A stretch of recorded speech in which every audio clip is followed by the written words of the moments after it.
Ambassador 2. Raising Hell. Ambassador, Space Opera Thriller Series, Book 3. Written by Patty Jansen. Narrated by Matthew Lloyd Davis. Chapter 1. The words "just a small party" were probably the misnomer of the decade, and I had known this the moment they were out of my mouth. Theo smiled at me and shook her head as if she wanted to say, "Is anything you do ever small?" I just smiled back. It was our sort of wedding after all. Of course, Coldi don't marry but take out contracts. And of course we'd already had a ceremony in Auckland with my relatives and a celebrant.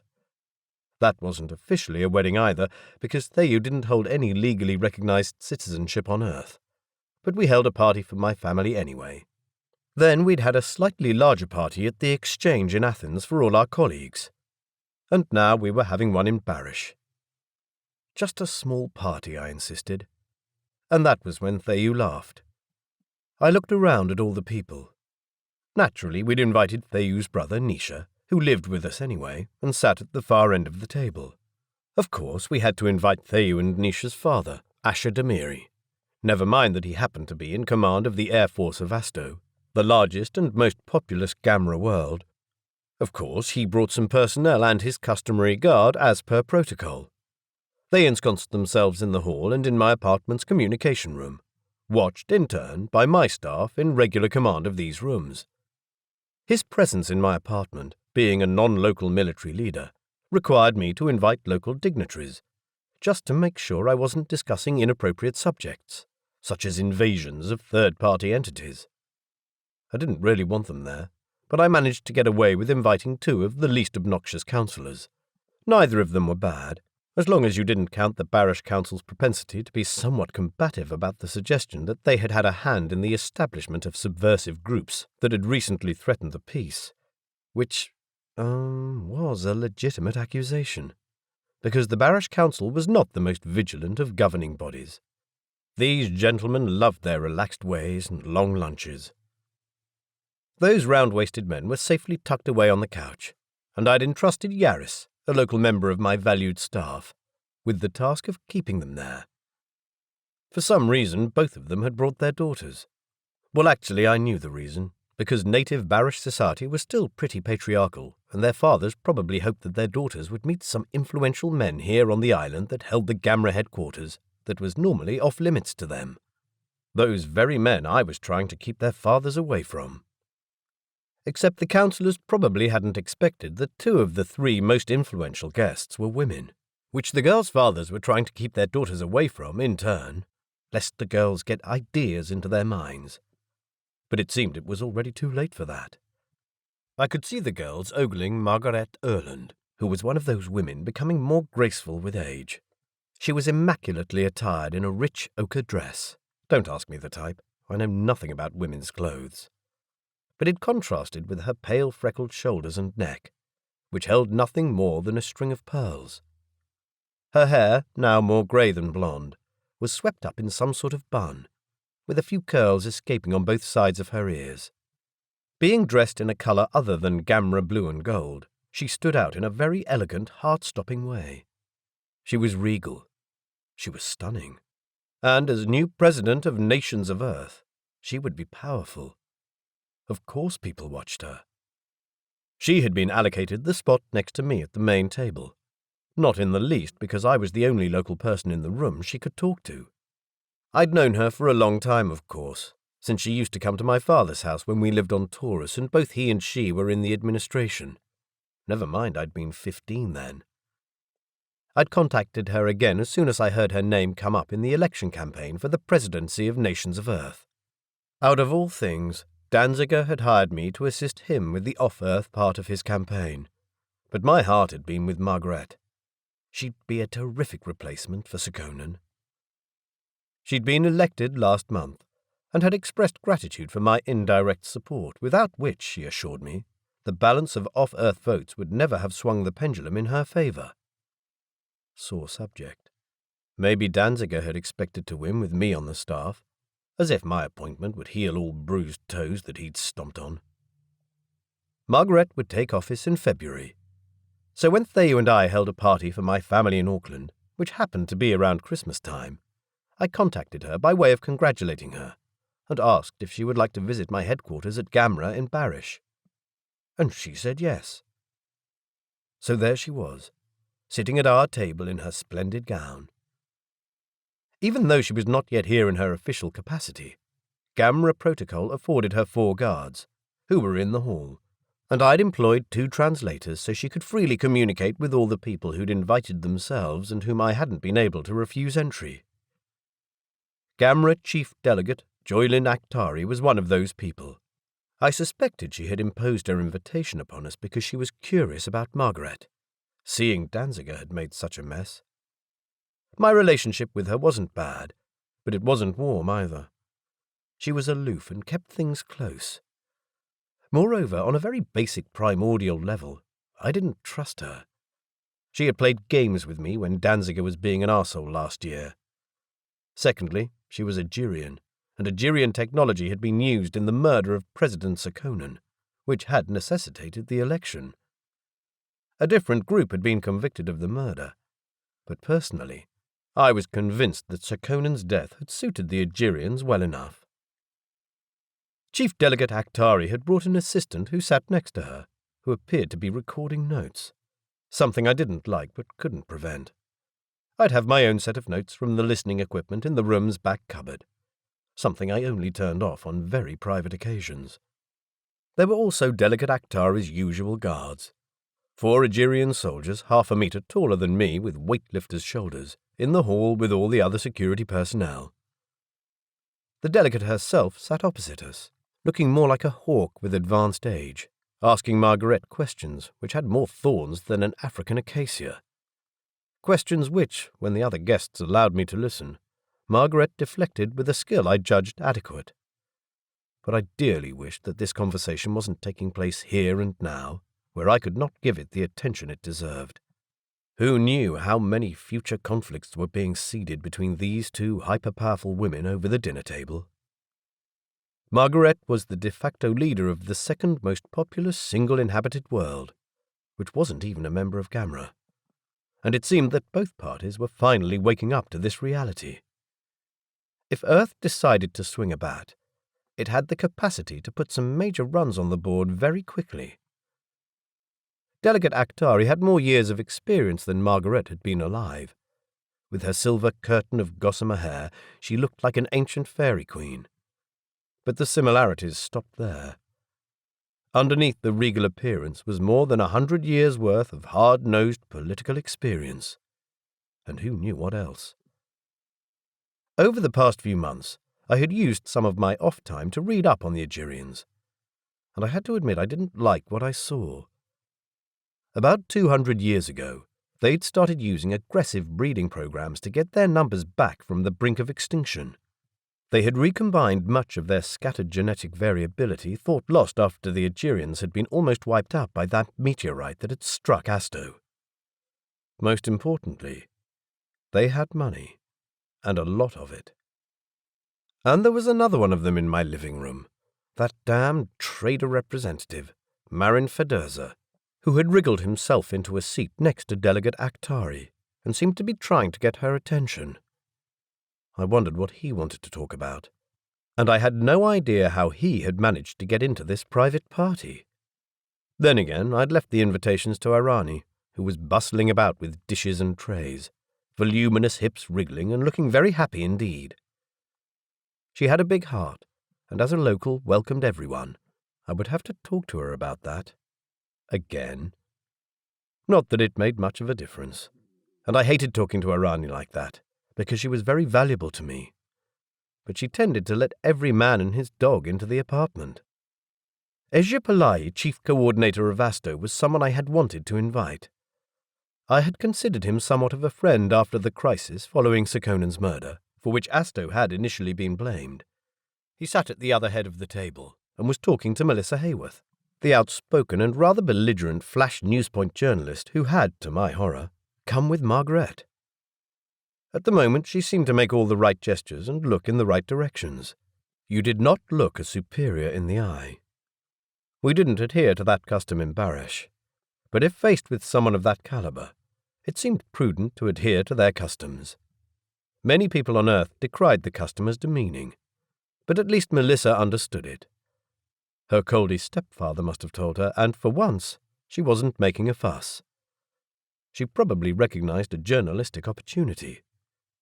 I would have to talk to her about how far that information could travel. But for the time being, that side of the table was safe. Unlike that where Delegate Akhtari was still drilling into Margaret and the latter was acting or pretending innocence. As Irani came to serve me, she gave me a broad smile. "Busy enough now?" I asked. She always complained that the apartment was too quiet. "Oh, Delegate, don't you tease me. The kitchen staff has been working for days. Do try the fish. The new cook has made it." She held the platter under my nose, and I helped myself to little portions of as many different dishes as I thought polite to eat. Irani had been very pleased with herself that she'd managed to snag this new cook, who was said to be somewhat of a local sensation. I didn't feel very hungry, stressed out as I was over this explosive combination of people in the close quarters of my living room. I wanted to speak to Ezhya, since he paid for most of my stipend, and I hadn't spoken to him since Margaret's election. I drank and ate with automatic gestures. I smiled at Theyu. I made polite conversations. I watched everyone. In the middle of this gathered assortment of dignitaries, as the golden light of Seren's two sons slanted in through the window, Nisha rose and called for silence. It was the one occasion where he could tell all these dignitaries what to do, and he played the role well. Nisha often moved in my shadow, but today, as celebrant, he had his spot in the sun. He gestured for Theyu and me to stand at the end of the table closest to the balcony doors, so that the sunlight lit us both. He told us to face each other. I had attended contract ceremonies a few times, a few in Athens and a couple here. Normally this was done on the steps of the new couple's house. Often it was a mere formality because love was hardly ever a consideration. "I am glad to welcome everyone here on this joyous occasion. Gather around, friends, so that we can accompany this couple as far as we can to the task that will be theirs." They were formulaic words, in the formal dialect of Coldi as spoken in the Gamma assembly. In our case, the task that will be theirs would have to refer to something other than having children, because Theyu was Coldi, and Coldi people rarely bred with any other of the human species. "We are glad to see them happy with their choice of each other. My sister has been very happy. I also see that our esteemed delegate has returned home in a somewhat less hirsute condition than when he left." There was laughter in the room, most people being familiar with my constant struggles to find shaving gear, because most Gamma men didn't need to shave, and being bemused by my admittedly somewhat radical solution. In Auckland, I'd had my face laser-treated. I'd been sore and red for a week, and I had to go back twice, and would probably have to go back a few more times. But I was now blissfully beardless. Frankly, I didn't understand why more men didn't consider this procedure. "We will proceed with the ceremony. You will be familiar with my dear sister Theyu of the Domiri clan." He nodded briefly to his father. Asher Domiri's face remained emotionless, although he acknowledged the address with a raised finger. "My sister is a good match, because she is much smarter than me, she is stronger than me, and she can beat me in any arm wrestling match." There was some laughter at this. "Cory Wilson is a good match, because he can talk anyone under the table. He has no idea when he's outclassed, goes in and wins anyway, and because—" Nisha's dark eyes met mine. "Because he's the best Jaima I've ever had, who is only feeling his way around with our native Coldi concept and playing off my cues.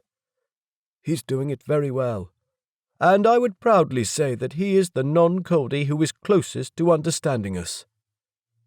"Come on, Nish, don't make me cry." He grinned at me. "These two people have come together and arranged a contract for their mutual companionship to be ratified in the presence of all those in this room. In presence of all these people, they will now be bonded to each other." We faced each other. While looking into each other's eyes, Theyu took off her right earring with the blood-red stone of the Demiri clan, and I took off mine. Then I slipped the hook to my earring through the piercing in her ear, and she did the same with me. She wore a black dress that left her soft-skinned shoulders uncovered. Close up she smelled of perfume. My hands were trembling. I whispered, "I love you." She whispered, "I love you so much," in Indrahui, with all its correct, fiddly noun inflections, and because it was the only language we both knew that no one here spoke, except my personal guards who were, surprisingly, with the others in the hallway. And in a moment, amidst more dignitaries than anyone would be able to drum up for an official function, her eyes were swimming with tears. Theyu, please don't. I could feel my eyes pricking as well. All my failed love affairs, my heartbreak, and my fear that I'd lost her last year flashed through me. Crying in public would never do, so I hugged her, feeling her warmth through the dress she wore. She sort of pushed me away, half-heartedly, because half the people in the room would consider any kind of intimacy inappropriate behavior, and I could almost feel her burning with the need to be alone with me. All around us there was cheering and toasts and laughter, and for a moment all politics and jockeying seemed to be forgotten. Even Marin Federza cheered. Asher clapped slowly. My eyes met his. Theyu stepped back, having wrestled control of her feelings. "I'm yours." She completed the formal part of the ceremony, replacing all the clauses that specified duration of the contract with, "To the end of time." I repeated, "To the end of time." There were cheers and gasps, because Coldi rarely had open-ended contracts, but they would just have to get used to it. It had taken me a lot of negotiation with the man I'd had to buy out of a contract with her. Nasty stuff I'd rather forget. But now I was hers and she was mine. After the ceremony, after the readings by friends and official offerings of presents, the kitchen staff trooped in for the less formal part of the day, taking plates, pushing the tables to the side and serving drinks. Most guests got up and mingled. It got dark outside. I wished I could retire with Theyu, but I had to make sure I didn't offend any of the guests by ignoring them. I made some polite conversation with Asher Demiri. He was tall for a Coldi, taller than both his children, and in full uniform. Because Asto military usually went in civilian clothing when mingling with other people, one rarely saw Asto military uniforms. People on Earth would make fun of the fact that most of Asto's armed forces' uniforms involved some shade of pink, but I've never met anyone who could carry off wearing pink in such a threatening fashion. "Nice day," he said. In the few times I'd met him, he never made small talk, and those words seemed to hurt him while coming out of his mouth. "It is my pleasure to have you here." I used far more formal pronouns with him than I did with Ezhya, and I was never quite sure if he cared if I looked him in the eye or not. Unlike Ezhya, he'd never given me official permission to do so. I just did it, constantly wary that it might spark anger. "My daughter will be useful to you." "Thank you." Cringing all the way. It was a formulaic statement from him, but it showed just how little Coldi valued emotional content of relationships, at least on the surface. "I hope I will be useful to you." "It will be interesting." A small frown. "Do you really intend to make the contract open-ended?" "I do." The words "I love her" would be wasted on him. "You are a curious fellow." And that was pretty much it. He announced that he had some business to attend to and was going to excuse himself shortly and went in search of his daughter. I watched them talk to each other, Asher stiff and formal, Theyu more demure than when she spoke to most people. It disturbed me that she looked so much like him, much more than Nisha, with the same perfect eyebrows and the same intense eyes. He had a small nose like Theyu and similarly expressive lips.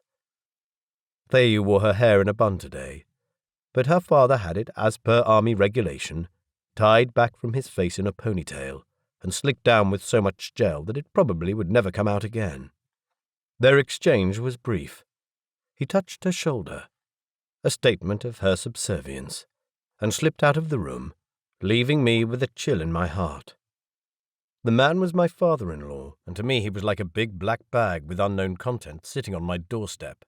I could poke it, and sometimes I would get a reaction. I could stick my hand in, with the likelihood of having it bitten off.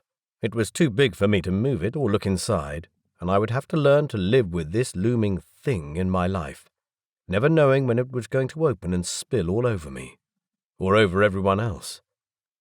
When I dated Eva, her father, Polish ambassador to nations of Earth, expressed many political opinions opposite to mine. He called me a fool, and we had many debates, sometimes late into the night, and not always friendly.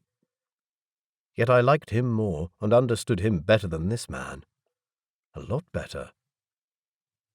When he was gone from the room, tension I hadn't known I had fell off me. I would have to make a much more serious effort to establish where I stood with him. I looked around the room to see if any fires needed to be put out, or if maybe I could snatch a moment with Ezhya. He hadn't told me when he planned to return to Asto, but he never stayed long. He was no longer talking to Melissa and no longer sat at the end of the table, since the tables had been removed.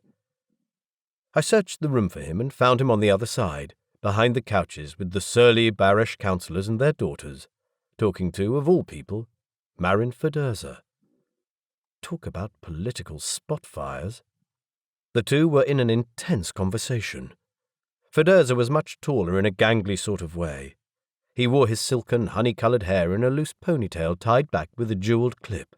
His cobalt-blue gamma shirt was of the latest style, with three-quarter sleeves that had a little slit and gold button at the elbow.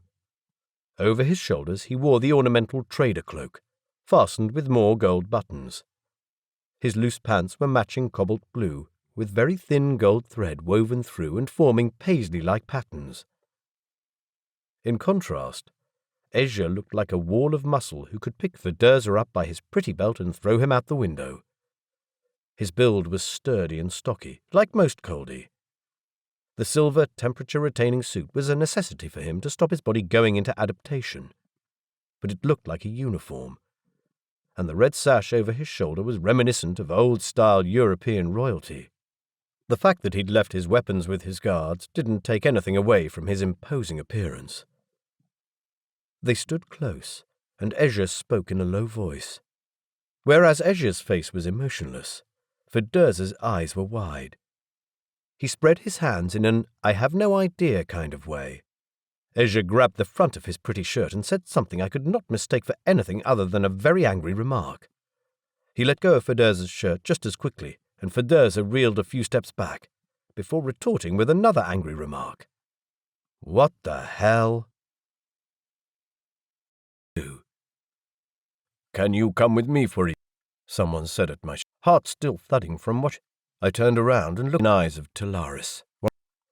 Back at this, the two had separated. His face disturbed, rubbed. Ezhya was making his way to the...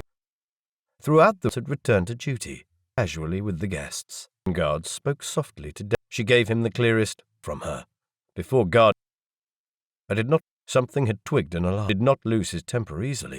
I went with Talaris. I hadn't yet left my apartment. With his guards in the hall, He raised his eyebrows, and Talaris into the communication. On occasions like these, when guards often had meetings with rules of the trade, still sitting at the hub bench, a room. Rose, and there were full mumblings. Mashara will vacate. A bunch of them rode for the door, following. I sat it from where the guards had been sitting. I could see Asher Demir's in deep and serious.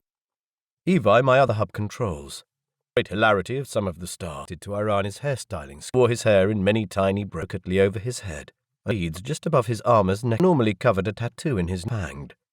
He'd got gangs of Indrahui. Suited him, but he preferred to now showed in faintly fluorescent. Right, what's going on?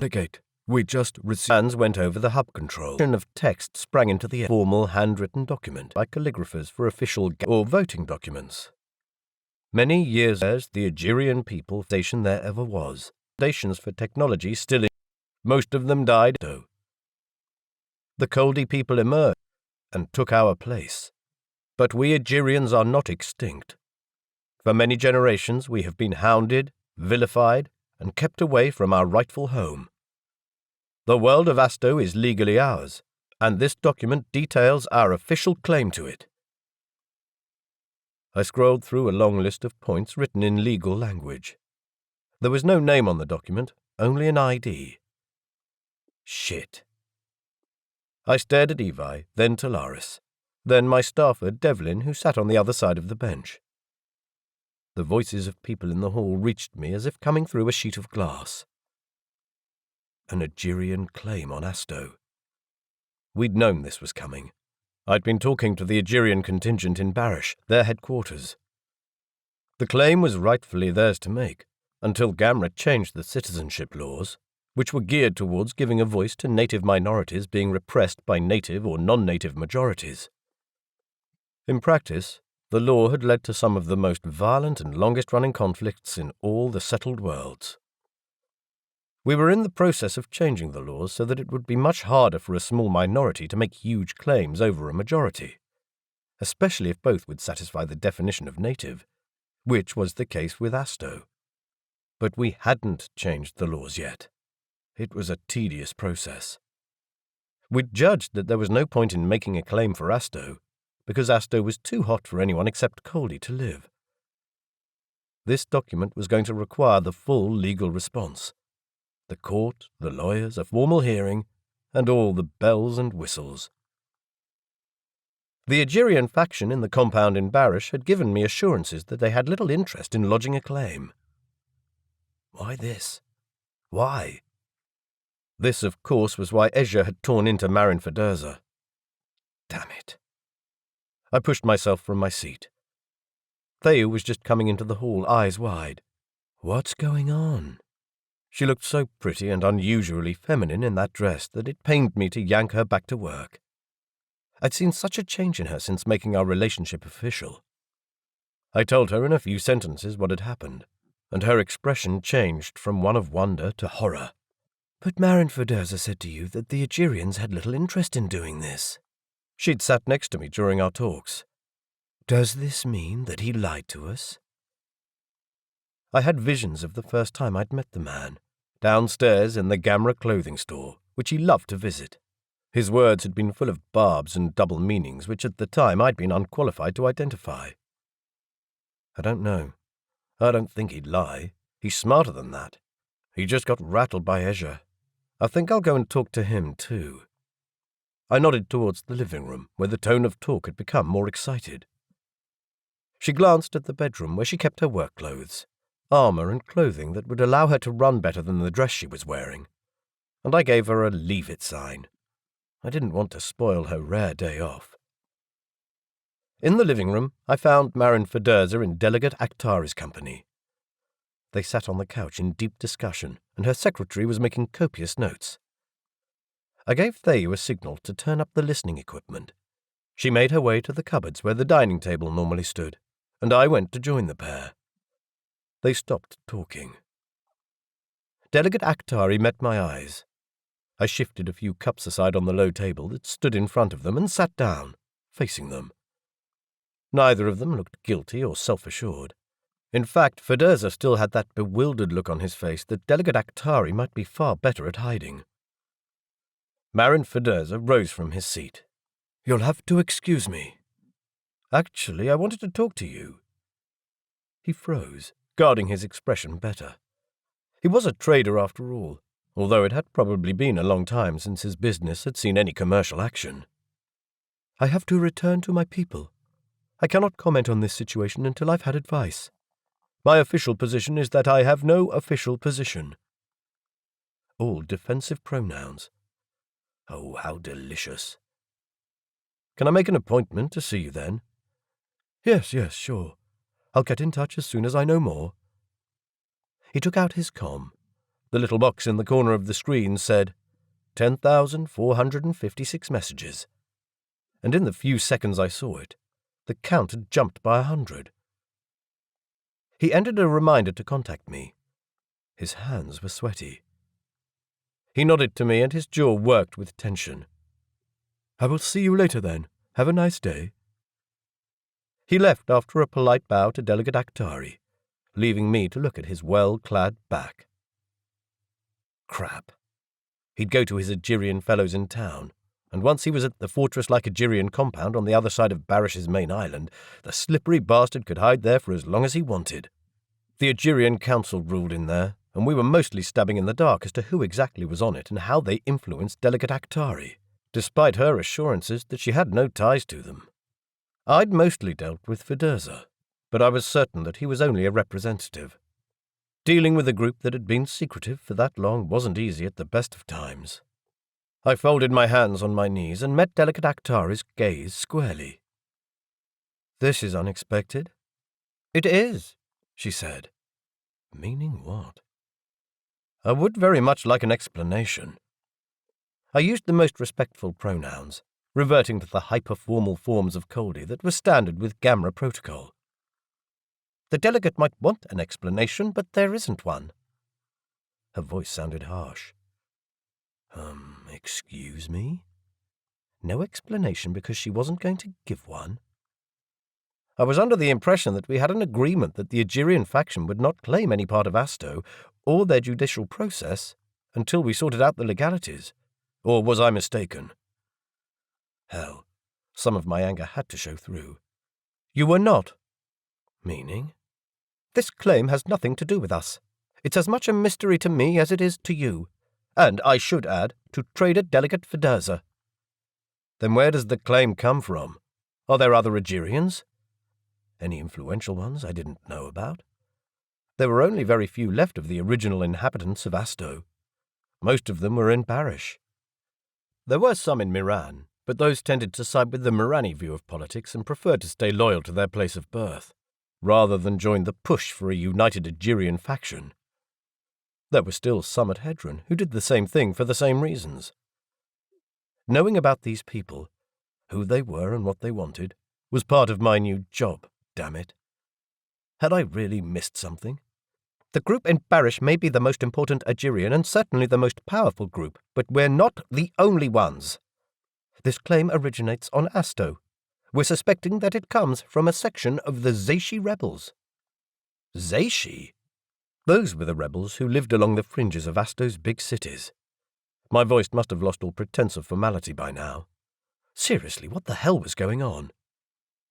"There are some Algerians amongst the Zeishi." "There are?" I wanted to scream, how can that be? It's too hot for them on Asto.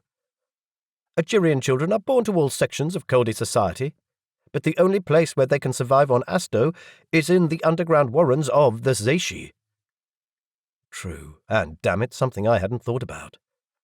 I'd forgotten about the Algerians born on Asto, because there were never many and they belonged to the most deprived part of Asto society in the outer circle. And yes, most of those children died soon after birth. The only news anyone off-world ever heard of Zeishi was that they caused trouble. How many of them are there? I felt weak. Not many. But I sensed the implications. Algerians were very cunning. They used to go mad and kill themselves or each other in the time before the group in Barish led by the legendary Daya Ejmi worked out how to neutralize their body's ability to absorb and store energy. Those practices were standard everywhere. Algerians lived full lives. They lived longer than any of us. They were manipulative. They accumulated knowledge, money, and power. The Zeishi rebels, without the safeguard of the Coldi loyalty networks, would be a rich breeding ground for their ideas. I felt chilled just thinking about it. And this group has made the claim? Do you know any of these people? Can you do anything about this? No to all your questions. As for the claim, once Gamma has received the correspondence, the plenary assembly will have to deal with it, unless the claim is retracted by the claimants themselves. And the next assembly session was not until next solar. Will the Algerian faction or Gamma contact these people? Likely. You will have to wait for Delegate Fedurza to establish exactly what is going on. I don't know what they hope to achieve. To me, it seems that they are a small band of rogues. I certainly don't agree with this course of action. And that was about as direct an eye as I was going to get from her. I assure everyone here that I will spare no effort in trying to get to the bottom of this. You will have to excuse me while I go and do just that." She rose too, collected her security at the door, and left. I caught one of the Barish councillors frowning at her back. She seemed to be angry, but I had already learned that with her, appearance and reality weren't always the same thing. Likewise, she said she didn't know anything about this group or their claim, but damn, I wished I could trust her. One thing I knew was that whenever there was some instability at Asto, the Zeshi outlaws who lived on the fringes of the large cities tried to capitalize on it. They weren't part of the vast networks or associations of the mainstream Coldi, and made a point of being different, and at times loud and obnoxious. But I hadn't been aware of such an instability on Asto. I rose from the table. Melissa asked me if Theo and I would mind posing for some more pictures. She didn't seem to have picked up on the fact that something was going on. I told her to find Theo, whom I'd seen leaving the room after delicate Aktari, and who, I hazarded a guess, was at the security station trying to squeeze the last bit of functionality out of my listening bugs, to see if she could pick up anything that delicate Aktari might say to her staff while walking along the gallery. I felt sorry to send Melissa on a wild goose chase, because she wasn't going to find Theo if Theo didn't want to be found. I wandered through the room looking for Ezhya. I couldn't see Margaret, and that was probably a good thing with all this going on. She had a room in the apartment and might have retired. I knew her adaptation hadn't quite settled, and she'd be feeling hot and tired, possibly a bit feverish. The Barish councillors were at the dining table getting stuck in the food, which was mostly local fare. They were laughing at jokes told by Yaris, for whom I'd have to instate a most useful employee award. Their daughters still sat on the couch, under their father's watchful eyes, looking very bored. Good. No scandals would come from that quarter tonight.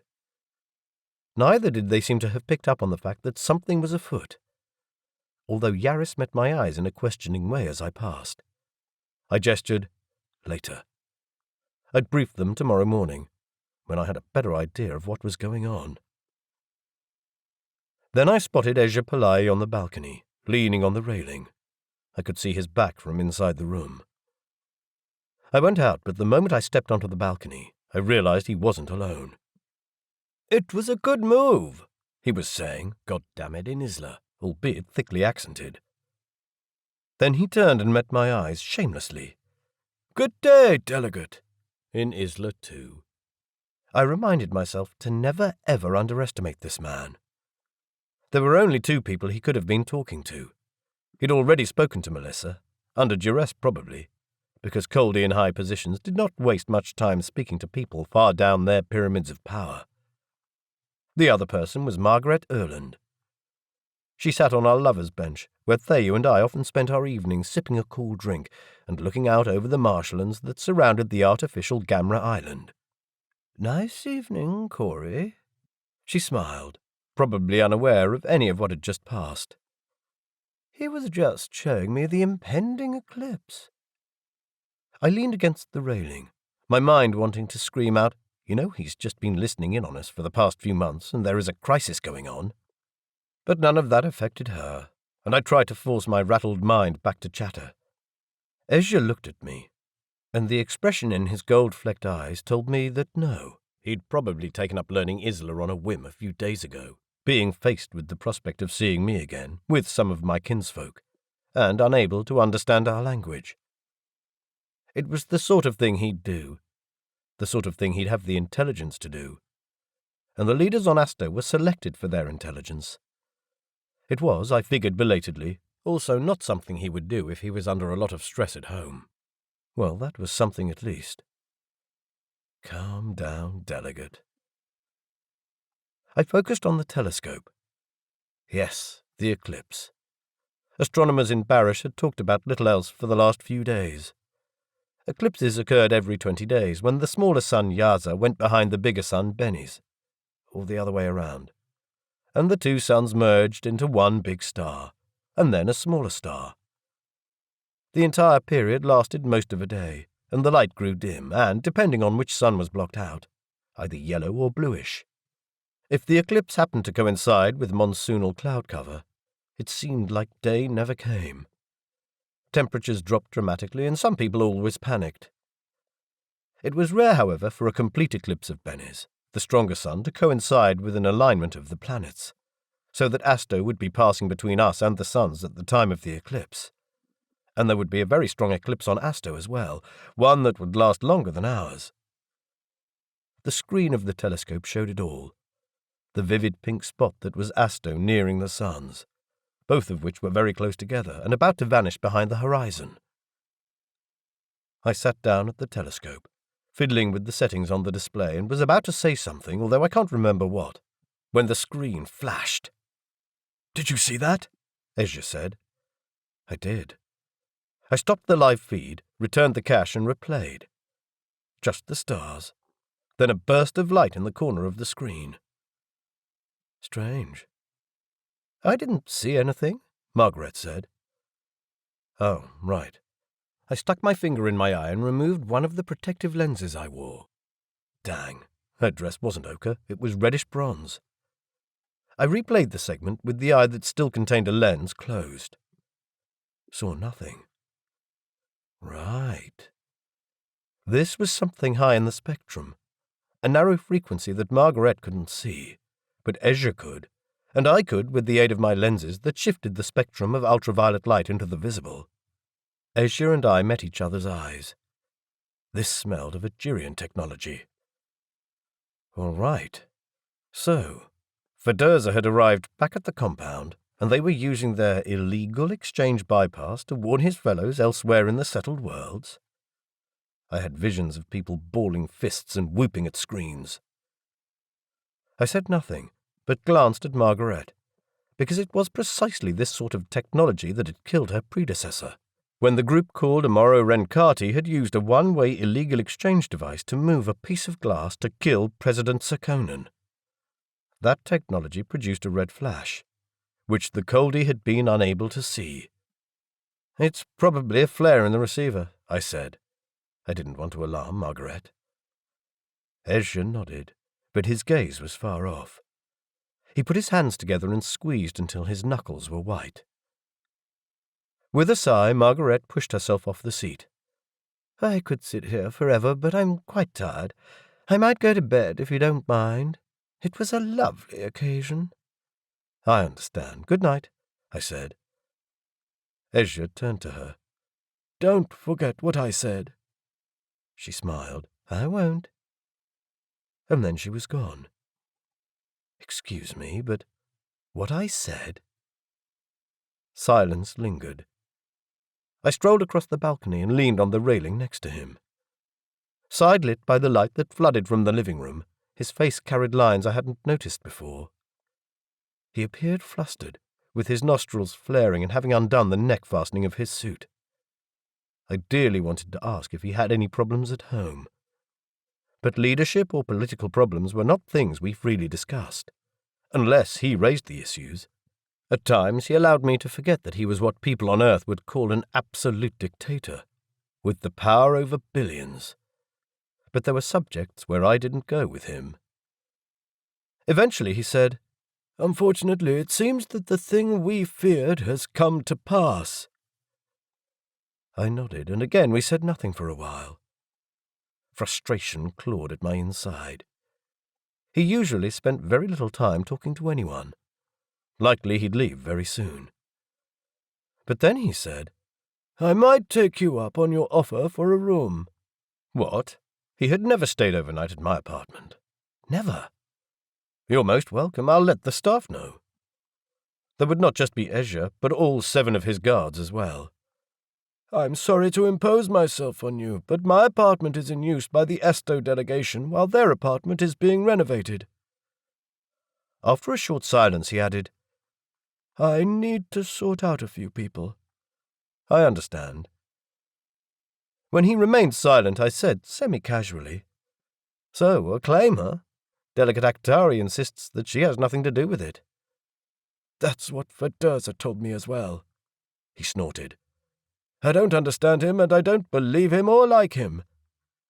I nodded. That made two. Slippery snake. I was still seething with how he'd been trying to rope me into joining his anti-Asto club. Ezhya blew out a breath. If the Algerians have any sense, they wouldn't upset the status quo. There is a lot of money involved in Algerian interests, and when they behave like this, they'll lose their supply contracts. We have other places to buy our construction materials than the Hedron mines. They just about own the trader ledger on the island. Gamra's main financial institution. Fedurza had a lot of involvement with them. Many threads are going where the blood cannot.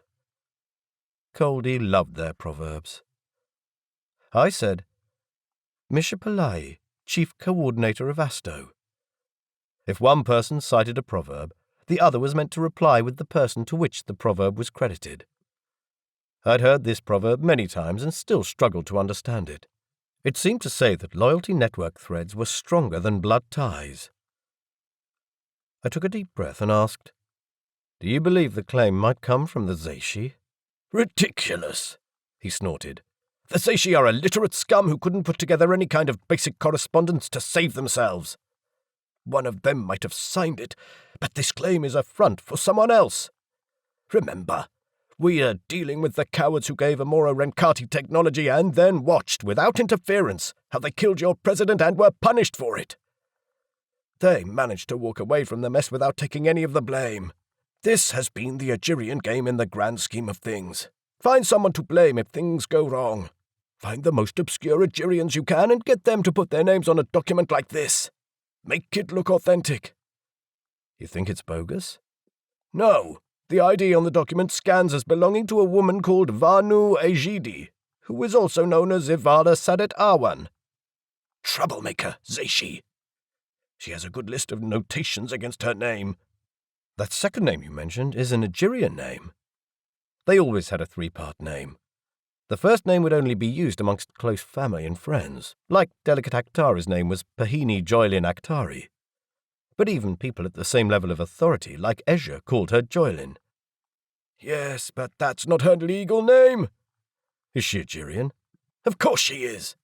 What you people need to stop doing is treating them with more awe than they deserve. They're people. They make mistakes. There are smart ones and dumb ones. They aren't any more special than the rest of us. He'd said this many times before, but I disagreed with him. Telepathy and mind-reading were not skills I associated with normal people, nor was a lifespan of 150 years. It was true that the push for expansion had diluted the telepathy skills, but that didn't make the average Algerian any less manipulative. Anyway, the Zeishi haven't been much of a problem since I told Risha to sort them out. That would be Ezhya Palayi, one of his seconds. I told Risha I didn't care whether or not they moved to 8th Circle, as long as they sent their young people to get an education in anything other than fighting and blowing stuff up, and skim racing. A lot of them took it up, and there have been very few raids. The ones remaining in the desert are not going to raid areas where family members live, right? That is their weakness, their families. If there were significant Algerian interest in that group, we'd know about it. This claim exists for the sole purpose of tying up resources in Gamra with the discussion of irrelevant details with a group that is by itself irrelevant. Representing not so irrelevant interests. It's a stupid thing. Some scheme by a big-headed small-time leader. Not worth the cost of transmission. If there was any issue within the Zeishi, Risha would have told me. Fedurza says he doesn't know about it. He fancies himself a lot. But I think he's high enough in the Algerian network to have access to these kinds of plans, if there were any. So for a change, I believe him. Funny how being dangled by the front of your shirt by someone much stronger than you tended to bring out the truth.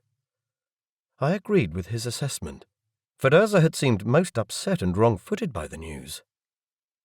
What are we going to do about this claim? Nothing. Now that it has gone out into the world, I can't do anything, or it will be seen as interfering. True. Let the Assembly discuss it, he said. We'll sit back and observe. These people who have made the claim will have to send representatives. We'll poke the Ezhya about their record with the Gyrians, which isn't particularly good. We'll watch everyone's reactions to them. We'll bug the hell out of their accommodation. We'll learn a lot. I wish I could be so relaxed about this. As a very worst-case scenario, the Coldi might lose their right to live on Asto, and that would be a disaster of immense proportions. No one wanted that, right? A claim was going to be brought anyway. It's better that some fringe element claims, because their legal pockets are shallow and the case shoddy and their claim won't pass. When it's defeated, we're free of the fear of claims for at least 20 years. Let's deal with it. Talk to Viderza, make him nervous. Let me know if you need any lawyers. I'll send you however many you can handle. Investigators too. Find out who is making this claim and take them seriously enough to gain some of their trust. In that light, a slight hesitation, I think we are getting to the stage where we could consider a visit. A visit? To Asto. Who? I frowned at him. Me? You. A special envoy to talk to these claimants. They're certainly not going to talk to me. But Asto. I stared at him. Has the climate changed that much recently? It's changing rapidly. But certainly not that rapidly. If there was anything I had learned from talking to climate scientists over the past year, it was that 20 years was a blip in time. I heard something else in his words. With current average temperatures, which Asto didn't share freely, visits by non-Coldi had probably been possible for a number of years. Of course, the administrators and quarantine officers had been keen to keep Asto isolated as long as they could. They liked their isolation. He explained further. With some help of technology and some planning and my personal approval, it should be possible. His eyes met mine. The characteristic gold flecking of the black irises was especially strong in him. Was he really saying, "We lied about this to everyone for years, but please come now because I need you to talk these people under the table for me"? I didn't dare say anything for fear of saying something out of place. Ezhya and I might be quite friendly, but there were areas where you didn't go with him, such as internal politics. I will consider it after the wedding. I invite you. His eyes were pools of mystery. Often I thought I understood him, but at times like this, he was as alien to me as he could possibly be. Just what did he want me to do? Find these Algerians hiding with the Ezhya rebels in the hottest part of the desert plain, and tell them to roll over and do tricks? From what I knew, Ezhya were possibly the toughest people in the universe, living in unbelievably harsh conditions. They hadn't been swayed by anyone for thousands of years. What made him think that I could make any difference? And that was as much as I got out of him. He diverted the discussion to more enjoyable subjects, and I couldn't figure out if that was because he was genuinely unconcerned, or because something else was going on beneath the surface. Damn. Well, I thought this was a serious matter, and I wanted to know what was going on, especially the origin of that flash, which he didn't seem to be overly concerned about. He hadn't seen that Algerian technology in use last year, but the thought that someone could pick up a ship, a person or a weapon from one world and unilaterally move it elsewhere still gave me the shivers. They could make an entire army vanish, or send an influential person they disliked to a part of space from where he'd never be able to return. When Ezhya said he was going to bed, I excused myself, went inside, crossed the party room as fast as I could without running, and went into the communication room. Evi and Talaris still sat there, now in discussion with Devlin and a couple of contracted guards. I gestured, and both of them came to the door. "I need to ask you to do something, Mashara." They gave me solemn nods, like they would have anticipated my demand for their services. They certainly looked the part, having shed their relaxed party dress in favor of their security gear. We walked a little down the corridor towards the sleeping quarters, away from the talk of the party.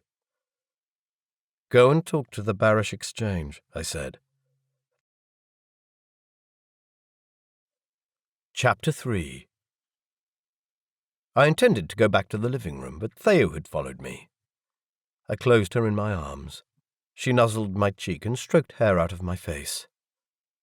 What a damn thing to have happen on this day, I said in the hollow of her neck. Don't worry. It's out of your influence. No, it's every bit in my influence. Ezhya has just asked me to go and talk to the Zeishi. She frowned deeply. But they're on Asto. Yes, he wants me to come. He says it should be possible. I think it's been possible for a while, but he's just kept quiet about it. I don't know what to think, Theo. On the one hand, he says Zeishi are nothing. On the other hand, he wants me to risk my life talking to them. Because he can't do it. True. With his position, the difference in status was too big. He told me he'd sent Risha to diffuse a number of issues that Zeishi care about. That's what I don't understand. He has been working with them. Why hasn't he been aware of these people and their issues?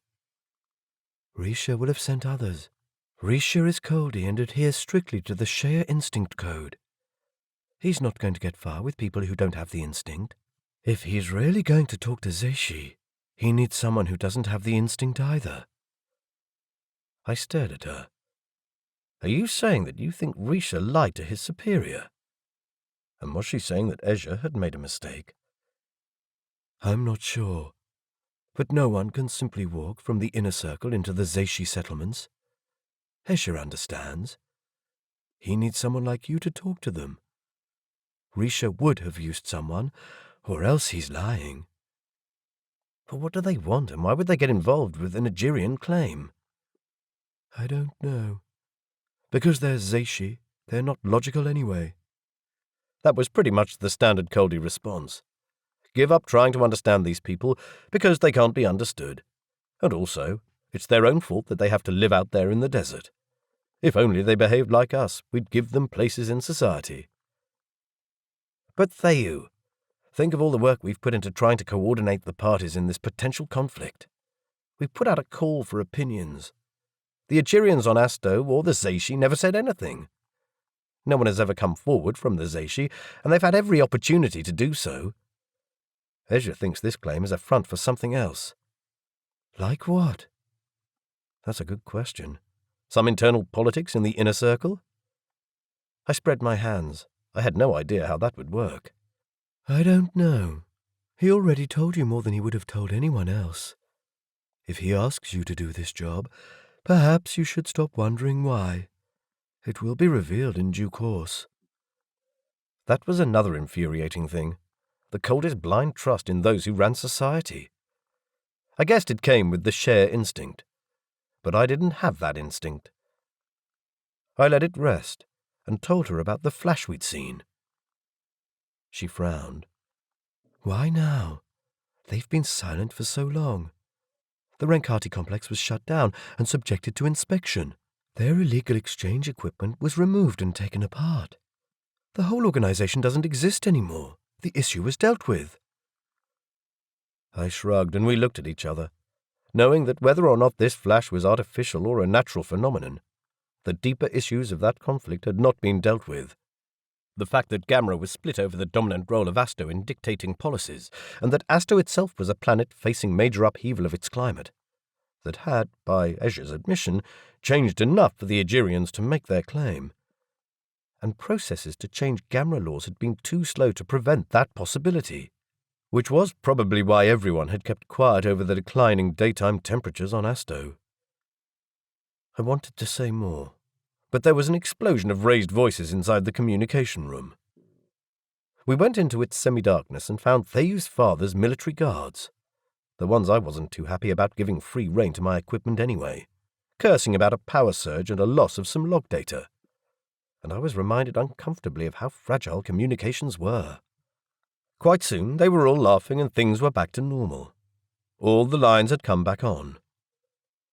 I eyed Devlin, who had been forced to relinquish his position as controller of the hub, and stood near the door.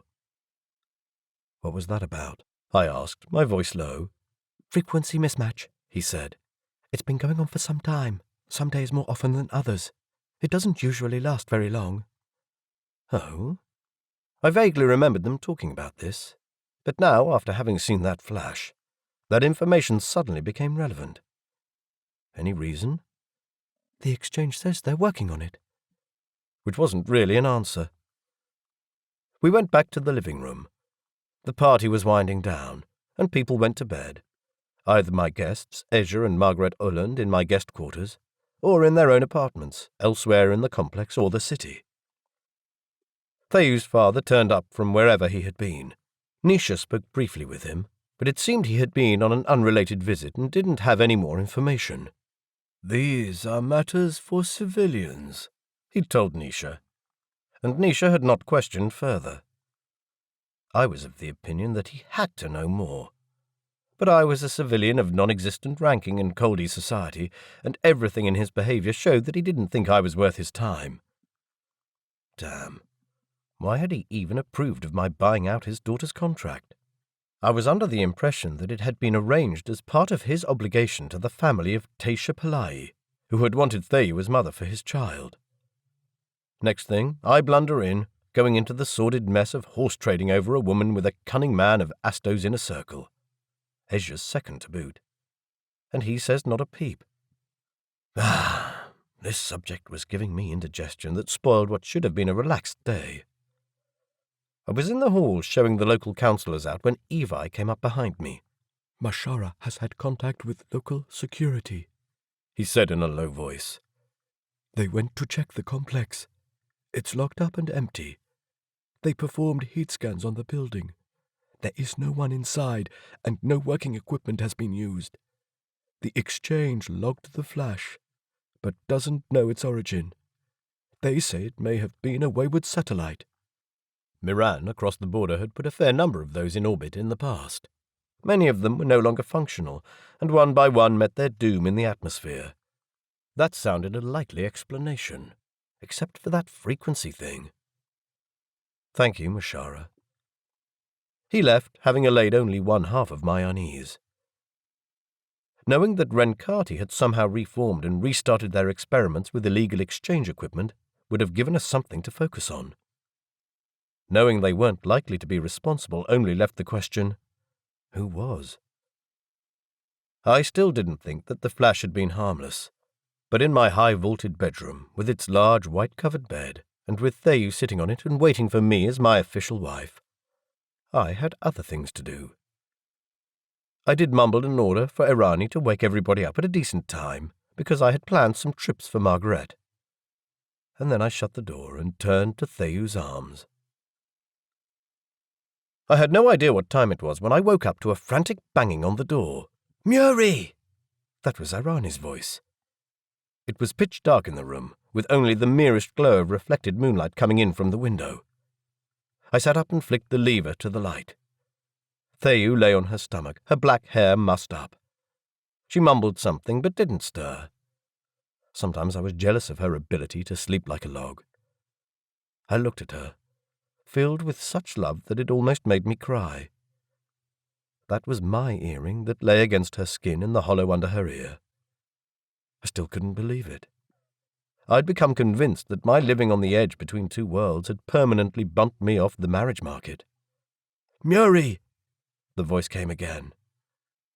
I jumped out of bed, across carelessly discarded clothes on the floor, and opened the door a crack. Irani stood in the hallway in a loose gown I assumed to be her nightgown. Behind her stood my trusted guards, Evi and Talaris, taller than her, with obsidian skin and bronze-coloured ringlets glistening from the rain. They regarded me with their moss-green eyes, dead serious looks. I added the facts, liking this less and less. That they were wet meant they'd been outside. They wouldn't go outside at this time of the day unless necessary. They wouldn't come and wake me before dawn unless... Something had happened. "What is—" I asked at the same time Talaris began. "Where is the lady?" In Indrahui. That was significant. I was going to ask which lady, but I realized. Margaret? "She is not in her room." "Has she gone for a walk?" I knew what the 28-hour days did to your system. It was her first time here, too. "She would have worn a tracker." That was true. I ran into the communication room, where Devlin, the lone staffer on duty, sat staring at a projection. I'd been too busy to keep up with my staff duty roster, but he looked alert, so he must have slept. He was studying communication, I saw to my satisfaction. I'd commended him to the civil authority for a placement.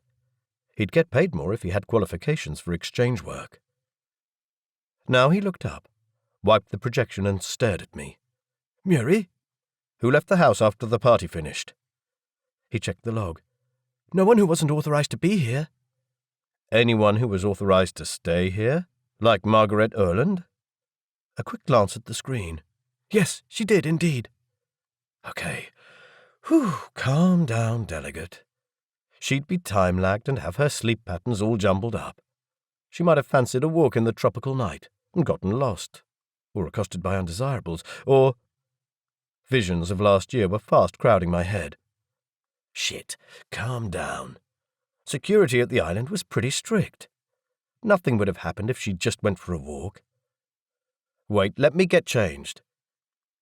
They waited at the door while I went back into the bedroom and rummaged around between shamelessly discarded clothing on the floor. I found my pants, but where the hell was my shirt? What about her comm unit? Not responding, said Evi from the corridor. Her guard. Yes, what about those 4 guards who were supposed to be watching her? Downstairs. All 4 of them? Yes, about to be severely reprimanded. Never mind the reprimanding. Did anyone ask them when they lost sight of her? I was hopping on one leg, trying to pull on my trousers. I found a shirt, yanked it on, and went into the corridor, letting the door roll shut behind me. If they still hadn't woken up, the rattle of the slats would do the job. Mashara hasn't spoken to them yet. There is a situation. Ah, I was getting through to the problem. Something else was happening that made the men reluctant to interfere. I did up my waistband. Let's go and see these guards, then, because that seemed to be what they wanted. I had an inkling about what that might be. How about, Mashara, just for once you give it to me straight? But that was not in their nature. We plunged into the darkness of the hall and down the staircase at the end. Downstairs, in the staff quarters, was a spare room whose function I had never figured out. It had only a door into the corridor, and not to adjoining rooms, as most rooms did. It also had only one window, high up near the ceiling. Frankly, the place looked like a prison cell, and failing to discern a purpose, I had used it to store items of the previous owner's furniture I had no use for. But I'd sold that furniture some time back. Currently, the room was empty except for some plain chairs and a few boxes of tools that belonged to the technicians who had been busy pulling all listening equipment from the walls and installing my own listening equipment, which I could be sure was not siphoned off to somewhere else. There were voices coming from inside this storeroom. Light blazed through the slats of the door. Before we entered, I could hear Melissa's voice ranting in Coldi. "How could you leave her?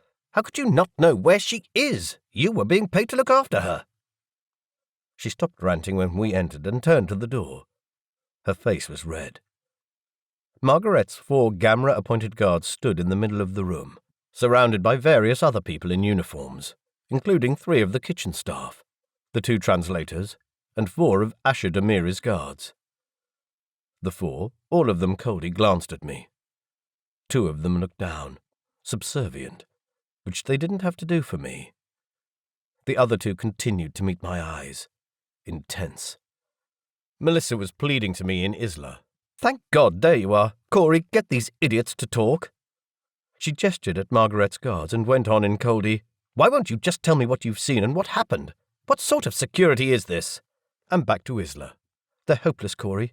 All they said was that the matter was off limits, as if we're talking about state secrets here. Someone very important has gone missing." Something clicked in my mind. Wait, did they say that? Off limits?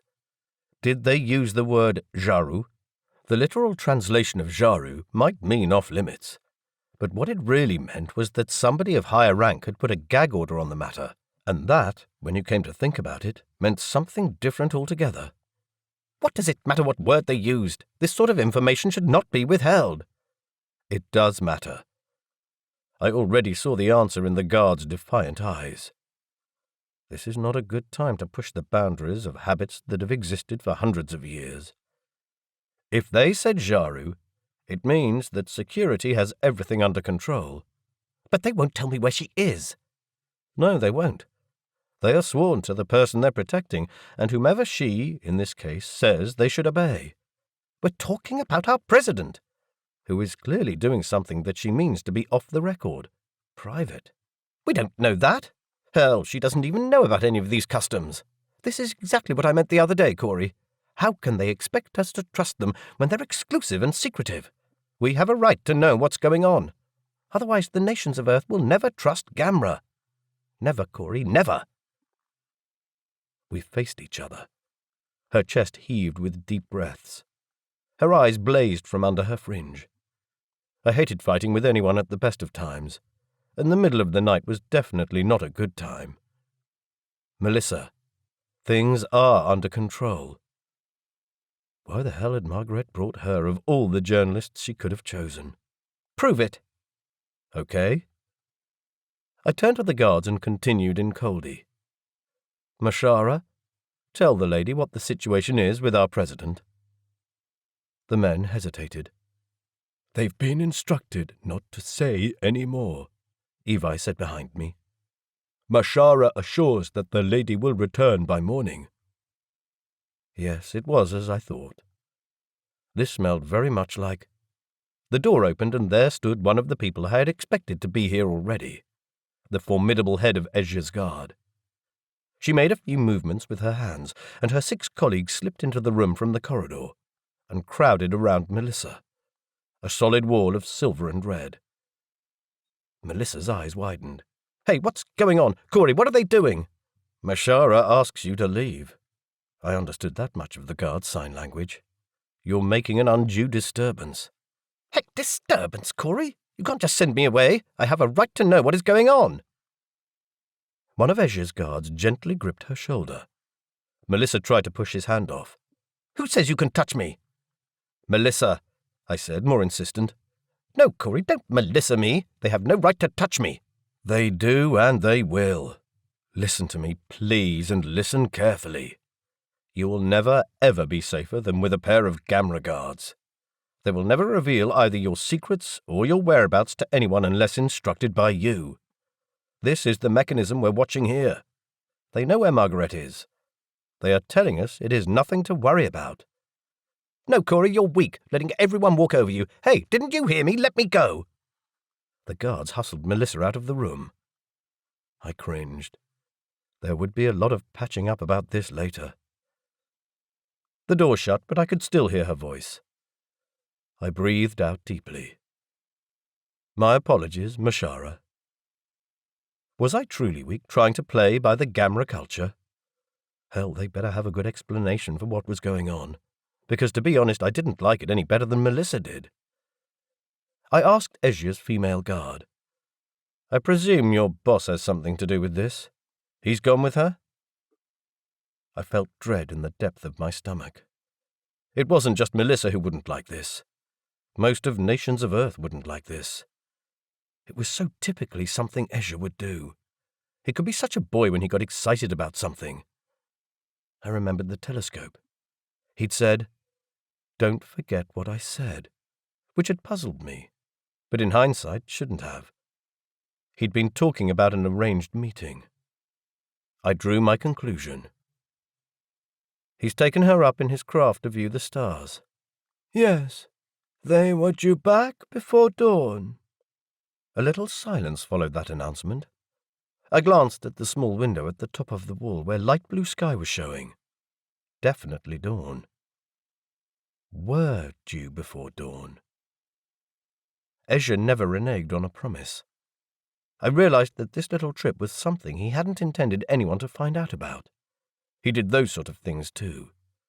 The perks of being what, in Earth terms, would be called an absolute dictator.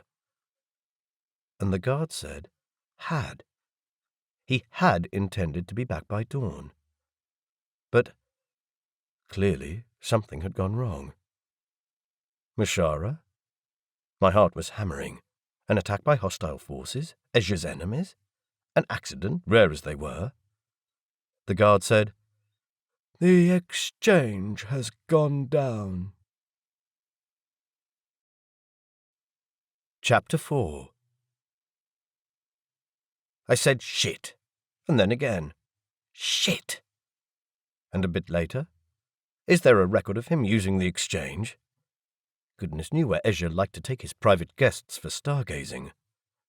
Back in the days of my first involvements with him, he'd taken me to view Asto from orbit, its megacities, its landscape crisscrossed with open aquifers. I'd come to treasure that trip and the wonders I'd seen. The pinkness of the desert, the livid green of the aquifer communities, the vile yellow and orange oceans, the crater with its purple mist and the crystal wastelands. The guard said, "The exchange is in a state of chaos. Mashara did not think it prudent to disturb them with questions." Wise, probably. Has Mashara spoken to the Yataris Damaru? The Barish exchange was unusual within Gamera, as the only exchange to be in private hands, owned by a single commercial family. "He was busy and not in a very good mood, but the exchange has released a statement, which says that they are aware of problems and are working on it. They don't expect contact to be re-established before morning." Holy shit. I met his moss-green eyes. Do they know about this, situation with Ezhya? "Not that Mashara has established." The implications chilled me. The top of the Asto society which Ezhya occupied was a pretty precarious position. A chief coordinator juggled the demands of so many loyalty networks that to satisfy his connections and provide them with work and guidance was a constant, never-ending job. In the old days, chief coordinators used to barely leave the command room, and certainly never left the planet. These days, Ezhya had his feeders which kept him in constant contact with his seconds and various other networks. He was said to have 3 feeders. I hated having even one. I didn't like other people's thoughts in my mind. But the feeders gave him the freedom to keep up with all his networks wherever he was. It was not just that he controlled a lot of minutiae in daily life, or that people expected the chief coordinator to do this, but that the Coldi had a pathological need for someone in this position. If Ezhya's political rivals knew that he could not get back to the position of leadership soon, they'd pounce on the top spot. I lowered my voice. No one must find out that he's missing. For as long as we could keep the news a secret. "Certainly not, Delegate." We must go and see if we can discover where he is. Calm down, Delegate. If he'd gone to Asto, as he had with me, things might not be so bad. He'd quickly take control. Margaret would be in a difficult position, but surely with some care she could be transferred to a space-enabled craft that could bring her back to us as soon as the exchange came back online. Failing that, the Asto military had a station in orbit. No doubt she could stay there. I went back into the bedroom to get changed again, because no exchange meant I could not use the hub room, and going outside the apartment meant I had to dress appropriately and take the guards and Theyu. All on what I thought would be a relaxed morning, in which I could catch up with Margaret and her plans. Margaret. Damn, she was with him. Asto might see this as an opportunity for political upheaval, and nations of Earth would make a big fuss in their own way, even if they only found out after the fact. This needed to be solved, and fast. Theyu was sitting up in bed when I entered, looking puzzled and only half awake. Yes, she had been drinking a bit more than usual yesterday, and she usually didn't drink at all. I explained quickly what had happened, and her reaction was as astonished as mine had been. "The exchange never goes out. Not for long, anyway." "We're going to check it out. Get changed." "Sure." She jumped out of bed looking more alert now. "Seen Nisha yet?" "I'm coming," came Nisha's voice from the door that connected our bedrooms. He was all dressed and ready to go. Lately, we'd been doing things with 3 of us in a rather unusual association. Nisha was my Jaima.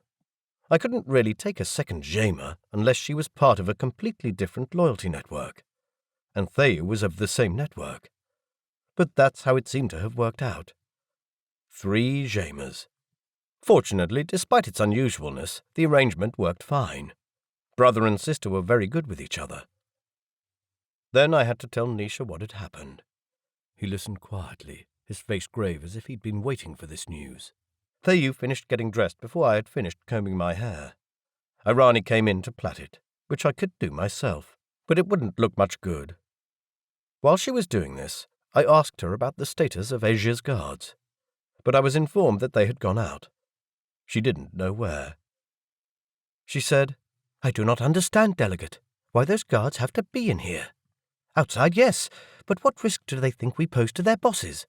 All we have in here is brooms and cooking utensils. They upset the kitchen staff." "Did you see them leave the apartment?" "This morning, yes, while I was taking delivery of the laundry."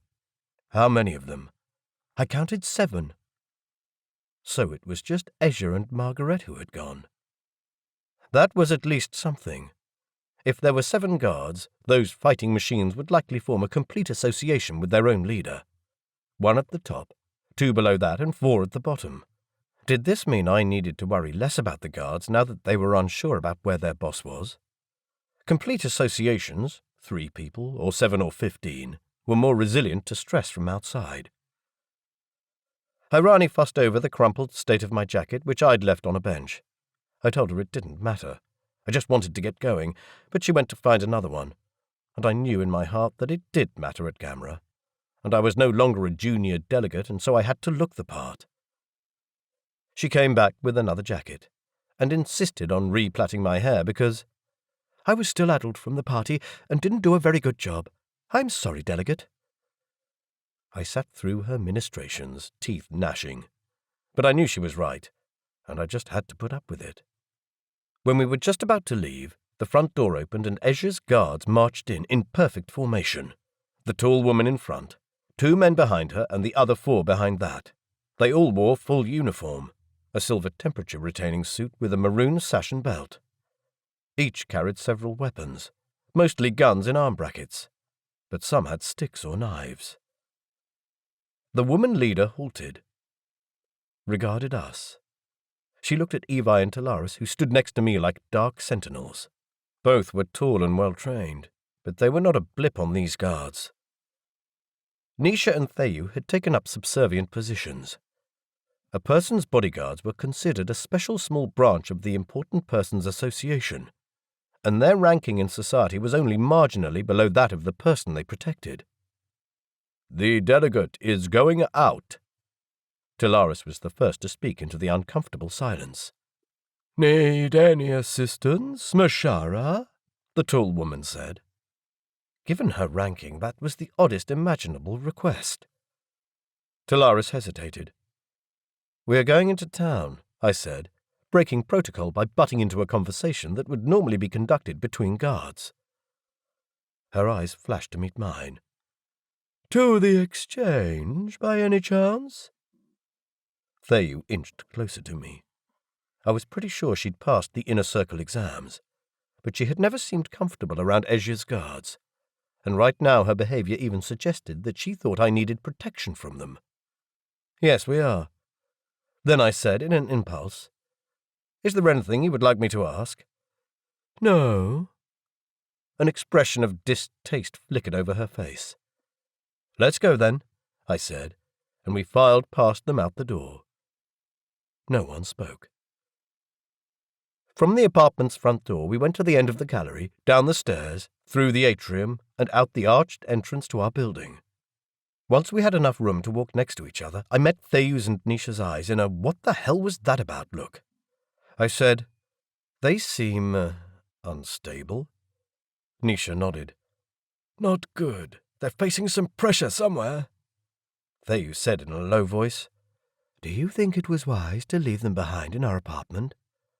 "What harm can they do? They can't communicate, they can't go back home. Ezhya's unit across the hall has been taken by the Asto delegation to Gamera, and I can't see why they'd want to go into town and create trouble there." "You do realize that Natanu ranks higher than my father?"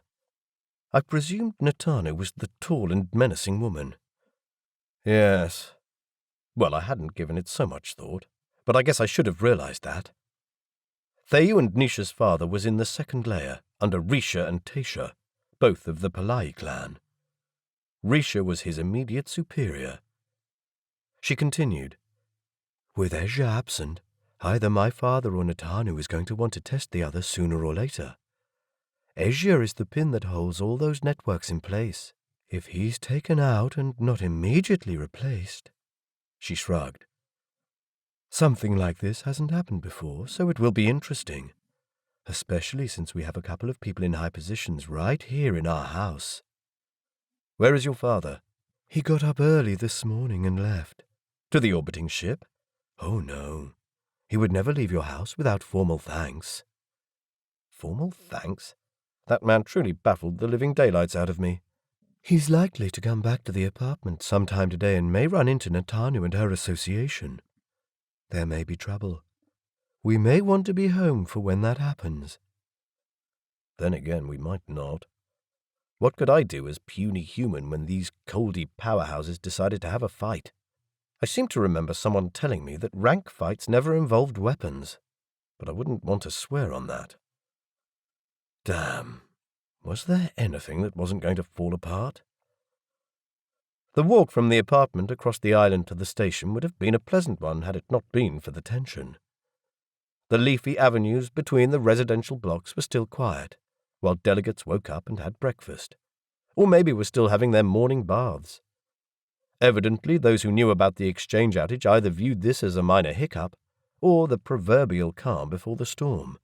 What had Devlin said yesterday about misaligned communication?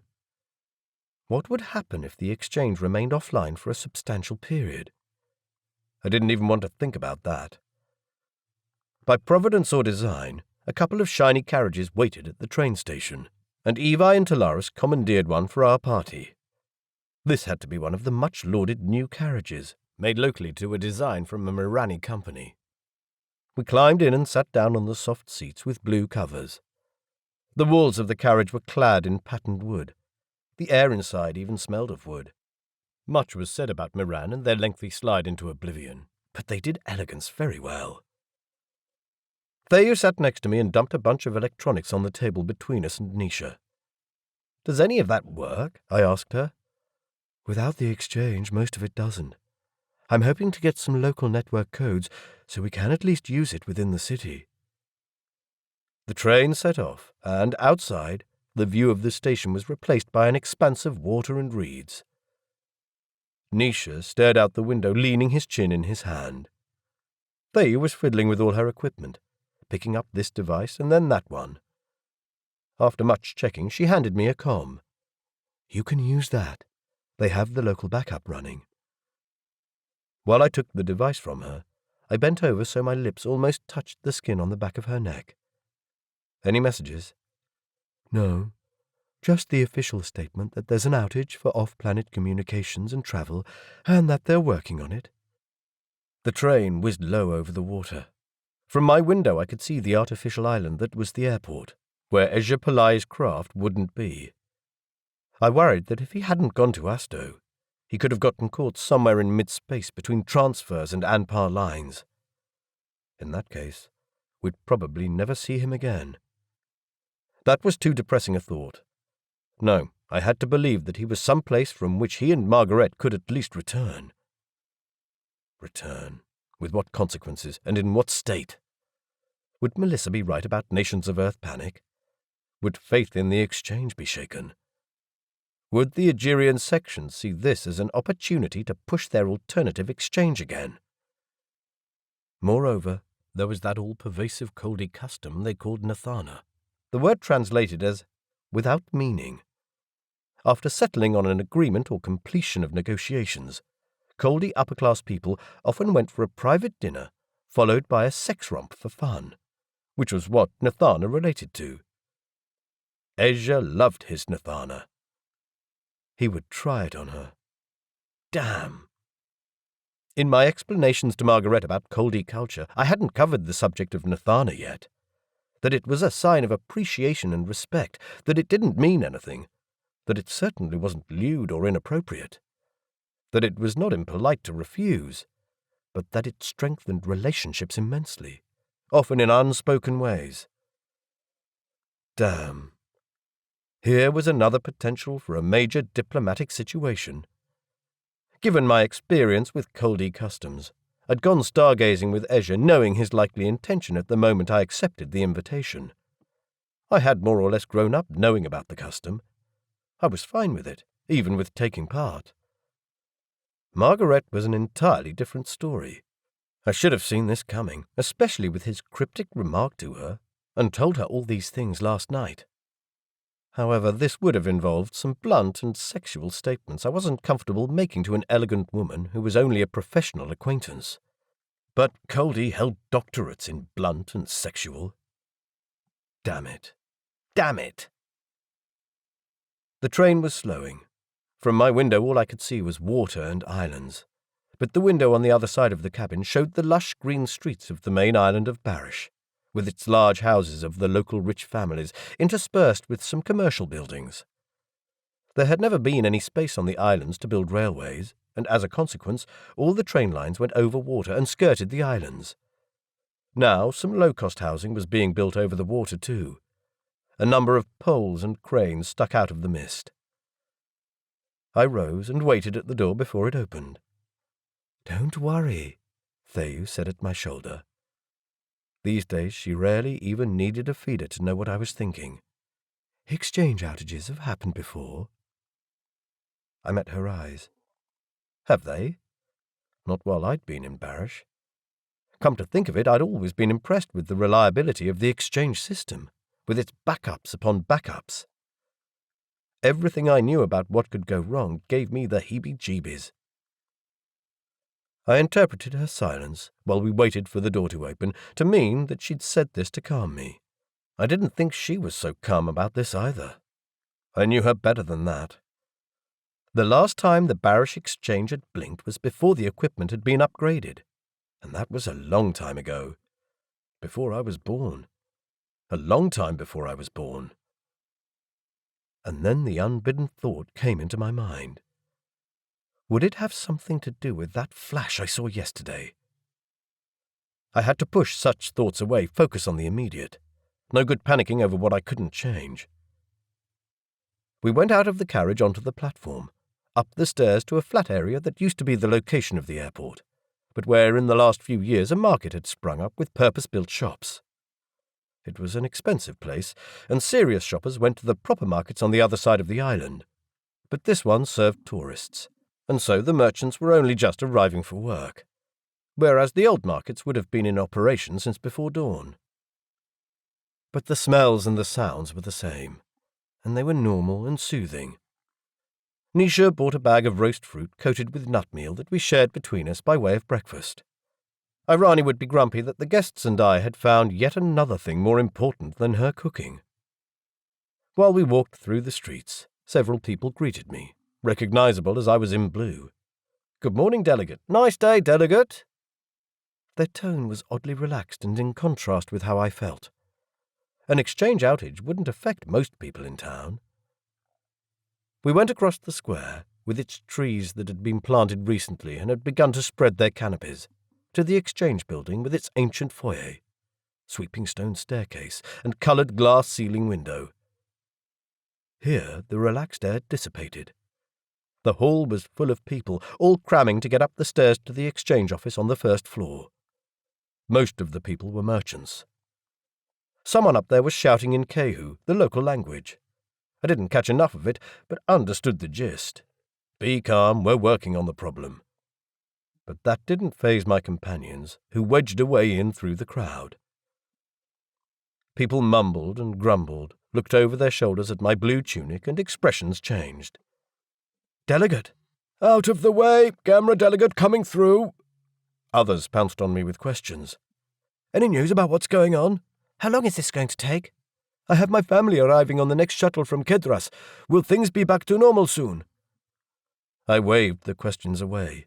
I couldn't answer them any better than they could. I continued up the stairs, shielded by Theyu and Nisha and my trusted guards.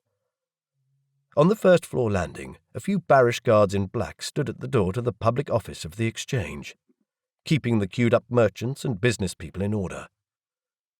When the door slid open to let a man out, I caught a glimpse of another queue in front of the public desk.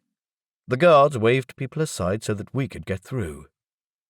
"I need to speak with Yataris Damaru," I said. It's a matter of utmost importance." One of the guards nodded. "I'll let him know that you're here." He told us to wait in the corridor inside, where I sat with Theyu and Nisha at a bench against the glass wall that closed off the exchange room. Evi and Talaris remained standing. The merchants in the queue before the public counter gave me and my entourage curious looks. The air was cooled and dry, and felt cold on my sweaty skin. The guard in black had gone into the large exchange room, and I could still see him through the glass, speaking to someone. Most of the employees, who normally sat at workstations, had gathered in the middle of the room, which was the space where a 3D holographic image of near-space Anpar approaches was usually displayed. A short line to Asto in the same system, longer lines to space-based travel ports at the edge of the system. Longer lines still for the nearest settled world, Kedras. Sometimes the operator would zoom out and display more Anpar lines, if direct transfer from other places was required. But today there was nothing. Oh, the projector worked. There were the small icons displaying various notations of time and date at the bottom of the central display. But nothing else. The guard had gone to talk to one of the people in the group. It was Yataris Damaru, of the family that had run the Barish Exchange for hundreds of years. He rose from his seat and came with the guard into the corridor. He gave our party a grim nod. "Camera representation." I doubted he knew me personally. "Not officially. Gamera will be sending someone along later. I have a serious matter to discuss." "You are aware that the exchange is—" "I am. It's related." "Best come join us." We followed him inside the room, where the absence of the electronic hum normally made by projectors made it eerily quiet. Some people looked up when we joined the group, and most reformed the circle to include me and Theyu and Nisha, while Evi and Talaris remained at the back of the room. I needed to ask no questions about the status of the exchange. The emptiness of the projection area spoke for itself. The damn thing just wasn't working. "Failure of the core?" I asked. The high-tech, highly sensitive, and hyper-powerful core was the very thing that made the exchange work. He sighed, which I took as a yes. "It's not at the end of its lifetime. All the functions test out fine so far. We can't get it up again because we're getting no response from nearby nodes." I'd had it once explained to me that if the exchange network went out, individual nodes would have to establish traditional radio contact with nearby nodes and would have to do something they called wave resonance in order to jump to Anpar lines, which they often called the Anpar dimension. Only in Anpar mode could they reach out to interstellar space and reconnect with the rest of the network. Because of this resonance requirement, nodes had to exist in clusters, and the Seren-Asto cluster was one of the biggest. Seren had 2 exchange nodes, Asto had 3, and there were a couple of satellite relay stations, precisely to avoid a situation like this. Surely Moran can cover for us temporarily and explain to the main node what has happened. What do they say? "Moran is out as well. They can't restart their core either." Damn it. And Athel? On Asto, they would be on half-an-hour delay for the time it took radio waves to travel there from Seren. He shook his head. "They're not up either. They're not in contact with anyone else. To be frank, Delegate, we have no idea what has happened. It looks like this whole section of the network is offline." Shit. "What is our functionality?" asked Theyu. "At the moment, close to 0. We have a backup running for some peripherals, such as local communication, but the radio lines with Miran and Asto are running down the emergency charge pretty fast. I have all maintenance personnel working on securing those links. We need to get some dedicated transmitters going. Also, I've sent a team into the core to check it." That chilled me. Exchange cores were pretty damn radioactive, and usually well shielded in giant basins of water behind concrete and lead plates. If something had damaged the cores of all those nodes. Cores were made at Hedron, which was the settlement furthest away from virtually anywhere. An extremely old world far on the very end of the Sagittarius arm of the galaxy. Without the exchange, no one could get there to bring a replacement core. Without the exchange, no one would get anywhere. And that again made me think of Ezhya Palayi and where he was now, and Margaret Erland, And what would happen on Earth if she vanished? Shadows of Sir Conan all over again. All the effort I'd put into repairing relations gone down the drain. This was a disaster. Look, we have a situation. I need to talk to you privately. He raised his eyebrows in a can-it-get-any-worse way, but gestured me, Theo, and Nisha to the very edge of the exchange room near the large window. The rush of air from the ventilation made his hair ruffle. The window looked out over the courtyard and the gate that was the main entrance into the building, to the square beyond. Between the food stalls and trees, I could make out the shapes of a couple of aircraft on the offshore artificial island that was the city's airport. There was a passenger shuttle on the tarmac. They were all stuck here now. Yes, he said. He looked tense. Like his forebears of the Damaru family, he was not as rotund a man as many Kehu. Quite small of stature, too. His face was pale and he had bags under his eyes. I felt sorry for him that I had to bother him with yet another problem. I spoke in a low voice. The situation is this, and I wish for this to remain absolutely secret. Ezhya Palayi and President-elect Margaret Erland of Nations of Earth took a little tourist trip last night. They took his craft and they haven't come back. He swore loudly and a number of the employees turned around. Excuse me, he said. No matter. The situation warrants the language. You understand that this is extremely sensitive. He nodded. What do you want me to do? I can't track them or bring them back. Well, I didn't know what I had hoped. Maybe that he could work wonders, but obviously that wasn't going to happen. Make sure that when anyone suggests that Ezhya is missing, you allay their fears if at all possible.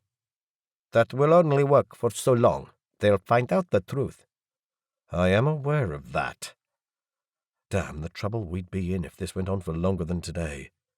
Just stall giving an answer for as long as you can. He nodded, his face grave with understanding. How long do you think we'll be out? A deep sigh. We've had to cool down the code to send people in. Starting it up will take most of a day. And that is assuming they can fix whatever is wrong. At the moment, we're stabbing in the dark. Chapter 5.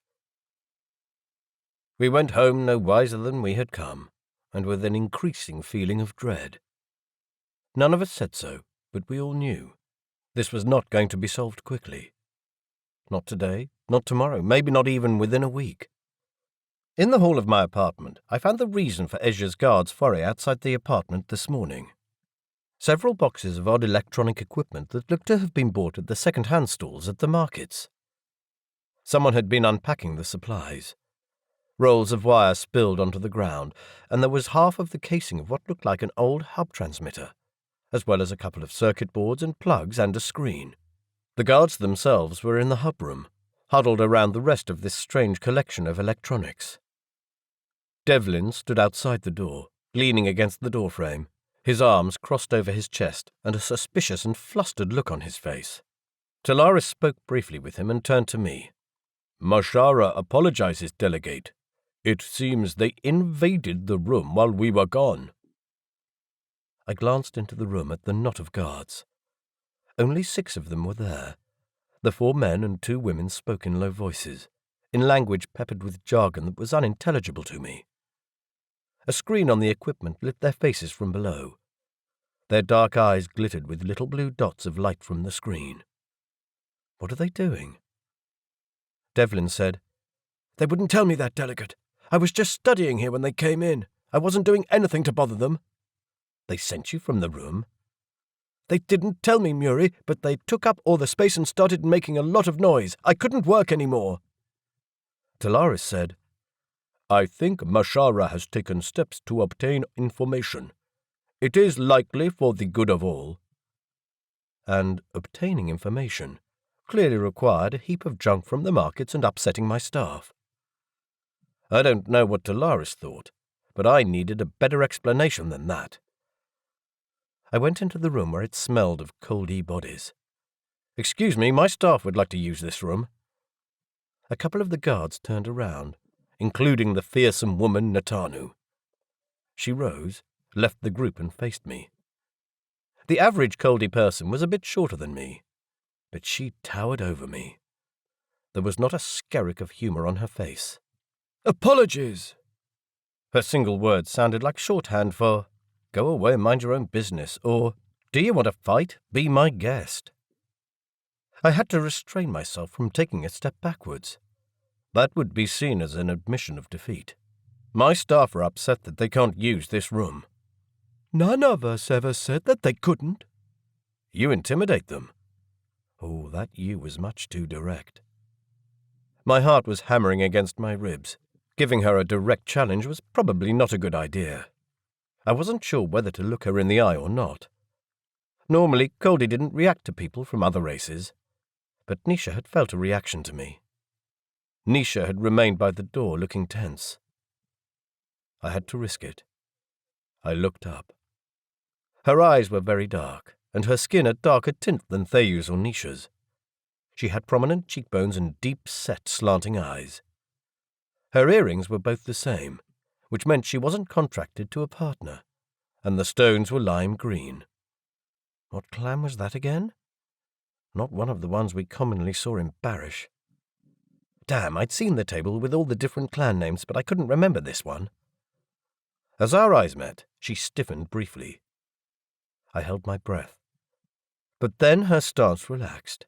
Apparently I had satisfied the test.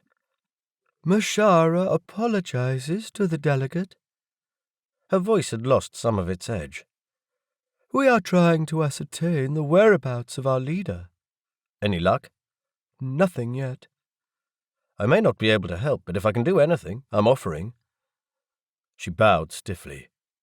"Thank you, delegate." She gestured me into the group of her colleagues, which opened up, and the guards all looked at me. Whenever Ezhya had come to visit, his guards had never met my eyes. That was part of the Coldi make-up, not to look anyone in the eye unless the ranking issue was settled. Coldi on Earth had unlearned the habit. But this was an area in which Earth humans could blunder in and make bad mistakes. I sat down on the spot they vacated for me on the bench. All of them wore temperature-retaining suits with the distinctive red sash, as well as several patches with symbols that were mostly unfamiliar to me. 2 were tall and imposing like Natanu. Others were of a typical size. Some were pale, others darker-skinned. Some had prominent cheekbones. Others the round faces I'd come to think of as typically Coldi. Every one of those faces was gaunt with stress. On the floor in the middle of the group stood a hastily rigged piece of equipment, so old that it looked like it had survived the last war. That was the last war in Barish, again fought before I was born. About 200 Gamra years, in fact.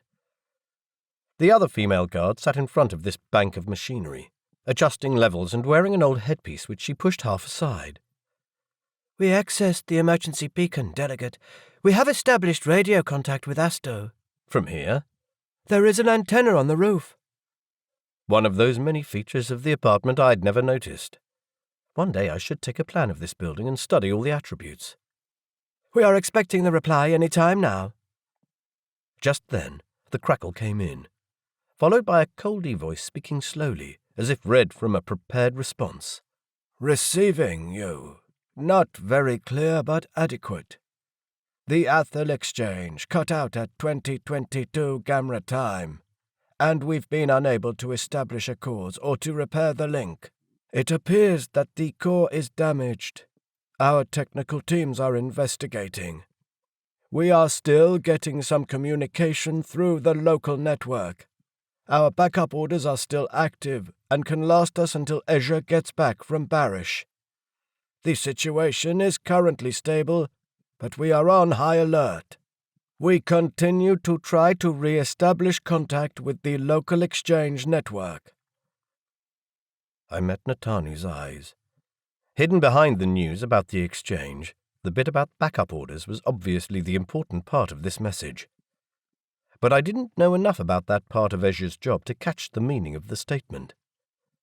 But these people assumed at Asto that their leader was with us. They thought that Ezhya was at the most 16 days away, if the exchange didn't come back before that time. 16 days without a leader was an eternity in Coldi understanding, but they judged the situation stable under those circumstances. What if they found out the truth, that I had no idea where Ezhya was? The guards composed a reply, which would take another 30-odd minutes to reach Athil. Natanu then took the headpiece and replied on behalf of the group, asking about other people I didn't know and about the state of the Baratha exchange and the military base. We waited, and waited. Theyu scrunched up the fabric of her tunic. "I presume my father thinks he can keep control of the military," she said in a low voice. And damn it, that was another trouble spot. Presumably Asher stood on top of the military network. If that crumbled, things could get really ugly. I asked in a low voice, "Who is this person she's talking to?" "Mizisha, the Inner Circle's security chief." Then the reply came. "We confirm. The same time the Athil exchange cut out, as well as the Baratha exchange. We have used military sling relay and confirmed that Kedras is out as well, or else they are not responding to our pings. They're not receiving us, or we're not receiving them, or... It's starting to look like the entire network might be down." Shit.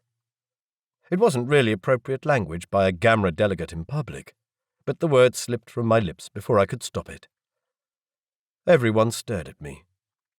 Into the silence I said, "Anyone else who wishes to swear is entitled to do so now." "So, what?" Theyu said in a low voice after we left the room. "The Athil exchange is out as well as Baratha, Miran, and likely Kedras? A total system failure? Why?"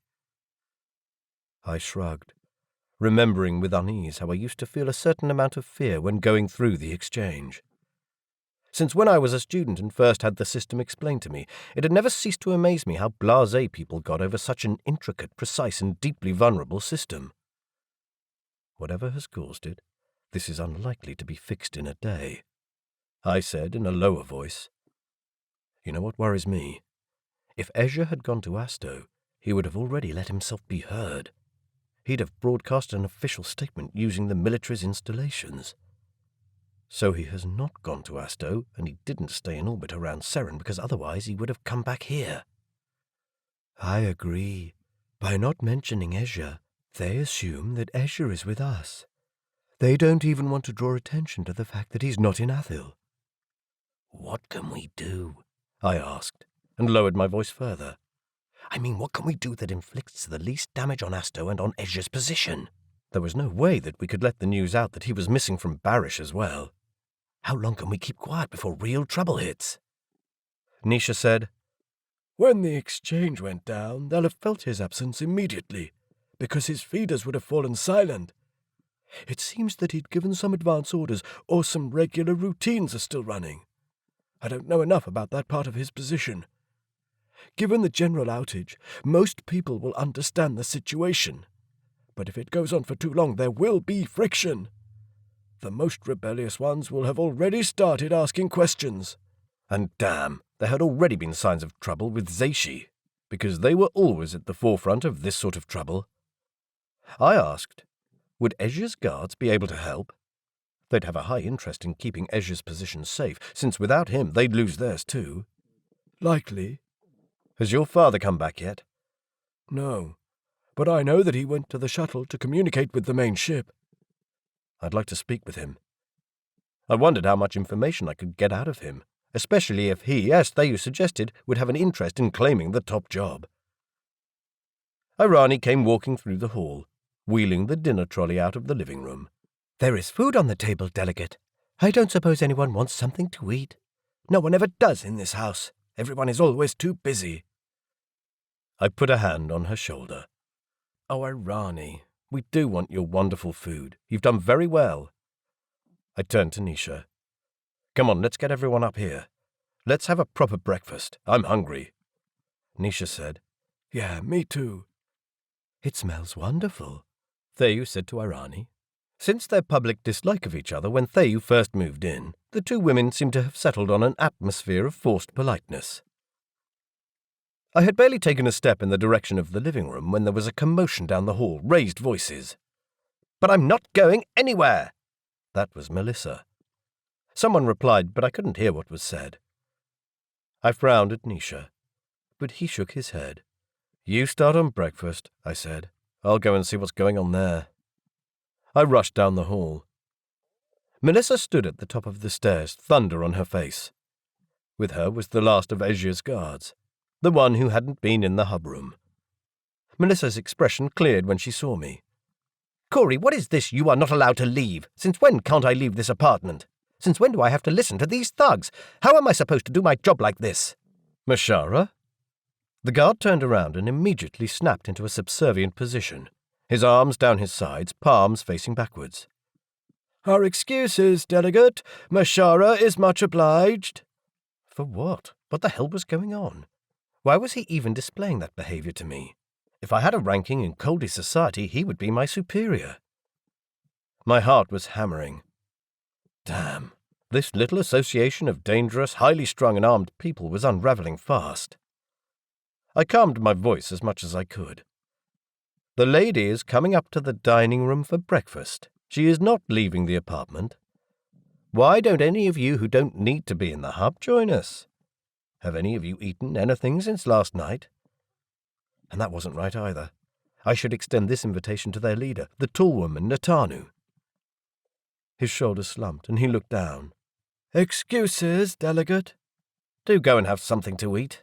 Tell your associates that I will expect them." "I'll communicate the order." He started off down the corridor. "Shit." Melissa looked at me, her eyes wide. "What's up with him? He tried to stop me leaving the room." I was sure there was a bit more to it than that, but I let it rest. "Listen, I'm afraid they're all upset, so please try to be understanding. The exchange is out and Ezhya is out of contact. They're rattled, unsure what to do." "And that involves harassing me?" Well, the way she had behaved last night had probably made her a focus point, someone they needed to watch. They've been harassing me too. In a way, I felt sorry for her. I'd left an instruction with Irani that she would be allowed out of the room but not out of the apartment, and evidently she had intended to do just that. I took her to the office downstairs, sat down and let her rage. She called me names, she called the guards names, and even got stuck into Irani, but none of those people heard any of it. Getting no reaction from me, she grew tired of raging. "Why do you take it all with so much patience? How can you even do that?" I grew up in space. There were always Gamera people around from way back when I was 8. "Where were you before that?" "I lived in New Zealand, Bay of Islands. My father was a scientist with the Wave Energy Project. He ended up pretty high in the bureaucracy and on a whim, after my mother died, applied for the job of director of Midway Space Station. He got the job. We lived at the Nations of Earth complex. I went to school there. My father married a Demarchian." "You're probably one of the first people to have lived off Earth for most of their lives." "No, I'm not. It's just that those who leave don't tend to come back." She nodded, in thought. I said, "One thing I don't understand about your reaction to the current situation. Your stepfather is Coldi. He hasn't taught you about all the societal links and the pyramids of associations." She snorted. "My stepfather never took part in that stuff. He would never stop telling us how stupid he thought it was." Something clicked for me. "He is from Hedron." "He is." Damn, that was a mistake on my part. The Hedron Coldi were descended from the Zeishi, a group who didn't have the pathological need for social order. Most of them looked down their nose at it. "Melissa, you must understand this. Even if it's not important to you, the stability of Asto affects us all. It affects Gamera, it affects my job, and your job, everything. Will you stop talking about them and their political problems? It's about us, about Margaret. She is missing too." "She'll be fine. As soon as the exchange is back up, they'll return and no one will care about this anymore, at least not on Earth." Considering Margaret, I had other worries. But she wasn't technically missing, just out of communication. "You're just saying that to shut me up. There will be hell at Nations of Earth when they hear about this." "How are they going to hear it unless the exchange comes back? By that time, Margaret will be back and things will continue as normal." Except if this situation lasted too long at Asto. Margaret will be fine. And how am I going to excuse this slip-up, Cory? We can't lie to nations of Earth. For heaven's sake, this will be worse than the Kershaw affair. Somehow I'm starting to believe that Danziger was right. This is just going from bad to worse, from one misunderstanding to a worse one. Well, there was a kernel of truth in that. Should I have warned Margaret not to go with him? Should I have told her about this Coldi habit of Nathana about which she might have found out already? Did I trust Ezhya's understanding of our society? He had dealt with nations of Earth on several occasions. He had received advice. Had any of it contained the information, "These people do not consider intimacy between business partners appropriate"? Damn, it was no good thinking about it. If it was to happen, it would have happened already. She asked, "So what are we going to do?" "Until the exchange is back, we do nothing. After that, I don't suspect we'll have to do anything at all." "How long is that going to take? Days? Weeks? Who knows what's going to happen at nations of Earth in that time?" "Not that long." "Oh, hell, I hope not." "What do I do all that time? Sit here and stare at the walls?" "You might go into the assembly and see what is being discussed there. There are meetings every day. The public gallery is open." Melissa snorted and turned to the window. What a mess.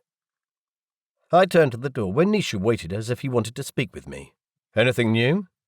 "We're waiting for you in the dining room. My father is back." "Sure. Let's deal with another ticking time bomb in my apartment." Chapter 6. Melissa was too angry to want breakfast, so I left her in her room, making a mental note to ask Irani to bring her something to eat later. In the living room, most of the guests in my apartment sat around a big table, where the usual wide choice of dishes was spread out. When I first moved into the apartment, when it still belonged to Renkati, I had wondered what need I'd have for that huge table. Today we had 2 tables of similar size put together. Asher Demiri and his guards had taken up seats on the far end. Then there was an empty seat, and then the first of Ezhya's guards. The woman Natanu sat in the middle of that group, which stretched around the other side of the table. No one spoke. Right. We had a problem here. I crossed the room and boldly sat in the empty seat between the 2 groups. Nisha and Theyu settled opposite me. I asked, "Anyone else coming?" Irani shook her head. "I don't know, Delegate. I asked everyone, but some people don't seem to be here. The lady is still angry, I think. I don't know what I did wrong." "Don't worry about it, Irani. It's not about you." "But she got angry when I told her—" "I know. Don't worry about it. Please, Irani. You may want to bring her some food later." "Certainly, Delegate." 6 seats were still empty. Apart from Melissa, I presumed these were for Margaret's guards. But I hadn't seen them since early this morning and didn't even know if they were still in the house. Irani went around the table pouring tea. A few conversations began in different corners. Asher asked his son about the weather, which, by the way, had behaved remarkably well, with the notable absence of the heavy afternoon storms that were typical of Barish. Natanu asked Theyu about trains into town. I observed that conversation, noting Natanu's proud posture and Theyu's slumped shoulders, and the way she kept her gaze below Natanu's chin. It was all very polite and reserved, 3 groups, with just the top tier of each of the Coldi associations taking part in the discussion. The others, lower-ranking guards in both groups, were silent and avoided eye contact with other people. Asher's guards kept glancing across the table, as if Ezhya's guards could pounce on them any minute. None of them made much. I had intended to have an open discussion about the situation and what we might do, but that had been a silly Earth thought. A discussion would never work in this atmosphere of distrust. Asher was the first to get up from the table, and his guards followed him out of the room like little ducklings. He didn't say where they were going. Ezhya's guards went back to the hub room after asking me if that was all right. When they were gone, I heaved a big sigh and leaned my elbows on the table. "This is not going to be easy," Nisha said. "No. Do you think they'll come to blows?" "If we do nothing, likely." Theyu said, I suggest that you go across the gallery to Ezhya's old apartment and tell the Asto representatives to make room for one of these groups. We can't have them both here and expect nothing to happen." Nisha said, "But where are Delegate Ayanu's loyalties? She isn't part of Ash's network." And she wouldn't have any relationship to the guards either.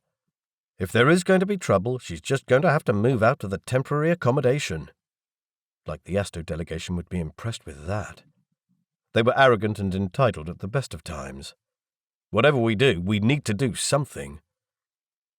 Theyu and Nisha both nodded, but said nothing. Theyu blew steam off her tea.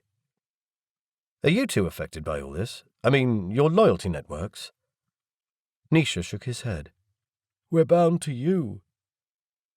In the beginning, I'd been uncomfortable with him talking like that, but that was simply the way Coldi people saw things, where they belonged in a network at any one time. Theyu said, "I have 2 networks on Asto, but neither are related to the people here." I thought for a bit. The fact that we're outsiders, does that make us more acceptable as keepers of the peace? Theyu said, "To stop rivalry between Ezhya's guards and our father? That's not going to go away until Ezhya returns." Nisha shrugged. "Short of Ezhya returning, the only other thing that's going to keep this sort of rivalry at bay is to have the command key back in the inner circle." I'd heard of this mysterious command key. It was supposed to be a sequence of orders programmed into the main command hub in the Chief Coordinator's quarters in Athil's inner circle. Apparently the sequence was unique to the current leader, biologically keyed to work only at his say-so. "You say have it back? Where is this command key?" "Ezhya has it. Natanu has a copy." That Natanu who was spoiling for a showdown with Asher and his guards. Oh shit, I could see where this was going. "Don't look like that. She can't use it unless she enters the command room, and even if she manages to get to Asto and if she tries to enter, the inner circle guards will have orders to kill her. The key is an aid to keeping things running and a protection of the hub when the chief coordinator is away. It's not a tool for taking over power. Each chief coordinator develops their own." "Wouldn't it be smart then to store a copy on site?" I asked. Frankly, I had no idea if this command key was a physical thing or merely a file on a computer. Coldi really spoke about these matters. "Not if the chief coordinator is not on site. It belongs to him, not the inner circle. In fact, if it were available freely, his competitors in the inner circle could use it to inflict much damage on him." But a supporter could use it to strengthen his rule? I wasn't sure anymore if there was such a thing as a supporter in the Asto system, especially if the system was under stress. "In theory, yes, but I can't think of anyone who could use it. The inner circle would be in lockdown. Anyone who lives in the inner circle would be considered a threat to the position and would be kept out of the hub by Ezhya's backed-up orders. Anyone from lower ranks could never even enter the inner circle." But if they did, they could use this key? "In theory, maybe, but how would they get the key?" The system baffled me. Why have this key if no one could use it? Surely there is a backup plan in case something happens, if the chief coordinator is sick or unable to work. "Yes, the backup is that one of his seconds takes over." Permanently. Ezhya's seconds were Risha and Taysha. I understood that Ash's superior, Ezhya Palayi, was quite old. I hadn't had any involvement with him. Taysha I'd had more involvement with than I'd ever wished to have. I'd horse-traded with him for Theyu's contract, and I did not want to be reminded of this rude man. If there was ever a fight between the two, I had no doubt Taysha would win that tussle, and then his ascent to power might upset Theyu's networks too, not to mention my relationship with her. Damn. So, what would actually happen if someone could get the command key into the inner circle hub? "They can't." No, but suppose for one moment someone could. Theyu said, "If the key was activated, it would delay the shift of power, because all of Ezhya's automatic order routines would receive a boost. Eventually, things would happen that would require his input for decisions, and processes would falter. First a few, and then more and more, until the system breaks down, allowing someone to come in. Would it last until the exchange comes back? She shrugged. Perhaps. I don't think anyone has ever tried how long the command key keeps the inner circle together. But it's irrelevant, because I don't know anyone who could take the key in there without having their heads cut off. Seriously? But how would a successor enter the hub then? As I said that, I already knew the answer, and it wasn't a nice one. Most likely it was how Ezhya had taken power, because when the inner circle locked down, there was only one way of getting in if you weren't the chief coordinator. A way that involved a lot of people with guns and a good number of dead bodies. Damn! There had to be something we could do. I got up from the table and went into the hall. Ezhya's guards were again fixated on their makeshift receiver. They had attached a screen that lit their faces with a blue glow. It displayed blocks of text that looked like code, not something I could make out. I left anything to do with technology to Thayu and Nisha. Mashara? The woman Natanu rose and faced me. Her face twitched as if she didn't know what to do. She looked like she would like to use the subservient pose, but I didn't even rank in Coldi society. She didn't want me, she wanted Ezhya. Can I have a word with you? I asked her. I used professional pronouns and studied the other guards while I spoke. One or two of them looked unsure whether they could trust me. Delegate, Mashara again apologizes for the intrusion. Mashara will aid the household as much as possible. The tone of her voice chilled me. For a woman said to be after Asto's top job, she sounded too demure. I didn't buy it. I understand that you have Ezhya's command key. She looked startled. I do. I understand you can't use it. Not from here, no. Excuse my ignorance, but I'm rather unfamiliar with this key. Is it a physical thing? She opened the front of her jacket, giving me a glimpse of the armor she wore underneath. Seriously? Wearing armor to breakfast? Oh, I certainly saw Irani's point of protesting against display of weapons in a private situation. She pulled out a metal cylinder about the diameter and length of my pinky. It lay in the palm of her hand, with the light from the screen reflected in the brushed metal surface. A tiny blue light blinked near what I judged to be the top of the thing. That was it? The key to Ezhya's hold on power? She tucked it back into her jacket without saying a word. Seeing as we have radio contact with Asto, would it be possible to somehow upload the commands to Ezhya's hub? No. Very definite. It needs to be physically inserted. I nodded. We clearly had a problem here. I watched whatever communication the guards were receiving roll over the screen. I thought for a while, fingering my upper lip. I remembered my discussion with Ezhya yesterday, and his mention that with some planning, a visit to Asto might be possible. Because of the eclipse, Asto was the closest it would be to us all year. A space-enabled ship would cross the distance in days. There happened to be such a ship in orbit. Asher owned it. I said in a low voice, "Supposing I could get someone to take this key to Asto and into the hub, would you be committed enough to Ezhya to help me?" She eyed me as if she thought I was mad. My heart hammered in my chest. She said nothing. I licked my lips and plunged in further. Supposing again this person was someone not from the inner circle and not interested in taking Ezhya's position, but purely to help secure his position until the exchange comes back online and he can return. That could happen any moment. Let's not kid ourselves about that. Oh, that was actually a pretty rude pronoun form. We heard what the exchange owner said. It may not be back for days. Many days, I guessed. But she didn't flinch. She glanced at her colleagues and then nodded once. Did that mean go on to me, or was it a sign for them to bundle me out of the room? I waited. Nothing happened. I continued. So, supposing what I just said, would you give your commitment to securing Ezhya's position in favor of trying to obtain the position for yourself? Well, shit, I'd said it. I held my breath, waiting for her answer, wondering if that answer would be a knife in my heart or a pledge of support or more of nothing. She stared into the distance. Her lips twitched with deep emotions warring inside her. I knew I was asking a lot. Declaring loyalty to a non-Coldi person, to a position that might prove untenable, while in doing so throwing away all her own chances of securing her future in case we failed.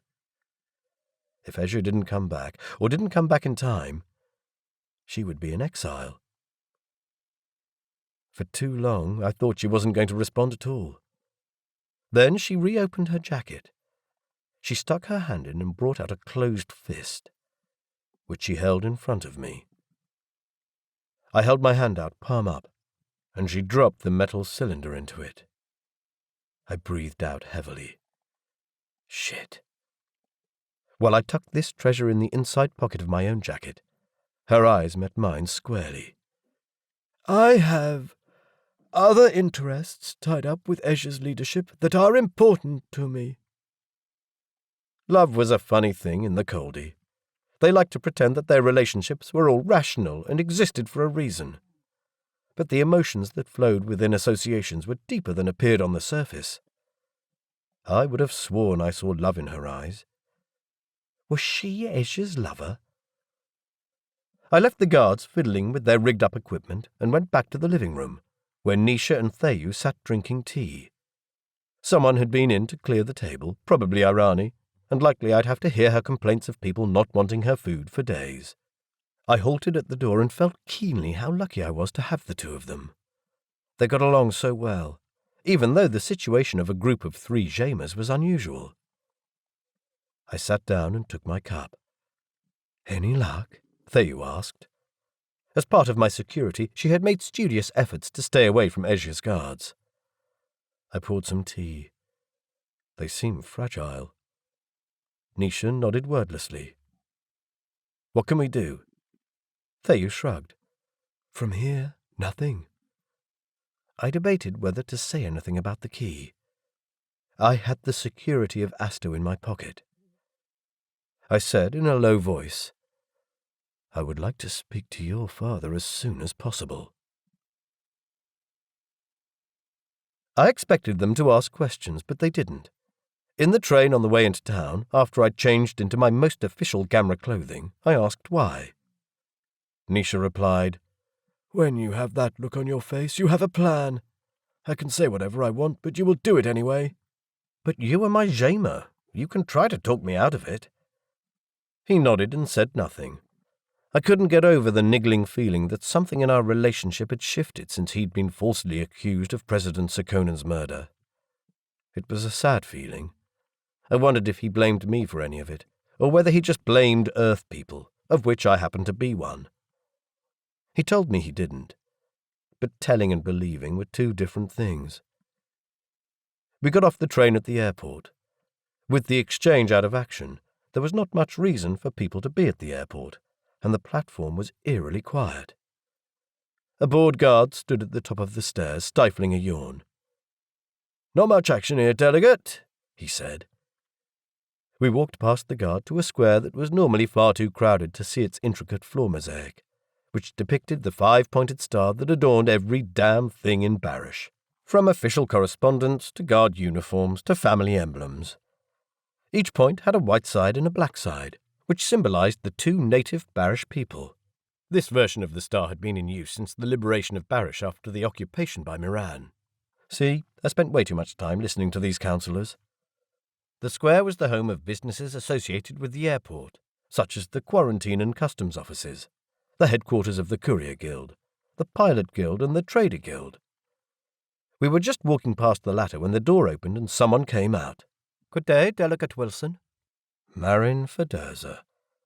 He was at his peacock best today, in full trader uniform with all his shiny decorations for various awards of service.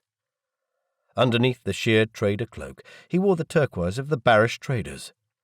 The cloak was held at the top by a bejeweled clip. "I've just been trying to contact you," he said. I looked at my comm. So he had. I must have missed the message when we were in the train. That was right. He was going to contact me when he had spoken to his fellow Algerians.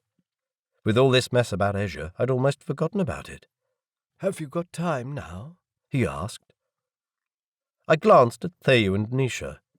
We hadn't told Asher that we were coming, although I did want to talk to him as soon as possible. I do. Then let us go upstairs. He preceded us back into the building. I had been inside the Barish trading office before, but never on the top floor. Fedurza's office was a light-filled room that overlooked the square, with soft carpet, old bookcases, a beautiful and grand timber desk, and luxury chairs.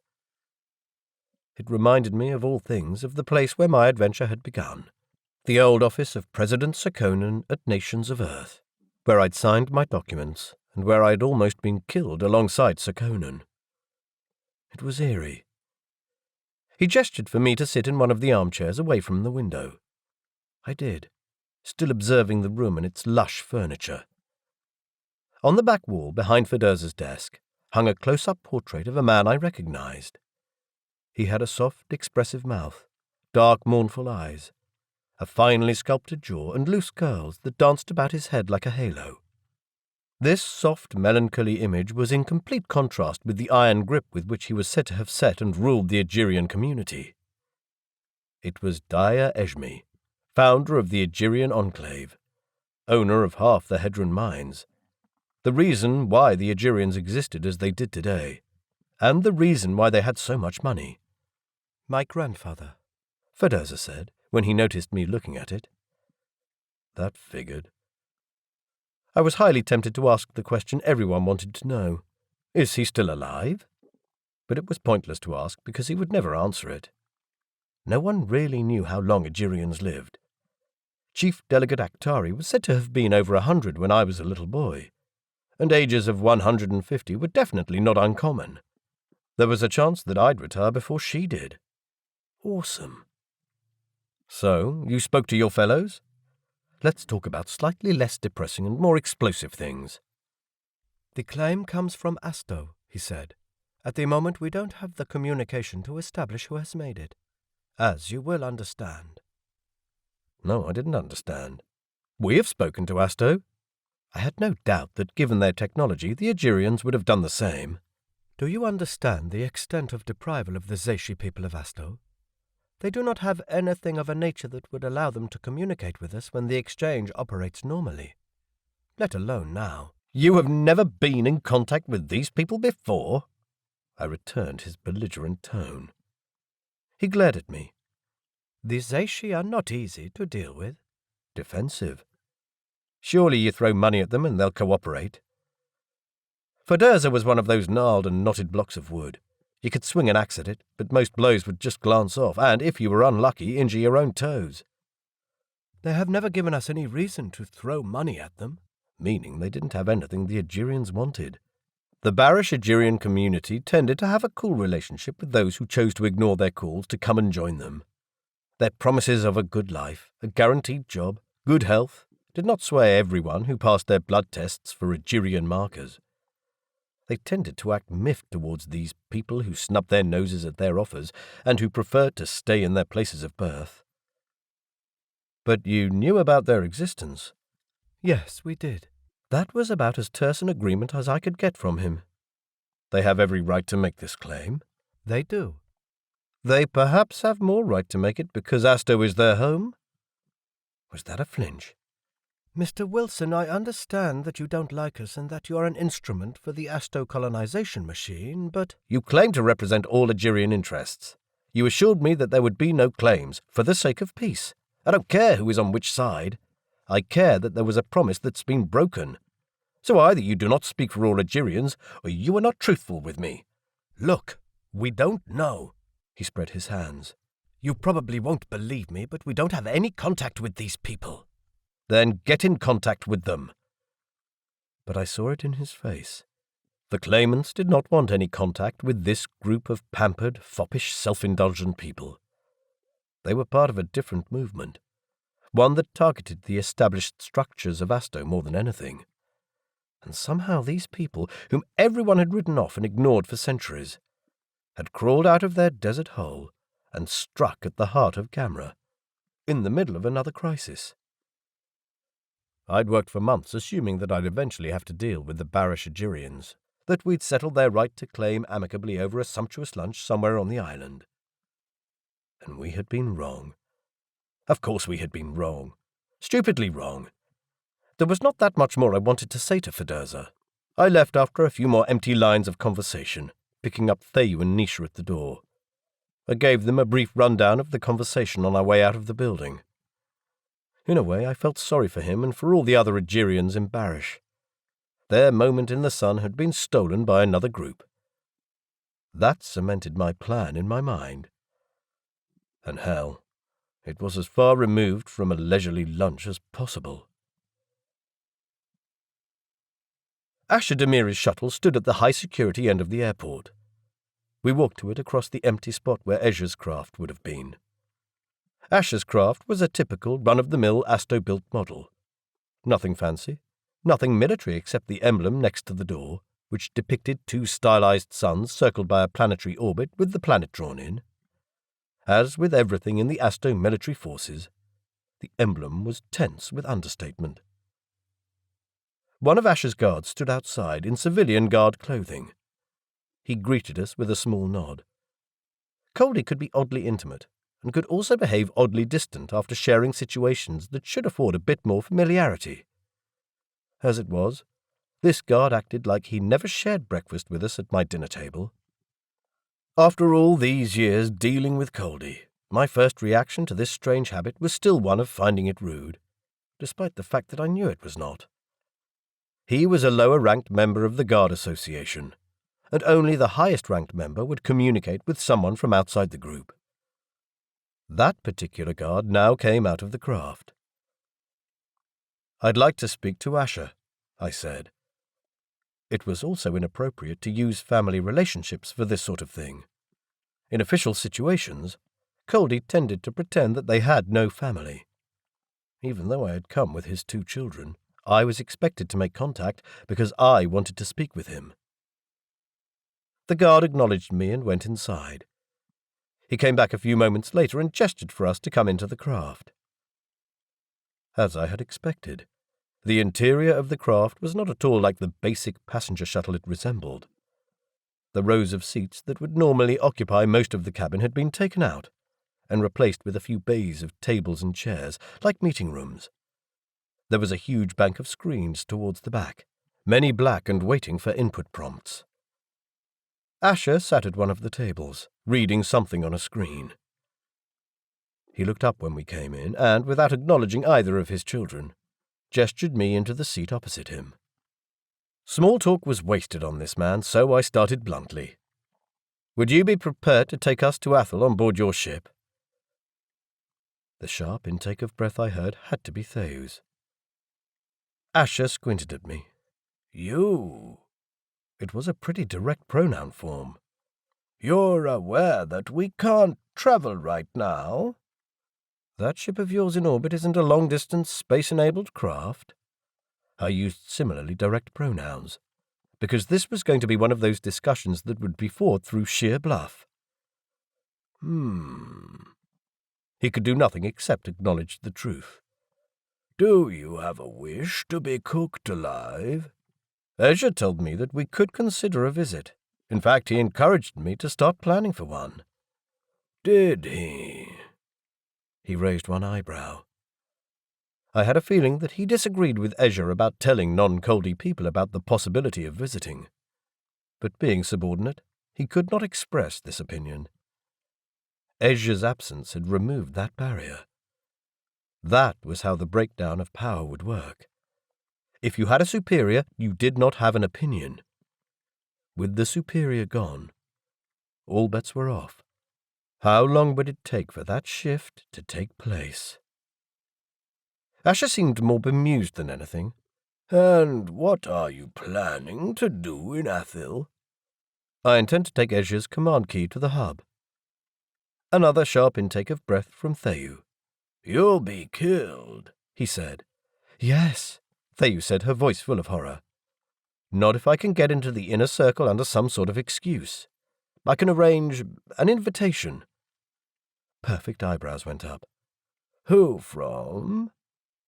Ezhya tells me that Risha should be able to inform me about the Zaishi and the Egerian claim. It is my job to act as intermediary between Asto and any claimants under Ezhya's mandate. He said, not in a convinced way. Risha does live in the inner circle. He does? He does look after the relationship with the Zaishi. Ezhya gave him that task, yes. So he'll be able to tell me who these people are who are making the claim. I'm not sure about that. I would suggest that this comes from a rogue element with their own agenda. Risha has talked to you about his dealings with the Zaishi? Insofar as the army is concerned, yes. Oh well, that wasn't a good starting point for peaceful talks. I was guessing that he probably wasn't in favour of talking with the Zaishi in the first place. I plunged on like a blundering drunkard. Yet if anyone knows, Risha would. He is your superior. You can introduce me. He gave me a calculating look, as if deciding whether I was shitting him or I was serious, as if taken aback by my direct pronouns, deciding how much of a curious fellow I really was. Oh no, I didn't doubt for 1 minute that he'd shunt me off to someone else if he could. What makes you think that Risha will see you in the middle of a crisis? Nothing. He raised his eyebrows. Nothing but the famed Gamra narrow vision. Of course I know about the crisis, but I am a Gamra delegate, and as they are wont to do, I go about my business unhampered by the world crashing and burning around me. Guess that would work. The heart of the matter is that I'll get into the inner circle. He'll be curious. He'll talk to me precisely because he'll see me as stupid and harmless. I'll be his entertainment. But never for 1 moment will he expect me to have the key. So I'll go for a bit of friendly conversation to satisfy his curiosity, and when we're done, I make for the command hub. I met his eyes, silently giving him the same challenge I'd handed Natanu. Help me and protect what we worked for together and forget about your own ambition. Except if we lost and he kept quiet about this plan, he might keep his job. As the head of the armed forces, his association would still be intact. The same could not be said for Natanu. Who would be coming on this stupid mission? But his face showed that he was thinking about it. In what way I could only guess. Theyu and Nisha and Ezhya's guards. He stiffened. I'm not having them on my ship. They promised me loyalty. I can vouch for them that they will stay out of the way of you and your crew. I don't believe anything that woman says. They're not part of my association. They'll endanger the ship, compromise our security, and encourage fights. They are only going back to Athos so that she can challenge. I inserted my hand under my jacket and drew out the key. The metal cylinder lay inoffensive as could be in the palm of my hand. His eyes widened. Both Theyu and Nisha gaped at it too. If Natanu wanted to challenge, she would not have given me this. He glared at me, nostrils flaring. You're serious, aren't you? Damn right I am. I don't know how I did it, but he gave me his word.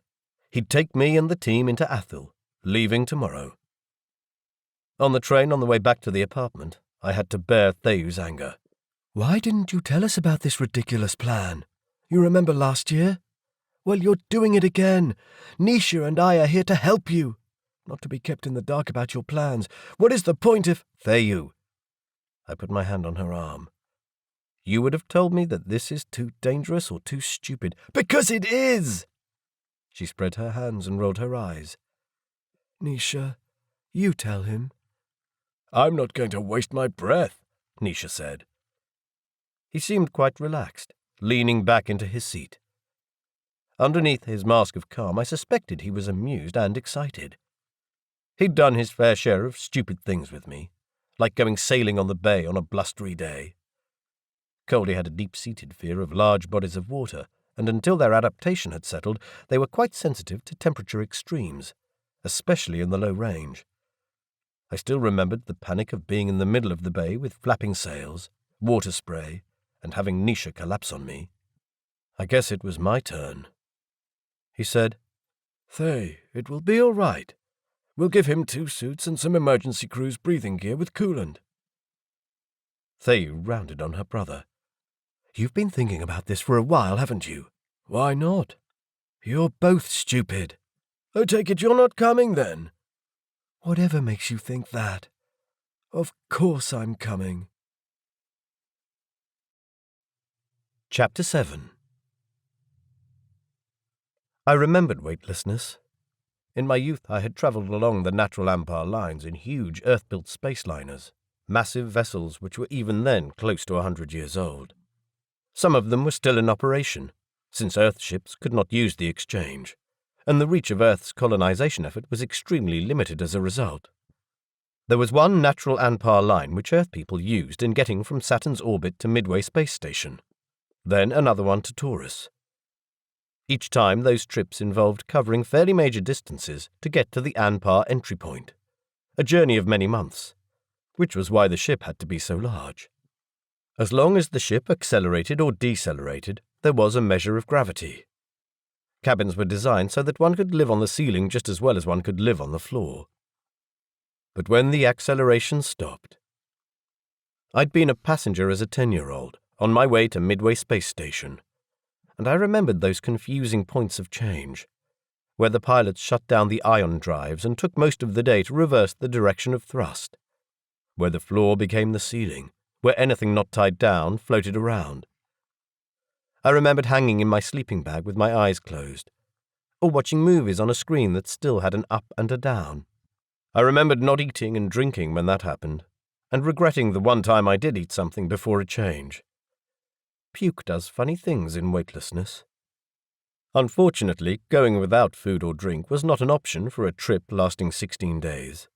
And in our hasty planning of the trip, I had been more concerned with surviving the impending heat than with the 16-day lack of gravity. In fact, I hadn't considered there would be a lack of gravity. But apparently, the design requirements for artificial gravity resulted in a ship that was either too large or else unsuited for firing weapons. So, no gravity, which meant that my movement was somewhat restricted immediately after dinner. This was not helped at all by the fact that the ship was kept at a temperature range suitable for Coldi, which meant that most of the time my clothes were soaked with sweat. I swear I lost a lot of weight in those days. Coldi were immune to motion sickness, and Thay was rather puzzled by the whole affair. So now we were on this military tin can hurtling towards a pink hothouse planet, with a crew of an unspecified number, weapons of unidentified types, and a ship of unspecified dimensions. I hadn't seen the ship from outside. On the way up in the shuttle, the view screens had blacked out soon after takeoff. Oh no, they didn't trust us. Not one bit. Once we were out the airlock and inside the white corridor, with the obligatory maroon on the doors and in a stripe over the wall, a crew member had taken me, Thayu, Nisha, and Ezhya's guards to a section of the craft separate from the crew. Inside the 2 dorm rooms, tiny washing cubicle and common room, we had everything we needed. But at the end of the corridor there was a solid sliding door with a panel that required input of a code that none of us had. The word prison was on my tongue most days. "It's a military ship," Nisha had said by way of apology, and I'd hardly ever seen any Asto military display out in the open. Asto's leaders and representatives strutted and bluffed like peacocks, but their real striking power remained in the shadows. Shielded, blacked out and secret. Their armed forces wore no uniforms when they were out. You didn't know who or where they were, although over the years of dealing with Coldi, I'd developed an eye for picking out military people. The 2 dorm rooms we'd been allocated each had 6 sleeping bays, leaving barely any space for personal belongings, or bulky suits and cooling equipment. Thayu, Nisha, and I went into one dorm, 6 of Ezhya's guards in the other, which left Natanu a spot in our dorm, which she hardly ever used. It was cramped, claustrophobic, and, as usual, with Coldi accommodation, always too hot. There were also no outside view screens, and we had no passenger feed with information about the journey or anything that gave us outside news. We played a lot of games, told each other stories, and only knew how much time had passed because of Nisha's timer. The only link we had to the outside world was Asher's daily visit to us. I could understand his wariness towards me and the guards, but his own children? Every time he came, I expected to be told that the exchange was back up and that our journey was no longer necessary, that Ezhya had returned to Athil to take care of his own position. That news did not come, and as the days passed, I resigned myself to the fact that I would actually have to complete what I'd set out to do. I took my air tank and coolant off the rack and studied the apparatus operation. I practiced putting it on and moving around with it. It was firefighter's gear. In a place like Barish, where the fine oil-like substance exuded by the megan trees stopped most fires, firefighting gear was hard to find. This gear I'd borrowed off a Kadrasi merchant who was stuck in Barish. I made myself familiar with putting on and taking off the helmet, putting on the breathing mask so that the flaps blocked any air coming in through the cracks. Our impending arrival in Athil began to fill me with dread. This might be the stupidest thing I'd ever done in my life. "You can breathe Asto air," Theyu said. "It's not as if it's poisonous." I was going to say that I read it could be poisonous if an ocean wind carried humidity with acidic droplets.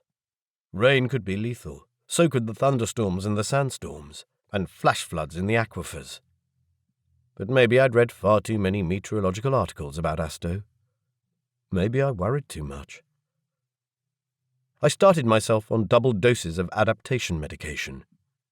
The resulting increase in body temperature made me hallucinate, for which I took other medication that made me hyperactive, and I spent 2 days bouncing off the walls. I couldn't sleep and couldn't sit still. On board the ship there was barely any difference between day and night, and to make things worse, the ship kept an Asto day, which was shorter than the Seren day and further mucked with my sleeping patterns. Time was getting horribly blurred. I remembered that from the long-haul trip too.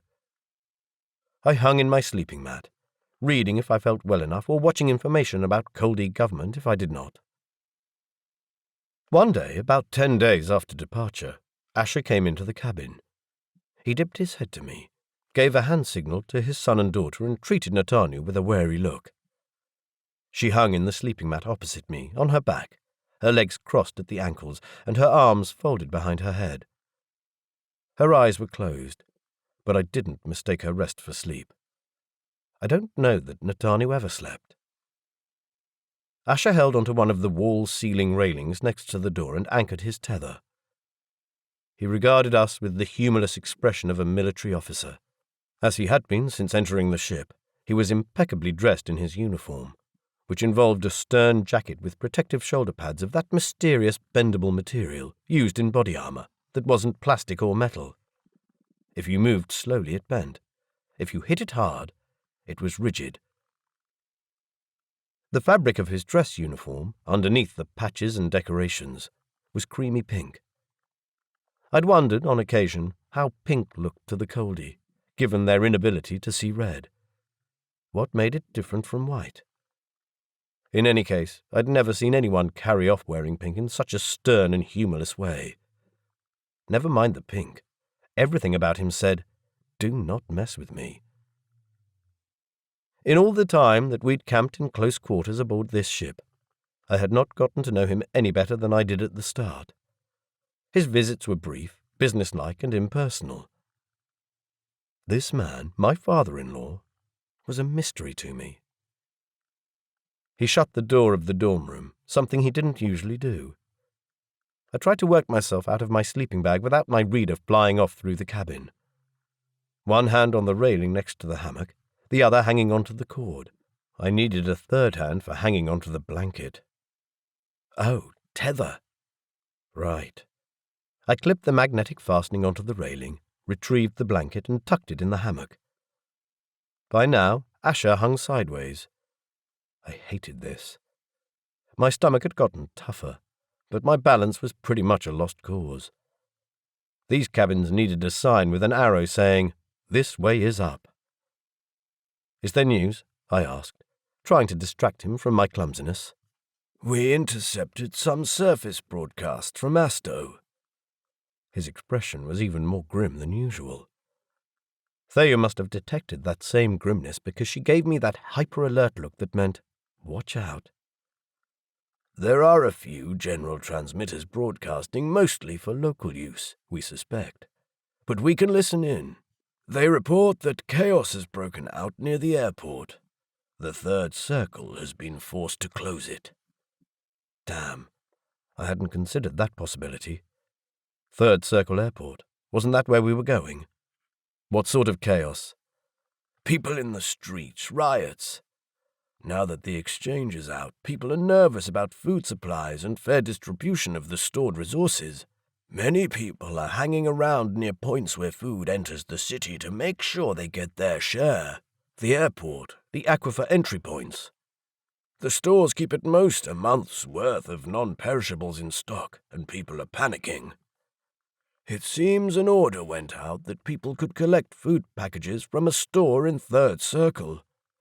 When they came there, no one knew anything about it. A fight broke out. Guards dispersed the crowd, but the troublemakers took their fight to the airport. He took out his comm reader. I gave my feeder the command to connect to it, and heard the recording he had made earlier. On it, a garbled voice was barely audible over the sound of shouting. It took a fair amount of training for Earth people to be able to distinguish male Coldi voices from female. I'd gotten pretty good at it, but on this transmission it was impossible. There were a lot of voices in the background distorting the sound, and the reception kept floating in and out of focus. The groups led by Neo have advanced into the Third Circle. Tasha is trying to hold together the First Circle representatives, but some of them have left the compound to defend their own associations. After a burst of static, a second person asked, How is Tasha holding up? Still in the inner circle, trying to run his side of the network. The connection cut out. Both Nisha and Theyu frowned at their father. He gave a nod, his face grim. I struggled to put together the information all the others obtained from this snippet. Ezhya Palayi I knew better than I was comfortable with.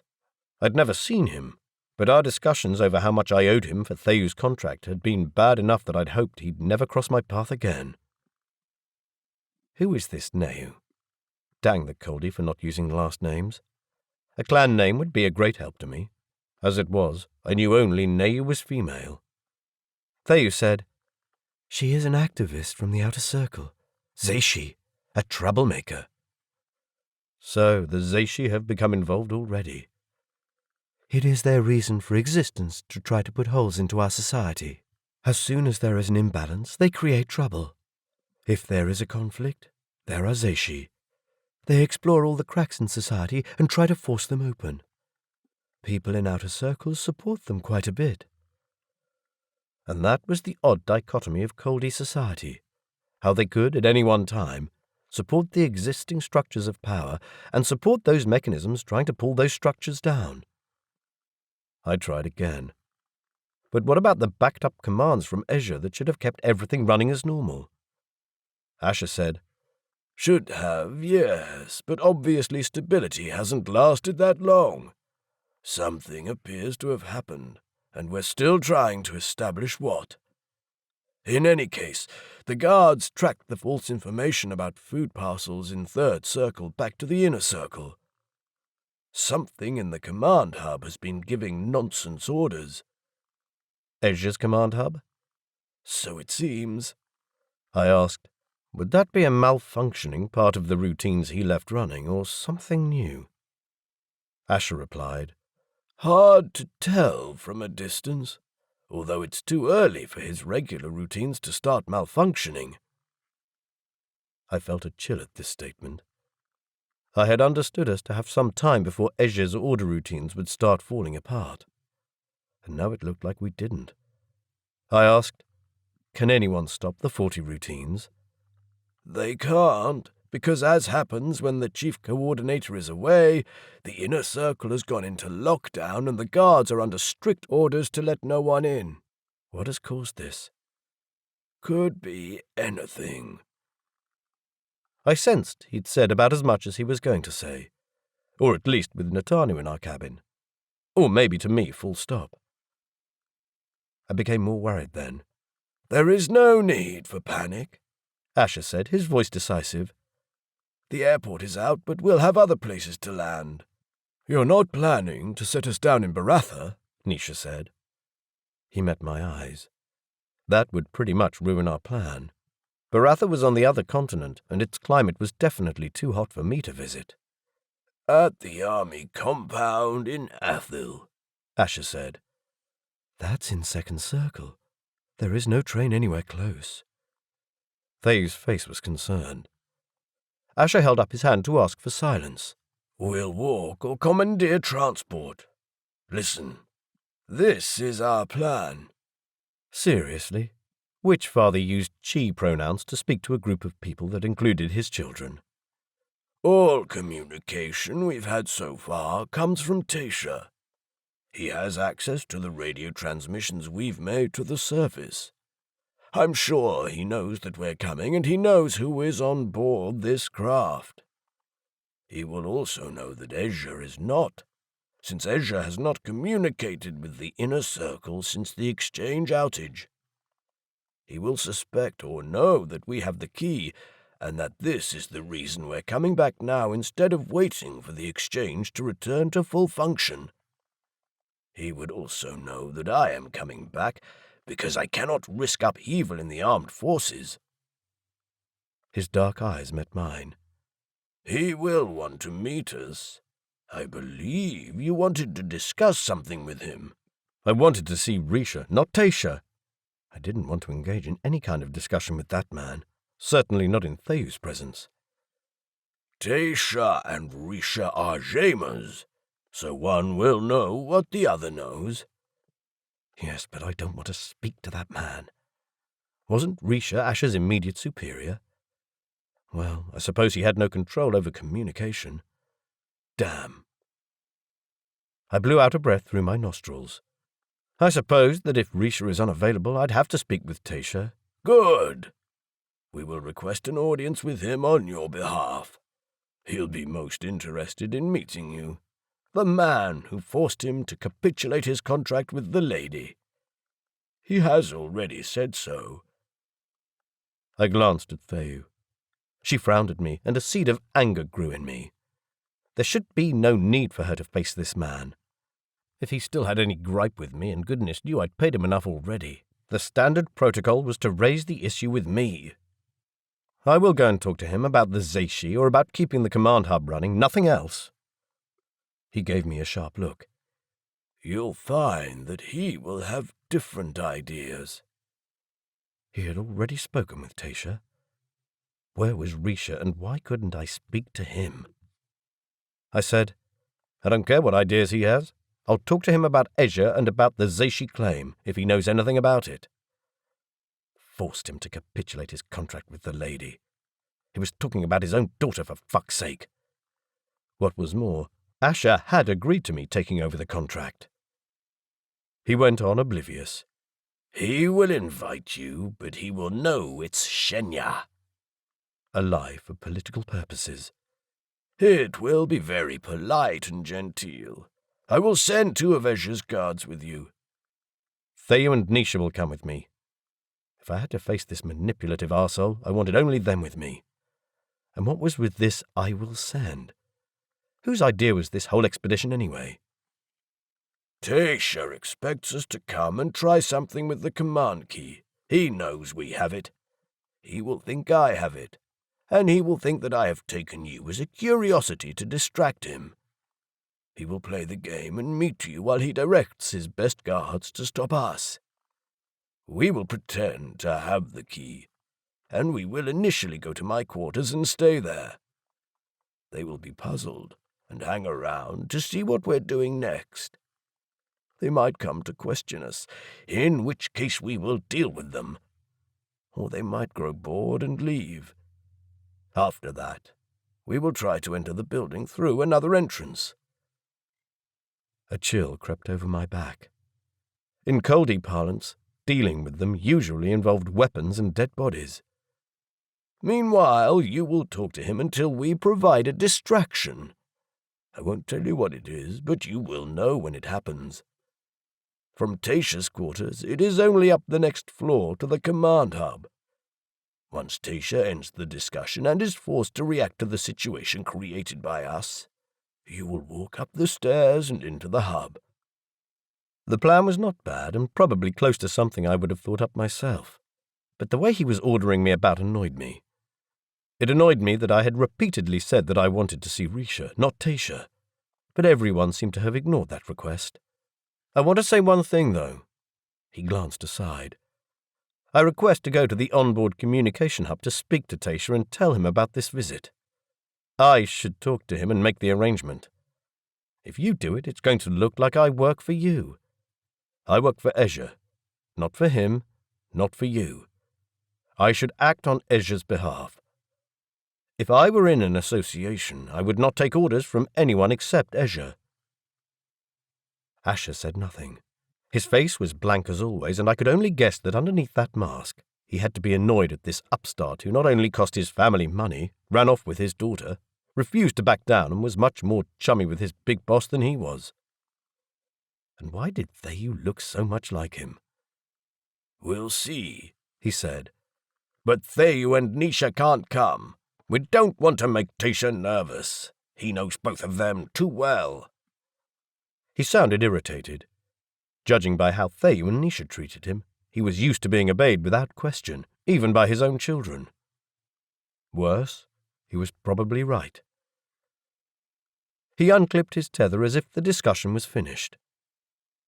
I wasn't finished, though. I pushed myself across the room so that I hit the door before he did. I stopped the bounce back by grabbing the handle to the emergency hatch. There. I'd had a lot of practice doing this over the past week. I want a reply to my request. I want to speak to Tasha as soon as possible to discuss my visit. Goddamn royal eye. I met his gaze squarely, wiping the sweat from my lip. A vent in the wall blew hot air over my face. It was only going to get hotter. He nodded, pushed off so he floated around me and floated back towards the door. Can I get through? It was phrased as question, but it was an order. On his ship, at his mercy, I could do nothing except move aside.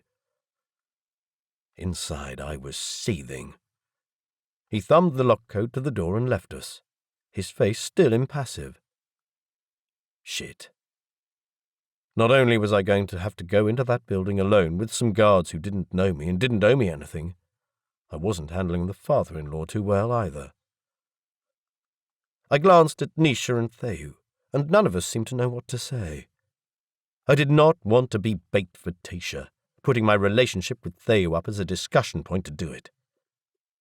The man who forced him to capitulate his contract with the lady. What the actual fuck? I didn't want to have to tell her about the horse trading I'd been forced to do over her with this foul man, and I especially didn't want to tell her just how much I'd paid to buy out her contract. She'd be horrified. Hell, I was horrified. I resettled in my hammock, wrapping the stiff outer support layer around me so that I didn't float away. You know Asher's going to challenge, don't you? The voice that broke the tense silence was rich and undeniably female. Natanu pushed herself into a sitting position, as well as one can sit in 0G. Of course she hadn't been asleep at all, and she'd heard everything.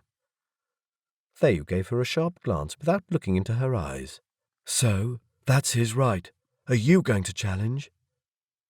Nisha let out a low hiss.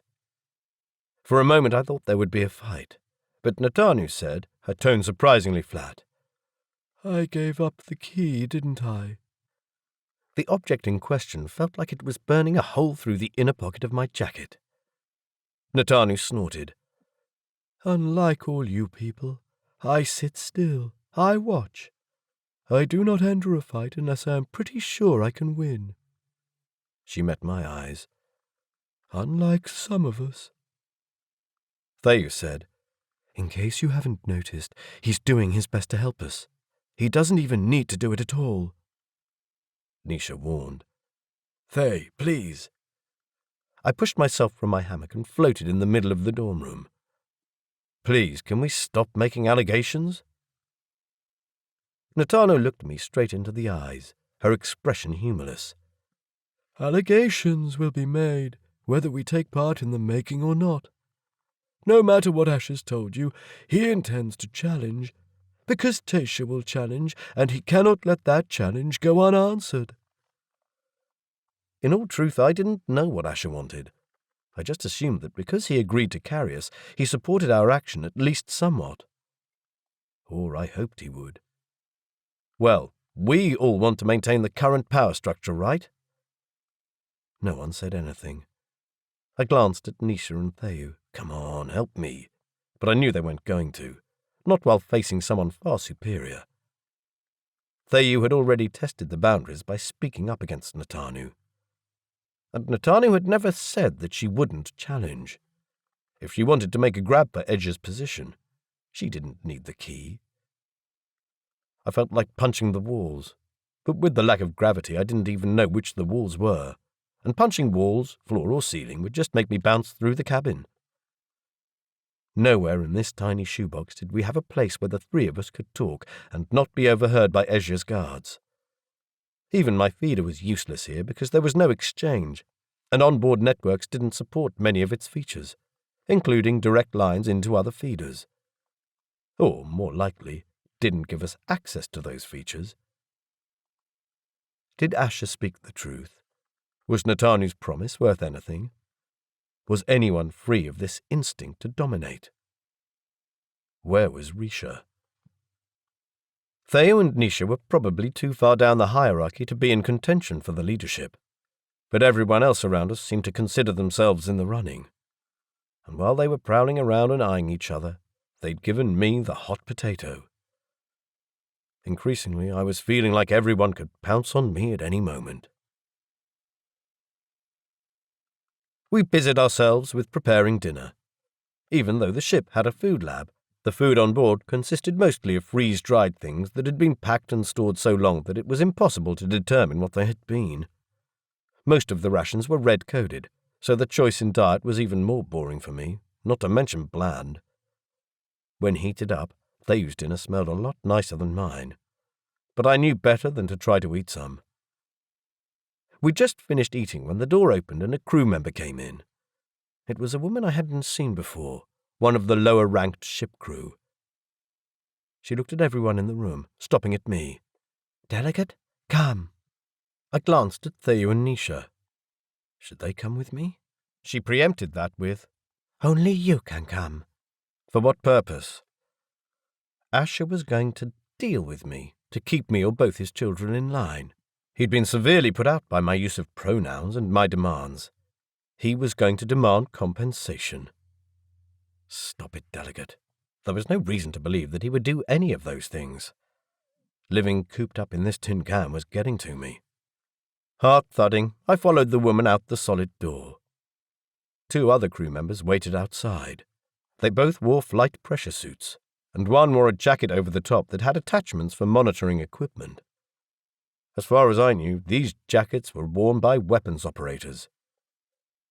We floated through the ship, and I was once more reminded that moving around so much after eating was not a good idea. We passed through a long corridor that had doors on all 4 walls, sides, ceiling, and floor. While obviously exchange-enabled, this ship was designed for deep space. There had often been rumors at Gamera about Asto's spy ships shadowing important delegations and monitoring industrial projects from the cover of deep space. At various points in time, groups of delegates would rally in favor of setting up of more space telescopes to pick up this kind of activity. Within Gamera, Asto was the major force, but it absolutely owned deep space, and this ship was one of those vehicles for that domination. I eyed the doors on either side of the passage. Most of them were unmarked, although some had security panels or warning lights. I suspected that more than a few would be locked, providing access to the ship's engines, its reactor or weapon systems. For all I knew, the ship possessed an exchange sling, which was said to cut out the need for a local exchange reference point. That meant that there had to be some kind of exchange core on board. all of which meant that the Asto military probably had an unhealthy interest in the activities of the Algerians in Barish. Alternate exchange systems, some of them suitable for use as weaponry. Press a button on one planet, and an explosion happens on another planet. I shivered. Damn, being shut up in this tin can really started getting to me. The fact that we were here, in mid-space, meant that the Asto military had no alternate exchange system, right? Because otherwise they would have used it. Right? At the end of the passage we came to a tube with metal rungs that led at right angles to the corridor. It was dark inside, with thin rings of blue light encircling the passage. The tube was only wide enough for one person, and we pulled ourselves through. The female crew member first, one of the guards second, then me, and then the crew member with the weapons control vest. One of the blue rings flashed when I passed, no doubt assessing the risk I posed, scanning me for weapons or some such. The top of the tube opened out into a larger area which was quite dark, but a strange glow of light hit the wall just outside the tunnel. I followed my guides out of the tube and, to my great surprise, onto the ship's bridge. I floated in mid-air, taking in the huge banks of controls, the large window or view screen at the far end, where the glow of a huge half-lit planet hung to the left. The rest of the sky was dotted with millions of pinpricks of stars. Oh, wow. Look at that view. Look at the detail of shadows and mountain ridges on Asto. Look at the cloud formations billowing into the atmosphere. In my amazement, I let go of the handholds and floated through the cabin. One of my guides took my elbow and attached my magnetic tether to the wall. Don't be dumb, delegate. There were at least 6 people in this room, all of them strapped behind their workstations. 2 of them sat at the very front row of controls. The next bench back held 4 workstations.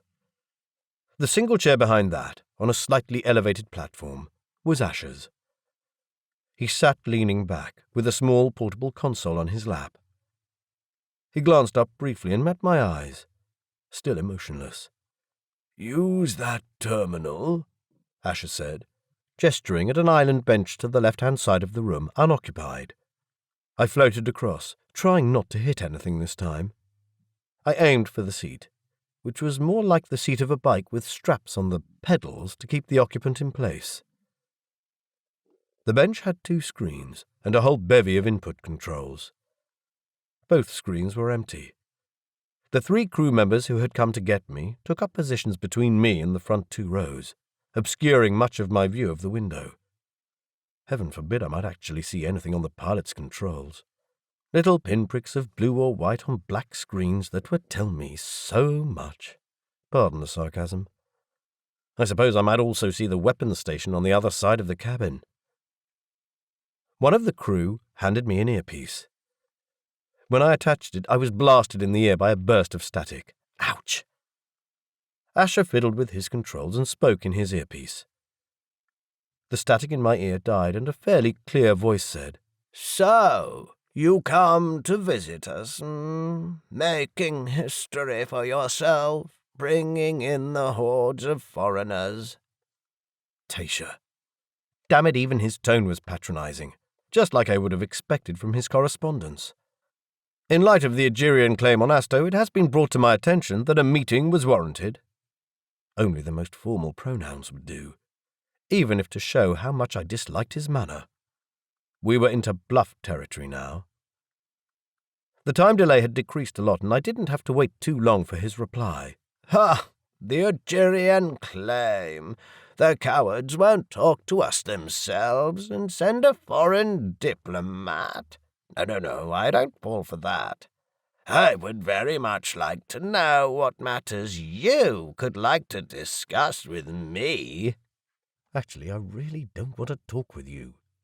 I'd made an attempt to be polite, but his tone and pronouns rattled with belligerence.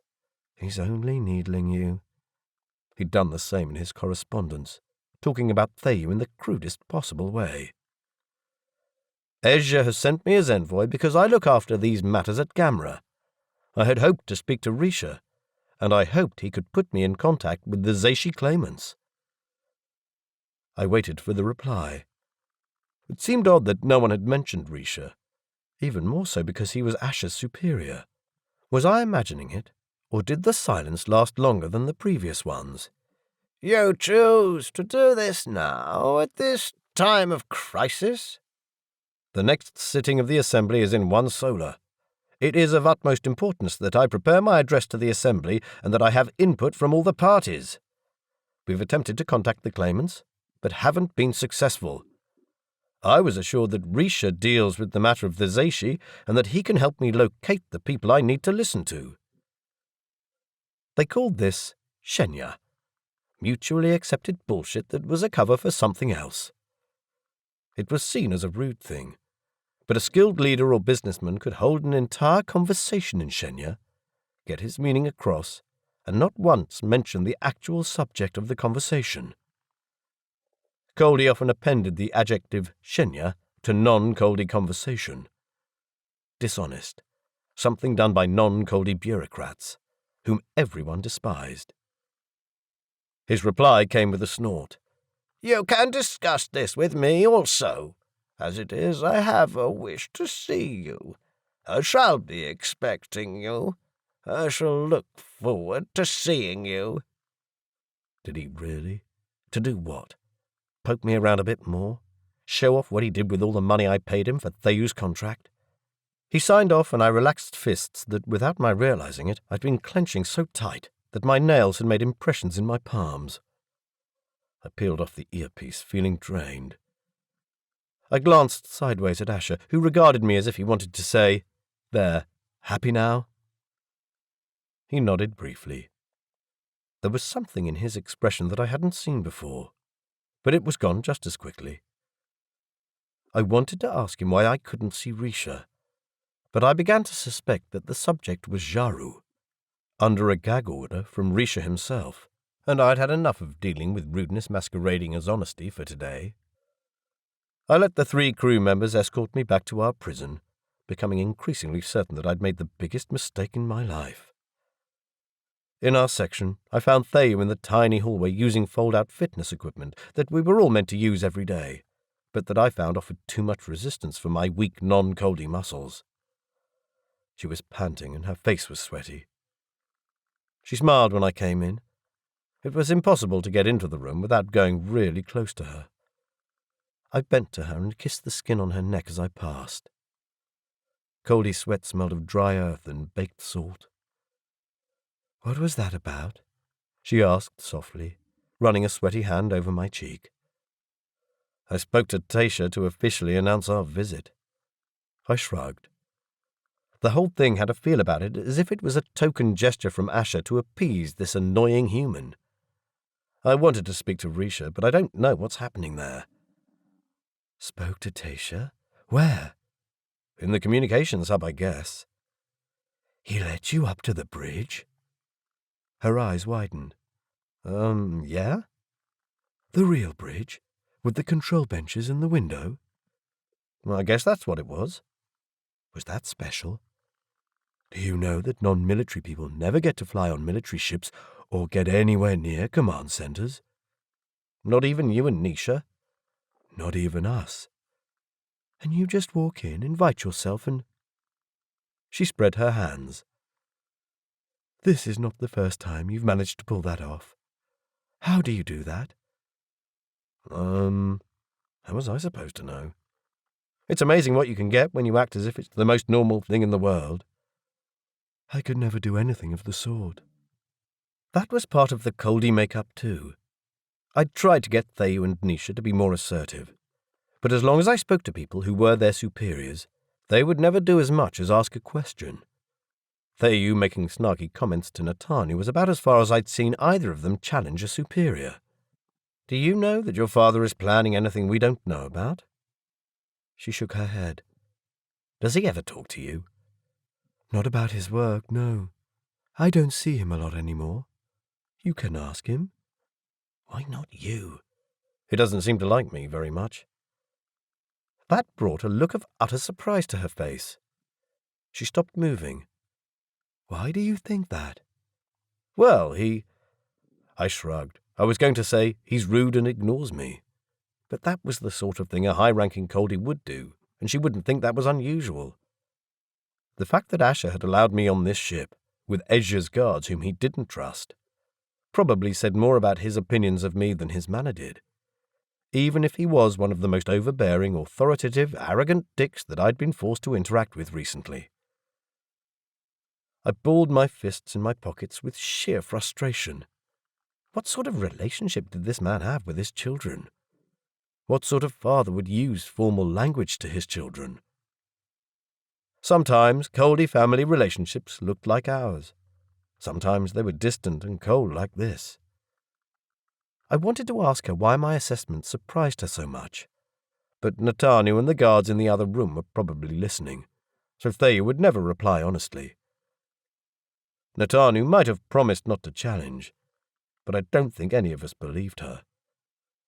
If it came to a challenge, Thea and Nisha would be supporting their father. Well, I thought they would at least. That's how I understood it. If, in fact, this stupid human understood anything about Coldi relationships, and any certainty I'd ever felt in that regard was receding fast. I didn't fucking understand anything. And come to that, why did it have to be so fucking hot in this tin can? Chapter 8. I went back to reading and playing games and staring bored into nothingness. Sometimes I caught Thea looking at me, with a worried expression on her face. And I worried too. I hadn't mentioned anything about the trouble I'd had getting Tasha to release her contract. I just couldn't bring myself to do so, especially not with our lack of privacy. But she wasn't stupid and knew something bothered me. When action finally happened 5 days later, it came suddenly. I was attempting to concentrate enough to work on a report when Nisha, in the other hammock, said, "Am I imagining it, or did the engine just turn on?" No, he didn't imagine it, because there was the slightest vibration in the walls that hadn't been there before, and not much later, a faint measure of gravity returned. Except, of course, it wasn't gravity but the backwards-pointing force from deceleration, and it pulled me annoyingly to a side of the cabin I had for the past 2 weeks considered to be the wall. Over the next few hours, this force grew stronger before ebbing again, and then movement alarms came on. All non-essential crew at their stations. The clock next to the door went into countdown. I strapped myself in my sleeping bag and watched the numbers tick down, hanging sideways. At 0, lights went off. The craft started vibrating and pressure increased in the direction of my feet. The safety harness cut under my arms, but I couldn't even lift my hand enough to stuff a bit of fabric in between my skin and the straps. I concentrated on my breathing, letting the noise wash over me. As quickly as it had come on, it was gone, and so was the associated gravity. There was a clang against the hull, and with a weird lurch, another force took over, pushing me against the wall. My borrowed firefighting gear and tanks dangled above me, and the wall that held my mat had decided to be the floor. "We've docked at the orbiting base," Theu said. Her hammock had conveniently ended up low enough on the wall for her to easily climb out. She did that while I clumsily wrestled myself out of the harness, resembling a stranded whale. Damn. After only 2 weeks in 0G, I felt like I was made of jelly. Theu helped Nisha down since his sleeping bag now hung high up on the wall. We unstrapped and gathered all our gear near the door. Well, sort of near the door, because the door was now in the ceiling. Fortunately, a set of metal rungs on the wall would allow us to climb up there. I kept glancing at the bags and tanks, expecting them to float away. Natanu and the other guards sat in the other bedroom, talking in low voices. They didn't seem to have brought any bags, and I'd never seen them with any personal gear. Those suits they wore must be self-cleaning or something. They didn't look dirty to me despite 2 weeks of constant wear, and didn't smell either. Some time after all movement and clangs had stopped, the door to the rest of the ship slid aside, and a crew member stuck his head down into our section. "You need to disembark here. A shuttle is waiting." We struggled up a ladder of narrow rungs with all our gear. I was exhausted just getting to the top. What was it with this damn thing called gravity? I cursed it when it wasn't there and cursed it when it was. The here mentioned by the crew member turned out to be the orbiting military base of which I had heard whispers, but never had its existence confirmed. The ship had soft-docked. We entered through a wobbly access tube. I was still unsteady on my feet. To an entrance lock guarded by a couple of troops wearing what I'd come to recognize as security corps uniforms. On the other side of the lock we came onto a walkway so wide that it seemed absurd to my ship-adjusted eyes. There was a railing opposite the tube entrance, but the far wall beyond that was entirely transparent, giving the illusion that we hung in space, with nothing to protect us from the vacuum. The pink-scarred surface of Asto filled the entire view, appearing overhead from where we stood. Whoa! I stopped to regain my balance. Another reassessment of what was up or down. It looked like the planet was about to hit us. Most of the ship's crew appeared to be staying aboard, but Ezhya and an entourage of guards were already waiting. He led us along the walkway to the left at a brisk pace, accompanied by a couple of uniformed people on scooters. Natanu walked next to me, and Ezhya's other guards in a pyramid formation behind her. A number of troops stood on either side of the walkway, each in a subservient pose. Had they been waiting for their superior? Did they snap into position as soon as they saw Ezhya coming? As we progressed, I noticed that all the doors to the gallery were kept shut. Sometimes personnel stood before the closed door as if to make sure that no one got in. Everyone wore charge guns, and I even spotted some heavier weaponry. They were all watching me and our party. The walkway was smooth and glass-like and curved gently up, so that the floor disappeared behind the ceiling ahead.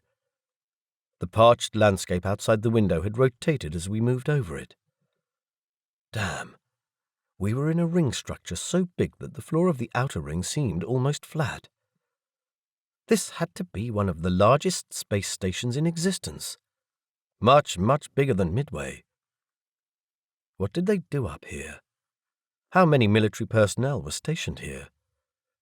The thought of the sheer power in this place sent a chill down my spine. I'd never understood why Asto seemed so reluctant about using its military or even admitting that it existed.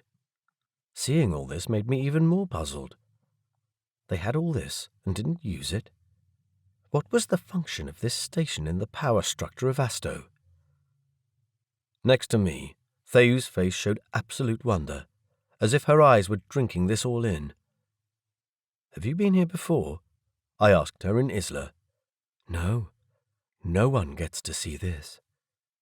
Which explained Ezhya's terseness. And that, when you came to think of it, said a whole lot more about my relationship with a man who, with my non-Coldi senses, I would have described as a first-class arsehole. A group of military came towards us, and Ezhya stopped to talk. His guards kept us just out of hearing, as if we were naughty children. The newcomers cast suspicious looks at our ensemble.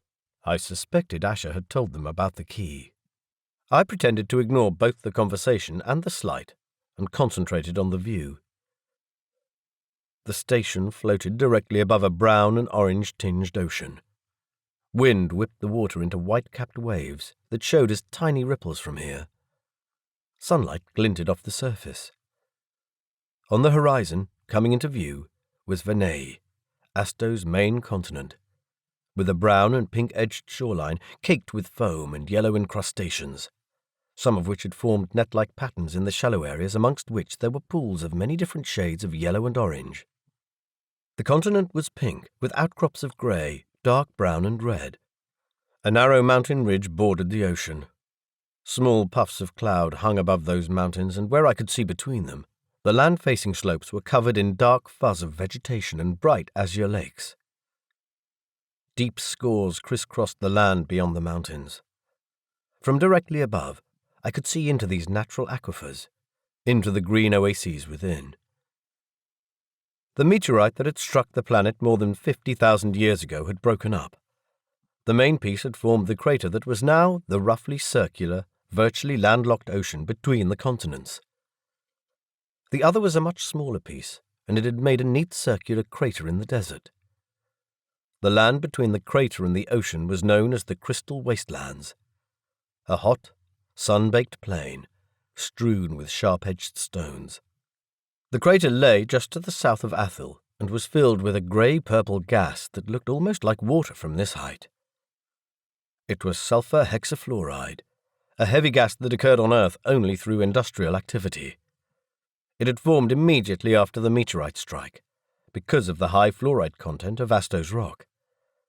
It was a strong greenhouse gas, and its breakdown was the main trigger in the change washing over the planet. The mega-city of Athil lay in the middle of the landmass, like a fat spider in a web of roads.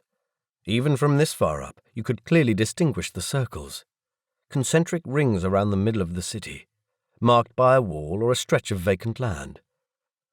Agriculture happened in the aquifers, small strips of brilliant green on the banks of rivers or holding basins. Industry occupied most of the eighth circle, followed by administration, education, services, until you reached the inner circle, the secret domain of Ezhya and his immediate association. That association which was on the brink of fracture. Cory. Thayu touched my arm and held the temperature-retaining suits under my nose. I tore my gaze away from that amazing landscape.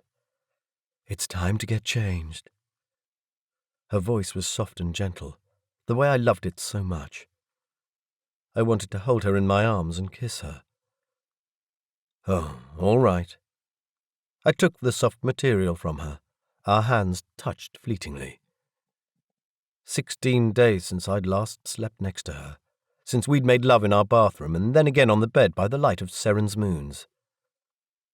Those 16 days screamed at me. If I died on the planet below, would it be without ever touching my wife again? You got the key safely tucked away? She whispered to me when I passed, in Isla. I do, although the weight of it in the pocket of my jacket seemed to be growing. Everyone in a position of power wanted that thing. How long would it be before someone tried to get it by force? When the hell was the exchange going to come back? I followed her to a small, windowless, featureless room where she helped me into all the gear we had brought. A double temperature-retaining suit, the outer layer silver, with the distinctive maroon sash that signified Ezhya's association. The fabric was too long for me, and she had to wrap it a few times around the belt. I looked at myself in the reflection of the wall. Too puny for these clothes, already sweating before I even got to this hot place. I will look like a cyborg once I put on my tanks and helmet. It was a lame attempt at levity which fell flat. She ran the tip of her nose over the skin under my ear. I held her with one arm while holding the helmet with the other. I kissed her with all the passion I could muster. Her muscles tensed under my hands. Yes, I knew everyone was waiting for us. Do you think I'm stupid to do this? Yes, but also very brave. I'm not looking forward to it, I confessed. I wanted to say so much more, like, what is your father up to, and what do you know about these guards he's sending with us, or does he hate me or expect anything from me, or is he trying to push his own takeover bid? Or even just, do you know what the fuck is going on? But this room was probably bugged, and we didn't have time for long discussions. She stroked my hair out of my face. You'll be fine. But there was no conviction in her voice. I took a deep breath and let it out slowly. All right then, let's go. Chapter 9. From the little room we were escorted down the walkway and through a long corridor to another part of the station facing away from the planet. Via an arched entry hall, we came into a huge docking bay carved across at least 6 levels into the station, as with the slash of a giant knife. Along both walls there were hundreds of shuttles stacked in rack-like structures. The ceiling and far side of this hall was open, displaying the brilliant firmament of stars. The view was so clear that it looked like the bay opened directly into space. How on earth would they keep the pressure in? It was dark and quiet in this hall. Not even our footsteps made any sound, as if the floor and the walls absorbed all sound. I had started to wonder if all the ships up there were lifeboats, when a craft floated through the middle of the hall and settled into a shelf with the merest minimum of noise. It was strange. I knew those downward jets were noisy, but it was like watching a movie with the sound turned down. Two of Asher's guards were talking to each other, but I couldn't even hear their voices, let alone understand what they said. How the hell did they do this? Theyu mouthed to me, "Sound-cancelling waves." I nodded, and now started looking for the equipment emitting those waves. Not that I saw any, or knew what to look for. We went into a lift in the right-hand wall, which took us up to the second level, a broad gallery shrouded in semi-darkness, with small pinpricks of different-coloured lights. The craft that was taking us down stood at the end of the gallery, a regular Asto-built shuttle. As with the craft Asher had used to come down to Barish, the only indication of military ownership was a small emblem next to the door. Lights winked on and off in the darkness, showing that the pilot was going through pre-flight tests. The rest of our party were already on board and strapped in, and once we arrived and climbed in, deck crew shut the door. The interior of the craft seated about 20 in rows of 2 or 3. There was a little drink bar at the back and tables interspersed with the seats. To my surprise, most of the craft's side walls were transparent. The cabin looked like a glass bubble. Every seat had a fold-down display and a comm outlet, now all lifeless. No sooner had I strapped myself in than we were off. The craft lifted off the gallery and flew slowly into the centre of the hall. Then it went straight up and through the glass. I could see it glow as the craft pushed its way through it with a slight shudder. "Biosynthetics," Theyu said in a low voice. Bacterial glass, just like the screen on my reader, which I'd bought in a regular electronics shop in Rotterdam, but which clearly used Asto technology, no doubt financed through Earth-based banks owned by Asto bigwigs. I knew that this interlinking of technology was going on. Everyone at Nations of Earth knew it, and there was not a damn thing we could do about it. People wanted fancy new technology. Coldi brought their knowledge, first through refugees, then through business people. And now the two were inextricably intertwined with technology on Earth, especially after the wars. Those people at Camera who said that Earth was being turned into a Coldi colony by stealth were not wrong at all. Whether it was a good or bad thing didn't matter. It was happening. We needed to be aware of it and let our laws reflect it. As the craft drifted away, I strained in my seat to catch a glimpse of the station. But that part of the cabin had gone opaque, and I only saw a shadow tracking over the cloud deck below, which was actually over the top of the cabin as we were flying upside down. I had to close my eyes because the brief foray into normal gravity had already upset my ability to cope with weightlessness. As soon as we were far enough from the station, the pilot opened all the outside inputs so that we could appreciate the magnificent kaleidoscope of colours. There was not a colour that wasn't represented on the surface of Asto. The oranges and reds of the desert, the yellows and browns of the oceans, the greens of the mountain ranges and the floors of the aquifers, the blues and aquas of the mountain lakes. The landscape was scarred and chemically tainted because of the meteorite impact, but seen from above, deeply beautiful. The sky overhead was deep blue with a very bright and pale blue speck that was Seren. When I had come here with Ezhya, we'd been nowhere near as close. Also, there had been no huge cumulus cloud formations stacking cauliflower upon cauliflower over the mountain ranges. Those clouds hung huge and towering to the west of Athil, tinged blue with the haze of ozone.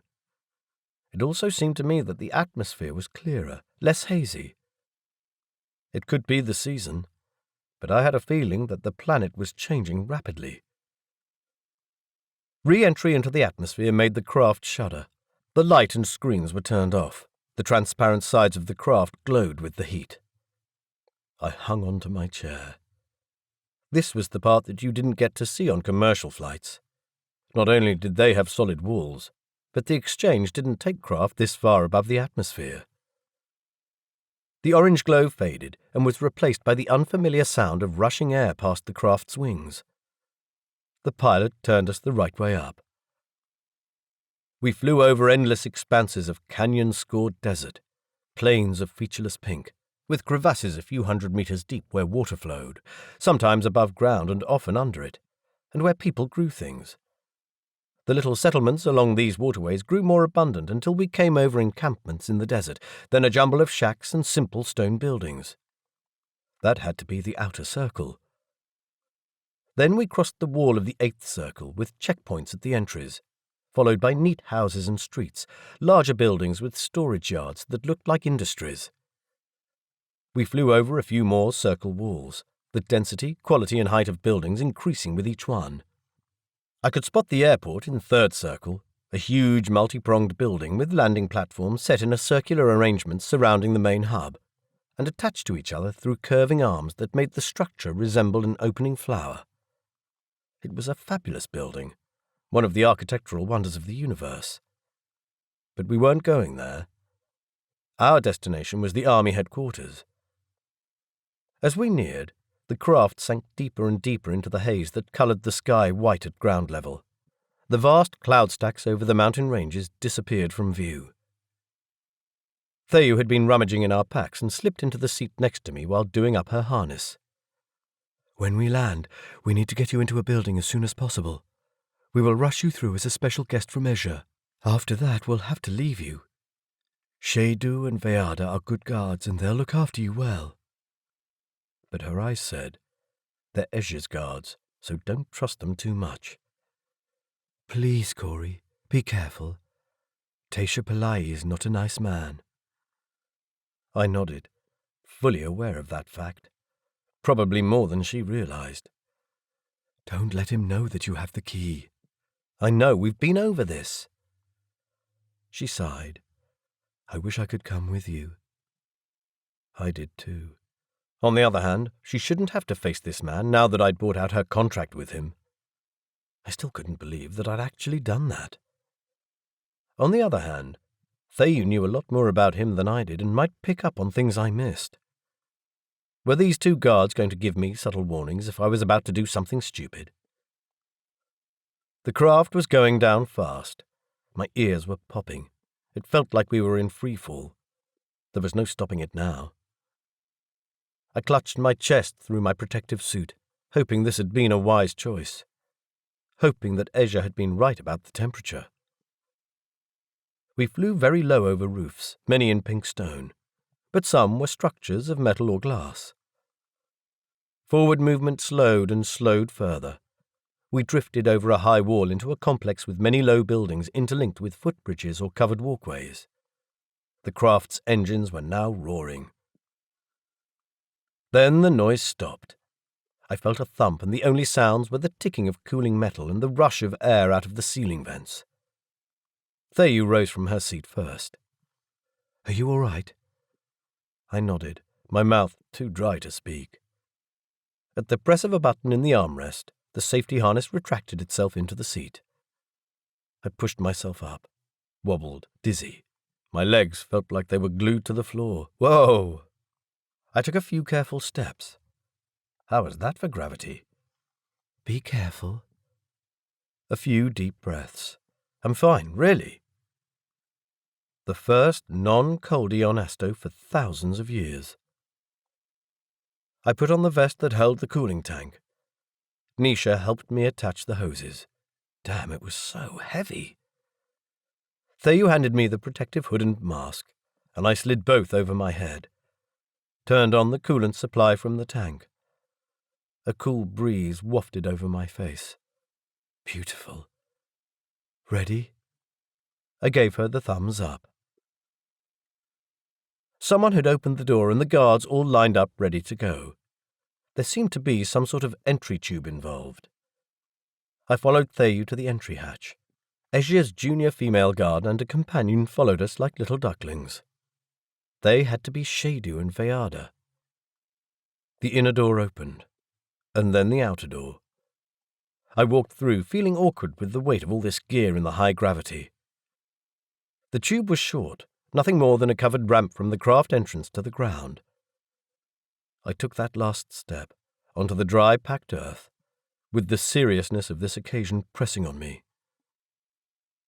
Once, many lifetimes ago, a man stepping on the surface of the moon had said, "One small step for man, a giant leap for mankind." This occasion had that kind of feel about it. Asto. Humanity in all its various forms had originated here, on this planet, in a different era. We had landed on a dry and desolate-looking stretch of concrete-like paving.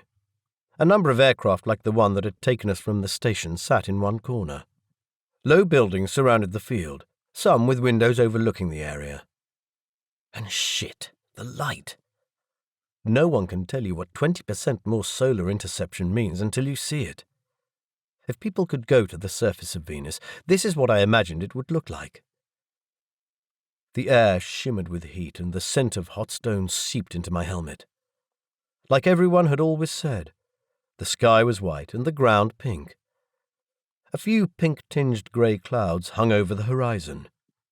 To come to Barish from Earth was a big difference, a huge adjustment. This was something different altogether. For a moment I staggered, feeling unable to breathe. Somewhere deep inside me, the fear told me, "This is Asto. You're not supposed to be able to survive here." I sucked deep breaths of cooling air from the tank. A number of people came towards us. They walked in a classic association formation, one at the front, two behind, and four behind that. They wore silver suits and big belts bristling with weapons. They were wider than me, some of them taller. Asher went up to them. They welcomed him with subservient greetings, nods, and hand signals. After a few exchanges of words, he waved me closer. I went up to the group, facing emotionless expressions which I had come to associate with the Asto military, even though none of these men and women were in uniform. "The delegate needs transport. He has an audience with Tesha," Asher said. "It is of utmost importance." I'd never heard military pronouns used before.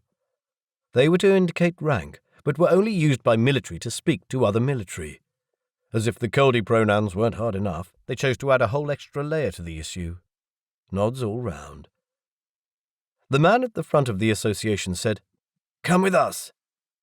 I guessed this was the part where our group split up. I looked over my shoulder at Theu. I had no idea if she could see my face behind the visor.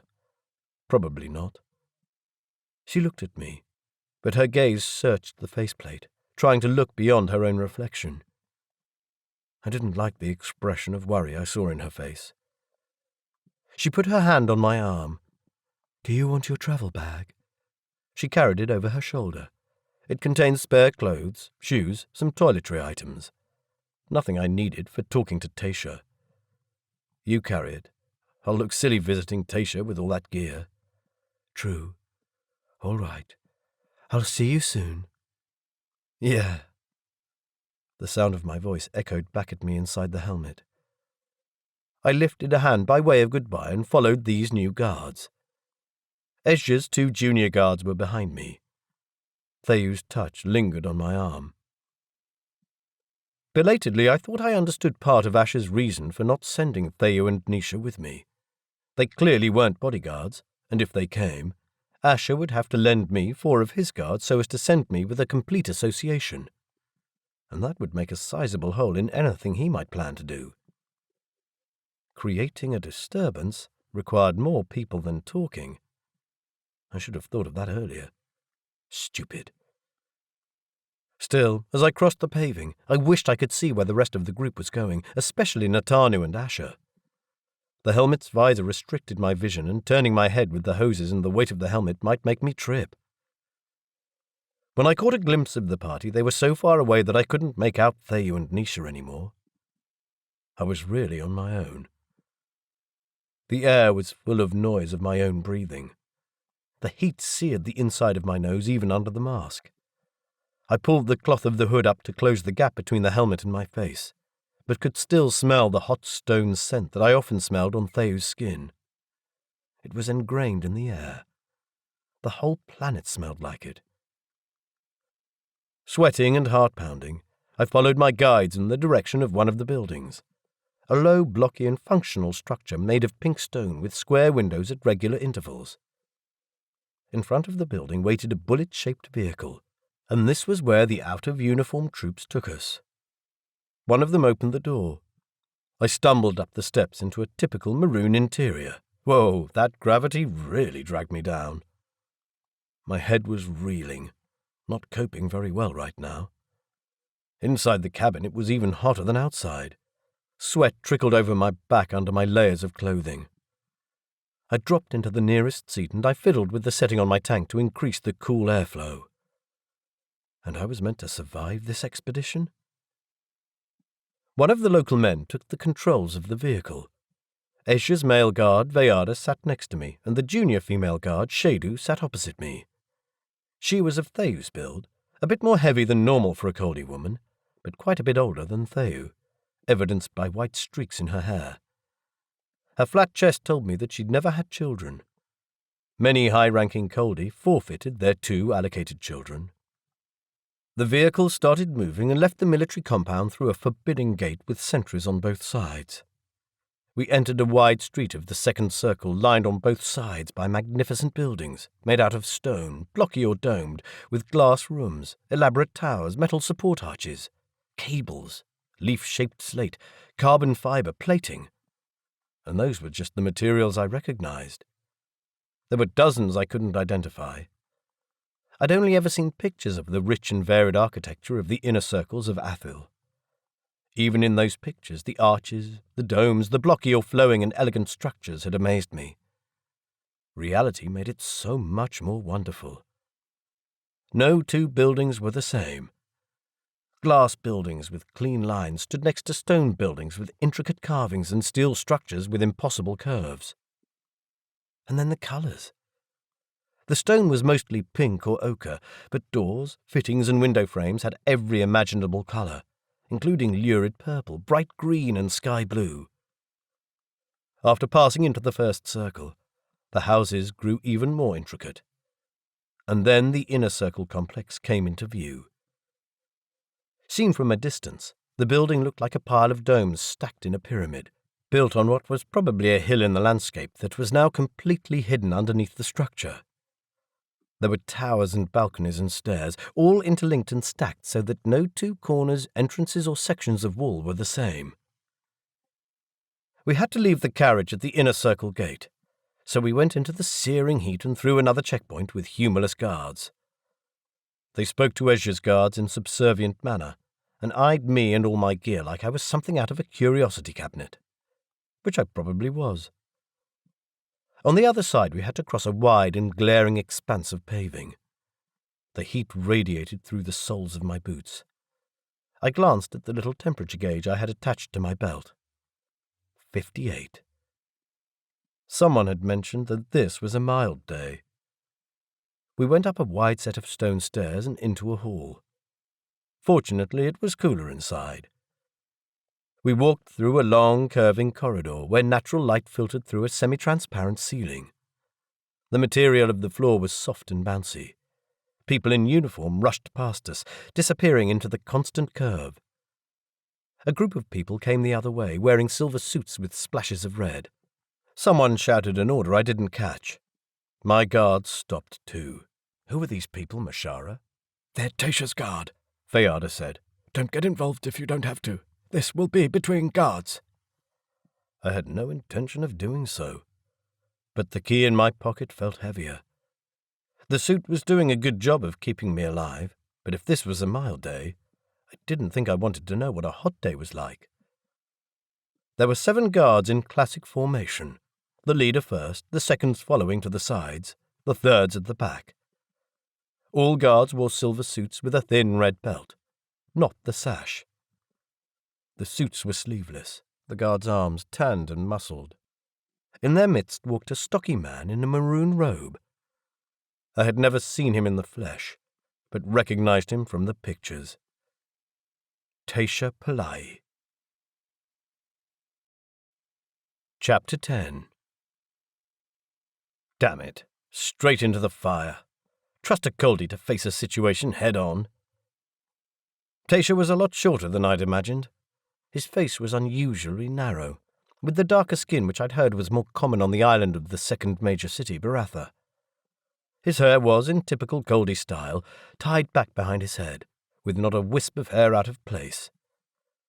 Was it the visor, or was his hair duller than that of the average Coldi? He had small, deep-set eyes with a fair bit of gold flecking. He wore a loose robe with flowing sleeves that hid most of his arms. His hands looked quite young, and he wore the traditional rings and jewels of an important clan figure. I couldn't stop the thought. Had he brought any of those things with my money? He addressed the guards. So, Mashara, you bring a foreign visitor. Let me see him. His voice sounded belligerent, and his pronouns were commanding. I associated V forms with talking to young students or children. Condescending, really. Ezhya's female guard Shadu greeted him in the subservient position. "This is Gamra Delegate Cory Wilson, representing Ezhya." She stepped aside a fraction so that he could see me, and I sure as hell wasn't going to bow for him. I might have considered it had he been polite to the guards, but not now. He eyed me up and down. You? His voice was disdainful. That was a very accusatory you. You thought you could step in the history books, huh? I have come for a reason. My voice echoed back at me. I wish I didn't have to speak through that blasted helmet. What would happen if I took it off? 58 degrees? Maybe not. He came towards us and stopped a few paces away from me. Didn't bow. Looked me in the eye through the visor. I held my breath. When I had met Nisha, he confessed later that his dominance instinct had fired. It didn't often happen facing non-Coldi people, but it seemed I was one of those exceptional cases where it did happen sometimes.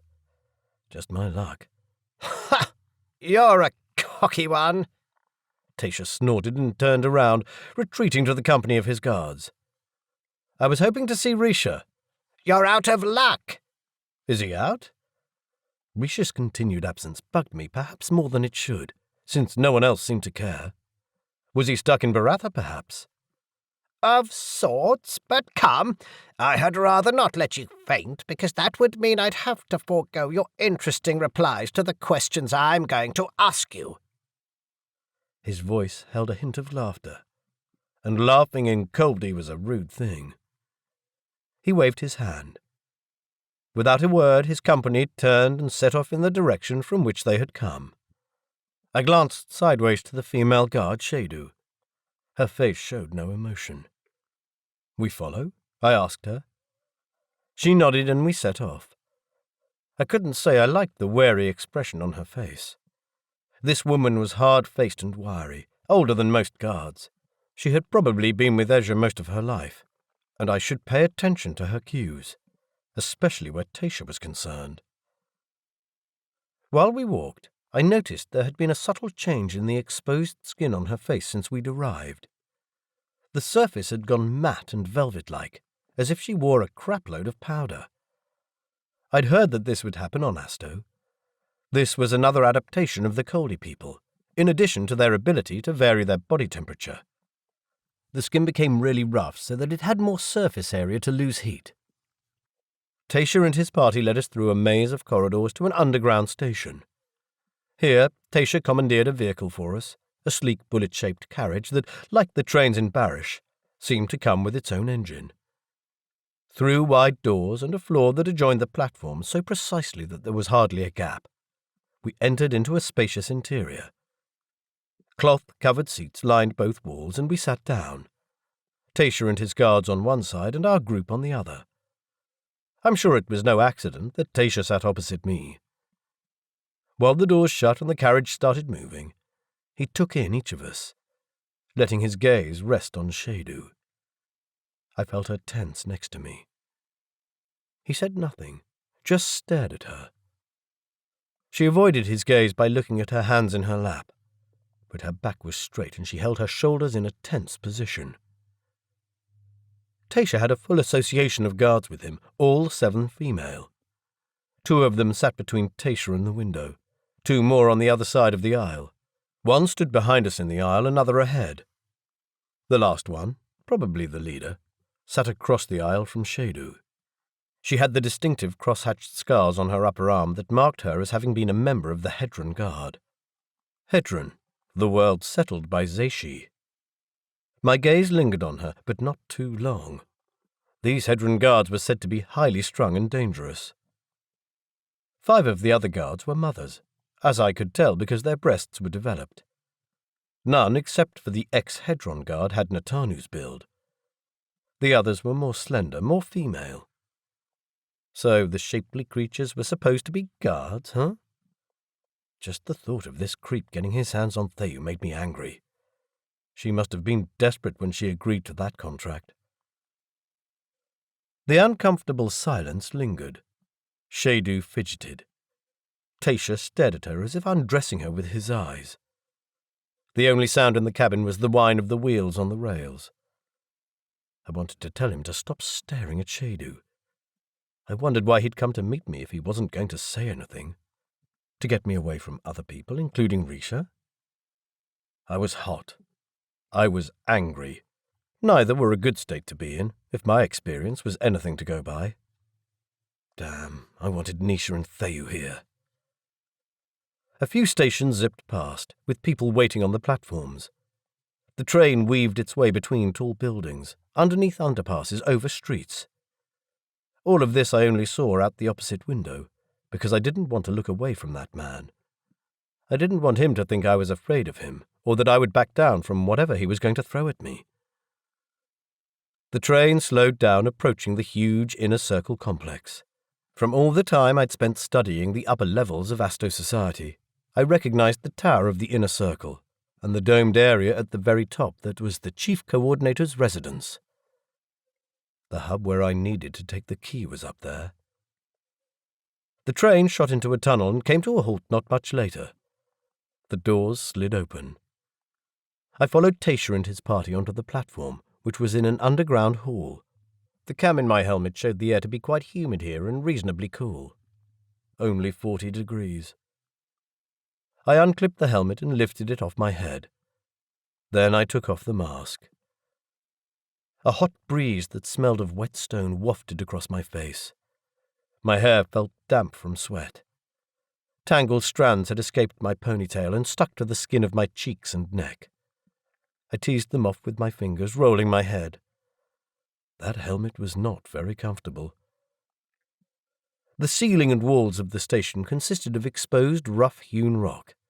That and the humid breeze made me think that this passage was part of the system of underground aquifers.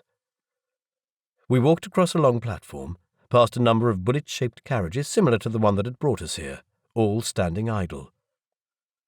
A few screens hanging over the platform showed messages about delays and cancellations. We were the only people at the station. I had no doubt that this place would normally be buzzing with activity. It was hard to comprehend that the absence of one person could have such a huge impact on society. But there it was in front of me.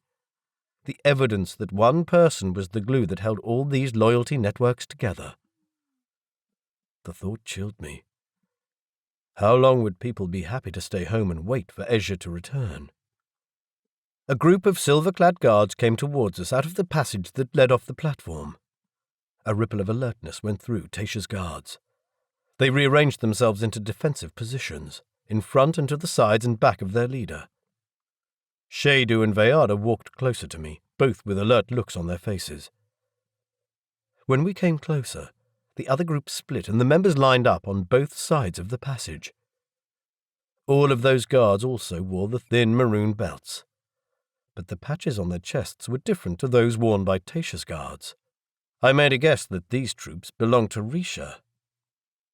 Tasha ordered his own guards. "At ease!" The guards' faces showed no emotion. We progressed between the two lines of the group in tense silence. None of the newcomers moved, although their eyes followed us all the way down the passage. They didn't look at Tasha, but they sure looked at me. Whew, what was all that about? The corridor opened out into a well-lit hall where we went up a sweeping staircase into a circular hall with a number of doors. A pompous affair it was, too, with white stone floor and walls, thick doors and a high ceiling. A hall where our footsteps sounded like thunder. A hall that meant to say, "You are puny. Enter at your own risk." Tasha went through a door at the far end. A house servant stood next to this door, and he stopped me when I tried to follow. What the heck? The man didn't meet my eyes. He looked like a doll dressed up in a stiff maroon coat with gold piping. Shadu said in a low voice, "We need to be invited in first, delegate, after we have freshened up. Mashara advises taking off as much gear as you can." So, things were going to be that formal, huh? On the table next to the servant stood a bowl with water and a stack of cloths. I unclipped the hoses to my helmet, which I had carried on my arm, and lifted vest with the tank off my back. There was a slit window next to the door where we had come in. The wind chose this moment to blow a gust of sharp, tangy desert air into the room. Holy shit, that was hot. I coughed. Shadu gave me a concerned look. She spoke softly. "Mashara will take the tank in with us if you need it." "I'll be fine." I dragged my hands across my face, half expecting to find blisters on my skin. "We can't risk you fainting on the job." I shrugged, feeling both annoyed and flustered. Everyone kept saying that. But I didn't protest when she picked up the tank and the helmet. Do I take off anything else? I could feel the sweat rolling down my stomach. Not coping very well with the heat all of a sudden. "The outer layer only, if you feel you have to." Yes, I did. I had to appear strong and in control in front of this man. I undid my belt and almost dropped it. Then I undid the arm bracket that held my gun, slid it from my arm and looped the belt through it. Now I was free to peel off the suit and found that indoors it didn't seem to do much against the heat anyway. The material fell to the floor like a silver puddle. The servant eyed it but didn't move. "Protocol, delegate, observe the protocol." Not that there was any bloody where to hang it. Normal visitors here didn't, of course, wear such ridiculous overgarments. Never mind that normal visitors could stand the heat outside. I glanced around, hopeful of finding some piece of furniture to hang my suit. The servant still didn't move. The dark eyes didn't even blink, and the glistening green, blue, and pink highlights in his hair didn't twinkle with the merest movement. I spread my hands. My eyes met Veyada's while he was washing his hands in the bowl. Where the fuck do I put it? He dried his hands on one of the towels and took the suit from me, hanging it over his arm. Well, that was embarrassing. They were my guards, not clothes horses. I stuck my hands in the bowl quickly because I remembered that the water might be too acidic to be safe. My hands tingled when I dried them, so maybe the water wasn't safe. Or maybe my senses were just too screwed up to be of much use. Apart from the table, the hall contained a single piece of furniture. The obligatory long and narrow table against the far wall, with the customary decorative arrangement on it. A couple of simple rocks in a bowl on one side, and a vase with a single closed flower in the other. I had learned to observe those signs that influential people put on display for visitors to indicate their mood. The rocks signified something uncultured, probably me. The closed flower was no bud, but a flower that had finished. It could signify that the time for business was past, or that he waited for me, but I failed to show. If so, it wasn't a good start. I missed Thayu's sharp interpretation of these arrangements. The door to Tasha's domain opened. Another servant gestured for us to come in. I walked first, with the two guards behind me. The official room was smaller than I expected. Low couches stood around a square table. The carpet and all the fabric upholstery was in the same maroon color. I recognized this setup from Ezhya's room in the Gamera complex. It was about the same temperature, too, and the same color. I didn't get the Coldi's obsession with maroon. Their eyes didn't see the color red, and my lenses showed that without red, the color was an ugly kind of purplish black. I stopped on the rug in the middle of the floor and held myself in the traditional subservient position, looking down, my hands by my sides. hating every bit of this, but I could not risk upsetting him. Tasha gestured for me to sit down. I sat on the couch, feeling the fabric of the bottom layer of my suit stick to me. Shadu and Vayada went to stand behind me. Both of them still wore Ezhya's red sash, and I wondered what they made of being forced to act like subordinates to a man and association they normally far outranked. A servant came in with a tray. This was yet another woman. She wore a long and flowing dress of a type I'd only ever seen Coldi wear for official occasions, and showing more skin than was normal for Coldi women in professional positions. She bowed to Tasha first, then to me, then his guards, and finally Ezhya's guards, despite their higher rank. Both Vayada and Shadu refused the drink on her tray. There was probably a message in that. Then the woman came to me and held out the tray. I hesitated. The glasses held a pale yellow liquid that looked safe enough.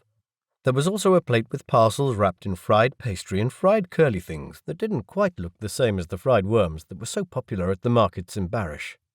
The most important warning about red-coated food was, stay away from the mushrooms, which was pretty useless advice when food had been processed. Was this food safe or red-coded? Shadu leaned over my shoulder and studied the plate. She said, while not meeting Tasha's eyes, "The delegate eats only green-coded food." Tasha pursed his lips. "I have not catered for delicate stomachs." The woman retreated. When she passed him, he beckoned her over. He took a parcel from the tray and stuffed it in his mouth, and loaded a few more pastries on a small plate. I sat as quietly as I could, kept my face as unemotional as I could. All right, the game was on. Let's play it. In silence, the servant left again, her hips swaying. Tasha took his time eating and said nothing while he did so. I had to forcefully remind myself that I was in no hurry. The less I spoke with him, the better. Asher, Natanu, and the others would create their diversion soon, and maybe I would not have to speak with him at all. Wishful thinking. Apart from the couches and table, the room contained a glass-fronted cabinet against the back wall, which contained a number of clay pots with sigil-like inscriptions. I hated to think what was in them. Somebody's ashes, probably. And also various objects that seemed decorative. Vases made of glass and metal, statuettes depicting people and animals, quite a lot of them of voluptuous women, and also a white porcelain coffee cup. In faded paint on the front it said, I, Heart, N.Y.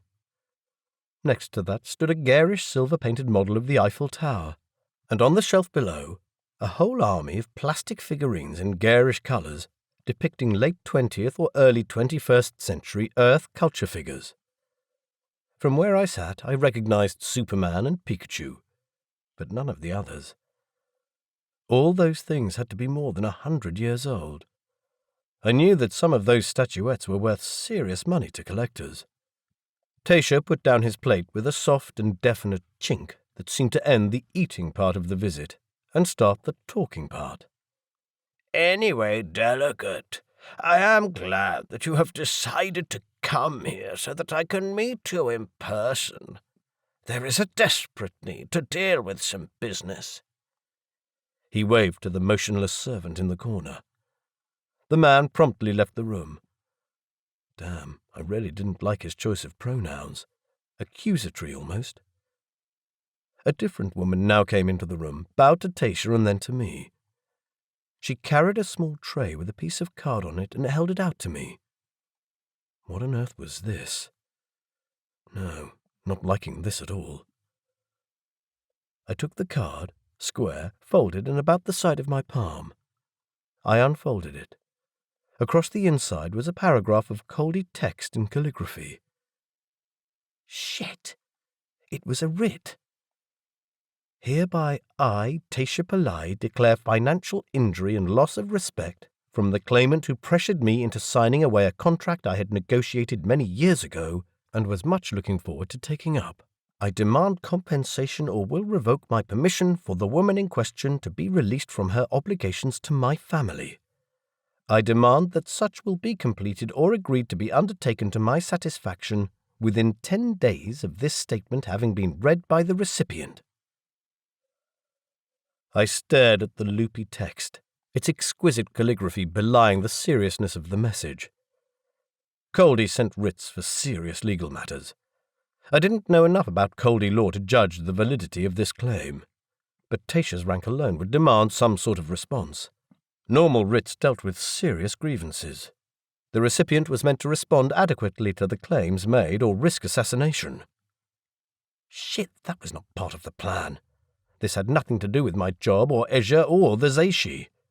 This was a direct and personal attack on me.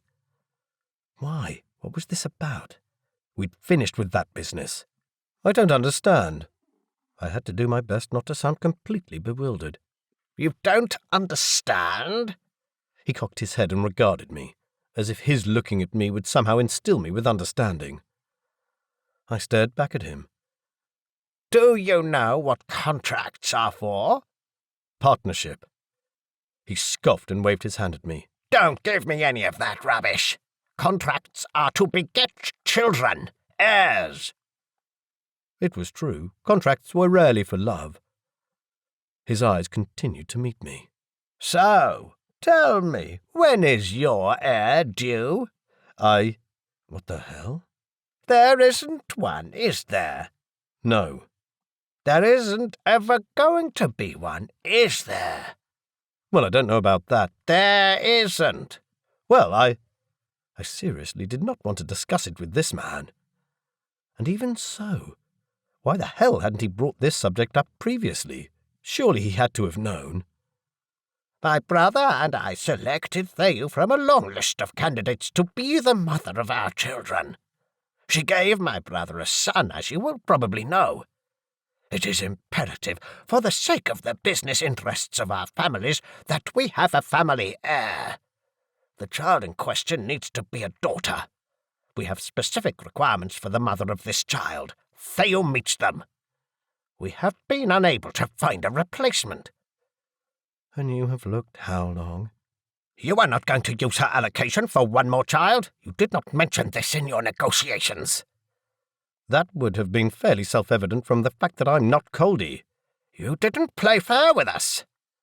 And giving me writs is fair. "So this is our injury. The fact that we have already given her tests, and we have selected parts of her genetic makeup that we are going to activate with custom-made markers. This is work we have already done at great expense to us. The only stage of the process that remains is for her to become pregnant and give birth to this child. I could let it rest as a matter of honor between two men, but you're not even going to use this right. It is an insult.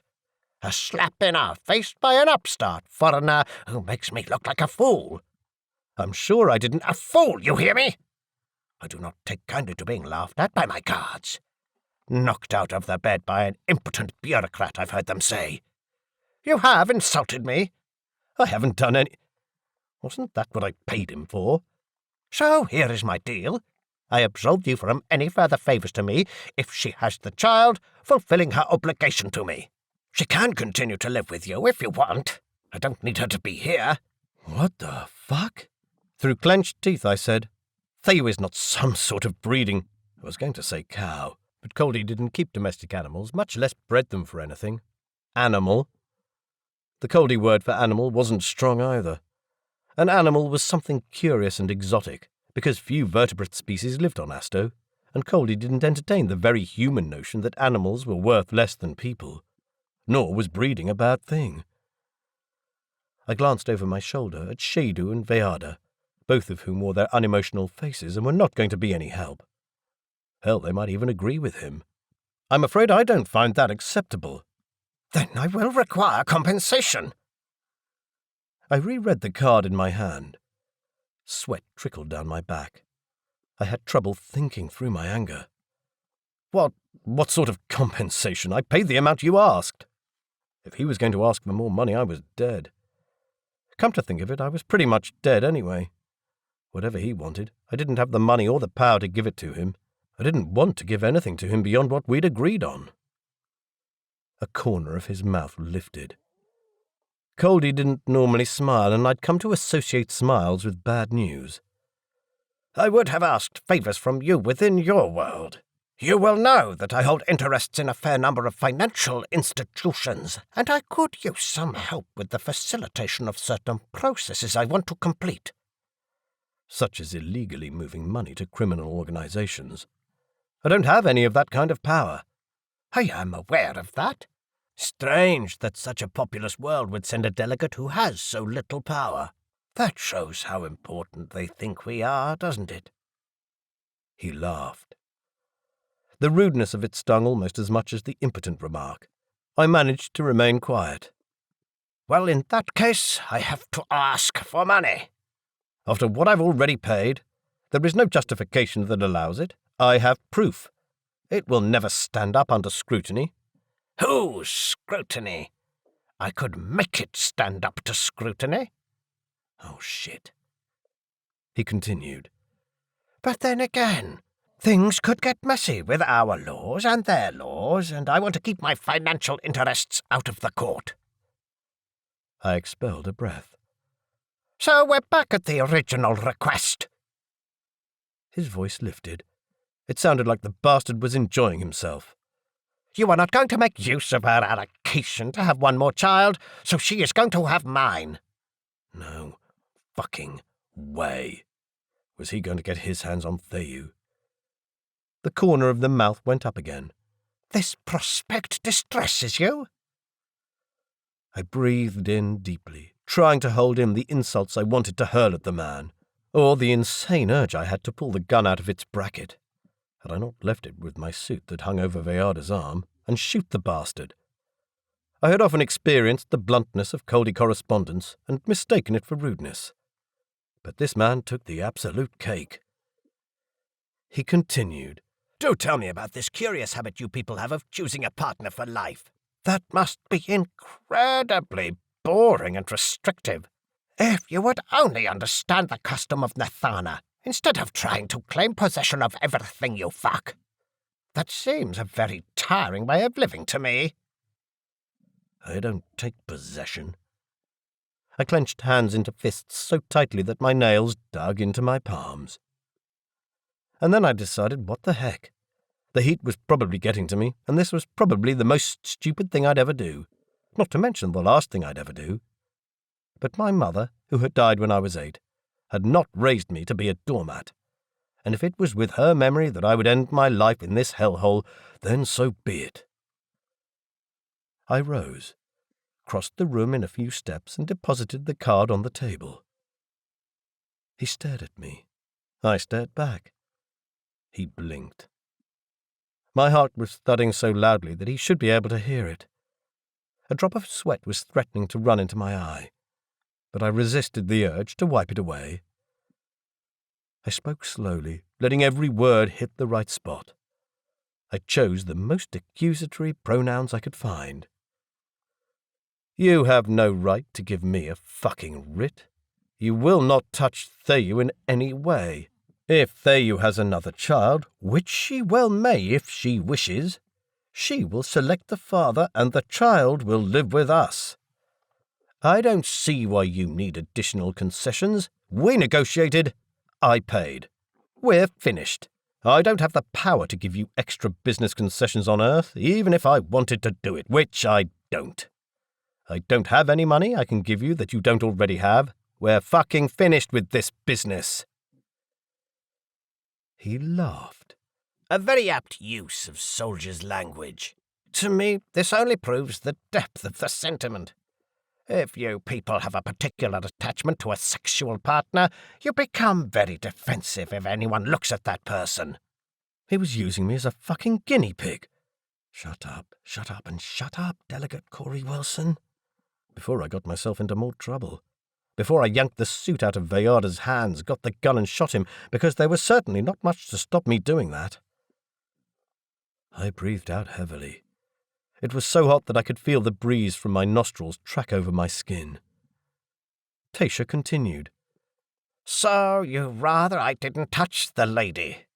That leaves me little alternative but to ask for something that shouldn't cost you anything at all. Another one of those dreadful smiles. Shit.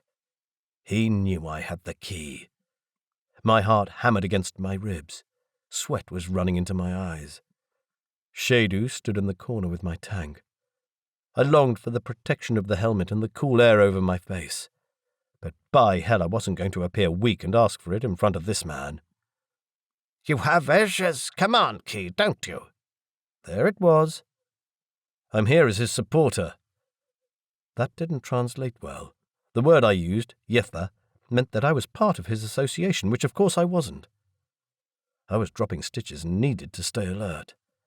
But if he kept teasing me like this, I would die of heat stroke before he got to the end of the conversation.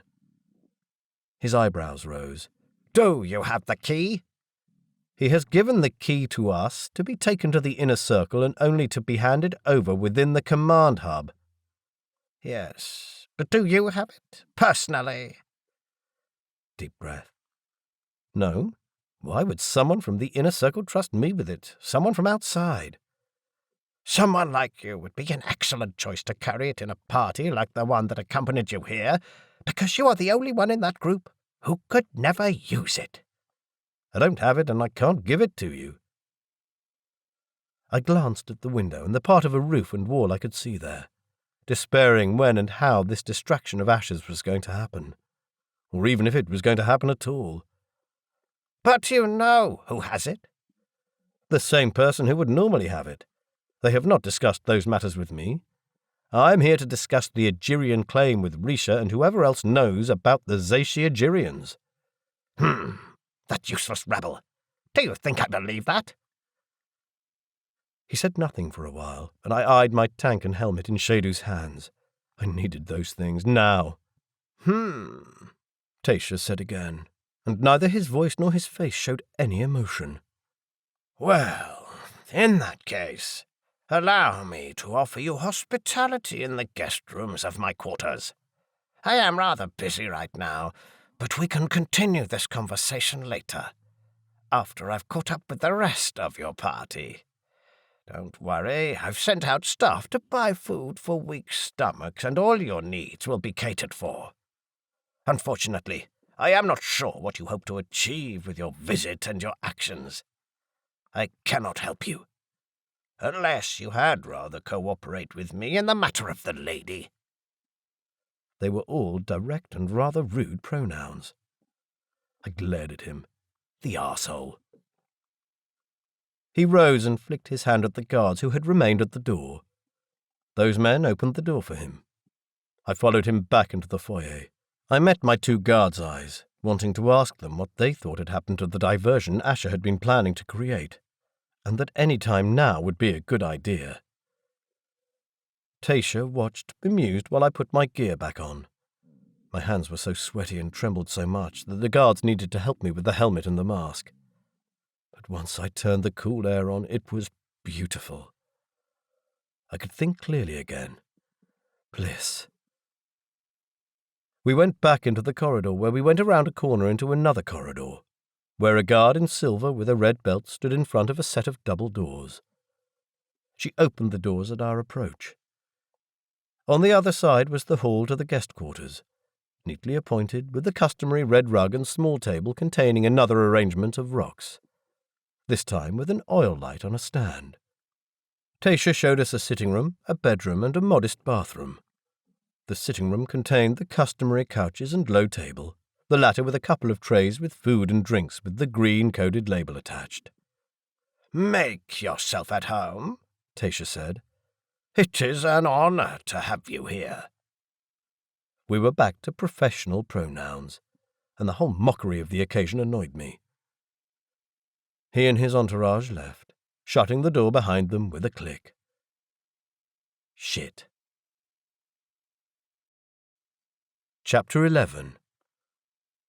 The first thing Vayada did after the door shut was walk to it and hold his reader up to the lock. He shook his head. I didn't know what he meant or what he was doing, but I had no energy to deal with this now. I collapsed on the couch, alternately hot and shivering. I took off my helmet, but kept on the mask, sucking deep breaths of cooling air. Shadu went to the window which overlooked the front of the building. She ran her comm along the sill, and then all the room's walls, corners and furniture. Seated on the couch, I could see the electrical activity readouts jump on the screen as she passed over certain spots. That was where the wires and bugs were hidden. She nodded and sat down with me. I knew all the signs. We were being monitored. The door was locked. We were not guests. We were prisoners. For some reason, Ash's diversion had not worked. Worse, I needed my adaptation medication, and Theyu had it. Veyarda also joined us on the couch. A sense of unease hung between us. I didn't know these guards, didn't know how much I could trust them, and they were not at all the people I would have chosen to be locked up with. Shadu said, "Do eat something, delegate." I dragged one of the trays over the table. On it lay some nondescript, doughy-looking morsels, whose identity did not become clearer by eating them. I don't know if it was because I felt tense, but the food sank straight to the bottom of my stomach and proceeded to sit there in an unmovable lump. At least the water was cold and safe. We made small talk. I asked what the food was, and Veyarda explained about some sort of grain that grew in the aquifers. He also explained how the water had been filtered, because a lot of surface water on Asto was too acidic to qualify as green-coded. I asked if there was any chance of visiting these fabled aquifers because they intrigued me, and Shadu talked about which ones were closest. There was indeed a passage connected to the station where we had entered the building. I suspected the latter was the only important bit of information exchanged in this conversation. It meant, here is a way to flee, if you need it. Veyarda and Shadu ate from the other tray. Veyardu was fiddling with his reader. After a while he handed it to me. On the screen was a diagram of the building. He had pointed out where we were and the position of the command hub on the floor above us and to the left. But how would we get there if the door was locked and there were bars across the windows? He made a hand signal. Don't worry. Then Shadu said, "I think the delegate would like a bath to cool off." It did sound like a good idea. In Barish, the bathrooms were like indoor pools. They were always full and constantly flowed over with hot water from the springs. In Athel, you had to fill the bath from a tap that filled up via an outlet in the bottom of the basin. The water had a brown tinge and smelled earthy. I hoped it was safe. At least it was quite cool. It was lovely to be free of all those layers of clothing. Of course, there was more behind the decision for going into the bath. Security monitoring was always weakest in the bathroom. That was the case in my apartment, and all others I'd visited. There would probably be a camera somewhere, but it couldn't be anywhere close to the bath or it would be visible, and sounds in this room echoed too much to provide a good recording. Before he came into the water, Veyarda unfolded a kind of spindly device from his pocket. He set it on the ground, where it looked like an absurd spider with only 5 legs, and positioned it while lining up its body with the corner of the room above the door. "What's that?" I asked when he joined us. "It's a disruptor, delegate." "Please, everyone calls me Cory." He nodded, but still didn't look me in the eye. I wasn't sure how to react to him, because as Ezhya's guard, even a junior one, he ranked far higher than me or Theyu. Now he had been contracted to protect someone of lower status. How did that even work? I continued, "Is it safe to talk?" "As safe as it will ever be inside this building." Shadu nodded. She sat on the seat opposite me, her legs stretched out so her feet touched the side under the bench where I sat. She had the body shape of a teenage Coldi girl, more slender in the waist than usual, and a flat chest, her arms wiry and corded with muscle. The skin on her upper arms had lost its youthful softness. I judged her to be well in her 40s. "You have a plan?" I asked. She held her hand up. "Be quiet." "All right, not as safe as I thought." Veyarda said, "I think you're right. He doesn't have any grounds to make more demands from you. Your contract was settled and paid, and if there was going to be any financial hardship on his part, he should have calculated that in his original claim. He was putting on an act, but I found myself getting angry all over again. I paid enough, more than enough actually. His first claim was ridiculous. There have been some rumours about that, yes. Blood rose to my cheeks. Damn, it was hot enough in this room already, and I didn't need to be reminded of what might well have been a very stupid decision. Tell me, what can I do? He holds us hostage here. I have no great knowledge of Coldi law, and even if I had, I still couldn't think what— Shadu was pointing at Veyarda. I mouthed, "What?" And at the same time I thought I understood. He knows about law? She nodded. Veyarda continued. Ezhya takes advantage of you because you've shown emotional attachment to the lady. He seems highly amused by the way you form relationships in an irrational way. Irrational? So it seems to us. When you choose a life partner, there is no evidence of instinct at work, no reason. Yet when you form such a relationship, it is for life, and you protect it with everything you have. He exploits that. That's because I love her. And love crosses boundaries. And— Damn, he was right, of course. Coldi described their official relationships in contracts, and any other relationships that formed were either hormonally determined or were nathana. Loose. Didn't mean anything, and could be discarded at will.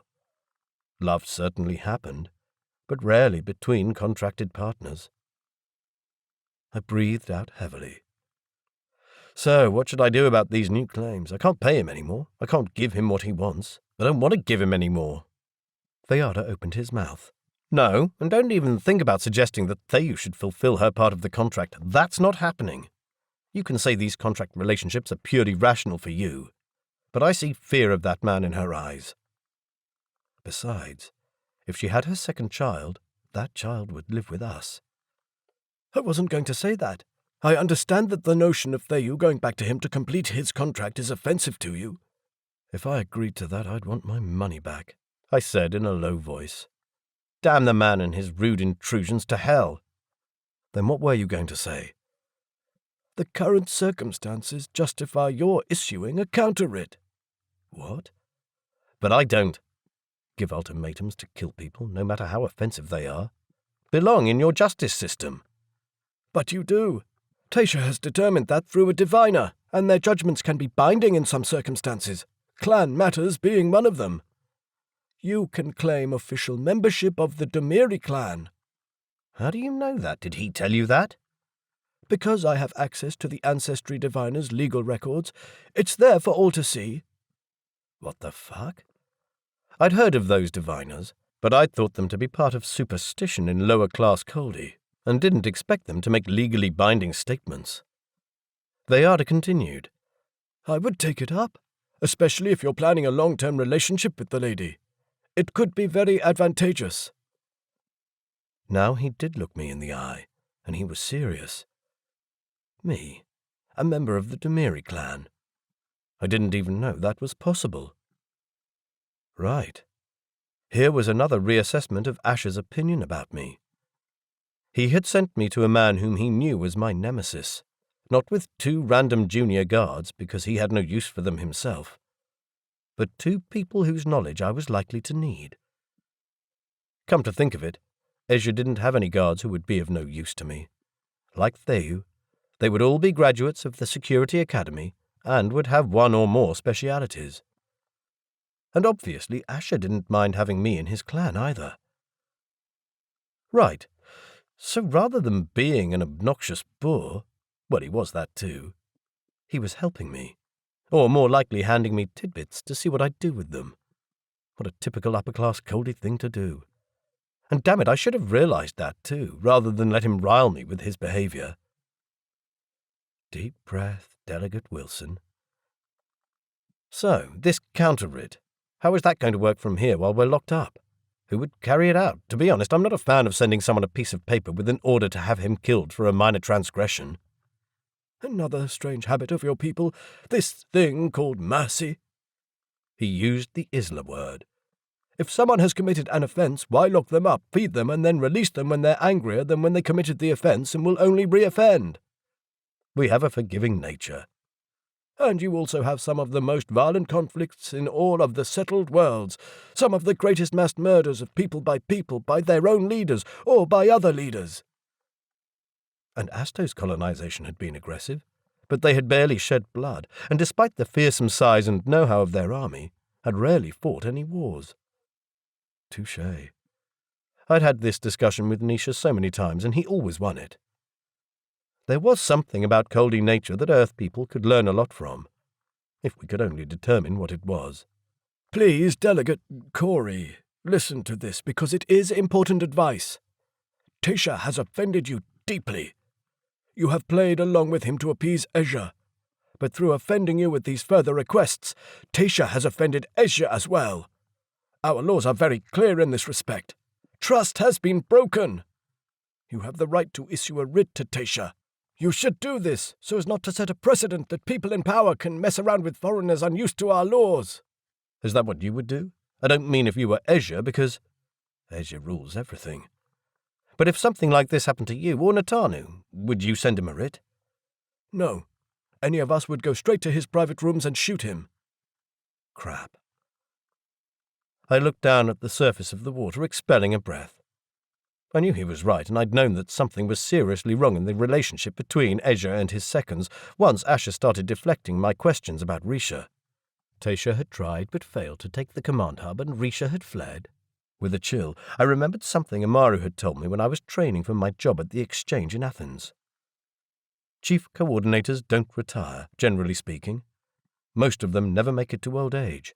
As their years in power increase, so does the importance of a loyal security network that can go into absolute lockdown to see their leader through the worst crises. Still, virtually all chief coordinators die by the hand of a fellow member of the inner circle. So the fight was on. I'd never expected to be caught up in it. Vayada went on in great detail about possible wordings for a writ and their precise meanings. I knew that people had special interpreters for these things, people who specialized in writing the exact amount of offense received and intended with their choice of pronouns and tone. The wording of Tesha's writ to me, he assured me, had been very offensive, designed to provoke. I didn't like talking about this while in the man's apartment, and certainly didn't like the suggestion that I should kill him without giving him the opportunity to respond. But we did settle on a text for a potential writ to go out as soon as I was near a place where I could find a calligrapher. Since that was not going to happen any time soon, I guessed I was safe from this arcane custom for a while.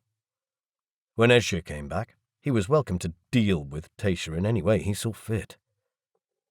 That probably made me a coward.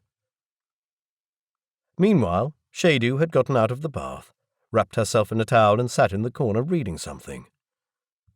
The loose texture and dark spots of the skin on her legs made me reassess her age. She was likely closer to 60 than 40. A veteran with vast experience in her field. I had an ominous feeling that I'd soon find out what that field of expertise was. It probably involved the subject we'd studiously avoided talking about. How to get out of this room.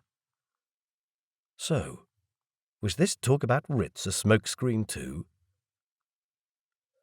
Once we got out of the bath, I was uncomfortably reminded that the water was cooler than the air in the apartment. My clothes stuck to me with sweat by the time I'd dried myself. I put on my suit over my clothes, but it seemed to give me little comfort. If only I had that adaptation medicine. While we had been in the bathroom, the last of the hazy daylight had departed, and the white sky was now dark. A brown tinge hung at the horizon from the lingering daylight. The slice of the city visible from the window twinkled with a kaleidoscope of colours. There were street lights on posts or strung from wire, and lights attached to walls. Functional lights and lights that created multicoloured patterns on walls and roofs. Taller buildings and towers or spires sported patterns of smaller lights, curved or blocky in intricate colour combinations. Some flickered as if to some inaudible beat. It's very pretty. Is that taller building over there the Armed Forces base? There was no reply from the guards. I looked over my shoulder. Neither of them had sat down, but lingered near the door, both looking at screens. Vayada had to have a feeder, because a feeder log scrolled over the screen. Shadu came to me and showed me her reader. The screen said, "Put on your outside suit. Take everything." I mouthed, "What's happened?" She gestured, "Later." I pointed to the ceiling. "We're going up?" She nodded, still listening to something in her earpiece. Sounds of bumps and thunks came from elsewhere in the building, nowhere close to us. Was this finally the promised diversion? That was it, then. No idea how they thought they could get out and past Tasha's guard. Likely there was some more dealing with involved, but deep inside, I'd known that when I decided to come here. Chapter 12. I went to the bedroom and wrestled myself into my second suit. I checked the key in my pocket before I did up the fastenings. Then I strapped on my belt and bracket with the gun after checking the charge level. Then the tanks, and that hot helmet. I slipped the breathing mask over my face and turned on the cool air supply. Something I'd sworn not to do indoors, but I was so damn hot. It was night too, and I had no idea how long it would be before I could get to my adaptation medication. Back in the hall, Shadu crouched next to the door with the spindly spider thing that Veyarda had also used in the bathroom, and whose function wasn't quite clear to me.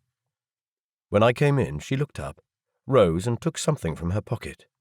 "Take this." She handed me a parcel in waxy paper with something in a clear bag stuck to it. That piece of electronics I recognized. A detonator. "You know what to do with it?" "Think so." Gamera had made me do a weapons and self-defense course. Explosives were for getting oneself out of locked rooms. "Put it away somewhere safe." I opened the fastening to my suit and slid the parcel inside my inner pocket of my outer suit, separated from the key by a mere layer of fabric. Shadu sat down facing the door, poking some very thin and stiff wires between the door and the frame. Veyarda stood behind her, leaning against the wall. He had unclipped his gun from his arm bracket and held it, half raised, pointed at the door. He gestured for me to stand behind him. I pointed at my own gun. He gestured, "Leave it," quite relaxed. Shadu clipped on an earpiece, connected some wires and listened. Then she said something in code. She jumped to her feet and retreated to the other side of the door. There was a brief fizzing sound and the door popped open. Someone outside gave a surprised exclamation. Veyarda jumped through the doorway and fired once, twice, 3, 4 times in rapid succession. Shadu calmly swiped her gear off the floor and stuffed it into her pockets. "Quick, get out of here." We ran out, Shadu leading the way, then poor old me, sweating, struggling with all my gear, then Veyarda. I spotted a couple of people on the ground. I hoped Veyarda had used the stun setting, but knew he likely hadn't. The dealing had well and truly begun. We ran down the corridor the same way we had come in, around the corner, another corner, and up a flight of stairs. The gear was heavy. I didn't seem to have put on the tank properly because it bumped against my back. I was so hot and felt sick. Dizzy in a just go away and let me die here kind of way. By the time we were on top of the stairs, I was ready to black out. The fact that night had come didn't seem to have made it any cooler. Shadu crossed the upstairs gallery and led us into a long corridor with windows on one side that looked out over some sort of internal courtyard. There was a roof over the top and lush vegetation lit by a couple of lights along a path. Ahead the corridor ended in a set of double doors. 3 guards stood before them. These ones wore silver suits and red sashes, like Shadu and Veyarda. Thank heavens, we were back on Ezhya's territory. As we came closer, one of the guards shouted, "Hey there!" Shadu stopped. Her face showed apprehension. Next to me, Veyarda tensed. "We want to get into the hub," Shadu said. "We've come from Barish with Ezhya's personal approval." The man's face showed no emotion. His left hand had moved close to the gun bracket on his right arm. From that position, he could pull the weapon out in an instant. "We have Ezhya's command key," Shadu said. "We don't need it. We're fine." "Ezhya may not be back for a while. The exchange needs to realign the nodes. Some may be damaged. Let us through so that we can install Ezhya's running routines and secure our positions." The guard's hand went closer to the gun's grip. "Stay away." "On whose orders?" He didn't respond to that. Shadu whispered, "What's up with him?" Theada whispered, "No idea, but we've got a problem." "You got any smart ideas?" "Maybe." Theada glanced aside past where I stood. There was a plain and unmarked door in the wall. In one step, he opened this door and pulled both of us inside a dark and narrow hole like a broom cupboard. He slammed the door shut behind him and locked it. To my surprise, he vanished into the darkness at the back of the cupboard. Shadu pushed me after him. I stumbled along, following the walls by touch. The helmet and visor hampered my vision at the best of times, but now I only saw the annoying projection of the atmosphere biometrics in the corner of my visor. There was a way to turn off the display, but right now I couldn't remember how to do it. The passage seemed endless. Our footsteps sounded muffled in the cramped space. Every now and then we passed a small light mounted on the ceiling. It was hot here. The helmet display showed increasing temperature. Where the hell were we going? After a while we got to a set of steps going down. I almost tripped and fell.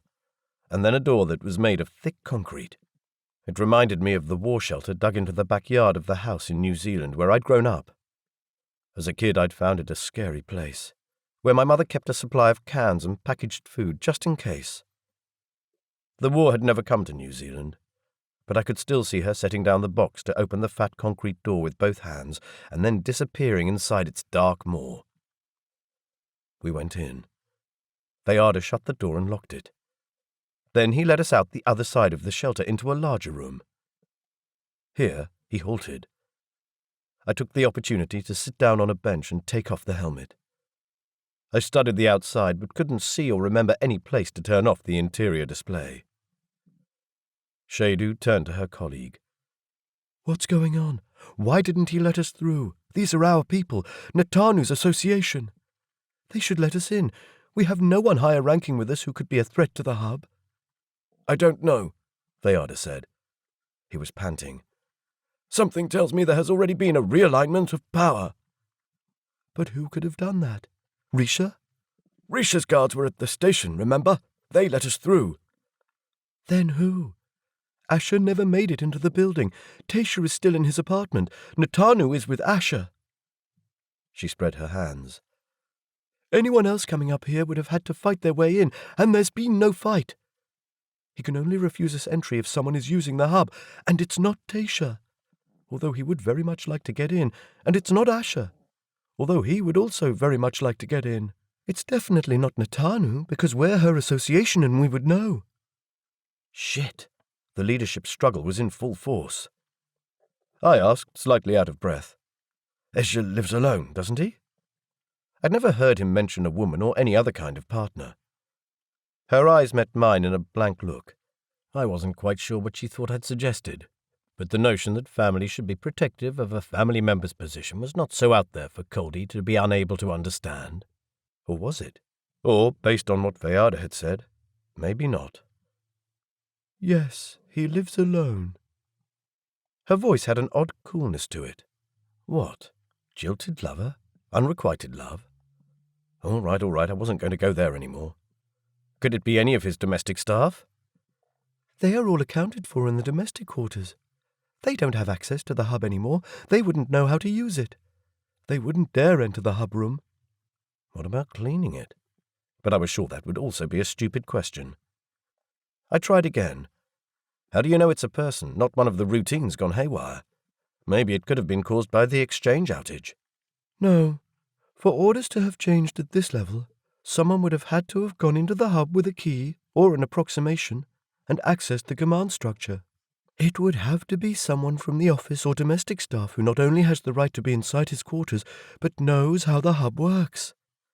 The domestic staff doesn't know that. The office staff can't get in when Ezhya is not here." I didn't know what else to suggest. No one had ever spoken to me about the arrangements of the chief coordinator's position. I doubted even many of the people immediately under Ezhya knew those things. Then who knows how to use the hub besides Ezhya? "Not many," Theada said. Shadu said, "I do." That's why she had come with me. And then a niggling voice inside me said, What if she wants to challenge? But no, I had to believe that at least some people would remain loyal to Ezhya when it mattered, or this would drive me mad. Veyarda jerked his head. Let's keep going. He ducked into another passage. Seriously, how big was this building? It had more secret passages than an Egyptian pyramid. I needed all my energy to keep up with them and to stop any embarrassing stumbles. At least we were out of that claustrophobic tunnel and ran from one room into another. Storage, offices, communication hubs, all abandoned. I had no idea where we were going. Down the stairs, through another hall and out an arched doorway into the plant-filled courtyard. Across the path. Shapes of strange plants and giant mushrooms flashed past. Asto had plants that could move, and most of them had gathered on the ground to catch the lingering heat of the day. Some of them had moved onto the path, and I had to make sure I didn't step on them. I'd seen these odd things before. Curiosities in the hothouses of the rich parish councillors' mansions. On the other side of the courtyard, Shadu crouched at a small door and folded out her spindly machine, while Veyarda and I waited in the shadow of the wall. Lights had come on in the wing opposite the courtyard where we had come from. Faint sounds of shouts drifted on the air. People were looking for us, no doubt. Shadu sprang to her feet. The door opened. We bolted outside, up a set of steps across another courtyard. Did I imagine it, or had the sky really turned a livid orange? Shadu ran ahead, and I followed as best I could, but I was so hot my vision was starting to blur. When we climbed another set of steps to a kind of footbridge that led across a dome roof, the floor of the bridge suddenly seemed to fall under my feet. My vision contracted to a narrow tunnel. I stopped, grabbing onto the side railing. Stop! Shadu, please stop! I let myself sink to the floor against the railing, gulping deep breaths. The hot air seared my throat. Veyarda crouched next to me. He turned the airflow on my tank up as far as it would go. You're all right? Just a little rest, I panted, gulping cool air. I leaned back against the railing, trying to calm my racing heart. I needed to calm down because being agitated made the heat stress worse. But I needed my medication, and damn it, where were Theyu and Nisha, and why hadn't the diversion happened? Why had we been separated in the first place? Shadu had stopped a little further, alert as a predator ready to spring. She said something I didn't catch. We need to keep going. Are you ready? Veyarda asked. I wasn't, but attempted to push myself up anyway. A little voice in the back of my head said that I shouldn't be stupid and let them assist me. Both guards were much stronger than me and had no trouble with the climate. I should stop being stubborn and... Come! Shadu called, her voice urgent. Veyarda dragged me up. A small object hit my arm with a plock as if someone was throwing pebbles. What? Another object hit my helmet. Plock. And then another fell on my shoulder. Hurry up! Plock, plock, plock. A little dark circle formed on the stone in front of me. Rain. And rain on Asto was nasty business. Very high in acid and poisons. The wind brought a waft of wet stone that wormed itself between the helmet and my face mask. We started running again across the footbridge. I managed to find some strength to move my feet. Veyarda was close behind me. The footbridge seemed endless. I couldn't help thinking of that time I had dragged Theyu along the streets of Far Atok in Barish, suffering hypothermia and barely able to think coherently. That was how I felt.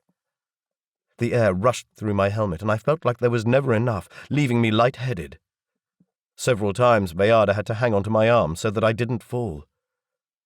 We reached the end of the footbridge at a kind of porch-like structure in front of a door. It was pitch dark underneath the overhang of the roof, with walls on two sides. The wind picked up, carrying clouds of dust and grit. Shadu knelt near the door. Part of her hair had escaped her ponytail. It was flying across her face, defying her attempts to tuck it behind her ear.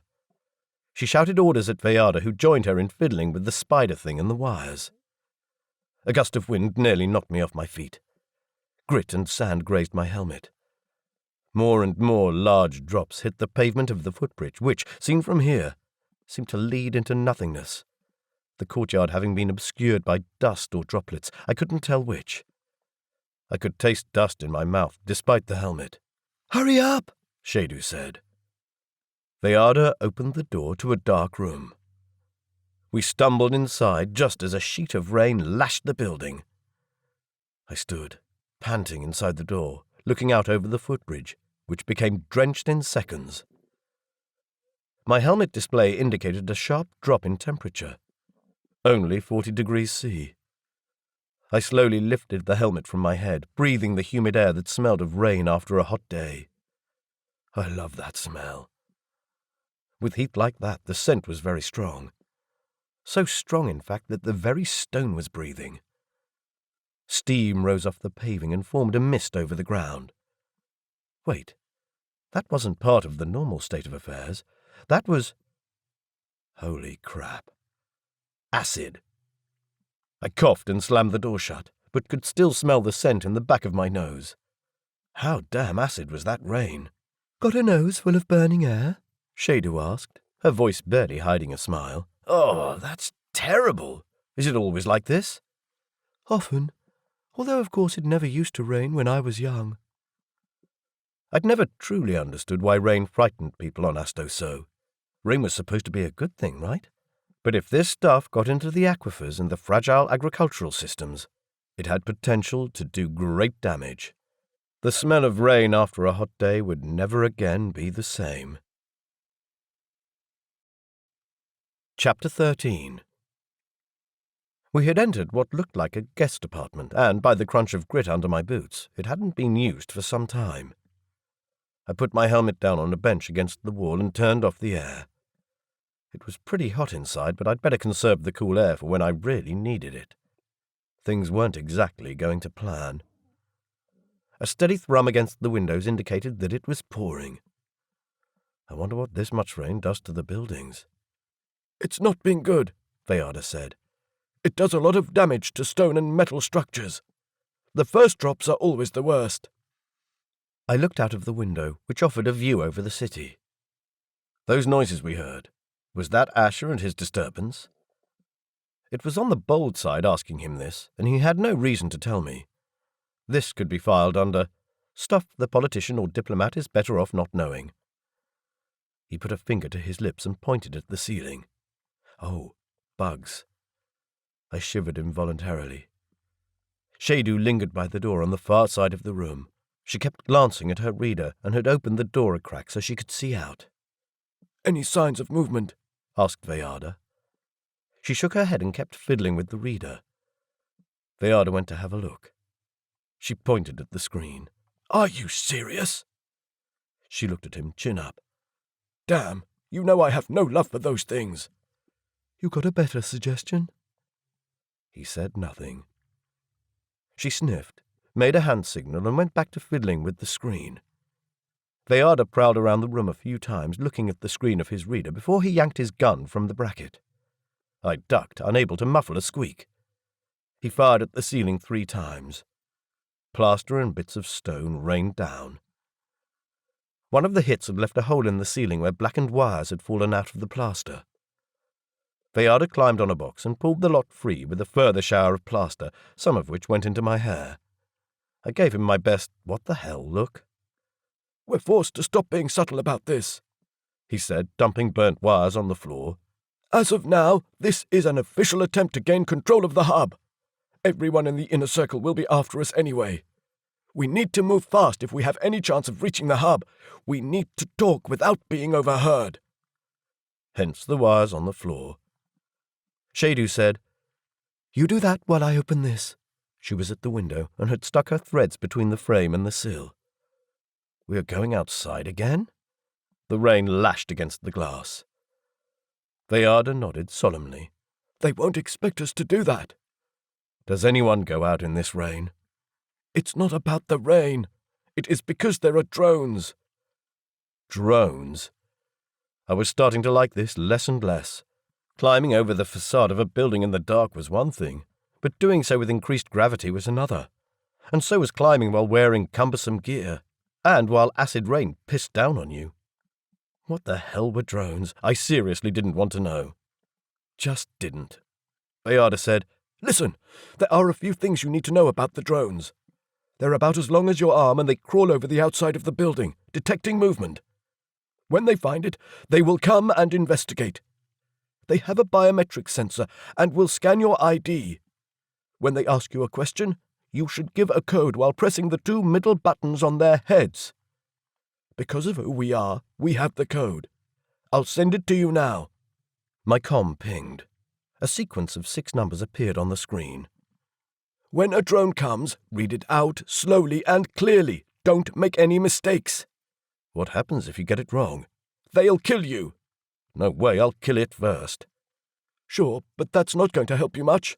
If you attack a drone, it will attract a general security alarm and will bring all the guards on us. If the drone doesn't kill you, they certainly will. So please get this right." Shadu was yanking at the grill that covered the window. 3 sides of it were loose already. I repeated the number sequence a few times. 6, 9, 4, 12, 2, 7.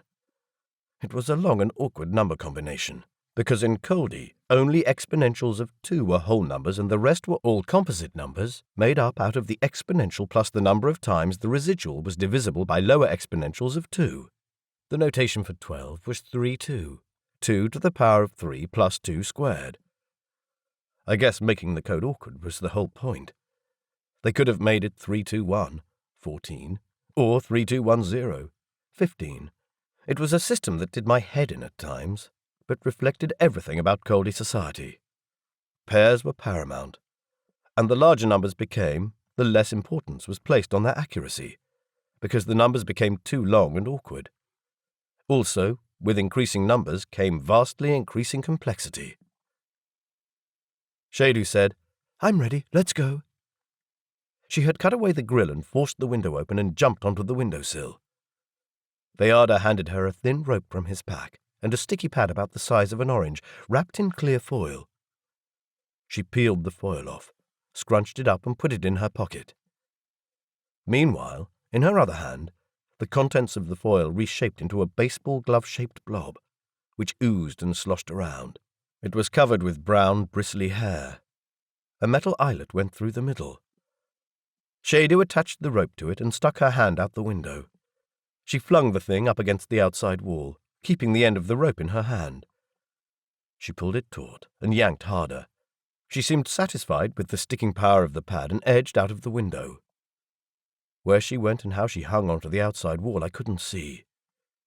Bayarda prepared a second pad, looking unconcerned for his partner's safety. The rope swung back to the window. "Your turn," he said. "Where to?" "Climb up. You'll see Shadu up there." "What about the rain?" "It should be just water now. It's usually just the first drops that are high in acids." Nothing for it. Getting onto the windowsill in my gear wasn't that easy. Bayarda gave me the final leg up and came to stand next to me. He gave me the helmet, helped me put it on, and turned on the tank. Then he attached the rope to my belt, gave me a second rope which he had attached to the second pad. He flung that pad up into the darkness where it hit the wall above the window with a thud and stuck there. He yanked the rope, apparently satisfied. I peered out into the night. The city of Athil stretched out underneath me, twisted rows of lights and a variety of architecture reaching all the way to the horizon. Concentric lines of red lights marked the circle boundaries. Occasional spotlight beams showed the intensity of the rain that was still coming down. So the rain was safe now, huh? The window was on the second floor of this side of the building. There was a domed roof on the ground floor level, probably some kind of foyer. I could see the shape of Shadu ahead. She had walked along a ledge that led from our window to a balcony on the corner facing away from us. The ledge passed a few windows, all of them dark. She had strung the rope along the wall, with sticky pads holding it at regular intervals. I stepped onto the ledge. A waft of hot, acid-tinged and droplet-charged air blew up from the courtyard.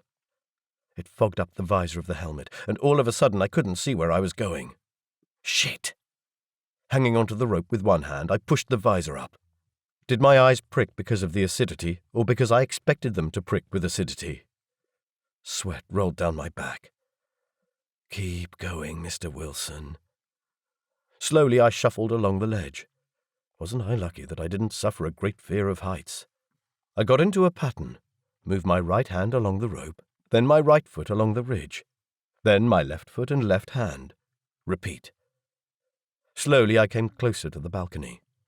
The courtyard downstairs remained empty. I saw no drones. Veyada followed a few steps behind me, pulling sticky pads loose by gently tugging them and tucking them away in his armoured jacket as he went. I reached the balcony without much trouble, helped over the railing by Shady, who waited there.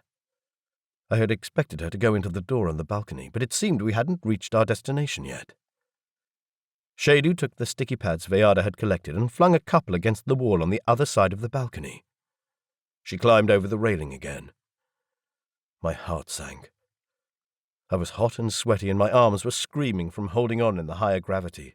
I was also carrying a lot more equipment on me than they were and was less suited to carry it. Veyada helped me over the railing. The ledge here was thinner. Shadu disappeared around a corner. When I edged around, I couldn't see her anymore. A light burned behind one of the alcove windows she had apparently already passed. Maybe the light had come on after she passed. Maybe the guards inside knew where we were and were waiting for us. In any case, I was too hot to worry about it. If someone shot me, at least I wouldn't be hot anymore. I shuffled over the ledge, doing my best to concentrate on each step. The lit room turned out to be empty. Shuffling around the corner of the alcove window was tricky, but once I passed the window, I spotted Shadu, waiting in the next alcove. She pointed to the other side of her, where the wall joined up with a larger dome than the one that had formed the foyer to the building below us. I couldn't see what she was pointing at. Wait, I could. Something moved up there. The light from the city glinted off a shiny object, black and about the size of a child, cresting the curve of the dome. A couple of lights blinked on the side that was pointed towards us. It was coming our way. Shit. I pulled my comm out of my pocket and had one more look at the number I was supposed to give this drone. "Stay here until it has passed," Veyada said softly behind me. "Don't move." We waited. My heart was thudding so loudly that I was sure Veyada would be able to hear it. The thing came to Shadu. It blinked a yellow light and sent out a blue scanner signal that traced Shadu's outline. She touched the machine. A couple of blue lights blinked and the drone trundled off. Towards me this time. My heart sped up even more until I heard nothing except the roaring of blood in my ears. From close up, the thing was much more bulky than I expected. Too bulky, in fact, to believably crawl over a vertical wall without falling and without any visible means to hold it up. It resembled a black shiny spider. Its body had 4 wheels at the base. Its 6 feet were constantly moving, sensing and tasting. A dull red glow issued from a round window at the front. Press buttons on its head, Veyada had said. That would be the 2 slightly outward bulging things above the window. It stopped in front of me with a soft whirring noise. The blue beam tracked over my suit. A little light flashed red. Shit, what did that mean? Text appeared in the round window. Speak authorization code. I reached out and pressed the bulbous buttons above the red glowing window. I spoke clearly. 6, 9, 4, 12, 2, 7. The red light kept flashing. Come to think of it, those buttons felt really solid, not like buttons at all. What about the 2 little dark spots above them? I pressed those spots, which were soft and felt more like buttons. I repeated as clear as I could. 6, 9, 4, 12, 2, 7. Come on, listen to me, you fucking thing. The red light stopped flashing. Something whirred. The blue beams tracked over me again. It hadn't done that with Shadu. Text popped up in the glowing red window. Input sequence. 6, 9, 4, 12, 2, 7. The screen replied with, unauthorized language detected. 6, 9, 4, 12, 2, 7. I couldn't believe this. This thing was going to make a fuss over the fact that I spoke Gamra Coldi with a more formal intonation than the locals. 6941227. Unauthorized language detected. Warning expires in 12, 11, 10, 6941227, 9, 8, 7. Fuck it. I fumbled to tie the rope to my belt. 6, 5, closed my hand on the gun and pulled it from its bracket. 4, 3, turned it on. A green light flashed fully charged. 2, took off the safety and turned up the power as far as it would go. 1, fired. The kickback and subsequent explosion nearly blew me off the ledge. The drone exploded in a fireball and dropped from the wall to the roof below. On its way down, it broke into flaming chunks that rained down onto the pavement. Shit, Shadu called. why did you do that? It wouldn't recognize my accent. It was giving warnings. Damn it, we're gone, finished. No, we're not. I remembered this chilling sense of determination that came over me when under threat. We were going to get into that room, and I was going to use that key. Where is the command room? We need to climb into the last window on the ledge. It's right behind that wall on the corner. Which wasn't all that far. Come on, let's go. Go now! Shoot everything in our way. Chapter 14. As fast as we could, we shuffled along the ledge. 2 more drones came to check us out, and they were shot down in flames by Veyarda as soon as they cleared the corner. Shadu reached the window first. She yanked at the safety grill that covered the window, but it wouldn't come out. She retreated a bit along the ledge and fired at it at maximum power setting. The metal glowed red hot, and then the whole thing disintegrated. Bits of metal exploded everywhere. The explosion left a ragged hole which she had to clean up with the cutting setting. Sparks flew into the air and rained down over her arms and down the side of the building. Guards were streaming into the courtyard below. Shadu heaved herself onto the windowsill and disappeared inside. I was the next one to reach the window. Someone on the ground yelled, "Up there!" A gun discharged. The charge hit the window frame next to my hand. Veyarda grabbed me by the legs and unceremoniously tipped me over the windowsill. A charge flashed across the window. I landed hard on the floor. Veyarda fell on top of me. Oof. He rolled off me. Damn it, did you hear that? That was Reinu's voice down there. Your association? I asked. Ezhya's. Those guards should have been loyal to us. Shadu cursed. Should have been, like the ones at the checkpoint. What the fuck is going on? Veyarda said, I guess we'll find out soon, because something has happened in that hub room. Shadu pushed herself to her feet. There is going to have to be so much sorting out of associations when this is all over. We had come out in an empty corridor. I took off my helmet so that at least I didn't have to peer through fogged-up glass. Shadu set off at a brisk pace. Veyarda grabbed my arm and more or less dragged me along, around the corner and into another corridor that ran at right angles, and then to the right through an open door. They stopped. The circular room beyond was shrouded in semi-darkness. In the middle stood a circular bench with a tall stool at its center. Around it were 2 tiers of benches of controls, screens and holodisplays, and a bevy of sensors and feeder stations. Huge screens on the walls showed fast-scrolling text and images. What the fuck? Shadu whispered. It's on and operating. Shh, Veyarda said. They frowned at each other. Shadu mouthed, There's someone here.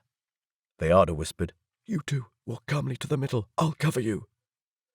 He inched into the room, his gun aimed at the empty command chair. Shadu took 1 step, but there was a noise, a soft snick somewhere in the room. She froze, gesturing me back to the door. Veyarda called, Come out and we won't harm you. There was no reply, no movement. He turned around and scanned all the walls, made from white material floor to ceiling. There was nowhere to hide in the room except in the middle of the circular hub benches. Shadu unclipped her gun. Stay here until I tell you it's all right to come in. Get the key ready. She inched past me, also with her gun raised in her left hand. In her right hand she held a small object that I guessed to be a sleeping gas bomb. We are not here to harm you. Come out, please. We can help. We have the command key. I stuck my hand into the pocket of my jacket and closed my fingers around the smooth metal of the key's casing. There was a small noise, the scuffing of a foot, or a sniff. Veyarda said, Show yourself now, or I'll have no option but to fire. The entire Inner Circle security force is about to come in. There are at least 3 challengers in the building." His voice sounded strained. There was another small noise, a faint squeak as if a frightened animal hid under the stool and behind the benches. I noticed that the outer casing of the circular bench didn't quite reach the floor. I sunk to my knees so that I could look underneath the casing through a gap as wide as my hand. There was a bed of sorts on the floor, pillows, a maroon blanket, a couple of small devices, one of them bright yellow, a floppy thing made from dirty rags. That looked suspiciously like the head of a doll. "Wait, Vayada, hold fire!" I went a few steps into the room, bending down so that whoever hid behind the bench couldn't see me. "Cory, be careful," Shadu warned me. I reached the gap in the circular bench that allowed the user to enter the hub and crouched on the floor. Tucked away under the bench sat someone small, 2 bare feet belonging to a little girl stuck out of the shadows. 2 trembling and dirty hands held a very lethal gun, turned to a wide spray setting, pointed at me. "Hello. We come here to help you. What's your name?" Eyes blinked in the darkness. "My daddy says anyone who comes in this room is bad. Why didn't the guards stop you? I said they should keep everyone away." Oh, shit. I didn't even know Ezhya had a daughter. How old was she? Wait, you told the guards not to let in anyone? "I used Daddy's feeder up there." Her gaze flicked to the bench above her. I almost laughed. The whole of the Inner Circle guard had been confused because of one cute little girl. "Where is my daddy?" "He's safe. You're safe now." "I'll sit here until he comes back. No one comes in here." "I won't be happy until we have that gun of hers," Shadu whispered behind me. "The little brat should be disciplined. He's always too soft on her." "Shh!" I hissed at her. That was no way to talk to a frightened child. The girl glanced aside. "Who are you, and who is there with you?" She used disturbingly mature pronouns. "Your daddy has sent us to fix the hub before he comes home." "My daddy?" She had come a little bit further into the light. I guessed she would be about 7 or 8 in Gamera years, which were shorter than Earth years by a couple of days. She wore a child-sized silver suit and red sash. Her eyes were wide, and her irises spotted through with the gold flecking that was so distinctive of Ezhya's eyes. "What is your name?" "Ra'anu." "Ra'anu? I'm Cory. I'm one of your father's associates. Please put the gun down. There are a lot of bad men on their way here. I can stop them if you let me." "Only Natanu can. She has a key." "She gave it to me." She frowned. "My daddy says that anyone who has a key except him or Natanu is someone who will try to kill him." "Not me. Natanu trusted me with the key. Come out. Look at me." A small silence. She shuffled forward a bit and then, "Why does your hair have that funny colour? You talk funny too." Well, hadn't I just paid the price for that? Somewhere in the building an alarm was going off. Those guards in the courtyard would be on their way up here. I'm not Coldi, which is why Natanu trusted me with the key. I have no interest in taking over or killing anyone. I am an associate of your father's, from Barish." She frowned. A flicker of interest went over that sincere face. She had a smudge over her forehead and her skin looked sallow. "Come. Please put the gun down so I can use the key and we will all be safe until your father comes back. We have food." There were shouts somewhere closer in the building. "Please hurry up before the guards come." She still looked dubious. I held out my hand. The people were definitely in the corridor now. "Please." She shifted forward. Then she saw Shadu. Her face became suspicious. "You're with the nasty woman." "Shadu is not nasty." "Yes, she is. She calls me a brat. I heard it." "She's not." "She always does that. She says I'm annoying. Well, my father is more powerful than she is, and he—" "Please, come with us. There are angry Inner Circle guards coming." I held out my hand, motioning for Shadu to retreat. At the same time, Vayada, of whom I'd lost sight, came into the hub area from the other opening between the circular benches. He looped an arm around her chest while grabbing hold of the gun with the other. Ra'anu screamed. "Let go of me! I order you to let go of me!" A whole line of lights flashed on the control bench. An alarm started beeping in the room. "What's that?" Veyada called. "Shadu, what's that?" Shadu studied the screens. "Oh, fuck it! She's still wearing his feeder!" And it tapped into the hub and was now probably sending all sorts of distress signals to the inner circle guards. Veyada did his best to hold the girl with one arm and searched the back of her head between her hair with the other. "Ha! Got it!" His hand came away with a dark spidery thing that dangled off his fingers. Ra'anu screamed. "Let go of me! That's mine! You have no right to take it! Give it back to me!" Shadu shut off the alarm with a few touches on the panel. The beeping stopped, but the lights still flashed. "Cory, quick, the key! I have no idea what orders just went out with her alarm call." I scanned the array of screens and buttons. Hell, I was glad she was with me. I had no clue what to do with this key. "There!" She pointed at the top left-hand side of the panel. Something flashed at the door. Veyada yelled. He handed the girl to me and flung the feeder onto the bench top. He and Shadu ran for the door with guns raised. With one hand, I reached over the bench and slotted the metal strip of the key into the hole. The entire bench in front of me lit up. A holo display sprang up and asked for input. Key sequence. What was that? Shadu and Veyada had disappeared out the door. Flashes went off outside the room. Damn, I needed to get this thing working. A small voice said next to me, "It's the number on the display up there." She pointed a chubby hand at the screen next to the slot where I'd stuck the key. I sat on the stool and lifted the girl onto my lap. You help me. "I need that." She reached out, scooped up the feeder and put it back in her hair.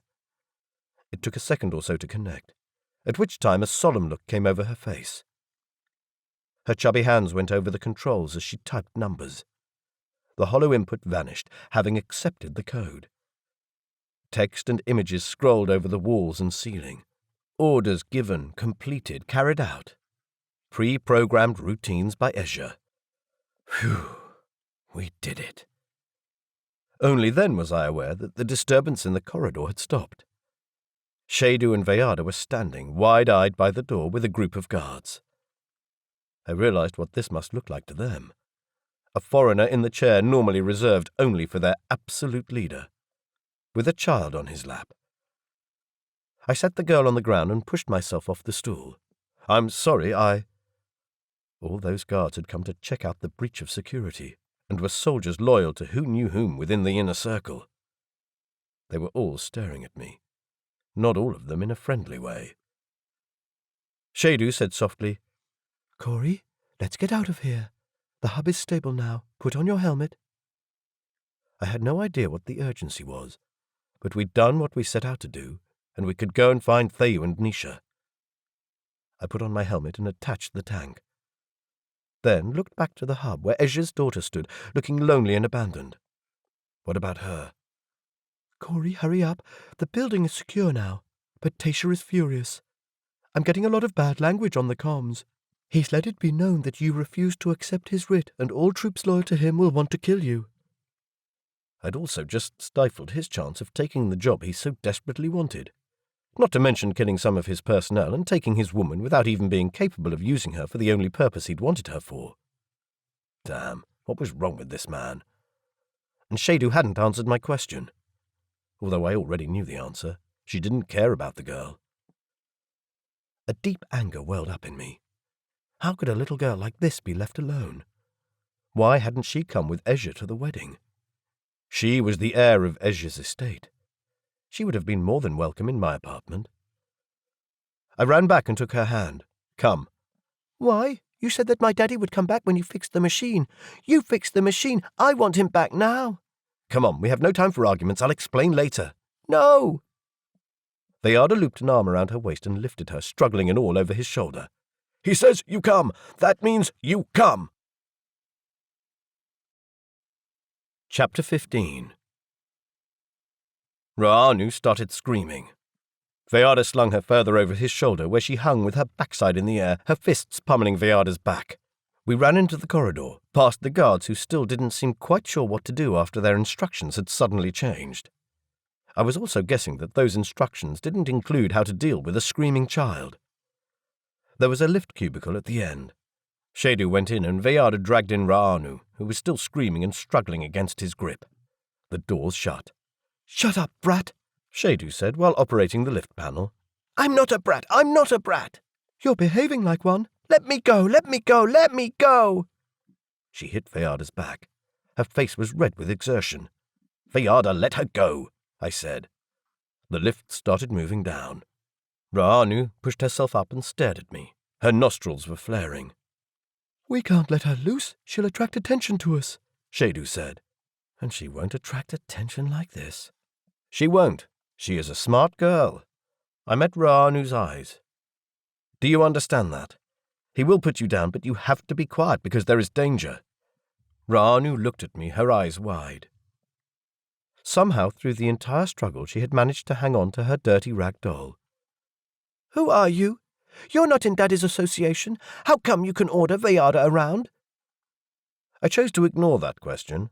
To be honest, I wasn't quite clear of where I stood with the two guards myself. Veyada set Raanu on her feet. He checked the safety on that fearsome gun he'd taken off her and shoved it into his belt. She faced him with her back straight. "That's mine." "That's no weapon for a little girl." "I know how to use it. Daddy taught me." Ezhya was an ace sharpshooter.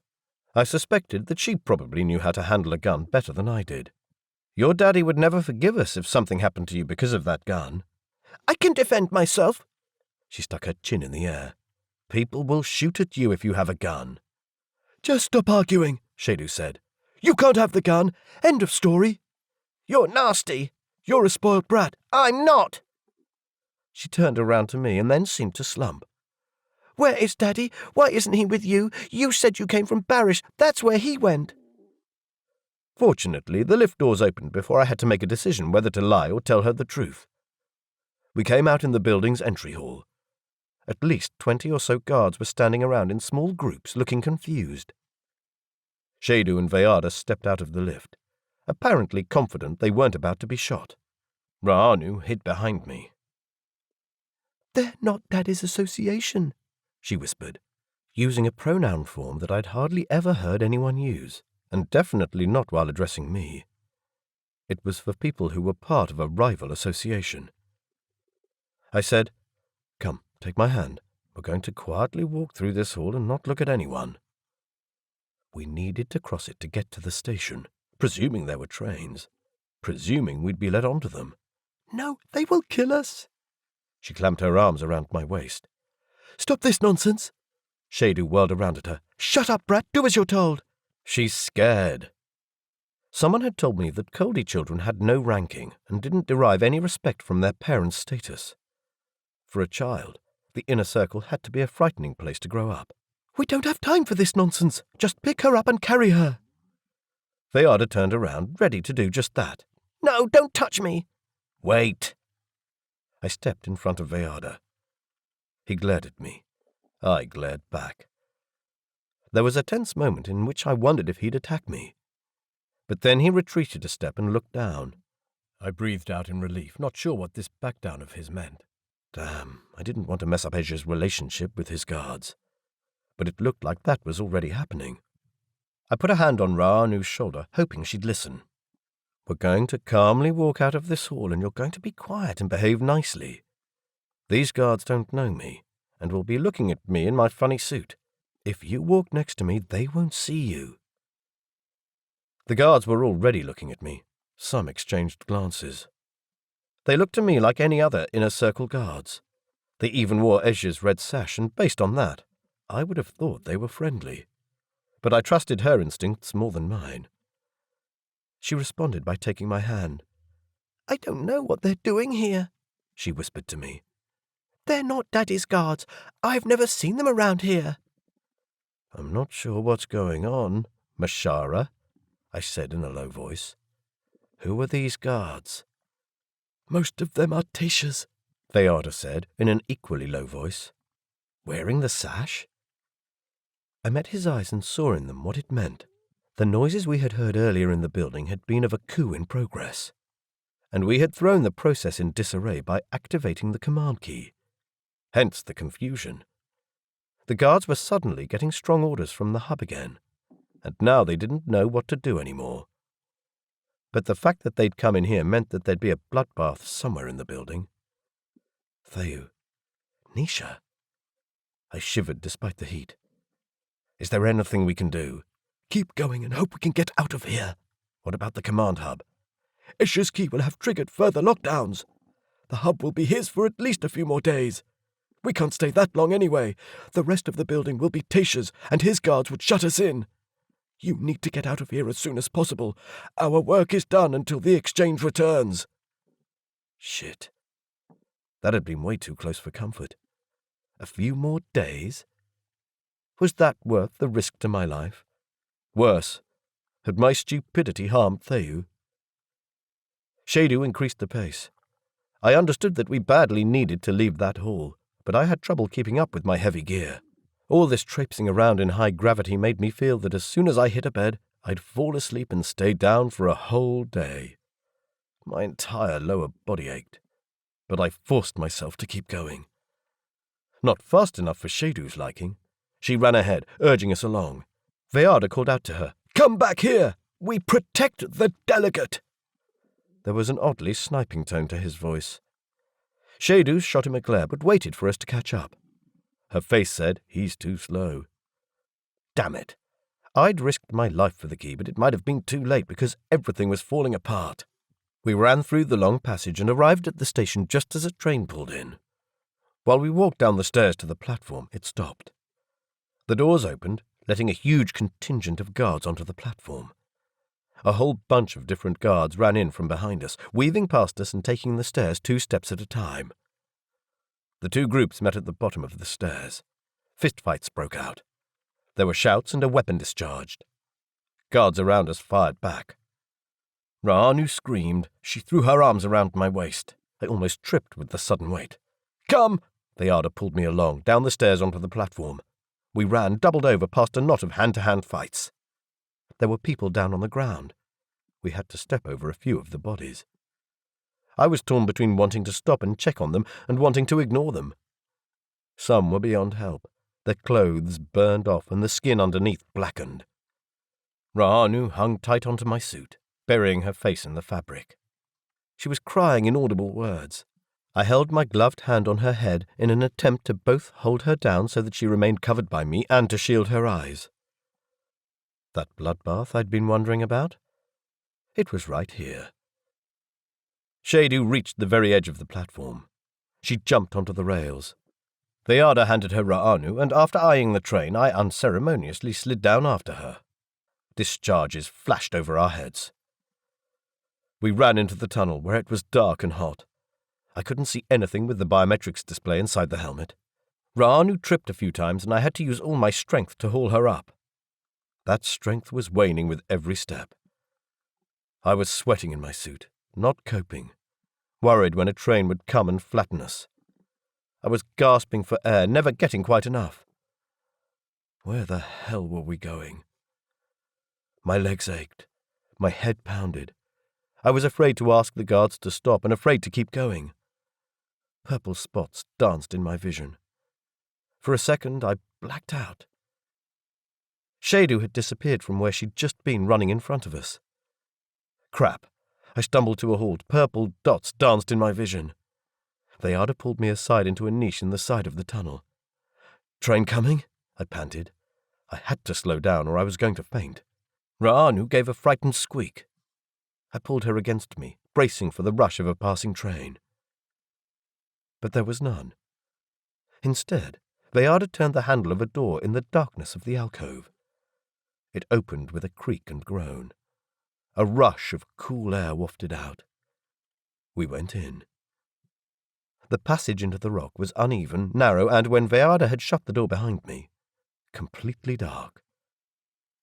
Shadu flicked on a light, and then Vayada added his, casting stark shadows over rough-hewn rock walls. We started moving again, down the passage, which went further into the earth.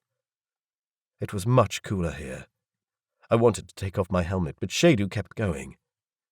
We walked and half ran. At one point the ground rumbled. Ra'anu gave a squeak, and I expected to cave in, but Vayada behind me said only, "Train." After having covered a good distance, the passage widened out into a cavern where the floor was more even.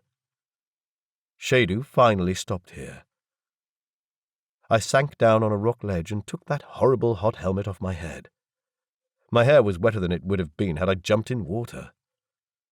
The air in the tunnel was cooler than I'd experienced anywhere since stepping off the shuttle. A breeze wafted over my skin, making me shiver. A wave of nausea rose in me. I leaned against the rock behind me, closing my eyes until it had passed. The passage led into the darkness, going down. A humid breeze came from that direction. Where are we? "Aquifer network," Vayada said. Shadu had pulled out a reader and was studying the screen. Vayada went to look over her shoulder. Ra'anu sat next to me, putting her hand on my arm. "You're all wet." Yes. I leaned my head back against the rock. Yes, I'm sorry. "You don't need to be sorry for being wet, you silly." I'm sorry for... I wasn't coping very well. My body was under stress. "Are we going to go into the tunnels?" I think so. "But..." Her eyes grew wide. "Daddy says you shouldn't go into the tunnels. When it rains, the water comes up suddenly and sweeps you away." Shadu gave her a shut-up sort of glance. I nodded, glaring back at Shadu. Was it really so hard to be nice to a child? I know the aquifers are dangerous, but it's the only way we can get out. I had no idea where we were going, even if we were going anywhere, and if there was any point to where we were going. You have to be brave, right, for your daddy. Her shoulders slumped. "Daddy wanted me to watch the hub." The hub is safe for now, or so I hoped. It was not safe to stay there, not with a takeover in progress. She drew her knees to her chest and looped her arms around them, staring into the distance. "I'm hungry." Maybe. I was too. The doughy meal in Tasha's apartment was a long time ago.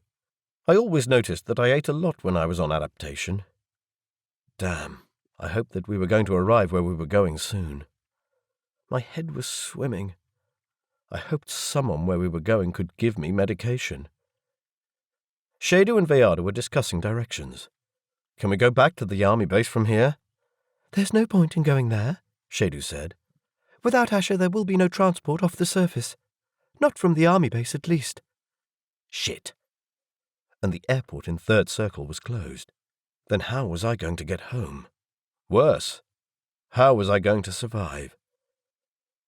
She met my eyes for an intense moment and then looked down. I breathed out heavily. Thayu had my medication. My tank was running low on coolant. Without exchange, we wouldn't know what was going on in the rest of the city. No one would know where we were. I might as well be dead. Vayada said, "We're going to attempt to reach one of the open aquifers so that we can have radio reception. According to Shadu's map, there should be one not too far away. We can rest there and get some food." Food sounds great. Trying to be cheerful. In my current state, I'd have a hard job holding any food down. Soon after we started walking again, the passage joined an even wider passage, where a concrete walkway ran along an underground river. The water was dark, softly churning, the surface oily and dotted with debris from the rain. Trails of debris also lined lower sections of the path. I wondered what time it was and if daylight had come yet. My timer was in the pocket of my inner suit, and I couldn't reach it without taking off the outer layer. Ra'anu walked silently next to me. Strands of hair had escaped her ponytail and were plastered to her forehead. Her hair was dull, having lost much of the typical Coldi luster, a reliable sign that she was well and truly worn out. We kept walking. The small stream became a bigger stream and then a smaller stream again. There were racks on the walls of some passages, structures about as tall as me that hung from hooks in the rock. They had shelves of fine mesh where mushrooms grew. The sharp acidic scent of them was much stronger than I had ever smelled in the markets in Barish. Then we met a man coming our way. He wore a loose shirt tied with a cloth belt, and loose 3/4-length pants, He carried a basket, and when he saw us coming, he jumped to the side and pushed himself against the rock wall, looking at the ground. These inner circle guards had a reputation, didn't they? A bit later we came to a cavern where a couple of women hanging off the walls in harnesses were chatting while harvesting mushrooms. They fell quiet as soon as we entered, spying on us from their perches with dark, glittering eyes. The passage widened up further, and through a ragged natural hole in the ceiling I could see sky, yellow-tinged blue with pink streaks of cloud. Dawn, then. After a couple more such caverns, we came to one that opened right out. The riverbed widened and shallowed. The riverbanks became vivid green with fields of crops. A couple of people worked the soil at the far end of the canyon, oblivious to our presence. A number of houses stood jammed against the rocky wall. Where the canyon joined the underground passage, there was a dam. Water pooled on the canyon side, deep and smooth as a mirror. Droplet trails trickled from the overhanging rock onto a stony beach. A plain shack stood against the gorge wall, deep in the shadow of the overhanging rock. It was here that Shadu led us. The inside of the shack held simple furniture, a low table and a couple of backless benches, and sleeping mats. I peeled off my suit while Vayada inspected a cupboard against the back wall. My clothes underneath were entirely soaked with sweat. "Ooh, that smells." Ra'anu wrinkled her nose. "Do you think I could rinse off in that pool outside?" I asked Vayada. My jaw was shivering. "Yeah, if you like getting wet."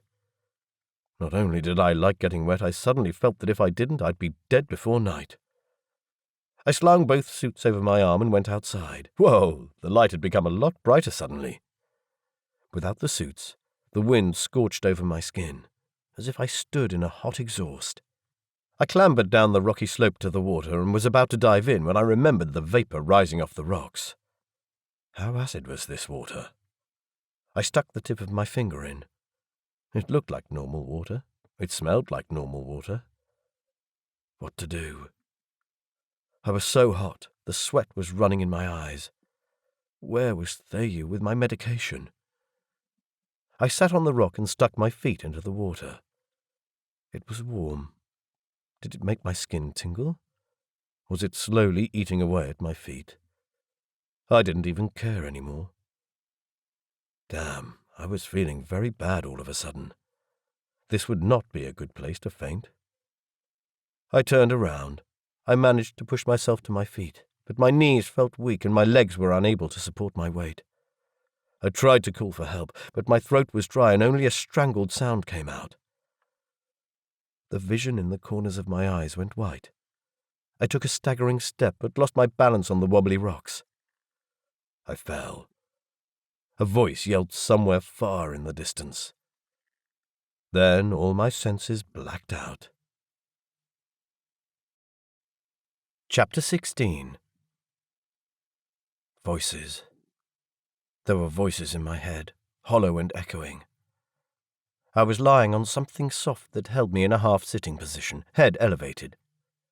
My legs and body felt cool. I couldn't move.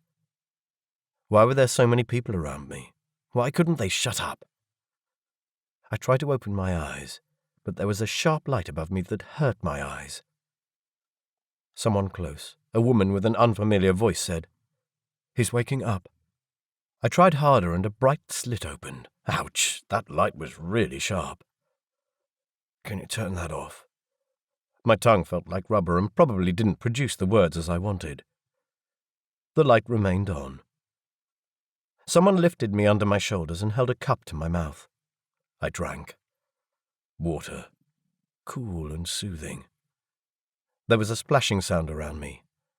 I could feel more water lapping at my skin. My eyes opened further now. I half lay into a shallow bath, wearing nothing more than a loincloth. A thick armband sat snug around my upper arm.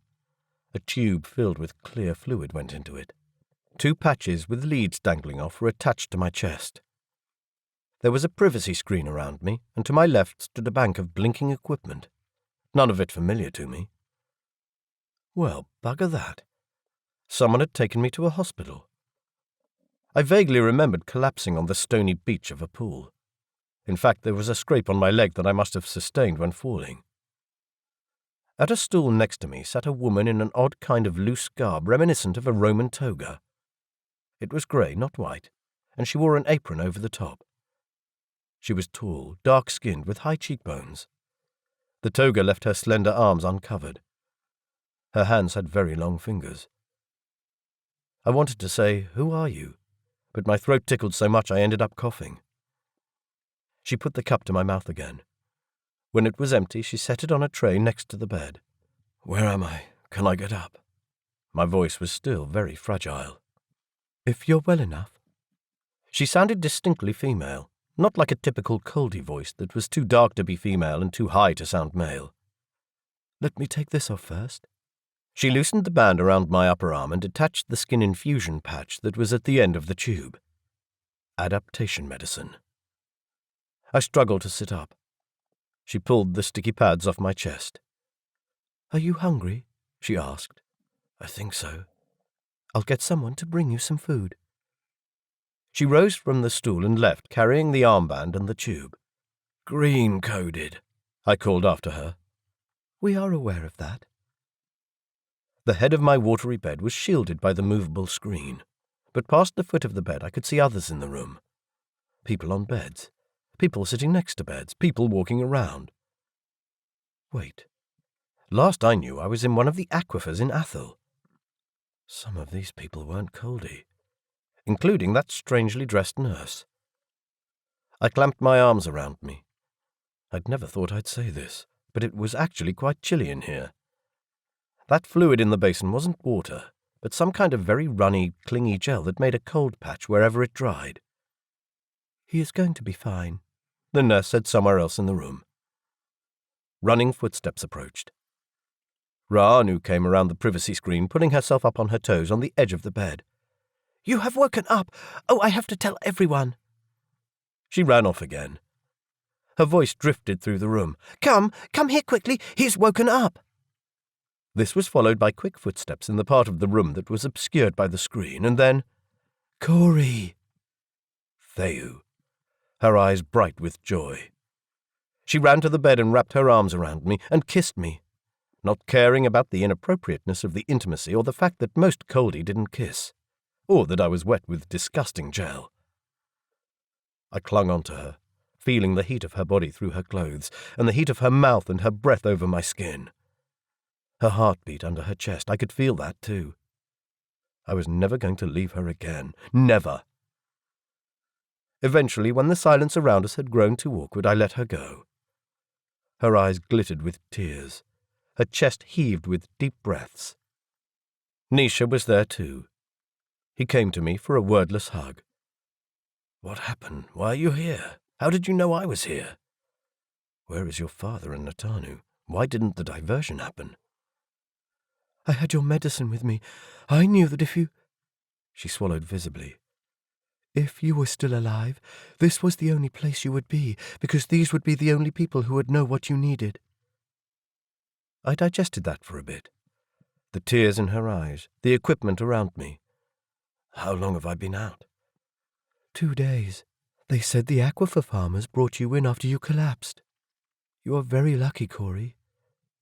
2 days? And where were we? The only people who would know what I needed? The tall, brown-skinned woman was now attending a different patient on the other side of the room. The grey garment she wore was not a toga. Thin and sheer as gauze, its many folds wrapped around her legs as well. I thought I recognized it from the pictures. This was a shaker, a loose garment made from one length of fabric that was mainly worn by desert rebels. I frowned at Theu. Zeishi? Whatever happened to the people who were supposedly so deprived that Marin Federza considered them a lost cause? She nodded. Her face had a careful expression. I glanced at the nurse. Is she a Jirian? All the Ejirians I'd ever seen were pale-skinned, slender, elfin-like creatures I'd come to distrust intensely. She nodded. There have always been Ejirians with the Zeishi. It's why the Zeishi live underground and why the group was formed in the first place. The nurse moved to the next patient, an elderly, Coldi man. Her actions were competent and her eyes alert. Her face lacked the haughty expression that I knew from Federza, Chief Delegate Akhtari or any other Algerians I'd met in Barish. Zaishi and many other people in the outer circles lacked the association instinct and didn't form loyalty networks in the same way most Coldi did. In hindsight, it was clear that this was the section of the population rich in Algerian blood. But ages of discrimination and poverty preceded that discovery. The hospital was well appointed and modern. Obviously, the days that Zaishi were poor and lived like animals in holes in the desert, killing each other over a few drops of water, were long gone. It also seemed that Fedurza and the Barish contingent had completely overlooked and underestimated these people. A different nurse, this one male, Coldi and also wearing a grey shaker, came to bring a tray with a bowl of food. "Thank you." I sat up, shivered with a breeze going over my wet skin. A bowl on the tray contained a handful of mini rolls, bread-like things the size of a large marble. They were still warm and exuded a fresh smell. They tasted good, too. "How far are we from the inner circle?" I asked with my mouth full. "Quite a way," Nisha said. "And is the situation in the inner circle still stable?" "I think so. It's very hard to get news here, but it seems there is a standoff going on at the inner circle. If there had been a takeover, there would have been a lot more violence followed by a very sudden stop in fighting." Of course. None of us had experienced a change in leadership, so this was pure guesswork. I agreed that the signs were in favor of the status quo. "Look at the goosebumps on you," Theyu said, trailing a finger over my arm, which ironically increased the goosebumps. "You should get dressed. I'll go and see what happened to your clothes." When she was gone, Nisha leaned against the edge of the basin. "There is some good news. The Exchange has made an announcement that they expect to be able to start resonating with Barish later today." Thank the heavens. Anyone heard from Ezhya? "Not yet. No one knows how badly other sections of the networks have been affected. It could still be days before functionality is returned." We don't have days. "No. But there is little we can do from here. You did what you could. You were successful. Right now, I think the most important thing for us is to try to get you out of here. Tesha holds all of the area surrounding the hub. He will get in within the next day or two. It's beyond us. The race is between him and the Exchange." Damn. Can't your father help us? "I'm afraid not. That side of the command has broken down. It seems Tesha dealt with Risha first. We can't raise him, and no one seems to know where he is." And Risha, of course, was Asher's superior, without whom Asher was cut adrift. The saying went that a high-powered Coldi without a loyalty network always gravitated to the top. And Tesha had cleverly neutralized both Risha and Asher. Is that why the diversion didn't go as planned? That and other problems. When we got to my father's quarters, Tesha's troops were waiting for us. They took us into custody and interrogated us. We managed to get out, but our father is still held. They'll be testing his loyalties." Testing? Nisha's eyes met mine, sincere. "You really don't want to know." Well, then I guess I didn't. And I guessed that testing loyalties was probably something that involved semi-legitimate torture. Are you worried about him? "No.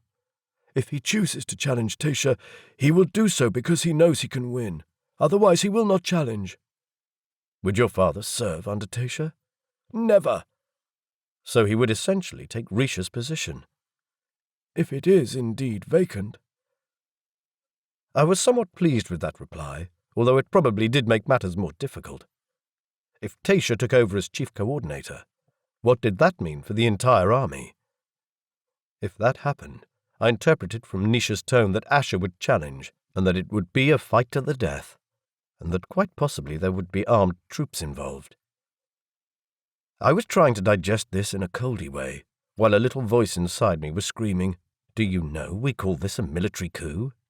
And I couldn't convince it to shut up. But it wasn't, not yet. Ezhya still clung to power. I had to maintain hope. Nisha said, "There will be a time of turmoil. Associations have been ripped and everything needs aligning." I nodded. I felt the same about what had happened with our small group. Coldi had a word for that. Denarii. It meant everyone is okay, but the associations are a mess. It described our current situation well. What happened to you? Nisha asked. In a few sentences, I described the meeting with Tasha and the writ. You're serious? Did he want that? I switched to Isla. Would I joke about that? You know how much I hate horse trading over partners. He's got to be kidding. You know, you should write a counter-writ. That's what Veyada said. He snorted. Veyada would just go and kill the bastard if this happened to him. That's what Veyada had said too. What do you think, Nish? What should I do? I don't want to get involved in this justice system I don't understand. You understand better than many, Coldi. You know what I mean.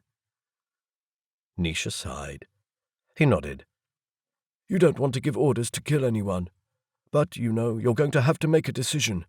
Since you have clearly violated the laws of your own world, Gamera will want to see you obey some law, not pick and choose whatever law suits you. Ouch. Thanks, Nish. I mean it. This is what people say to me. Is he Coldi, or what jurisdiction does he fall under? Everyone saw clearly how you stood up to Danziger. I nodded. I could pretend I didn't, but I understood perfectly well. The concept of democracy was alien to these people.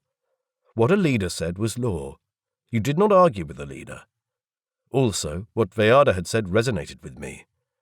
If I didn't act, future powerful Coldi people would try to bully other foreigners into submission because they knew they would get away with it. So, I should send the writ? Nisha nodded. That's what I would do. My heart sank. Who would carry it out? He gave me an "are you fucking kidding" look. You? And Theyu. But you're my James. Delegate Cory Wilson, it is time that you stopped holding yourself to illusions. Niche? He had never spoken to me like that. We are a complete association. There are 2 James and a superior. The James are my sister and I. I stared at him, wanting to protest, but knowing deep inside that he was right. When I challenged Ezhya Palayi in his apartment in Barish last year, something had changed in our relationship. I'd not wanted to see it. Don't look like that. There is no reason. This is the way it is. Associations change all the time. You moved up. We are both honored to work with you. But I don't... There was no point in arguing. Wanting had nothing to do with it. I knew. It had probably been like that for some time already. But then he looked down and took up the subservient position. I cringed inside. All the friendship we had, the times we'd laughed and did things together, were they all gone? Moreover, what did it mean for my relationship with Theyu? I swallowed hard. All right, I'll accept that. 2 things, Nish. This writ, if there is any acting to be done on my writ, I'm not going to send both of you to do my shitty jobs. If there is no other option but to kill him, I will do it myself. Secondly, I want you to never, ever act like a subordinate in front of me again. Chapter 17. When I turned away from Nisha, Theyu had returned with my clothes. She stood to the side, just behind the end of the privacy screen. I wondered how much of the conversation she had heard. Ra'anu was with her, so I couldn't ask. I met her eyes, and I wondered if she saw any of the pain I felt. Damn it. These associations would ruin everything I'd built up with Nisha and Theyu. The closer I came to Ezhya, the further I ventured from them. Yet I should have known. When I first met Theyu, she had shown a subservient reaction to me. Nisha had shown a latent reaction to me. Who was I? What was I? What right did I have to do these things and mess up these people's lives? What did it mean for me to support a leader whom everyone already seemed to have considered having lost his position? I climbed out of the water. Theyu handed me a towel. I still felt a little light-headed and sat on the stool where the nurse had been sitting earlier. I'll help, Ra'anu said. I wanted to protest, but hadn't the energy. Guess Coldi didn't worry much about their children seeing naked adult men. I let her dry my back. "It's funny you have hair here." She pulled. Ouch! That was very low on my back. "Rahanu," Theyu warned. There was a tense silence in which I couldn't see what went on behind me. The drying resumed. When Rahanu came to the front, she was pouting.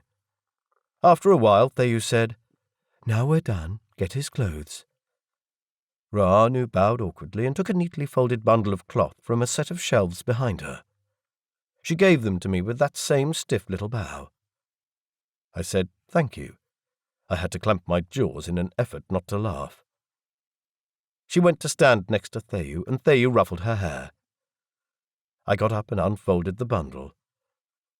Someone had washed my clothes and rinsed my temperature suit. I stuck my hand inside the pocket. Empty. Theyu pulled something from her pocket. "If you're looking for this, I took the liberty to remove it before the Zeishi got their hands on it." She held up the package with the explosive and detonator that Shadu had given me. "Thanks." "How did you get it? Shadu?" "Yes." "That figures. She's an explosive specialist. Hang on to it. That's good stuff. We might be able to use it later." I pulled my clothes on. Theyu handed me the helmet, which had been cleaned. "Careful with the tank. It's been filled up. This fill should last you longer. Zeishi have always been pretty good at finding nifty cooling systems. Put it on. The sooner we're out of here, the better." "Am I allowed to leave?" "The nurse says it's all right," Nisha said. I took the tank and jacket from him and almost dropped it. All this gear was so incredibly heavy. Nisha put a hand on my shoulder. "Are you all right, Cory?" "Yes, just—" I leaned over, trying to dispel the dizziness. "It's not that far from here to a fissure where Theyu has a contact with an aircraft. You only need to last that far." I struggled with the jacket. It was inside out and the straps to hang the tank were tangled. Get out. Get home, to safety and a place where I wasn't at risk of being cooked inside my skin. Wait. What was I doing? Think, Mr. Wilson, think. We were at a Zeishi stronghold. Zeishi had made a claim on Asto. Ezhya wanted me to go and talk to them. Tasha certainly would never do that. "What is it?" Theyu asked. "I can't leave right now. I need to speak to the Zeishi leaders first." Nisha frowned at me. "I would prefer to get out of here as soon as possible. Besides, I don't know if this is the right time." "I don't know if there will ever be another time. By all accounts, Tasha is about to take over the leadership. But the claim on Asto made by the Zeishi still stands. Gamera is going to have to deal with it. No one from Gamera can visit the Zeishi to assess their claims, certainly not when Tasha takes over. And when he takes over, Zeishi won't be allowed to travel either. Federza and the Barish group don't represent these claimants at all. Tasha very much disagrees with visits from non-Coldi. I must do it quickly, while I'm here." I looked from Nisha to Theyu. "Then I will arrange it," Nisha said. His face went blank. I swear he gave a little bow before turning around and walking out the room. "Nish?" He looked over his shoulder. "Please, don't behave like that or act like a servant." I spread my hands. There was so much I wanted to say, but every time I thought I was getting close to understanding the Coldi psyche, something like this thwacked me square in the face. I couldn't get my head around the thought that the man I had considered my best friend for many years suddenly started treating me as a superior. Nisha pointed. "The head nurse is at her station right now. I'll be back soon." I sighed and let my shoulders slump. "Nisha, please." I didn't want to lose him to this stupid custom. Theyu massaged my neck. Her hands radiated warm and dry heat. I looked over my shoulder into her gorgeous eyes, wanting to be alone with her to sort this mess out. I didn't want them to be subservient to me. That kind of behavior was a step back. You became more intimate with someone when you were closer to them, not the other way around. But likely neither of them would understand. They would think this was a good development, that an association strengthened us as a unit, and they were right in their own way, and I was sending them all kinds of mixed messages. I paid out Thayu's contract. I was sending Tasha a writ. I'd gotten rid of my facial hair. I was sending them, and everyone else, messages that I wanted to be considered Coldi. Even Nisha was telling me that it had to be one or the other. I could behave like I was Coldi and accept it, or I could continue to fight it. I knew what Nisha and Thayu would prefer. Damn. Thayu's fingers had moved up to my shoulders. Her palms and fingertips were like little heat pads kneading my skin. You're not taking adaptation medication? Normally, Coldi would take it on short trips, because if their bodies went into adaptation to adjust their internal temperature, they could be quite ill for a number of days. I've been across enough times that I'm getting used to quick adaptation. I really don't like taking that stuff. Gives me nightmares. I nodded. Didn't I know about that? The only people left in the room were 3 other patients and us. 2 of them were old, Coldi, and the deeply bronzed, dust-ingrained skin screamed Zeishi louder than anything else could. One appeared to have a broken leg. The other's face was covered in a face mask. Both men eyed me suspiciously. The 3rd patient next to the room's only exit was a young woman. She lay in a similar basin to mine, head slightly raised, eyes closed. The cloth that had covered my private parts lay over her pregnant belly, and an apparatus next to the bed spread a constant stream of drops onto the cloth. Her breasts were swollen and looked painfully firm. Tangles of tubes lay around her, including a couple of them that disappeared between her legs.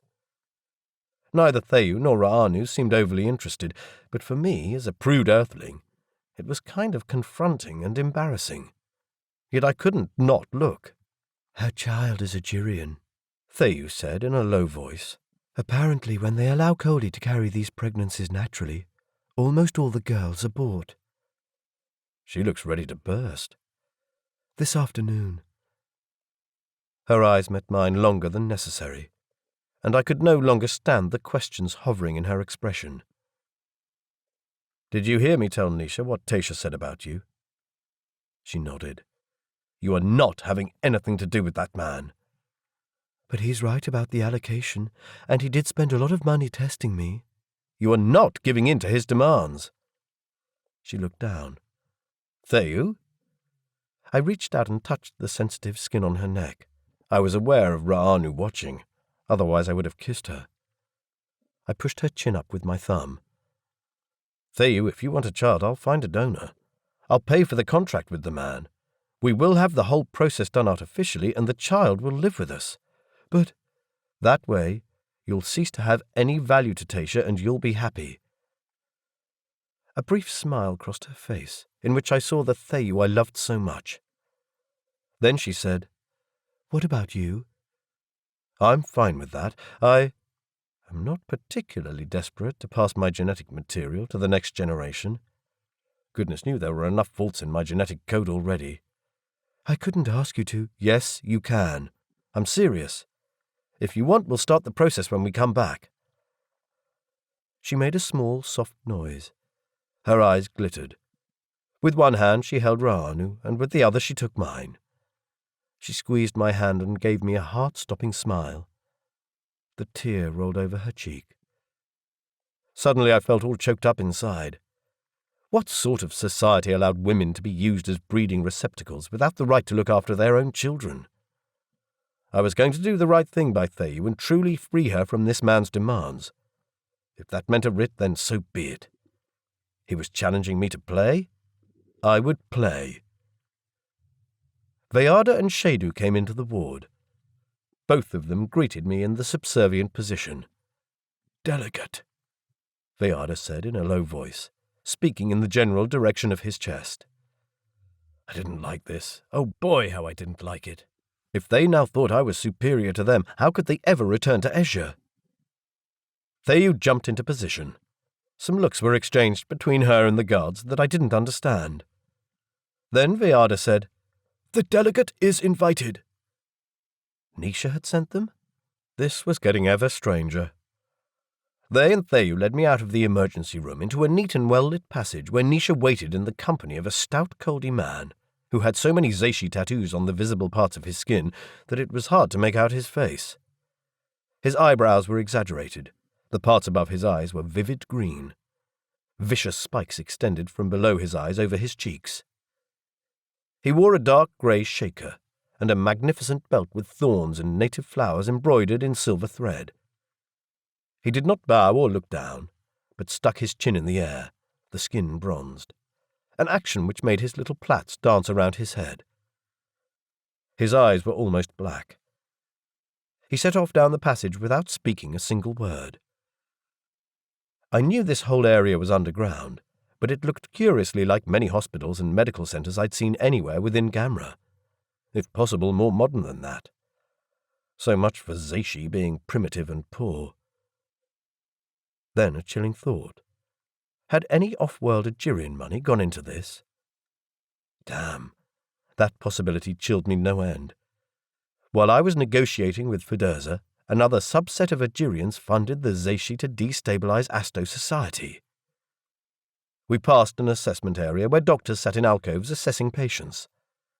Some patients were Zeishi, but many were not. They looked like the mushroom farming folk we'd seen in the aquifers. I even spotted some people in circle dress, probably 8th. Unlike in the inner circle, life continued as normal, unaffected by the continued exchange outage. And there were no guards anywhere. How far did the influence of the Zeishi reach? I'd never heard Ezhya speak about them. I'd heard other Coldi figures of authority speak about them only in derogatory terms. An Ajirian claim on Asto would probably be thrown out if unsupported by the Barish Ajirians.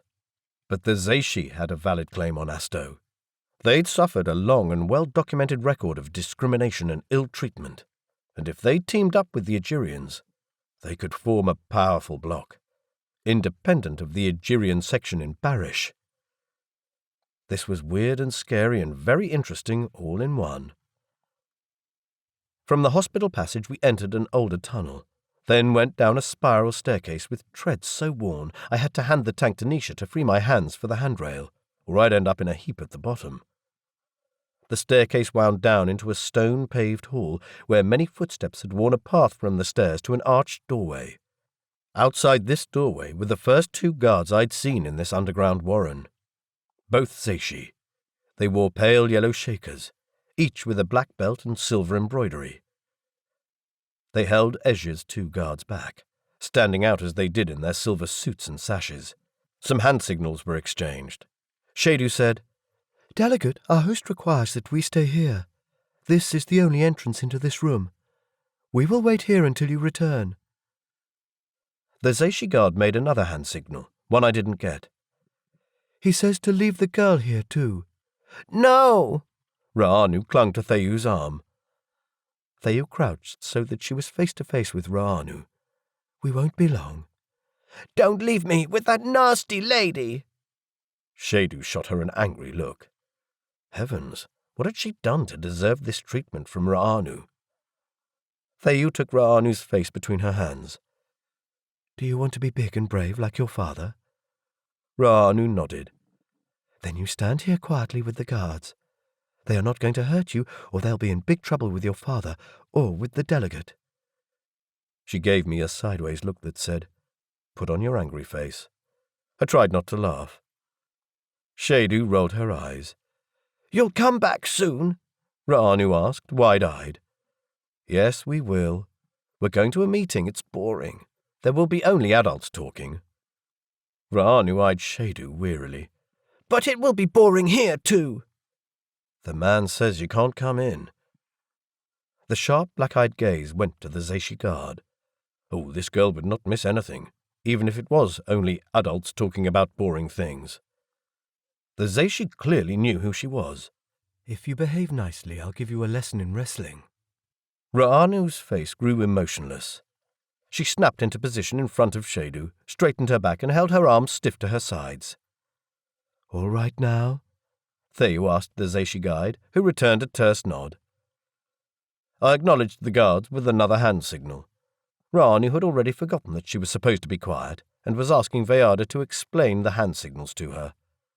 He seemed to be handling her well enough, so I followed the guide through the doorway. Inside a cavernous room, a number of people were sitting around a table. Many were elderly, some were Coldi and some Algerian. Most of them wore shakers. I recognized none of them. Facing the door in a high-backed chair sat a fierce-looking Coldi woman, broad-shouldered and tall. Her skin was rough as leather and deeply tanned. She wore a full shaker, fabric crossed at the front, complete with the embroidered belt. Her bare arms bore the Zeishi tattoos of black thorns and stylized flowers. She met my eyes and held my gaze in a cold, emotionless look. I imagined Natano would look like her in middle age. 4 seats were still empty. 3 for myself, Nisha and Theyu. And was there another person still coming? On the table stood a veritable feast of colourful dishes in equally colourful bowls. A serving boy walked around the far side of the table, unloading more dishes from a tray. The smell of food, strong and spicy, hung in the room. There came the sound of footsteps on stone, and a moment later an elderly Coldi man entered the room alone. Both Theyu and Nisha snapped into subservient positions. He looked around the gathering until his gaze stopped with mine. He had to be the oldest Coldi I had ever seen. He was thin. His hair was white and his robe, also white, hung from his shoulders like a potato bag. Around his waist he wore a thin red belt. Damn, this was Ezhya Palayi. What the hell was he doing here? He nodded to me, showing no sign of irritation that most people in the room, including me, didn't greet him in the traditional way. One of the guards from outside pushed the door shut behind him. Ezhya walked around the table, attending to each person one by one, touched their shoulders and patted their cheeks. While he did this, his face was kind and expression serious. No one moved. No one spoke. All the people greeted him with reverence, with bright faces and subservient body language. Even the Zeishi. He completed the lap around the table and came to us. With a gnarled finger, he pushed up Theyu's chin so that she looked him in the eyes. "Peace, sister. All will be sorted out." To Nisha he said, "You are the steadying force in your family." Then he faced me.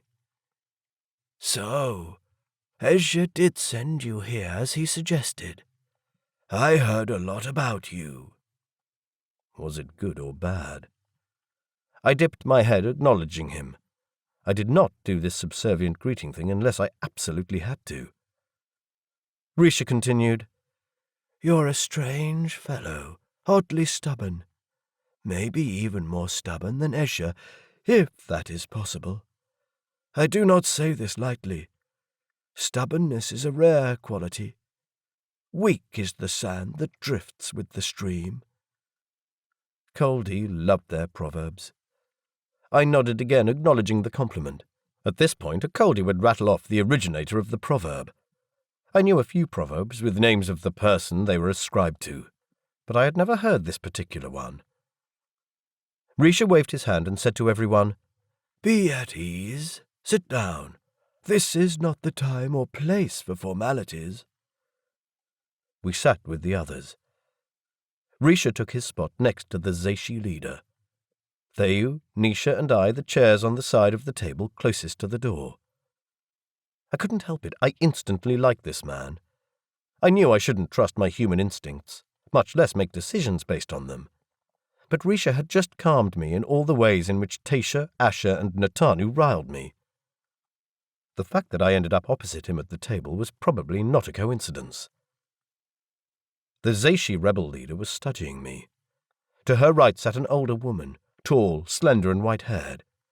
She reminded me strongly of Chief Delegate Akhtari, even with her black eyes and dark skin. Algerian, eyeing me with interest. Ezhya said while indicating the Zeishi leader, "For the newcomers who don't know her, this is Neyu." I acknowledged her. She observed me wordlessly as if she were an older Natanu clone. I couldn't help hearing Natanu's words. I only take part in fights I'm sure I can win. Had she been human, I would have guessed her about 50, with white streaks in her hair and no longer firm skin with spots and wrinkles.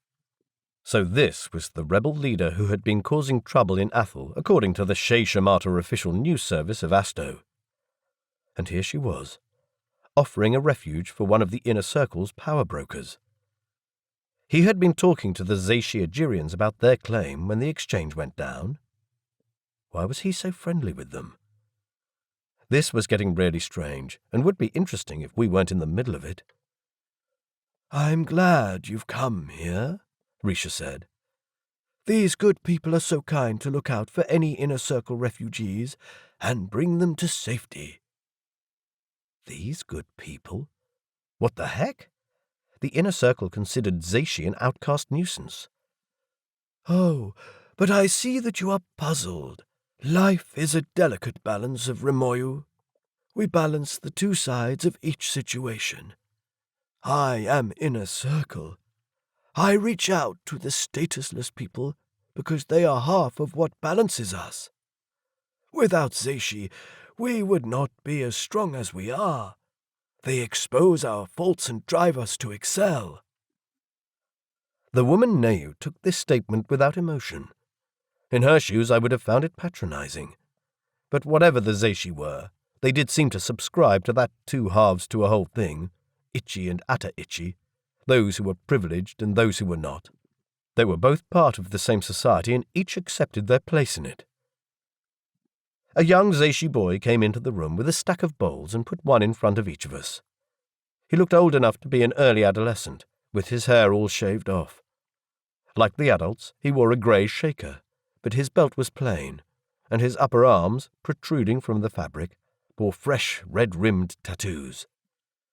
When he came to our side of the table, Nisha said quietly, "The delegate needs green-coated food and non-acidic water." "Water?" someone said, the tone incredulous. Some people laughed. I was informed by a few people at the end of the table that Zashi did not drink water. They drank zixas, and, according to Nisha, that was an acquired skill. It was served in tall glasses, each with no more than a thumb-width of vile blue fluid that breathed white vapour. I'd seen Coldi drink it in Barish, where some bars served it. You had to let it stand for a bit and swirl it around. The vapour would crawl up the sides of the glass and ooze over the edge. The idea was to hold your breath and drink, because the smell would knock you flat. I had a fair guess that it would kill me in 5 minutes. The fact that it could not be served in anything other than glass was probably a fair warning. Another boy came in, carrying a tray which he placed in front of me. It held 2 bowls, one with grain, the other with a fragrant sauce that made my mouth water. "You're sure this is green-coded?" I asked Nisha, in Isla. Theyu held her comm over it. The screen flashed. "Yeah, it is." The water arrived on a separate tray, a single glass covered in condensation. I moved the scanner over it, and it came up as marginally safe. While the others took their zixas and started the game of swirling and sloshing, I sipped carefully from the water. It tasted metallic and quite bitter. I was very thirsty, but didn't dare drink all of it in one go. The 2 boys went around the table serving everyone. Both of them took great care to serve Risha with bows and spoke with formal, polite pronouns. The talk at the table was polite and confined to non-offensive subjects. Normally, Coldi custom was that you got straight to business, but never while sharing a meal. That woman Neu kept watching me. Occasionally she consulted with the Algerian woman next to her, who had not been introduced to us. Risha reminisced about some events in his youth that meant nothing to me. Everyone, young and old, listened with rapt faces.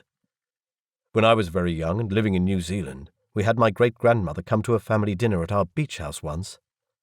To me, I must have been 4 or 5. She looked ancient, with blotted, pigmented skin. She'd had a stroke and was very hard to understand. She was also deaf and didn't hear a word I said.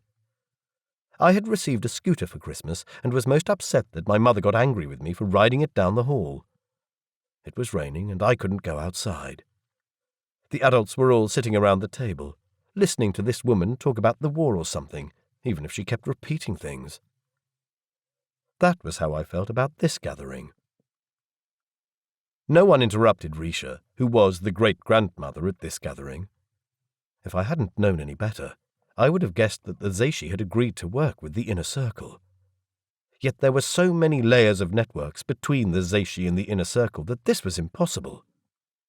The whole situation was utterly, utterly strange. During the meal, no one spoke of the events in the inner circle, and no one asked. I wanted to bring it up. I was burning for news. I'd been out for 2 days. What had happened in that time? But I sensed an unspoken code that the events should not be mentioned, and that politics should not be discussed. Meanwhile, I was sharing a table with the Algerians who had probably made the claim on Asto. I needed to talk to them, desperately. Thea would sometimes look at me and shake her head and motion for me to stay quiet. Just what was going on? Anyway, Risha said, while getting up from his seat. He met my eyes briefly. Everyone stopped talking. I'm very tired, so I'm going to leave you. You'll be safe here while you make all your plans. I didn't want to make any plans. My frustration broke through. We had planned to leave as soon as possible. I need to speak with the people who made the claim on Asto, and then we want to get back into the city to a place from where I can leave as soon as possible. So please, I ask to speak to someone representing the Algerians here. Please, I'm asking for your support. Several people at the table took in sharp breaths. Risha regarded me with a curious look. Young man, you can discuss whatever you want with these people here after I'm gone. So he wasn't going to support me. Moreover, he was just going to ignore this issue in a detached sort of way. You youngsters can decide what to do. And no one here pressed him about it. Wasn't he supposed to run the army? Wasn't he one of Ezhya's seconds?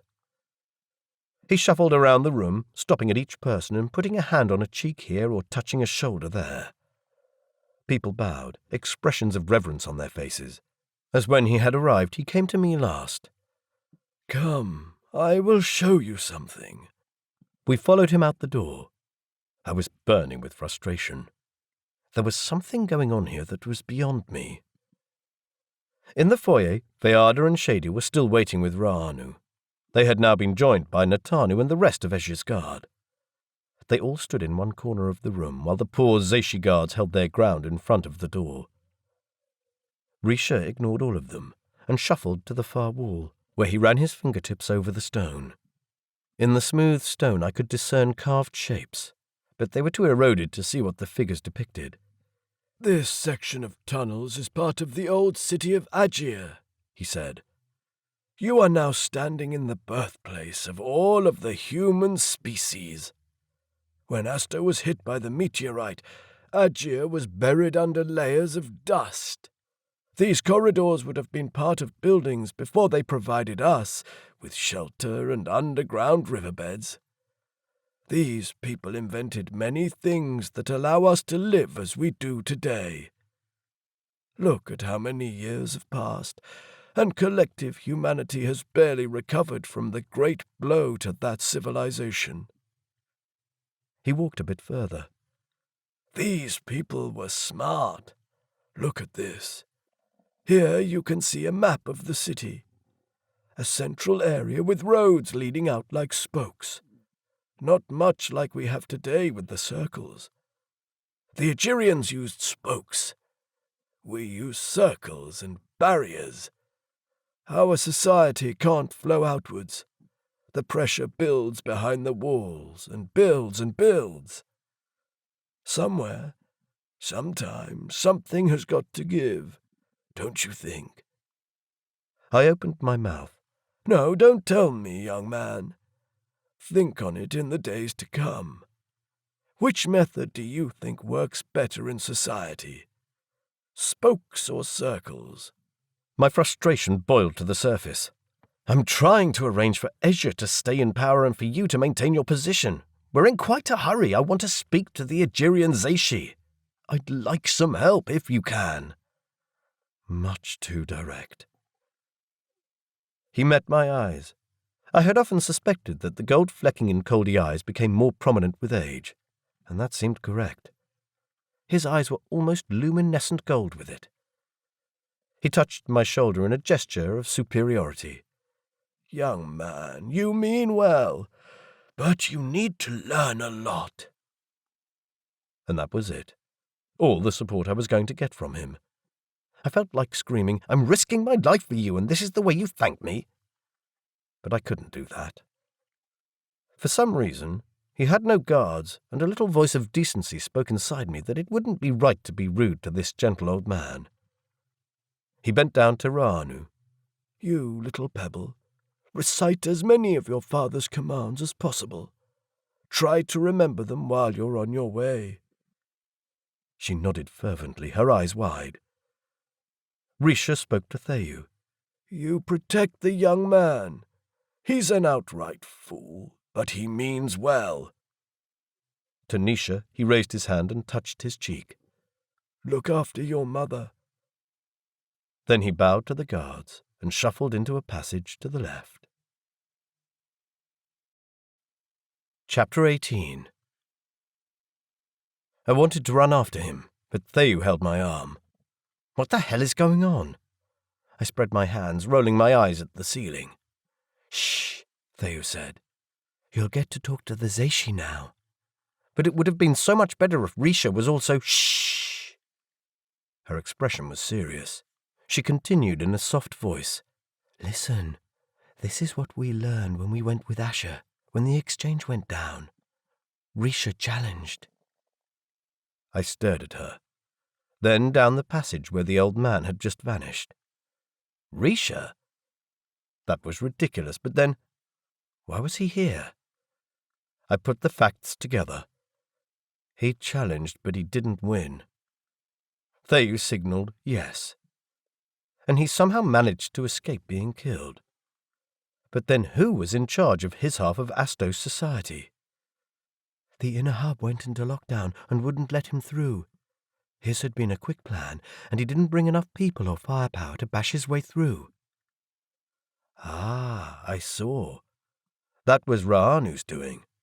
That was also why Risha was still alive. He wouldn't have been had he been defeated by Tesha or another challenger. Was that why the Zeishi guards had stopped Ra'anu going into the dinner room? Risha had been kind to her on his way out, though. What had he said? Something about remembering her father's commands? Theyu continued. After the challenge, Risha's own association started breaking up. He was forced to dismiss his guards. That's why they were wandering around the building looking lost. What about your father? I asked. He said that as soon as we went into the building, he felt the realignment of the associations. He was going to challenge. And I guess he didn't. Shit, another break in the network. She signaled no. Where is he? He's safe. That wasn't really an answer, and Nisha gave her a sharp glance and looked at the two Zeishi guards.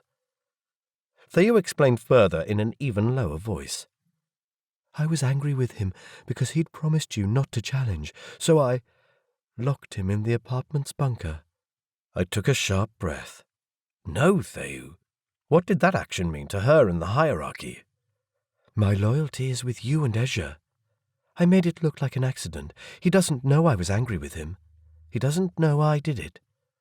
That particular door is prone to falling shut without notice. People have been locked in before. Now he can't help us either. Nisha's tone was dark. Theyu snapped at her brother. Don't worry, he'll have found his way out by now. There was no need to do that. Yes, there was. I don't want him to be killed, and I don't want to be the chief coordinator's daughter. He's got enough enemies not to last very long in that job either. I'd rather have him around. Nisha was going to argue back, but I jumped in. So that's why there was no diversion. Yes, Nisha said. There never was going to be one. Theyu's eyes flashed. How do you know that? Nisha shot back at his sister. I know him much better than you. I've lived with him most of my life. I stared at her, horrified. Did she mean that her father had lied to me all that time? Had he only wanted to use my visit as a distraction for his own ambitions? Tell me, why does your father hate me so? He doesn't. He sees you as a rival. For what? That was ridiculous. It was not as if I could do any of the things he did, like lead the Asto Air Force. He says your presence disturbs Rimoyu. He says he feels it. Do you feel that too? She shrugged. I'm not my father. He feels what he feels. I can't feel the same things.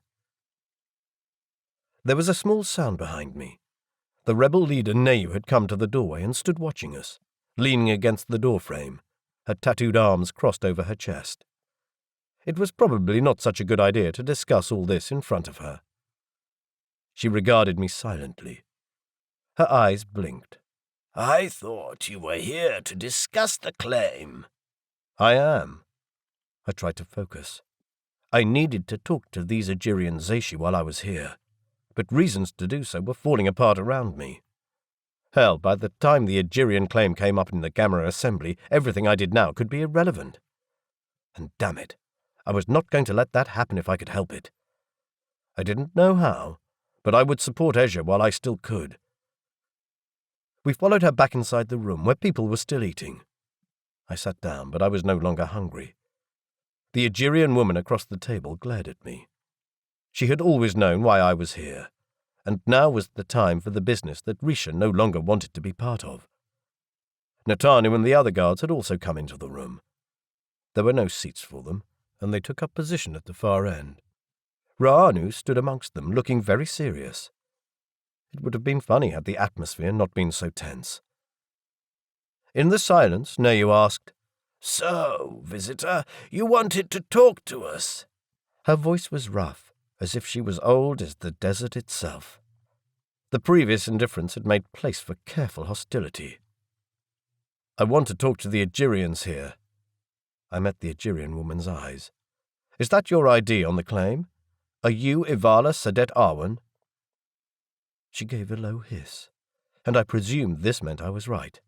If you know this, you also know the conventions of using our names. You are no friend of mine, foreigner. Her voice was clearly female, unlike that of female Coldi. So what do I call you? I don't recall that we've been introduced. For you, Vanu. All right, that made what she thought of me pretty clear. I've spent a lot of time recently talking to Algerian interest groups.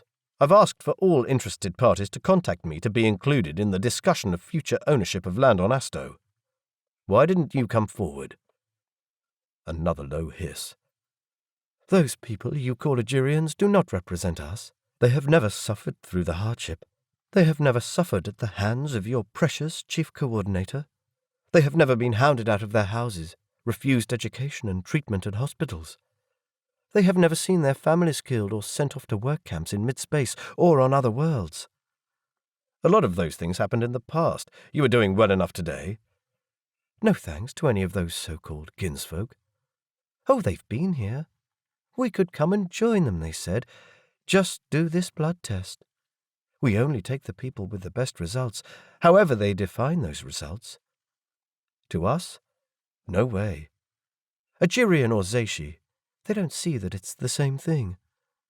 These people, she waved her hand at the others at the table, are my family. Would you leave your family because some fop says that I can take part in their great breeding program, but my family can't? She let a silence lapse. So what? We hear that these rich boys over there in your plush capital are negotiating away our right to claim the land and world that is ours. So what do? We claim before they take the right away. Her eyes were like black holes boring into me.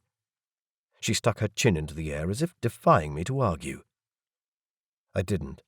From her point of view, this was absolutely the right decision to make, and it voiced some of the unease I'd had about the Algerian group in Barish. That group needed to be broken open so that we could see what their interests were, or even just who their leaders were. These people had some very valid points, and I needed them at the negotiating table in Barish when the hearing started. I would need to employ extra legal advice, and Ezhya. Damn, Ezhya. If he lost his position, I had no illusion that Taisha would continue to employ me. In any case, on the off chance that he did, I didn't want to work for him. If this happened, The claim would go to the Assembly unprepared, and all smaller entities that wanted to see the power of Asto diminished would argue in favour.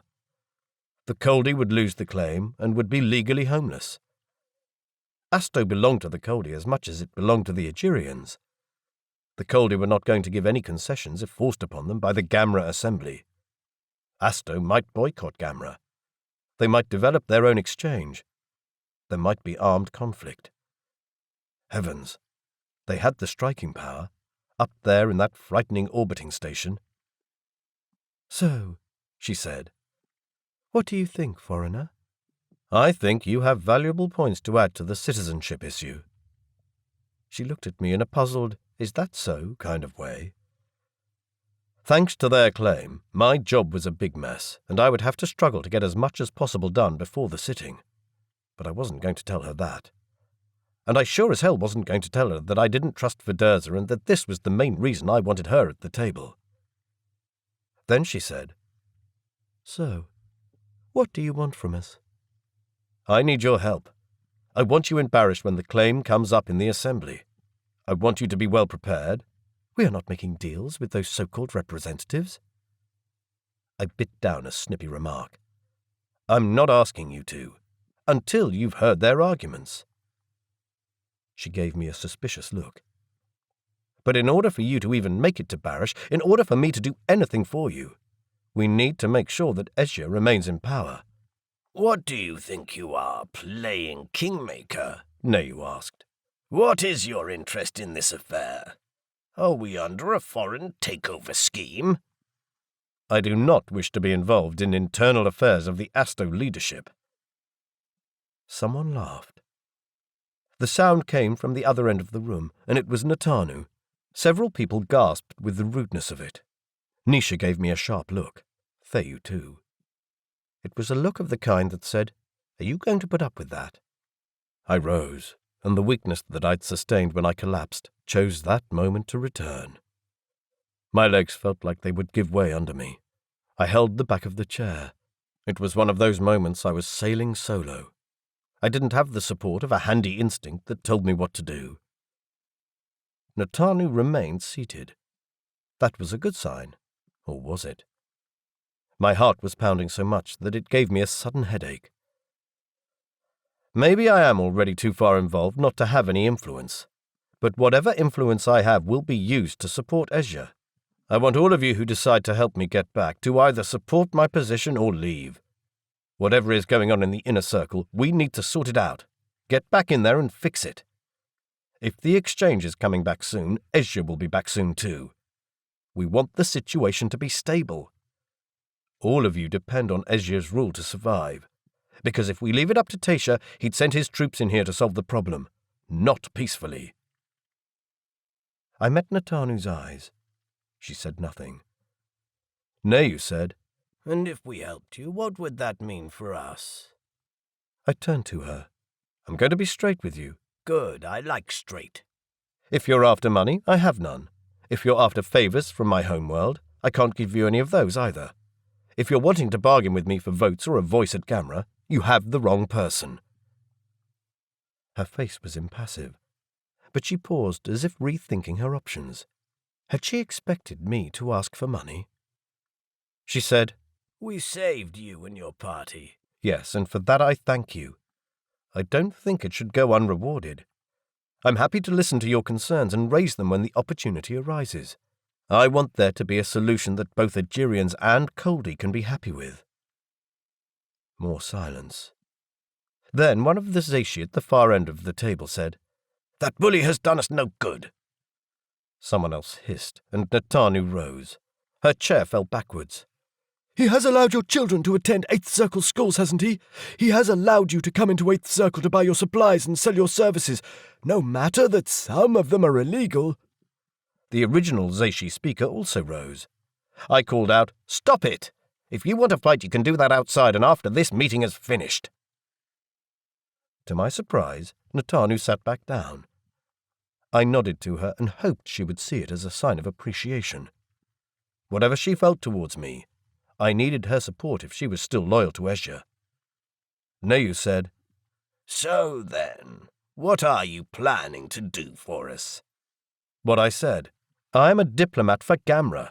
I will help you present your case. I will assist you with legal advice and make sure that the debate has the fairest possible outcome. The belligerent man at the end of the table said, "We can defend ourselves. No need for foreigners." Sadet snapped at him. "Shut up, Nera. These bureaucrats build labyrinths so complex you have no idea. I know what you will think of the group that claims to represent us in Barish. Fops, soft rich boys with overinflated heads. But that takes away nothing from the fact that those fops know how to navigate the bureaucracy, and we don't. What worries me is why would this man, self-proclaimed delegate and peacemaker, help us? We don't know who he is. He's not Coldi. He doesn't look Algerian." "He does a little bit," someone at the end of the table said in a low voice. Sadet glared the man into silence. "My world is a very early Algerian settlement. I don't know if that has any bearing on my plea. I'm here because Gamera pays me to do this job. Funded primarily by Ezhya, but that aside. They wanted someone in the position who was neither Coldi nor Algerian. You, Zacian Algerians, do not want the Coldi to be hostile. You depend on them to help develop, make and buy your technology. Without them, you'd be nothing, and none of the life you've made for yourself in here would be possible. We built it all ourselves. Who made the materials? Who mined the ore? Who made the sheets of metal? Who formed the glass? Who grew your food?" Silence. "You were too few to survive on your own, even if you could live at the surface. The Coldi have no particular interest in driving you away." Nayu said, her eyes burning, "What do you know about it?" "Enough to have spoken to Ezhya about this. He does not want you to be driven away. He does not want conflict.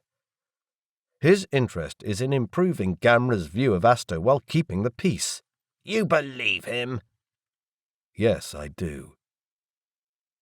The silence around the table indicated that many here did not. A strong voice came from the end of the table. "This delegate may be a stubborn idiot, but in this he speaks true." "Gee, thanks, Natanu." "So this is your reason why you want our support in this crazy expedition? Nayu now looked at me. To keep Ezhya in power?" "It is. Because we'll all be better off than under Taisha." "And what do you get out of it?" "Nothing in your terms. No money or favors." "That's stupid," Nayu said. "I don't believe that." "Stupid as it sounds, it is also true." Natanu again. Everyone stared at me, wide-eyed. I said, "If it is any help in letting you understand, Ezhya pays for my job. Without him I'd have to return to my home world. No, that would never fly as a reason. Returning was meant to be good. I'd have no work at all. Why my homeworld doesn't support me financially is another story, but they don't. I really didn't want to go into Earth politics and why Gamera was seen as insignificant there." Nayu snorted. "You got a clan?" I shook my head. Vayada said, "Damiri, unconfirmed." She nodded. "He's got the bluntness of one." I cringed. This was going much faster than I anticipated. I didn't know if accepting clan designation would be a good thing. I was meant to be impartial. It might upset some of the very people I was set to speak for. Yet if I didn't get out of here, nothing would make a difference. If a clan designation was going to help me, then I would have to accept that. Maintaining the status quo was not a neutral position. I rose. "So, this is my plan, stupid as it may seem to you. I want to go back into the inner circle and do whatever I can to stop Taisha taking over. We can isolate a section of the building with the hub." "Without assuming control of it?" Nayu sounded incredulous. "Yes, exactly. Taisha is a vindictive man who will not further the cause of Asto at Gamera or anywhere else in the settled worlds. He is unreasonable and makes unreasonable demands on me and on his people. He is—" "This will help." Vayada tossed a card into the middle of the table. Damn. He'd somehow found time to write out the text of the damn writ that I, damn it, didn't want anything to do with. Nayu picked it up, read it, and handed it to Sadet. She read it and handed it to the person next to her, and so on until it reached Natanu. She nodded and put it on the table. "Overdue," she said. "You speak true about Taisha. Kill him." "Yeah," Neyu said, and then met my eyes. For someone claiming not to want to be involved in Coldi society, you know how to get to the point of it. I didn't know how this was meant. Not kindly, I think. And they still didn't get that I wanted no deaths. I am asking for help because I cannot do this alone. I need a means of getting into the inner circle. I need people with guns who can shoot well. Technical specialists. How was that for a euphemism? We're with you, you know that, Nisha said. And us, Shadu said. Natanu only said, yes. That agreement to help would cover her entire association, although I was unsure if Vayada and Shadu were still part of that. The ground was shifting while I stood on it. It will be interesting, Neyu said, and I guessed that was her way of agreeing to take part. She chuckled. Yeah, let's do that. Storm the hub, set up a perimeter, and see who is strong enough to resist the temptation to take over. Damn. The sarcasm oozed from her words. I looked at Theyu and couldn't gauge her thoughts from the expression on her face. I wanted my feeder. I'd fought against wearing the damn thing many times, but now I wanted it. Neyu said, Meanwhile, let us offer you a place to rest. We will need until tomorrow to organize appropriate people to come with us on this crazy scheme. Now a flicker of annoyance hovered in Theyu's expression. She eyed Nisha. He frowned and did one of the brother-sister face twitches. I couldn't guess the meaning of this particular one. Chapter 19. A couple of Zeishi led us out of the room through a warren of worn and disused ancient passages until we came to a corridor where somebody had put a maroon runner across the uneven cobbles of the stone floor. Against the left wall stood the narrow table one normally found in an influential family's apartment. The arrangement on it consisted of a couple of rough rocks and a small fishbowl-like glass vase with something inside. Arrangements usually included large vases with extravagant dried flowers or tree branches. This one was very modest in comparison. The small fishbowl contained the empty husk of a worm. These creatures lived in the underground streams and made cocoons spun together from grains of sand. They were delicate, tube-like structures, discarded by the creatures when their bodies outgrew the cocoon. I couldn't begin to guess what the arrangement meant, but I had a vague memory that the worm husk had a significant meaning. A couple of domestic staff, all demure and many quite old, stood alongside the carpet runner.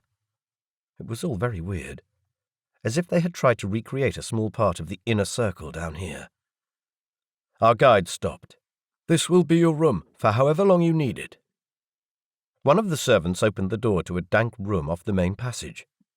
A waft of humid and musty air spilled out.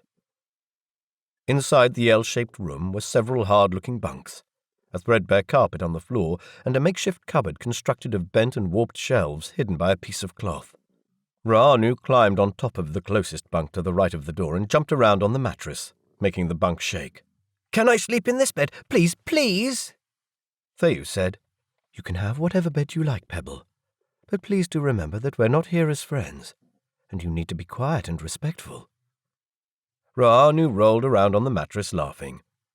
Shadu glared at her. I quickly selected the bunk underneath Ra'anu because we couldn't have any of the guards sleep there. They might lose their temper with her. Did they all dislike children so much? Theyu and Nisha shared the bunk on the other side of the door, and Vayada and Shadu, Natanu and the others took the bunks at the far end of the room. Wow, great luxury, I said, and turned to Theyu, remembering what she'd just said to Ra'anu. Do you think we're in danger here? Not immediately, Nisha said. But I don't know about the Zeishi. I can't judge what their promises are worth. They may use our attempt to get into the inner circle as a way to further their own aims. I spread my hands. Further their own aims? That's what almost everyone else has been doing since I got here. Let them join the queue. I don't know these people. I don't sense what they want. My guess, money or power. Damn, I was feeling angry, irritated, blunt. I don't trust any of them either, Theyu said softly, coming to stand next to me. She glanced at the stone ceiling. There was no knowing if listening equipment was hidden up there, as there would be in all such apartments in Barish. I made an Indrahui hand signal I'd learned from Evi and Talaris. Don't trust anyone. She nodded, casting a glance at the other end of the room, where the guards were stretching out on their beds. Vayada and Shedu sat next to each other on a bottom bunk, looking at a screen. Damn, the way they sat there reminded me of Evi and Talaris.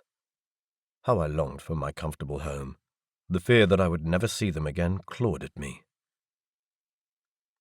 We decided that it was unlikely that anything would happen for a few hours, until certain people could be notified.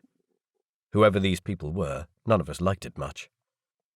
Natanu mentioned some names, to which Theyu retorted that half of those people were known to be dead, and that she should stop perpetuating rumours and talking people into legends who were just common criminals. "And you know so much about these people," Natanu sneered. As a matter of fact, I do. "Is that why you dragged us into this fucking warren? Are any of them your bedmates?" I rose from the bed and crossed the room in a few steps. Will you stop talking to my wife like that? Lying on her back on the top bunk, Natanu regarded me with an emotionless look over the top of her legs, crossed at the ankles. "Cory," Nisha said to me, his tone full of warning. No, Nisha, I'll not have this sniping in our group. I understand that there are difficulties with associations. "Denarii," Natanu said. Total chaos. She met my eyes in an intense look. I spread my hands out of my depth. At least try to get along. That remark was only greeted with deep silence. Shedu and Vayada didn't meet anyone's eyes. Ra'anu lay on her stomach on the top bunk, watching with wide eyes. No doubt she understood what was going on much more than I did, and I should shut up before someone killed me. Oh, for fuck's sake. I returned to my bunk, hot, frustrated, smelly. And I still couldn't talk freely to Theyu and Nisha. I asked if there was an opportunity to have a bath. Nisha went out. He said apparently there was a bathroom across the hall, but it was occupied. I had lost all track of time, but Nisha said it was late afternoon, and we should probably get some rest. I didn't feel like resting. My mind was racing. I wanted to get out of here. In any case, I didn't feel tiredness of the kind that makes you sleep. My bones and muscles ached, and the meal I'd eaten sat like a stone in my stomach. While all this was going on, Ra'anu had fallen asleep, with one arm hanging down from the top bunk. I lay on my back, watching her hand twitch. Theyu got up and covered her with a blanket. I don't know if she thought that I was asleep, but I caught her giving Ra'anu a smile that made me choke up inside. There was no doubt about it. She wanted a child, and she would be an excellent mother. Theyu hid her desires well, but every now and then she would lift a little veil of how much it hurt her to have left her son in the care of Tasha's brother. An image came to my mind of Theyu at our wedding party in Auckland, playing cricket on the beach with a bunch of my young cousins. Her laughter as she hit the ball into the ocean, and one of the dogs jumped in to fetch it. I imagined Theyu in a hospital bed in Barish with a newborn baby at her breast. While we lay in our bunks and dozed, a man brought a plate of refreshments. "If you want to bathe, there is a bathroom across the passage, but it will be in use for some time. I'll let you know when it is free." We had noticed that. Theyu nodded and took the tray from him. He bowed and left. It was all very official and solemn. I didn't understand what these domestic workers were doing here, since they were not Zeishi and couldn't imagine Risha as a frail old man hurrying through the underground tunnels with a train of domestic workers in tow. The domestic staff had evidently been instructed about my eating requirements, because one plate came with a green-coded label, while the others ate mushrooms and drank piss-coloured juice whose red-coded acidity I could smell across the room. I ate some kind of cooked grains and drank water that tasted metallic. Theyu really enjoyed that acidic juice and took 3 glasses of it. I'd never seen her radiate health as much as she did here. The odd wrinkling of the skin that made it velvety made her look incredibly healthy. Sexy. If we ever got out of here, maybe I should have a room in the apartment brought up to a temperature comfortable to her. Maybe I should ask Arani to buy some red-coded food for her and Nisha. They both insisted that they didn't need it, but clearly they did. Natanu and the other guards stretched out on the ground playing a game. I was glad that at least the tension had diffused somewhat, even if Shadu and Vayada still didn't take part in the game. I was watching their game when Natanu suddenly tensed. Not a moment later, someone entered the room. A domestic servant came in telling us that the bath was free now. Did we want to use it? Maybe it is time for a bath, Theyu said. I was dying for a bath, but after the adventure of my collapse, I had truly believed that I was safe in the tunnels. I was less sure of taking off my protective suit. Temperature in the room had been going up again despite being under the ground. I suspected that some of the ceiling outlets belched hot air, because most of the inhabitants would find it chilly down here. Some Zeishi might be Ajirian, but they clearly still had a higher temperature tolerance than I did. Despite my reservations, Theyu dragged me across that dark hall to the bathroom. It was not very large, a square room with moisture-stained walls. In the centre was a shallow, hollowed-out basin in which water bubbled from an outlet in the centre. Dry as Asto was, this had to be recirculated water, rather than the fresh supply of hot water we had in Parish. I tested the temperature with my hand. Ouch! Definitely too hot to sit in. Theyu was taking off her clothes in the corner. The skin on the normally hidden parts of her body was just as velvety as on her arms. She noticed that I was watching and smiled. I closed her in my arms. You look gorgeous, much more alive than in Barish. Her skin felt warm through my suit. I felt sweaty, pathetic, and smelly compared to her. She cupped my cheek with a warm-skinned hand. You are very brave. Or stupid. I can't get over the feeling that everyone is playing games with me. She chuckled. Maybe they are, but you're good at playing back. I blew out a breath. The situation stressed me out so much and made me feel so inadequate. Let's just wind down for a bit, she said. I pulled her close for a kiss. She pressed herself against me, running her hands over my sides and back. That was nice. Very nice. I pushed down the top of my suit and wrestled my arms out of the narrow sleeves, then did the same for the bottom part, before the suit became too tight in certain, places. Thayu's skin did not just look rough, it felt rough, like a cat's tongue. Very sexy. The heat of her body against my skin made me certain I would not take very long at all. She whispered, her voice hoarse. Here or in the water? At home I liked the water very much, but I shook my head. The water will have to wait until we get home. It's too hot for me. I sat on the bench. She swung a leg over mine and was about to settle on my lap when the door opened and Nisha came in, holding Ra'anu's hand. She was chattering away about what she knew about the tunnels and the history. Damn. So much for this particular type of relaxation. Nisha crossed to the bench while unfastening the front of his suit, then frowned at us standing there awkwardly. Did I interrupt something? Never mind us, carry on. Well, that was a part of Coldi custom I had never gotten used to. I could do public nudity, I could do Nathana, but share the most intimate moments between lovers in public? No way. Not with a child watching, not even with Nisha watching. Damn it, we'd have to find some other time. Theyu slipped into the water and Nisha followed a bit later. Ra'anu took off her clothes and splashed into the water before settling next to Theyu. She eyed me, frowning, and said with childish innocence, You look funny. Well, fancy that. I not only looked funny, but I felt funny. Theyu met my eyes. To her credit, she did not laugh. But damn, I might die tomorrow. Would that be without having made love to my wife one last time? I sat on the edge of the bath, cooling down certain parts of me and dangling my feet into the water until they, in turn, got too hot. There was a pile of cloths next to the bath, and I used one to dunk into the water and wash myself.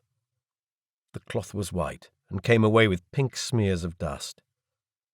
Then Theyu said, The main reason I suggested a bath was not for bonding or relaxation. I wanted to get us away from the guards. That's what I'd gathered. What's going on in that association? Have Shadu and Vayada been cast out? Nisha frowned at me. and then his expression cleared. You might have a point there. Theu said, Natanu is very angry that I let the group into the aquifers. Once the mess in the inner circle became apparent, she's only had one aim. Didn't we all know what that was? Natanu is nice, Ranu said. Well, that wasn't exactly the way I'd put it.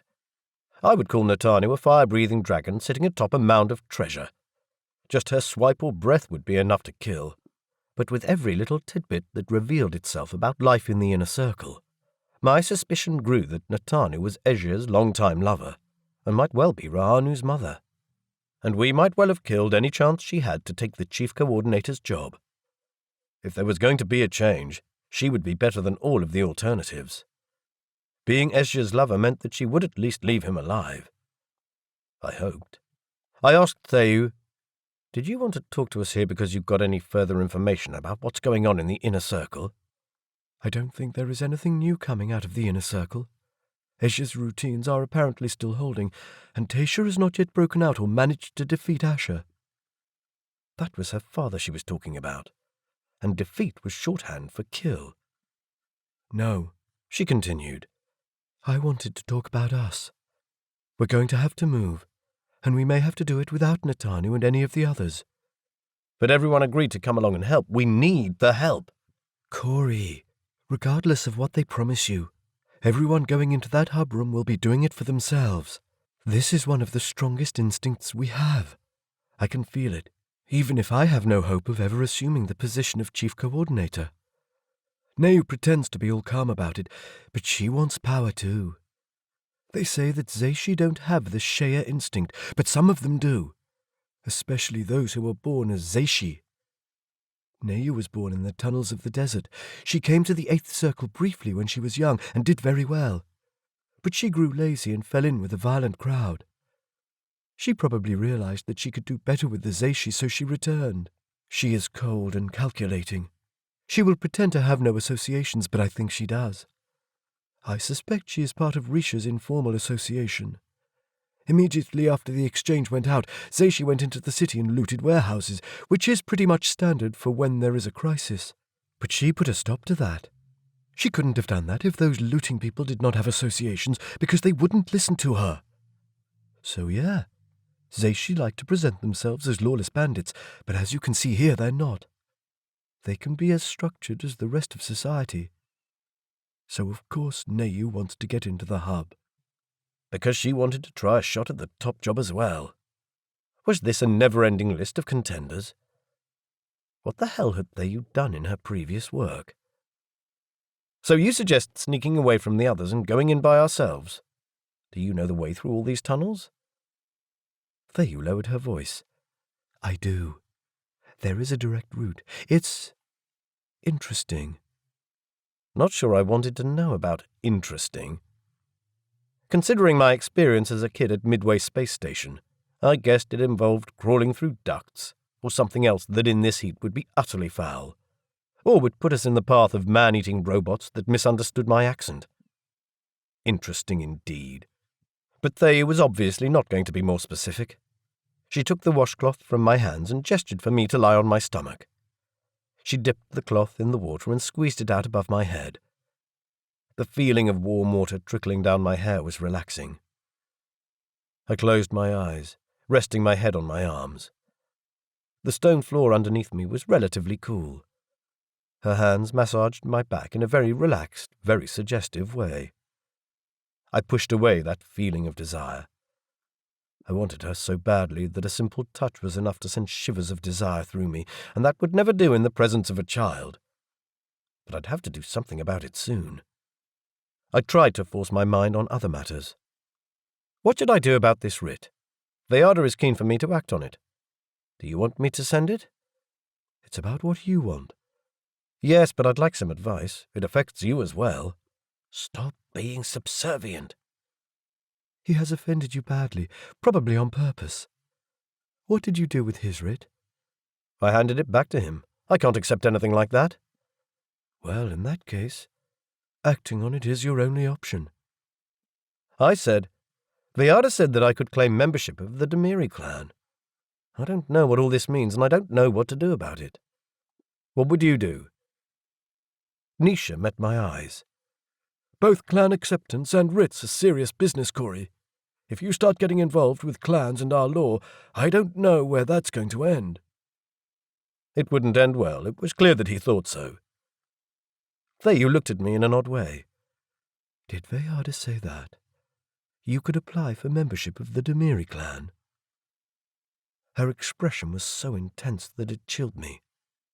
I have no idea where he got the information and how much it's worth.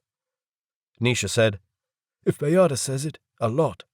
You do know that he's a formal lawkeeper. His word on these matters is final. Thayu said softly, I'd love you to be part of my clan. Her eyes went misty. Nisha still didn't like it.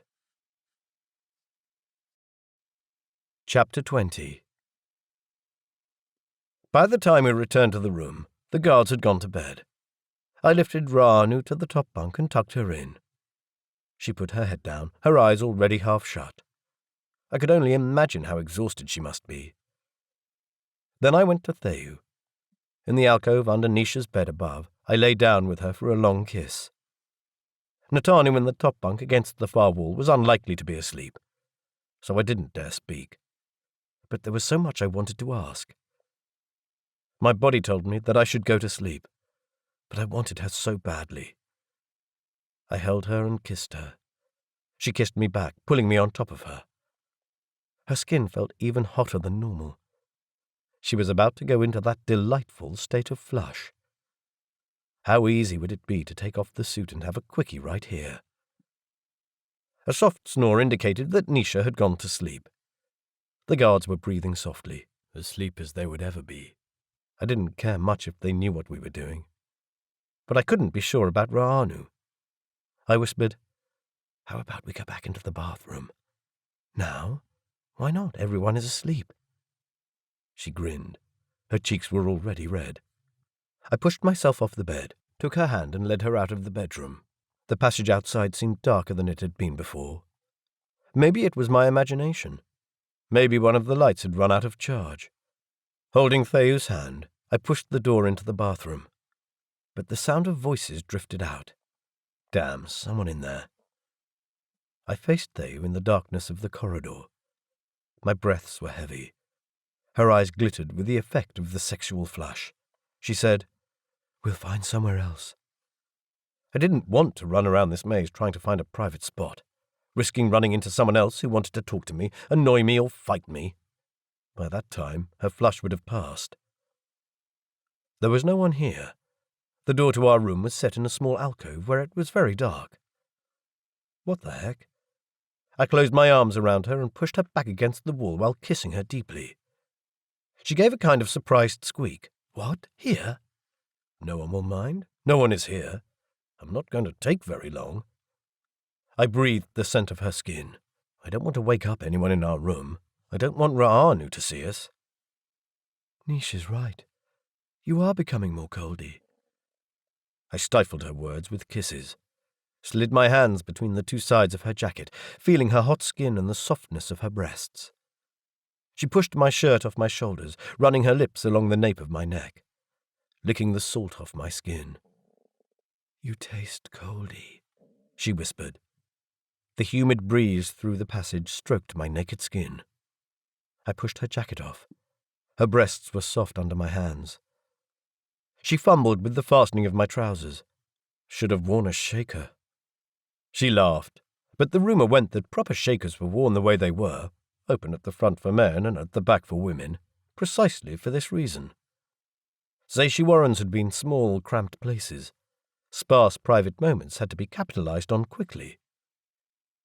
She wriggled herself out of the bottom half of her suit.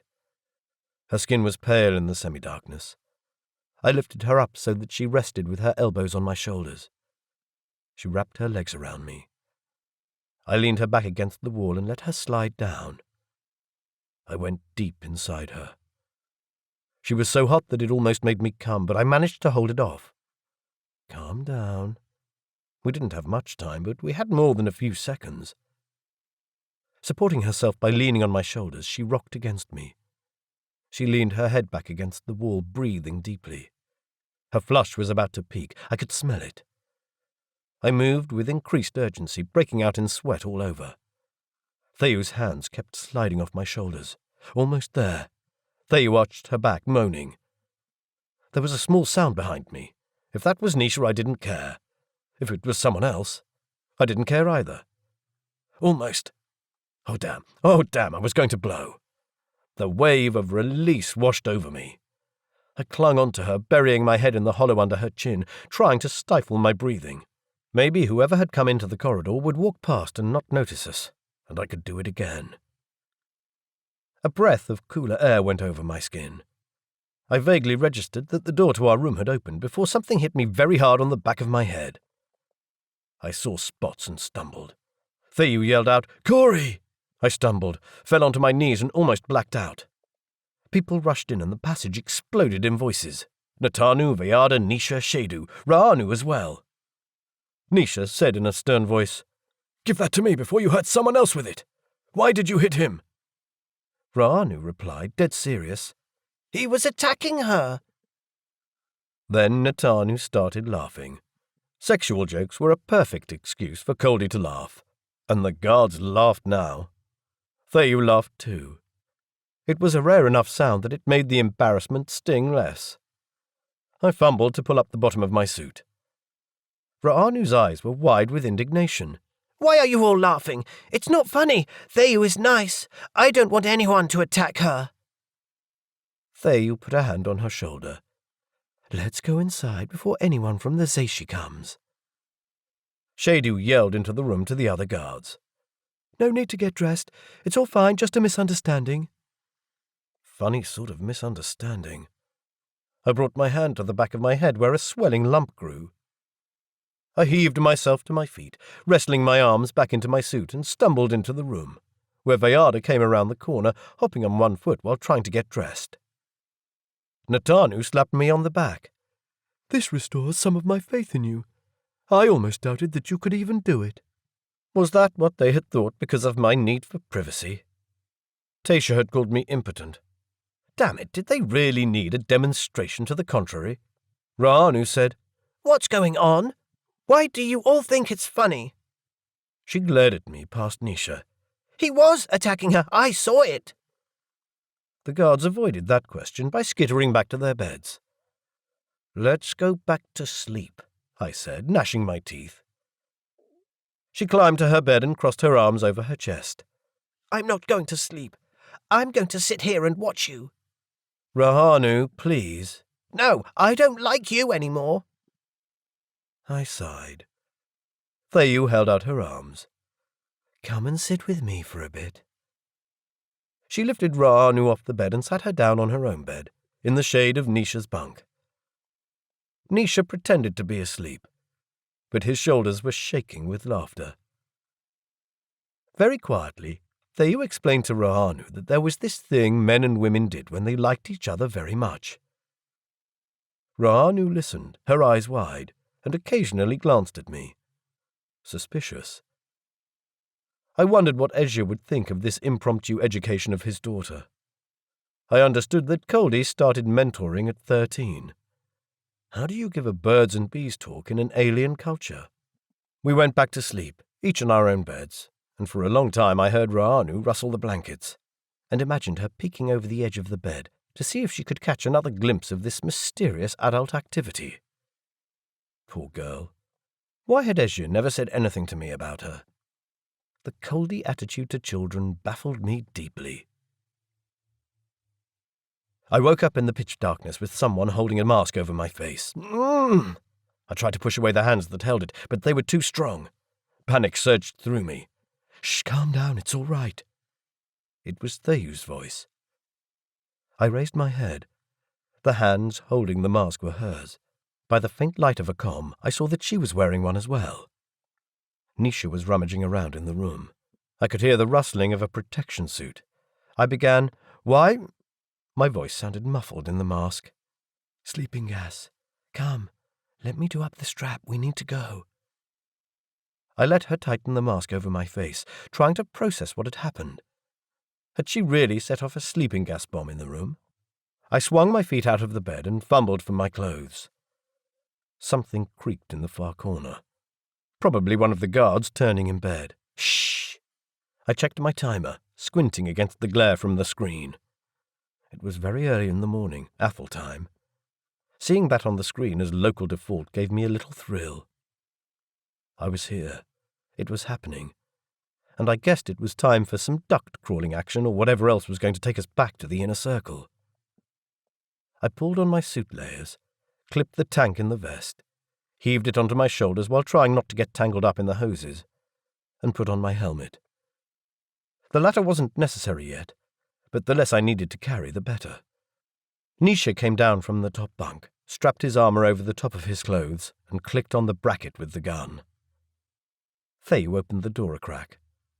"What about Ra'anu?" I asked. Getting to that.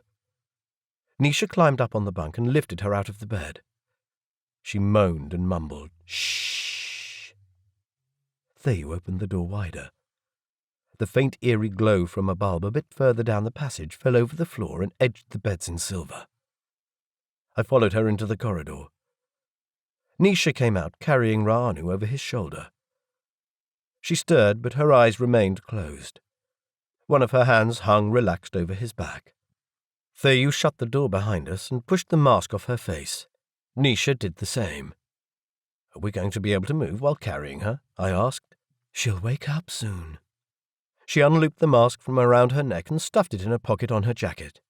She turned in the direction opposite to where we had entered this section last night. There was a fair bit of activity at that end of the corridor. Domestic servants walking in and out of a room where the door stood open, flooding the corridor with light. "Someone gets up early," I said. "Is that Risha's room?" Thayu gave me an uneasy look. That strange feeling I'd had during dinner came back. The feeling that I was missing some vital clues. "Is everything all right?" I asked Thayu. "Should we check on him?" She raised her finger to her lips. Her eyes met mine squarely, and then she gestured for Nisha to stop. "I know you well enough that you're not going to stop asking until you know what's going on, so I'll show you this. I hope you'll understand. Take off the helmet." "Thayu?" But I did as she said, and also pulled off my mask and turned off the coolant supply from the tank. I didn't need it yet. She gestured me towards the door. 2 servants came out, and some sign language passed between them and Thayu that I didn't understand. The 2 moved into the corridor, giving me a view of the interior of the room. On a table in the middle lay a pale body. Risha's white hair was free of the ponytail, flowing over the table like an aura. Someone had placed coloured gemstones around his head. He wore his long white robe, his feet sticking out from underneath, the skin waxy and white. His hands were folded over his chest, holding the fishbowl with the husk that had been sitting on the small table in the corridor last night. With a sick feeling, I remembered how I'd heard of it before. It was a funeral relic. I stared at Thayu. "What? Did he?" "High-ranking people from the inner circle often come here for their last respect to the city." "You mean he killed himself?" "There was no choice. He challenged. He lost. There was nowhere for him to go." As I met her eyes, a gulf of understanding opened up for me. Last night he'd spoken of Ramoyu and how the Zeishi balanced the inner circle, and they were part of the same society. To be reunited with the other half was their idea of inner peace. The last thing to do before stepping out of the reign of life. My mentor Amaru in Athens had said how most high-ranking Coldi did not die a natural death. I had assumed that most were murdered. Stupid me. The signs of what was to come had been everywhere. That he had taken no guards, the way the Zeishi treated him, the dinner, the speeches, the way he went around the group giving everyone a message. Last night, the domestic worker, one of the few who had come with Risha, had told us that people would be using the bath. First, Risha had bathed and gone to bed. Then he had taken poison. When it had done its work, people had washed his body again and dressed him in this robe. All this had been going on while I had been stupid, selfish, and acted like a hormonal teenager.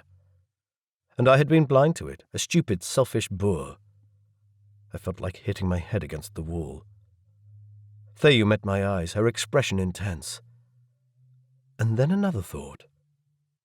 When I first woke up in the hospital, Theyu had said that this was the only place where I could be if I was still alive. I saw the truth in her eyes. She had feared that I was dead. She had fought Natanu to come here and won. Even Natanu was still smarting about that.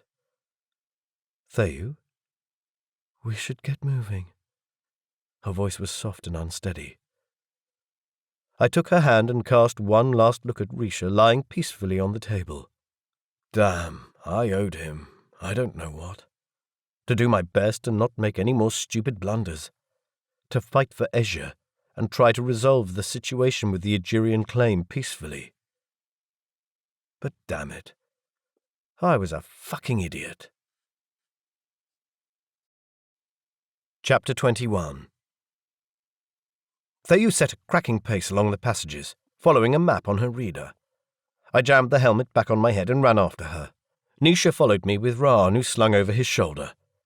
We went down long, dry passages, rough and narrow corridors with puddles where I banged my helmet against the roof, up ancient stairs with slippery and worn treads, and across an open space that might have been a train platform in a previous life, at least a few thousand years ago.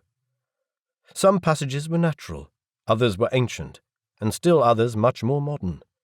We crossed a train line with rails caked with dust and grime, into another passage, until we came to a cave through which flowed an underground river.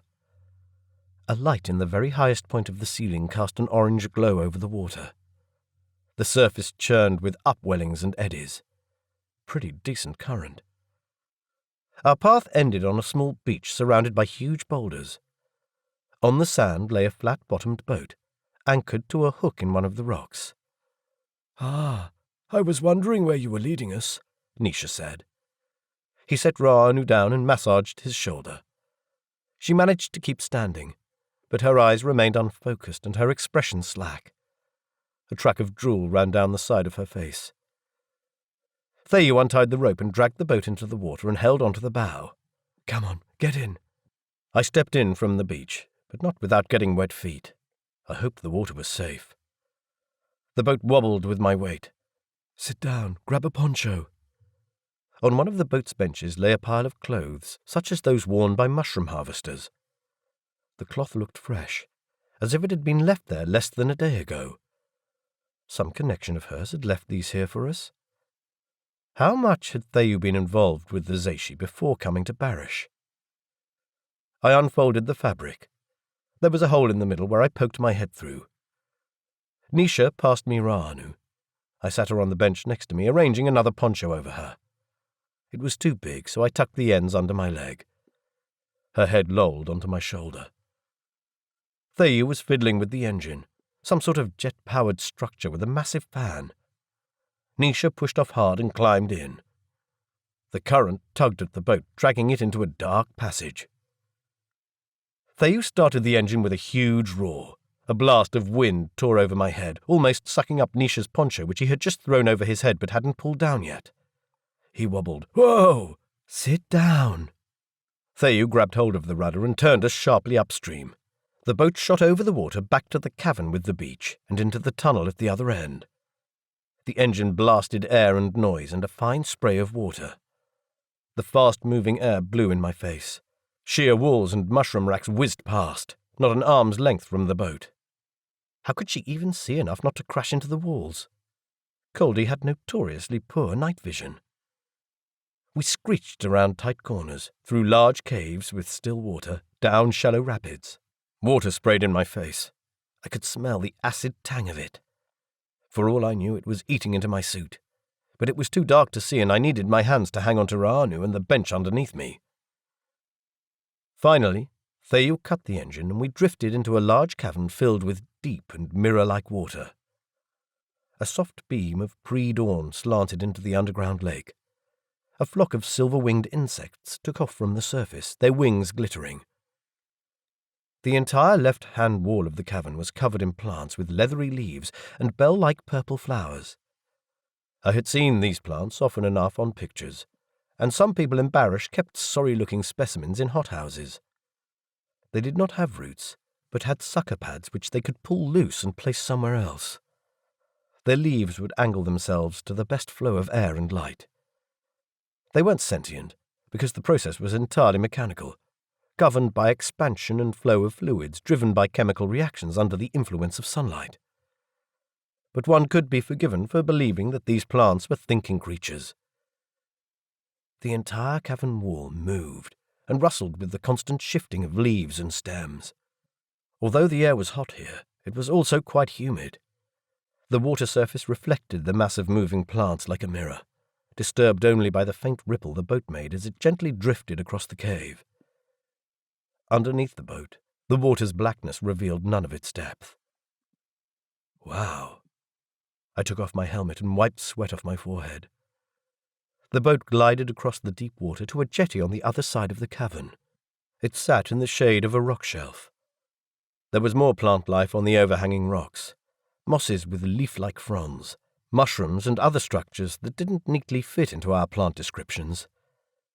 An Earth scientist by the name of Richard Morton had drawn a lot of attention on both Earth and Asto by tracing back shared ancestry between some Earth plant families and plants of both Barish and Asto. Barish's megon trees reminded me a lot of the Christmas bushes that grew on the shore near my father's house in New Zealand, not only because they looked related, they were related. I was standing not only in the birthplace of all of humanity, but of a significant part of all life. I could only imagine the beauty of this place before that meteorite had done its damage. That was the driving force for the Egerian claim, for Asto to be beautiful and green once more. And why shouldn't it? And why shouldn't it be the home of both Egerians and Coldi? Nisha leaned over the side to stop the boat colliding with the pylons of the jetty. When we had stopped moving, I became aware of a low roaring sound. To the right of the jetty, water fell over an artificial edge into a slit of darkness. I shivered, probably about to find out what interesting route we were going to take. Theyu climbed up on the jetty while Nisha tied up the boat.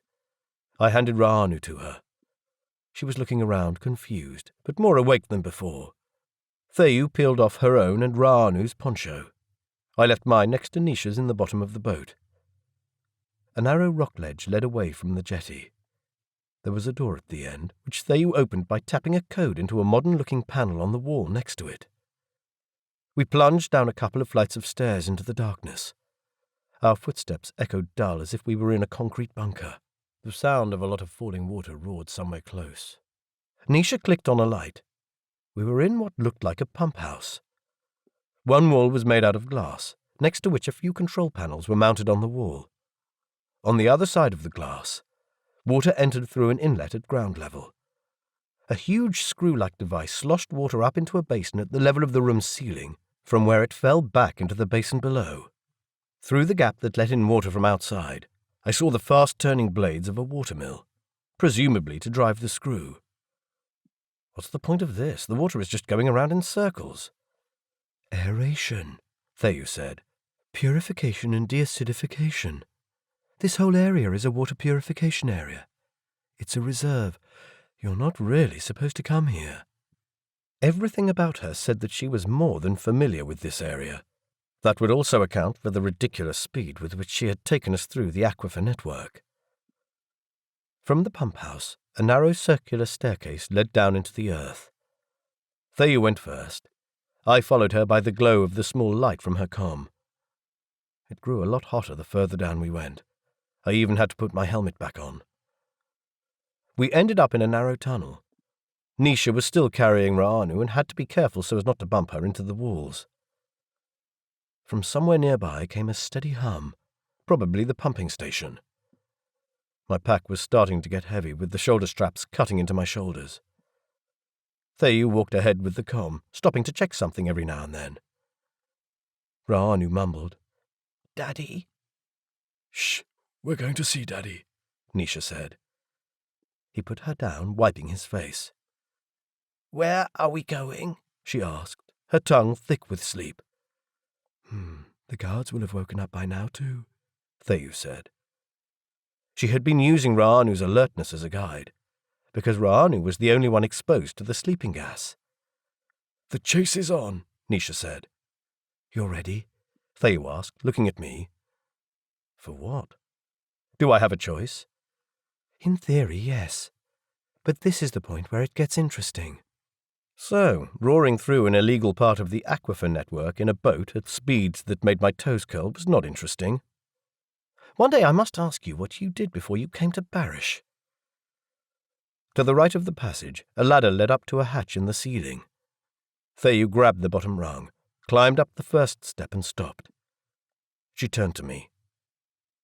Trust me, if I end up telling you, it means that something bad has happened. Although I suppose you can figure most of it out. All right, she had worked as an agent for Ezhya. I already suspected that. But had she been part of a task force spying on the Zeishi? She climbed further up the ladder until she reached the hatch in the ceiling. The handle creaked when she turned it. With a soft pop, the hatch opened. The humming grew louder, now accompanied by soft beeps and hisses. Theyu stopped at the top of the ladder to detach the gun from its bracket and then climbed out of the hole. She vanished from sight. Through the gap I could see small lights in a bluish glow. "You can come up," she called. As I climbed up, the air became colder and drier. At the top of the ladder, I came out into a large hall lit by a blue glow. To one side there were pipes and banks of machinery and control screens. To the other, I recognized the gleaming shapes of drones, dark and lifeless, neatly parked in a grid pattern. I stiffened. No, not those things again. As I said that, one of the nearby machines blinked into life. It whirled around, showing me the red window. I yanked my gun from its arm bracket. Theyu shouted a command. The thing turned to her, approaching slowly. The lights on its head blinked. The blue beam scanned her. It stood blinking for a while, and then it scanned her again. I said, "You have to give it a number." What was it again? I rummaged for my comm. Dreaded helmet. I couldn't see my pockets. The drone jerked aside, facing me once more. "Shh," Theyu said. She stretched out her hands, and the drone concentrated on her again. It came even closer and used one of its pincer claws to taste her skin. The light flashed yellow. "All right, this one is mine. Who's next? Cory?" I would prefer not to go anywhere near those things. "You have experience?" When I went into the hub with Shadu and Veyada, they told me the code, but the drone wouldn't recognize my voice and it was going to shoot me, so I shot it. Then Veyada and Shadu had to shoot a couple more. Theyu cursed. "Damn, these things have collective memories. You'll be in there somewhere." I can't remember the code. I found my comm, but my gloved hands were too clumsy to operate it. "You don't need it. These are not the same type of drone that crawls over the walls of the inner circle. These are much smarter than that." Great. Why did I have the feeling that was not a good thing? "We're not going to tame them. We're going to ride them." What? Don't look like that. You use a feeder. But there is no exchange capability. Not underground, no, because the rock layer prevents reception and Zeishi jam the frequency wherever they can. But above ground we can use it. That function returned a while back. That was good news, at least. I wondered how far they were away from restoring off-world capability. Theyu dug in the pocket of her suit and handed me a black spindly thing. A feeder. "I got these from Veyada." Her expression was serious. I thought I knew why. These are Ezhya's feeders, aren't they? Capable of tapping straight into the command hub. "They are." Damn. Are you trying to kill me? "You are the only one who is safe from the network backlash." I thought of the flood of images that had overwhelmed me at the hub. That was only a fraction of full functionality. "Come on, it's your turn to pick a drone." I hesitated. Did I want to know this much about Ezhya's private life? Nothing for it. I lifted the feeder. It climbed into my hair, found the skin at the base of the skull, and settled down. A strong burst of power went through me. I gasped. In my mind, coloured images flew past at too great a speed for me to follow. "Stop!" I brought my hands to my head. The images vanished. I stood there panting. "You all right?" Nisha said. He'd been doing something on his comm. "He sees the stream," Raanu said. Nisha and Theyu frowned at each other. Something connected in my mind. An orange desert. A glass and metal building. Brilliant blue sky. One sun. "He's at Kedras," I said. "What?" Nisha frowned at me. "Ezhya, at Kedras." Margaret's face drifted into vision. She sat in the front seat of an aircraft. I think they just restored the exchange. "Daddy!" Raanu said. "He's coming. I only needed to defend the hub until he came back. As long as we got there in time, that shouldn't be too hard." "Really? Is Daddy coming?" "Shh." Nisha drew her close to him, shielding her from any attention from the drones. Theyu went on. "Cory, cut the external feed. Use it as a regular feeder to the local network. You need to connect to the machine so that you can control it." She pulled my arm. "Huh?" I shook my head, trying to dispel the images. "Keep your mind on the job, please." "Yes, sure. Let myself be killed by one of those monster machines. After having a chat with one of them. Awesome." But I managed to close the channel so that my thoughts were mine again. "Stand here. Attract its attention." Theyu pushed me towards the parked inactive drones and retreated a few steps. One of the drones lit up. It lifted itself off the ground, exposing its wheels. These machines were much bigger than the wall-crawling ones. Their bodies consisted of a cylinder-shaped piece of metal with oddly curved plates. They had far fewer feelers and bristles than the other ones, and looked much more sleek and modern. But the sleek exterior gave away nothing about the machine's function.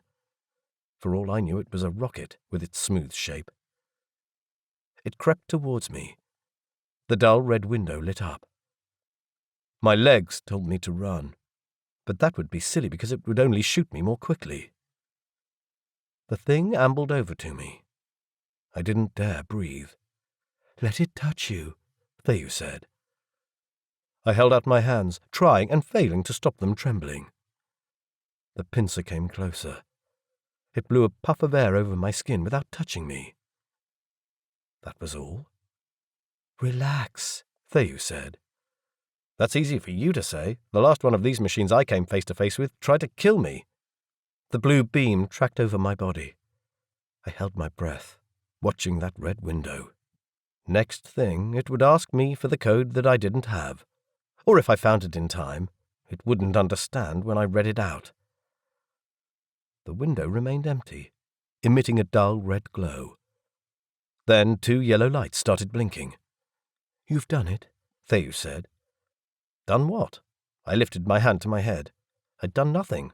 I couldn't feel any way of controlling the drone. "Doesn't work?" Theyu asked. "I'm not feeling how I could control this thing." She dug in her pocket, taking out another feeder. "Maybe try this one." The drone shifted position, now focusing on the feeder dangling from Theyu's fingers. Yes, that looked more promising. I took it from her, and the moment it contacted my skin, I could feel the command channel. This was also one of the feeders Veyada had collected, and with it came another damned string of Ezhya's image feeds, mostly of people in corridors and offices. Tasha, Risha, Raanu. Natanu, wearing what? Damn, I really didn't want to see this. I pushed the stream away, stubborn as it was. Almost lost contact with the drone. "No, Natanu, that dress reveals way too much skin. No, don't do that." "Damn it, stop." "Cory?" Theyu frowned at me. Just having a little difficulty separating useful feeds from personal raunchy videos, less useful ones. Behind her, Nisha faced a different drone, while Raanu stood further back, covering her face with her hands.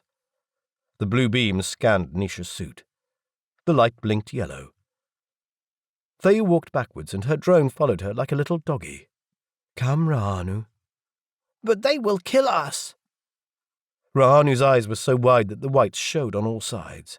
Living in the inner circle, she would know how dangerous these things could be. Maybe she would have grown up fearing these drones as Earth children feared monsters under the bed. Theyu held out her hand. "It's safe now. Come quickly, we're going to see your daddy." Ra'anu ran across the hall and slammed into Theyu's back, out of view of the drone. Theyu almost fell. "There's no reason to be so afraid. We'll use them to get back to the inner circle." The drone had stopped an arm's length from her. She untangled herself from Ra'anu's grip. She jammed the tip of her boot in one of the gaps between the drone's body plates and heaved herself up onto the silver back. Ra'anu gasped. Theyu held out her hands. "No!" Ra'anu ran to me. A string of images assaulted me. Ra'anu sat up in bed with yellow sheets, her hair mussed up. Her huge black eyes looked at me. I flooded with feelings of warmth for her and held her in my arms, except my arms weren't my real arms, but Ezhya's arms. In reality, I lifted Ra'anu and handed her to Theyu. I had expected her to struggle, but it was as if she felt that I was using her father's feeder. It occurred to me that no one had checked her hair to see if she had any more feeders apart from the ones that Veyada had taken off her. Theyu met my eyes. "Come on, get on yours quickly. Use the belt of your suit to keep yourself in place. Anchor it behind this plate and around here." She pointed to a couple of protuberances on the drone's back. I went back to my drone and climbed onto the metallic surface, which was very smooth and cool under my hands. I loosened my belt until it, like Theyu's, hooked behind a protuberance on the drone's back. "Lift your feet up like this." She showed a ridge on the drone's side. "You can use your knees to hang on." Like a horse. How did she know I was crap at horse riding? This thing was slippery, but did offer a rail over the back that was perfect for holding on. The drone's feed projected a ready and wait status to me. Theyu steered her drone out of the hall and told us to follow. Looking at the back of her drone, I started worrying about the interesting part of the trip again.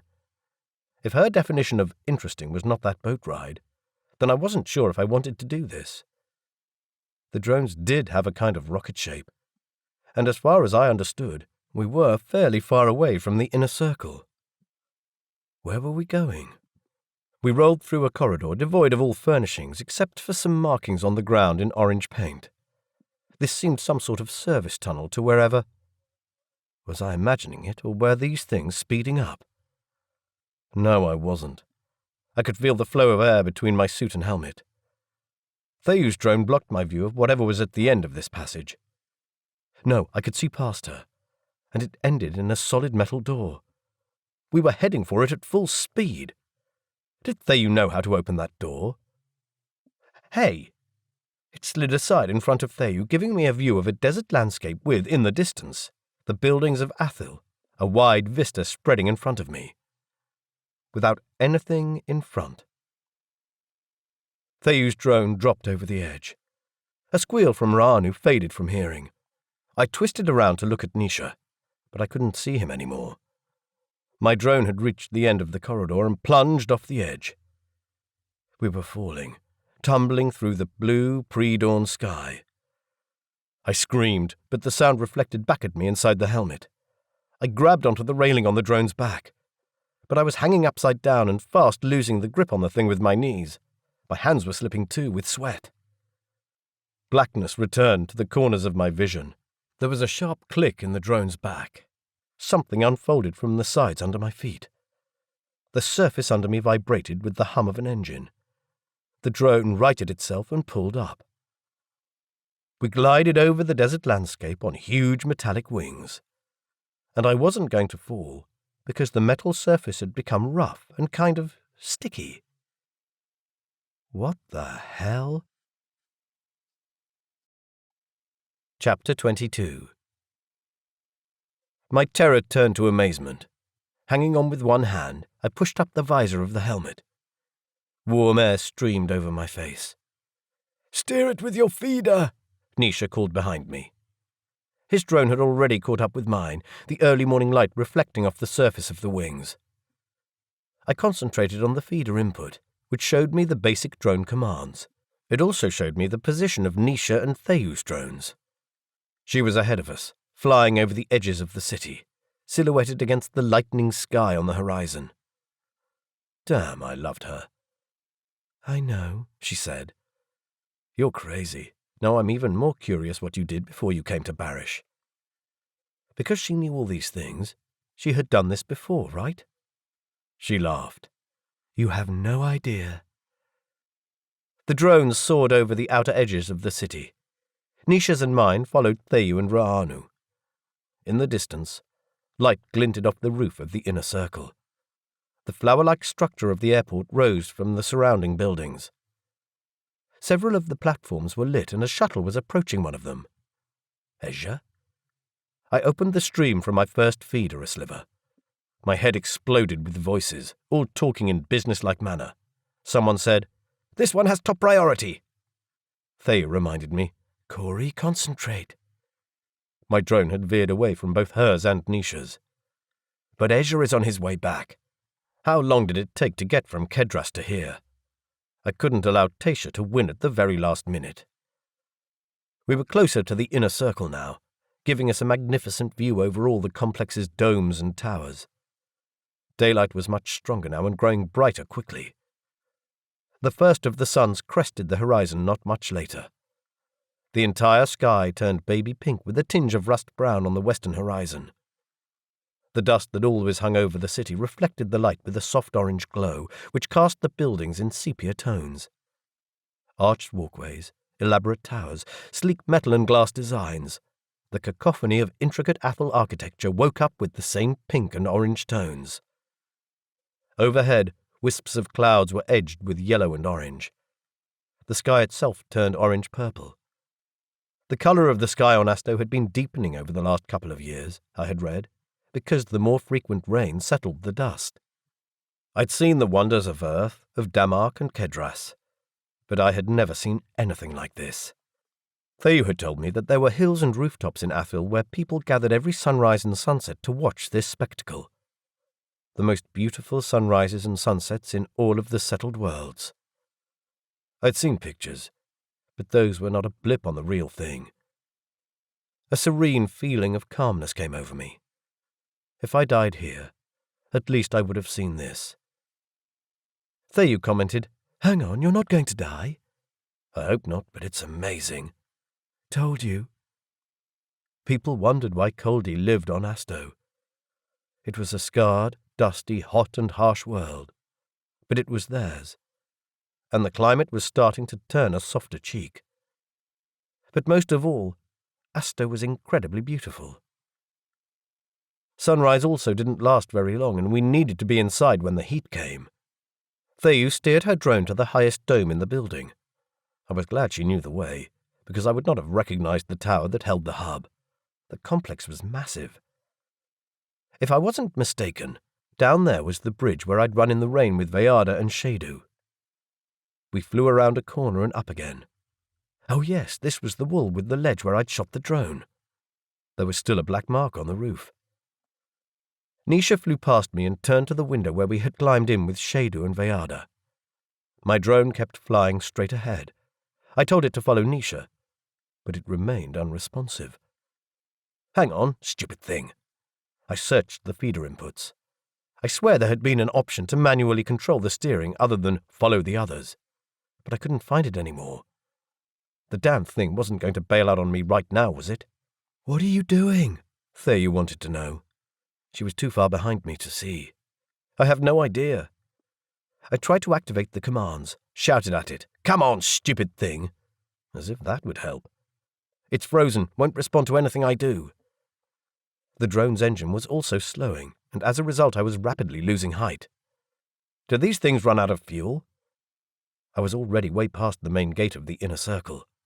If this continued, I'd crash somewhere in the streets of the first circle complex, and I would have no way of getting back to Theyu and Nisha. And I had Ezhya's feeders, which they needed if they had any hope of defending the hub. "Hang on!" I caught a glimpse of Nisha turning his drone. He was coming after me. What for and what he thought to do I didn't know. I held on tight, bracing for the inevitable crash into the street or roof or some such. Damn, where had Nisha gone? "Cory, up here!" I looked up. Nisha had turned his drone upside down and hung from his seat, arms hanging down to me. I reached up and managed to grab one of his hands. His grip was warm and strong. I let go of my falling drone and dangled in the air below him with the hot exhaust from his drone's engine buffeting my legs. He righted the drone, causing me to half fall, half fly in an arc. Sky and city spun around me. I landed roughly on the seat in front of him. Thank the heavens for strong, Coldi arms. I looked down for signs of a crash, but instead of crashing in the streets, my drone had come back to life. It soared over the roofs, turned, and came straight for us. Nisha, that drone is coming for us. The drones had collective memories, right? And this infernal piece of equipment had worked out that I had been one of the people who had destroyed some of their fellows. Ah, we'd flown over the spot where it had happened, and I'd thought about it, while wearing the feeder that linked into its memory. Stupid. Nisha glanced aside. I see it. Does it have the side flaps folded out? I peered into the light. I think so. A sharp crack pierced the rush of air that buffeted me. Shit, it's shooting at us! Hang on! Nisha made the drone swerve sharply to evade fire. Up, then down again, and sideways. Charges crackled through the air like bolts of lightning. We soared around the building with the damn thing at our tail. I wrestled my gun from its bracket and made a few attempts at firing at it, all of which missed. You know in movies where the hero shoots the bad guys from the back of a speeding motorbike? Well, reality is not like that. When you're in a speeding vehicle and have the typical weapons skills of a diplomat, you can't hit anything for shit. In passing in front of the building, I caught a glimpse of Theyu and Ranu at the window in the corridor next to the hub. Since I had come through it with Vayada and Shadu, someone had repaired the security grill, and Theyu was taking it out again. Nisha steered around ever faster. The other drone was still gaining on us. Theyu helped Ranu climb into the window. Nisha steered around again and out towards First Circle. What was he doing? A sharp turn back to the front of the building. Nisha made straight for the window. I closed my eyes and hung on. Right now I knew I had to trust him, but it looked awfully like we were going to crash. I held my breath. The drone slowed down suddenly. I opened my eyes just as it flew in through the open window. It clipped the frame with its wings and toppled. Nisha jumped off, dragging me with him. We landed unceremoniously on the floor. The drone flipped on its back and skidded down the corridor before coming to rest against the wall. Also in movies, it would explode. It didn't, and sat there looking crumpled. Was it now inactive? Was it going to turn back and shoot at us? For a few seconds, everything was quiet. From outside came the pops and crackles of a fire. Black smoke rose past the window. Evidently, the other drone had crashed onto the roof. Whew! Neat skid marks, by the way. I took off my helmet and breathing mask. The breeze through the corridor chilled my face. My sleeve came away black when I wiped my face. What did you do to your drone? Nisha asked. I think when we flew over the spot where we shot the others, it picked up my memories and recognized me as an enemy. Nisha's eyes widened. I've always wondered if that was a myth or the truth. Shit. The fallen drone hummed to life. Nisha grabbed his gun. Don't. Theyu pushed the barrel aside. Don't be stupid. What? It will turn against us. Maybe. But if we can stop thinking about what just happened, it can still be useful to us. If you shoot it, we'll have to deal with all the wall crawlers. The window doesn't shut anymore. The drone righted itself and folded up its wings. One of them had bent and didn't fit properly in the recess anymore. The panel that was supposed to cover it hung halfway down the side. Let's go, Theyu said. She grabbed Ranu's hand. We had not gone more than a few steps when there was the sound of people running from elsewhere in the building. It sounded close, perhaps around the corner. I'd been here before and remembered that the corridor at the T intersection ahead ran to the lifts. Theyu ducked against the wall, pushing Ranu behind her. Nisha and I followed. Nisha clicked the gun out of its bracket. Theyu cursed. What are they doing in here? The guards should have stopped them getting into the lift. We didn't use the lift. She gave me a blank stare. Right. One didn't make jokes with security in action. I should have learned that by now. Silly delegate. I took my gun out of its bracket. I'm almost out of charge. Without taking her eyes off the T intersection, Theyu handed me one of her spares, a weapon much heavier than I was used to or happy with. I turned on the gun and waited until the charge light showed yellow. It had a few capabilities that my own simple gun didn't. Infrared scan, metal cutting mode, auto-variable intensity. Whoa, this was a serious weapon. Nisha gestured me to show it to him. He turned the beam strength setting up as far as it would go. The look in his eyes was penetrating. We're on my territory now. I know you like to save lives, but this is no game and we take no prisoners. I nodded, feeling sick, determined to fire over people's heads unless there was no other option. He held my arm. Please, Cory, don't be stubborn about this. Anyone you don't kill is likely to kill us. Promise me you will play by our rules. Coldi rules. Kill your opponents before they can kill you. I nodded. Sweat was pouring down my face. Outside, both suns had cleared the horizon, and the light was no longer filtered by the low-hanging haze. A piercing beam of light shone into the window. Can you hear anything? Nisha asked. I'm not getting a feed, Theyu said. Something is blocking the local network feed. Tasha, Nisha said, his expression grim. Probably. I still got infrared, Nisha said. He was looking at his comm. Whoa, someone coming. There were footsteps and someone peeked around the corner. Like a finely tuned bundle of nerves, Theyu fired. A sizzling beam of light shot through the corridor and made contact. The figure exploded in a ball of flame and fell down, still burning. Rahanu squeaked and sheltered her head with her arms. I pulled her against me, so that she didn't have to look at the burning body on the ground. Smoke drifted into our section of the corridor. I wanted to avoid breathing the sickening air, but I had to preserve my coolant for when I really needed it. Shit! How did she even know that this person was hostile? It could have been one of the domestic staff. We're going to have to make a move, Theyu said. We're too exposed. What if he was alone? He wasn't. She showed me the screen of her infrared visor, with a couple of light spots in the lift foyer. Coldi rarely were alone in any case. There were also a bunch of spots in front of the hub door. Who are those? Guards loyal to Ezhya. There were at least 10 of them. I've got control of the drone again. It's finished repairing, Nisha said. Have you got a visual feed? Theyu asked. I do. Not a very good one, but possibly informative. Check out these guys. Theyu showed him the screen. Nisha sent the drone ahead into the corridor. It trundled off quietly, lights blinking. It disappeared from view. For long moments, nothing happened. Theyu kept her gun trained at the T intersection. Rahanu clung onto my suit. I watched Nisha, his expression one of concentration. The light outside grew brighter. Something moved at the window.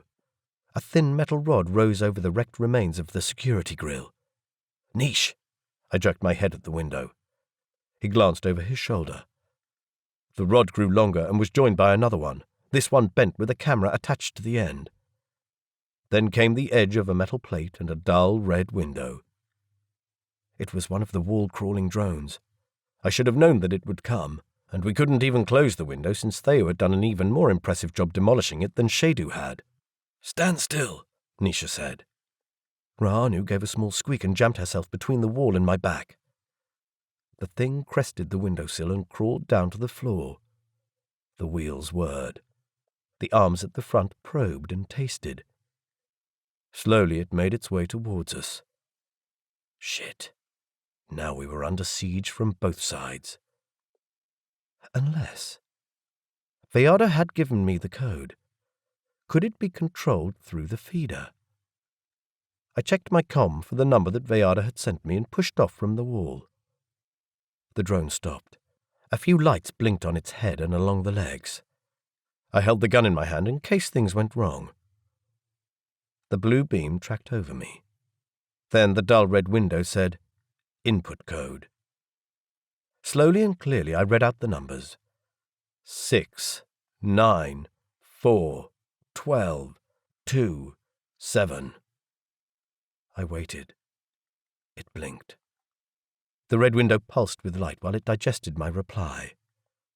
Then, a yellow light. Phew.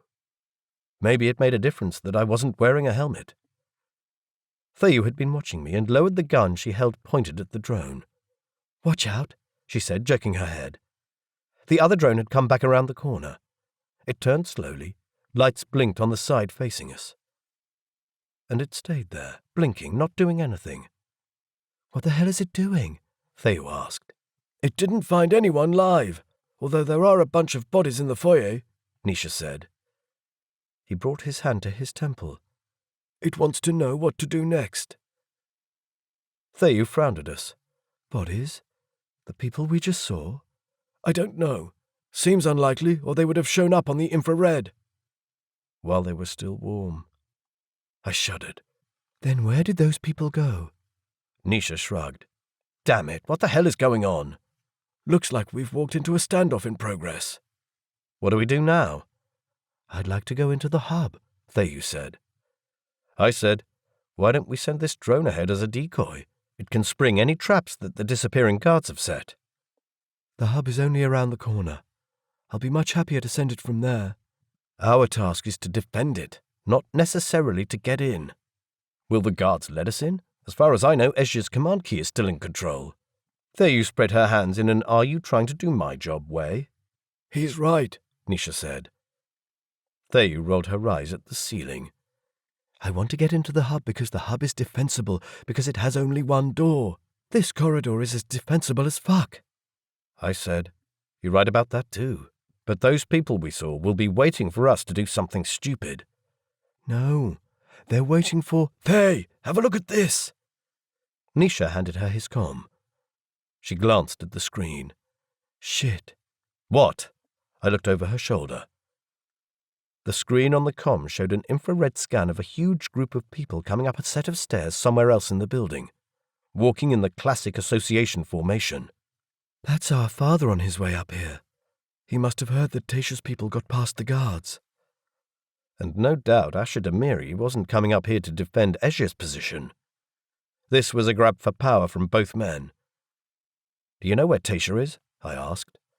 "I guess we'll find out soon. There will be a lot of fireworks." Up until now I had thought that neither Theyu nor Nisha were terribly emotionally attached to their father. But Theyu's wide-eyed expression sent a chill through me. "We can help him, if you think—" "He would never accept that." Too curt, too snappy. "But we—" I let it rest. She was right. He would never accept offered help, and moreover it would make me look like a foreign idiot.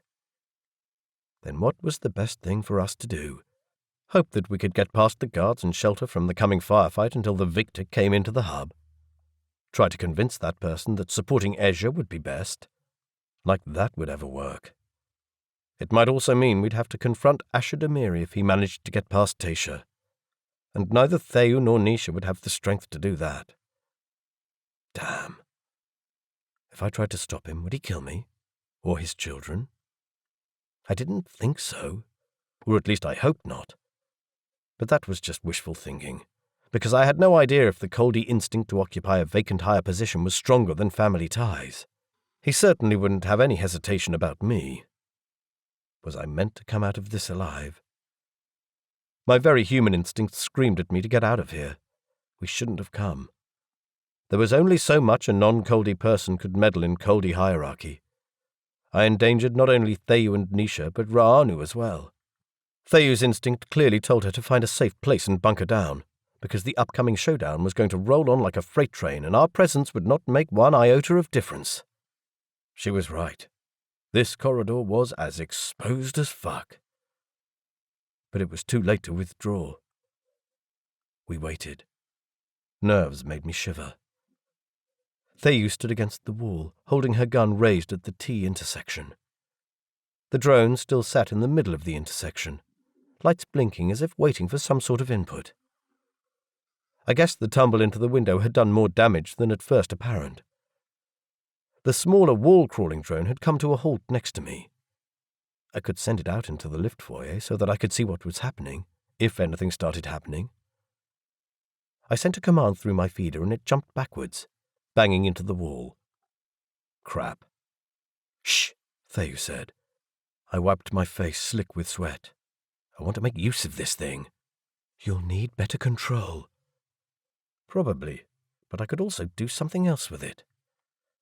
A seed of an idea was forming. These people liked fireworks, huh? I'd give them fireworks. I closed the drone's connection via one feeder and tried the other feeder. It returned a more detailed control menu. Clearly, one of the feeders was more suited to this task. I had never been aware that there were different types of feeders. Any I'd used had always been the same.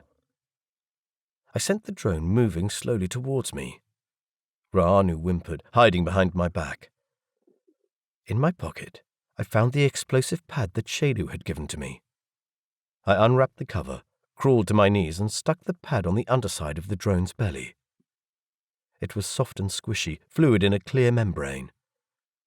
I ripped open the bag with the detonator, pulled off the backing and stuck it onto the squishy membrane.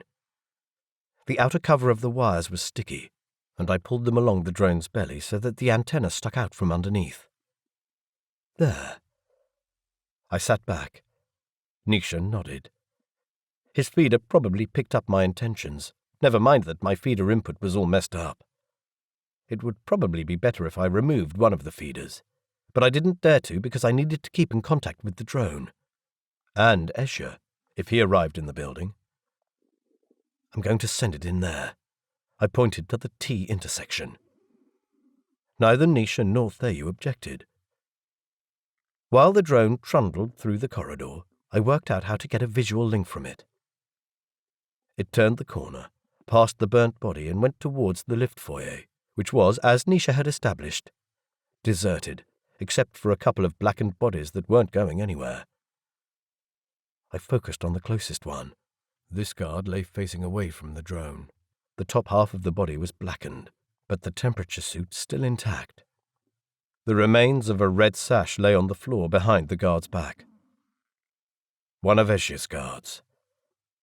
It seemed Nisha was correct about these bodies having been here for a while.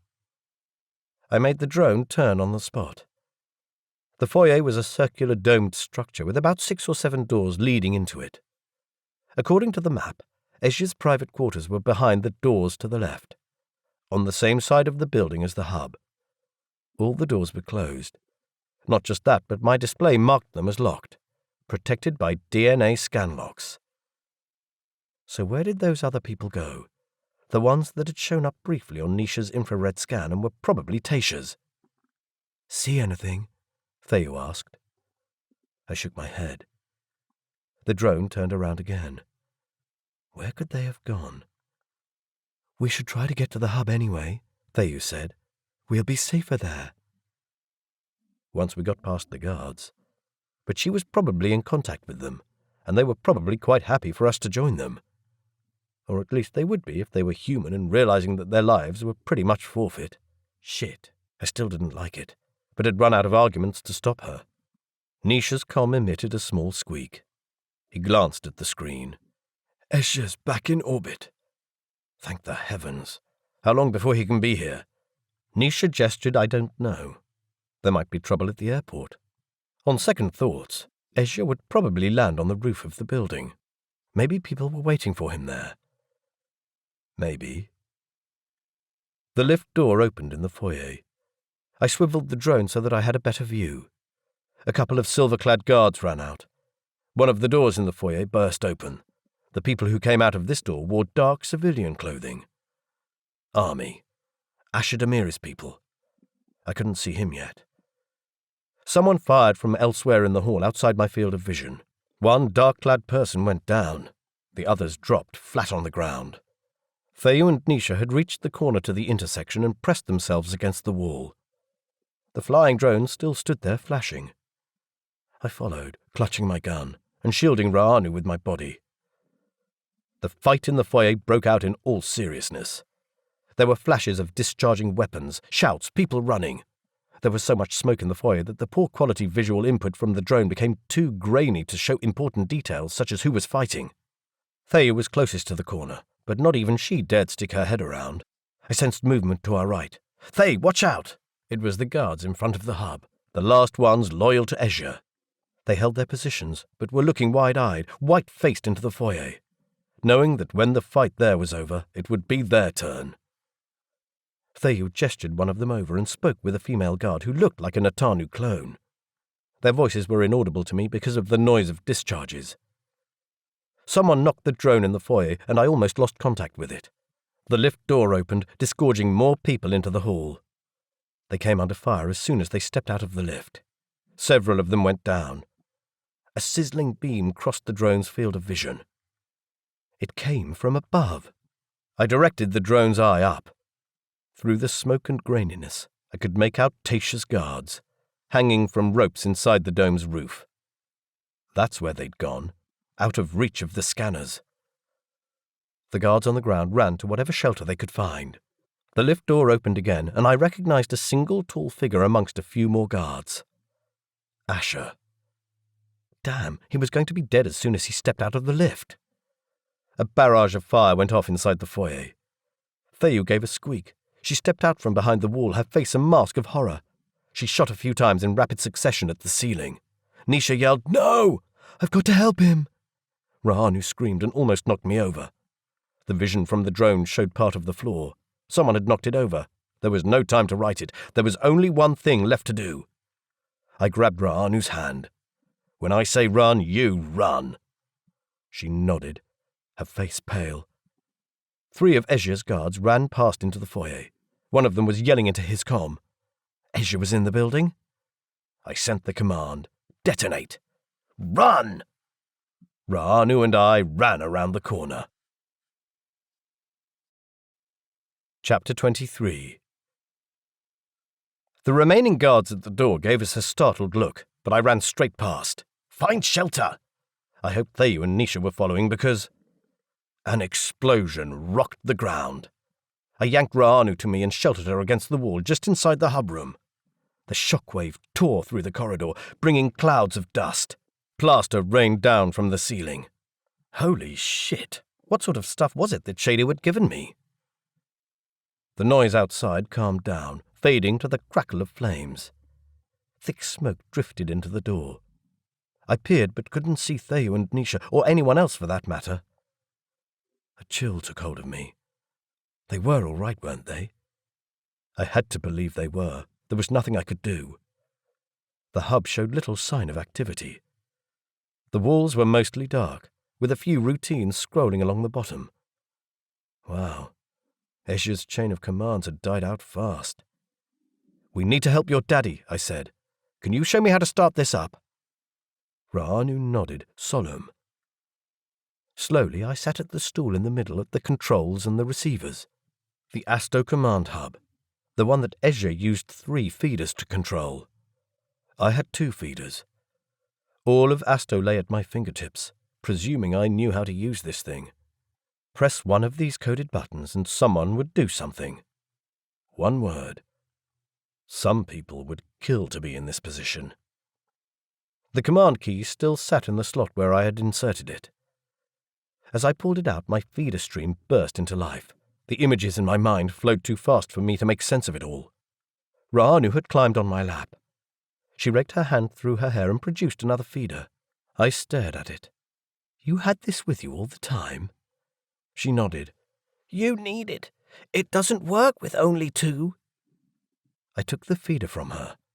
Using it like Ezhya did could kill me. But if I did nothing, Tasha's guards out there would overwhelm Nisha and Thea and whoever else had turned up. Natanu was in the building too. I could see her ID displayed in my vision. I slowly raised the feeder to my head.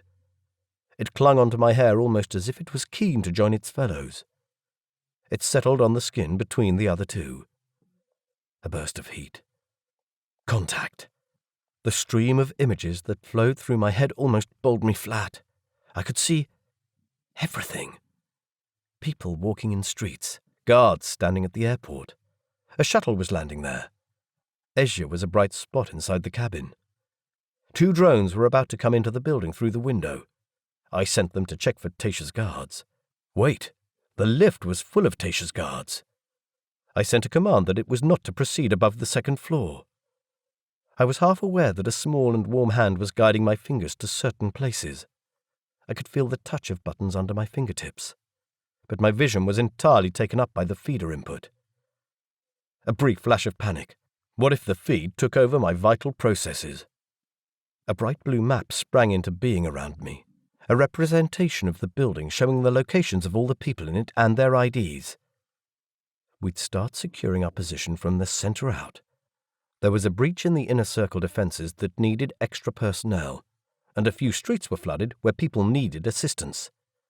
In the first circle, the hospital needed power. A few major thoroughfares were blocked. There was a train in the station, but no driver. Too much. It was too much. I shut off all non-urgent requests. The stream slowed, but not enough, so I limited the scope to only the inner circle. Security of the hub. Guards were asleep in their dorms. I woke them and sent them up here. The south tower gate was open. I shut it. An army of drones was on its way to the broken window. I told them to stop. As I did those things, the flow of images slowed down to a more comfortable pace. They organized themselves into priorities. Security first, then communication. The exchange stream was a bright path in my vision. Ezhya, if you hear me, come down here as soon as possible. There was a shout from somewhere outside that stream. Cory! What was real? Those images or the voice? Or the feel of the seat under me, or the acrid scent of smoke? I managed to draw myself back from the stream into an atmosphere of noise and chaos. Flashes tore across the door opening. From where I sat, I could see Natanu shooting. Veyada was also there. There was no sign of Nisha or Theyu. The walls of the room had come to life with images of things happening elsewhere in the city. What's going on? My tongue felt thick. My eyes were still hazy. Ra'anu looked at me, her eyes wide. Is Daddy still coming? I hoped so. I thought so. I didn't know. What was going on? I pushed myself off the seat and walked to the door, my knees weak. A thick layer of smoke hung in the corridor. The burned-out shell of the flying drone lay on its side. Veyada was taking cover behind it. People ran in from around the corner. There was shouting and screaming, but it was too smoky to see what was going on. I couldn't see Theyu and Nisha. Flashes went off everywhere. I had no idea where my guards were, or the other drone, or Shadu, or Natanu, Asha, or Tasha. Or Ezhya. Veyada yelled, "Anyone who can help! We need you now!" I took the gun back out of the bracket, turned it on. My hand hovered over the strength setting. But I heard Nisha's words, and left it on the most narrow beam. Lethal, destructive setting. The lift door on the other side of the foyer opened. A couple of flashes went off and people shouted. Someone replied, but I couldn't hear either the words or who it was. A sound of metal grinding on metal came from somewhere else in the building. I clutched the gun, trying to peer through thick smoke. There was not going to be much point shooting unless I could see what I was aiming at. A single person came out of the smoke. He walked in large paces in my direction. I recognized that distinctive, jerky walk. Tasha. Coming for the hub. I raised the gun and aimed. I glanced aside, panic clenching a fist around my heart.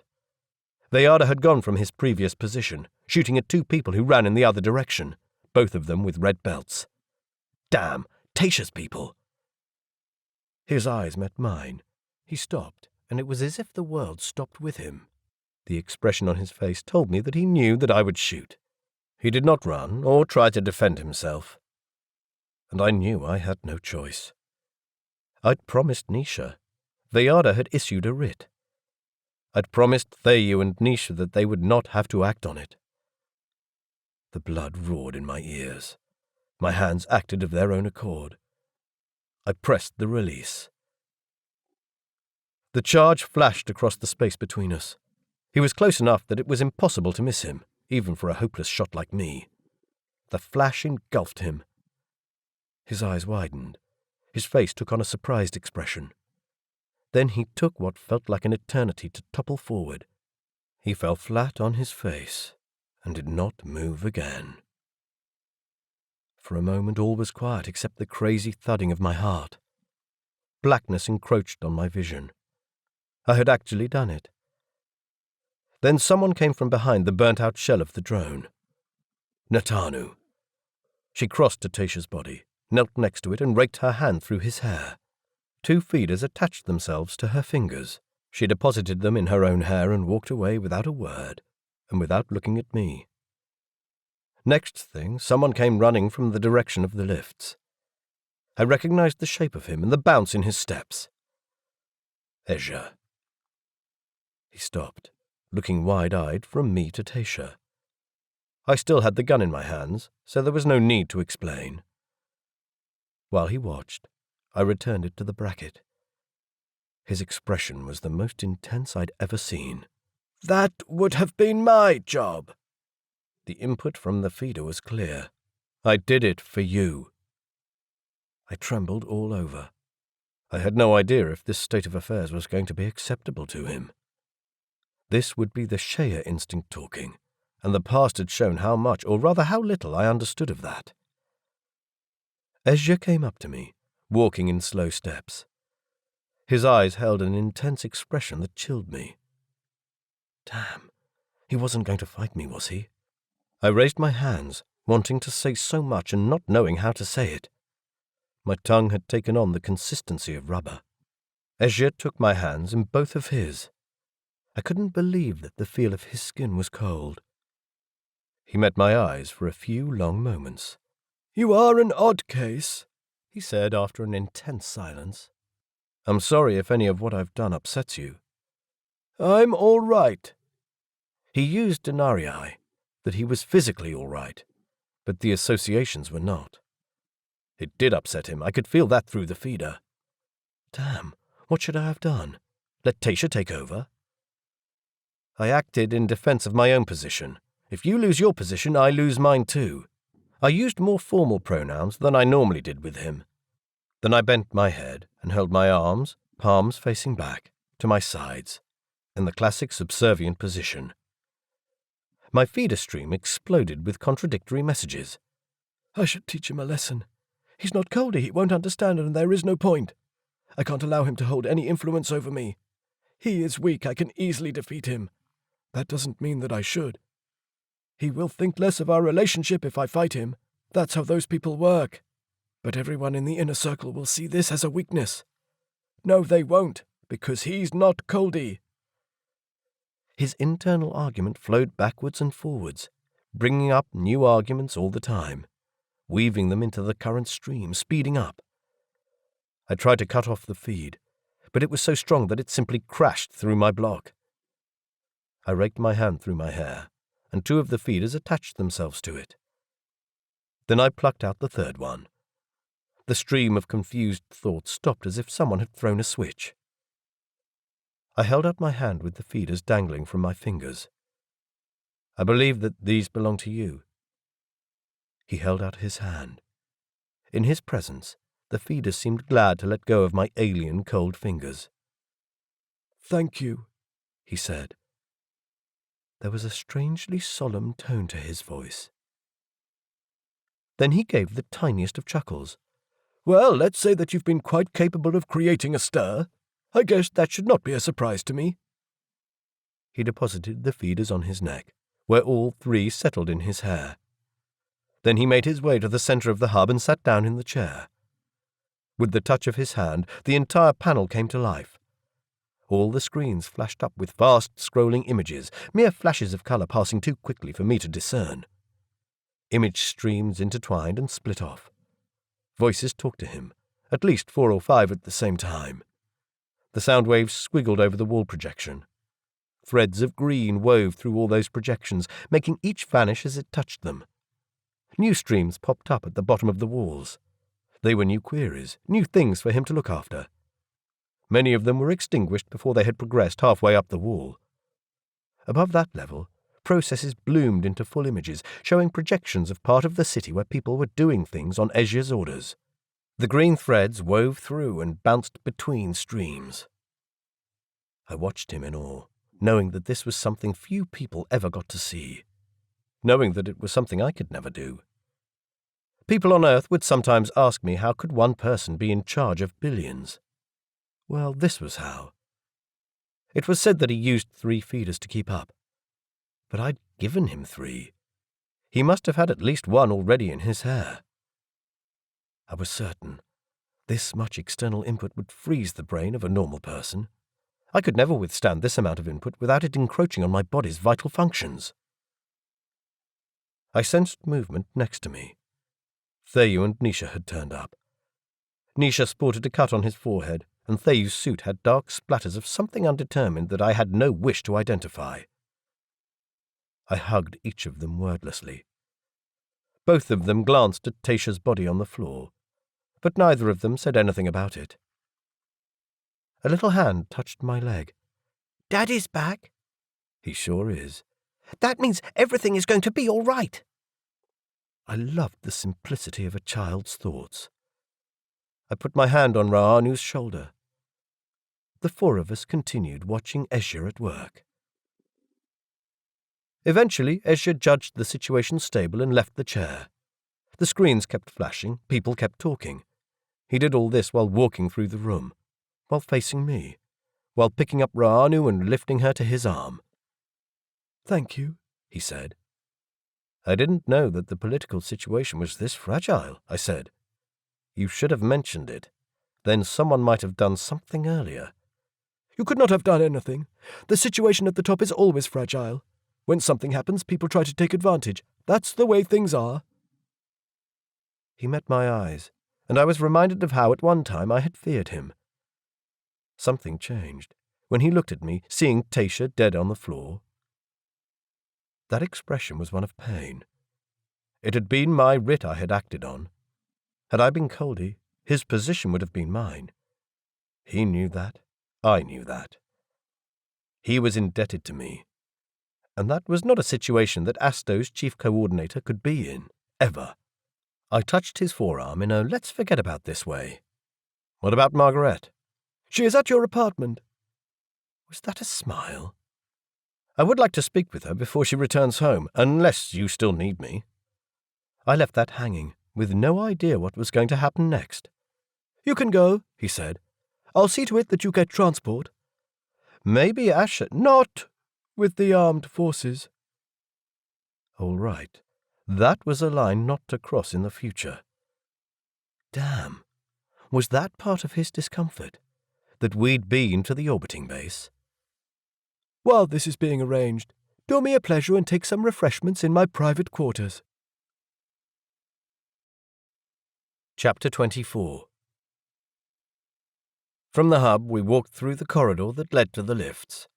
We had to pick our way between the remnants of the fight. I counted 2 burnt-out drones and 23 bodies. There were likely to be a good number more than that. It was Coldi habit to commit suicide rather than to submit to being ruled by a rival. Ezhya walked ahead, holding Ra'anu's hand. He made no attempt to shield her from the sights of blood and burnt flesh. My urge to cover her eyes had to be a human response. I had a hard time believing that Coldi wouldn't be affected by this carnage. By all accounts, they were affected, but just in a different way that I hadn't even begun to understand. The more I learn, the less I know. Who was it who said that? It was a game, and I was in far too deep. Ezhya's private rooms were behind a door off the lift foyer. A couple of domestic workers already busied themselves cleaning. 3 bodies lay unceremoniously stacked on a trolley. A male worker was scrubbing the floor. As Ezhya entered the foyer, all workers, and there were 5, snapped into subservient positions. A door off the foyer led to a rectangular hall with a door directly opposite the entrance and a corridor going to the right. The setup reminded me of my apartment in Barish. Next to the door to the living room stood the customary table with an arrangement of a flat tray filled with pebbles, on which stood 2 glass containers like fish bowls. At first sight they appeared of equal size, but one of them was ever so slightly bigger than the other. I glanced at Theyu for the meaning of the arrangement, but at that moment there was a commotion in the lift foyer behind us. One of the voices sounded very familiar. Ezhya turned around, handed Ra'anu to me, and walked straight back into the foyer. A couple of people had come in. Asher, dressed in a uniform more elaborate than he'd worn at the orbiting base. Natanu, looking like she'd jumped through a mince machine and missed most of the cutting blades, if not the sprays of blood. Ezhya crossed the hall, past the remaining bodies, buckets, mops and brooms. The domestic staff scurried to the sides. Asher and Natanu stopped in the middle of the foyer side by side. Both took up the subservient position. A beam of filtered natural light fell in through an opening in the ceiling. It cast a hazy patch of light that hit the top of Natanu's head. Despite her filthy state, her hair glittered like a peacock's feathers. She was strong, healthy and formidable.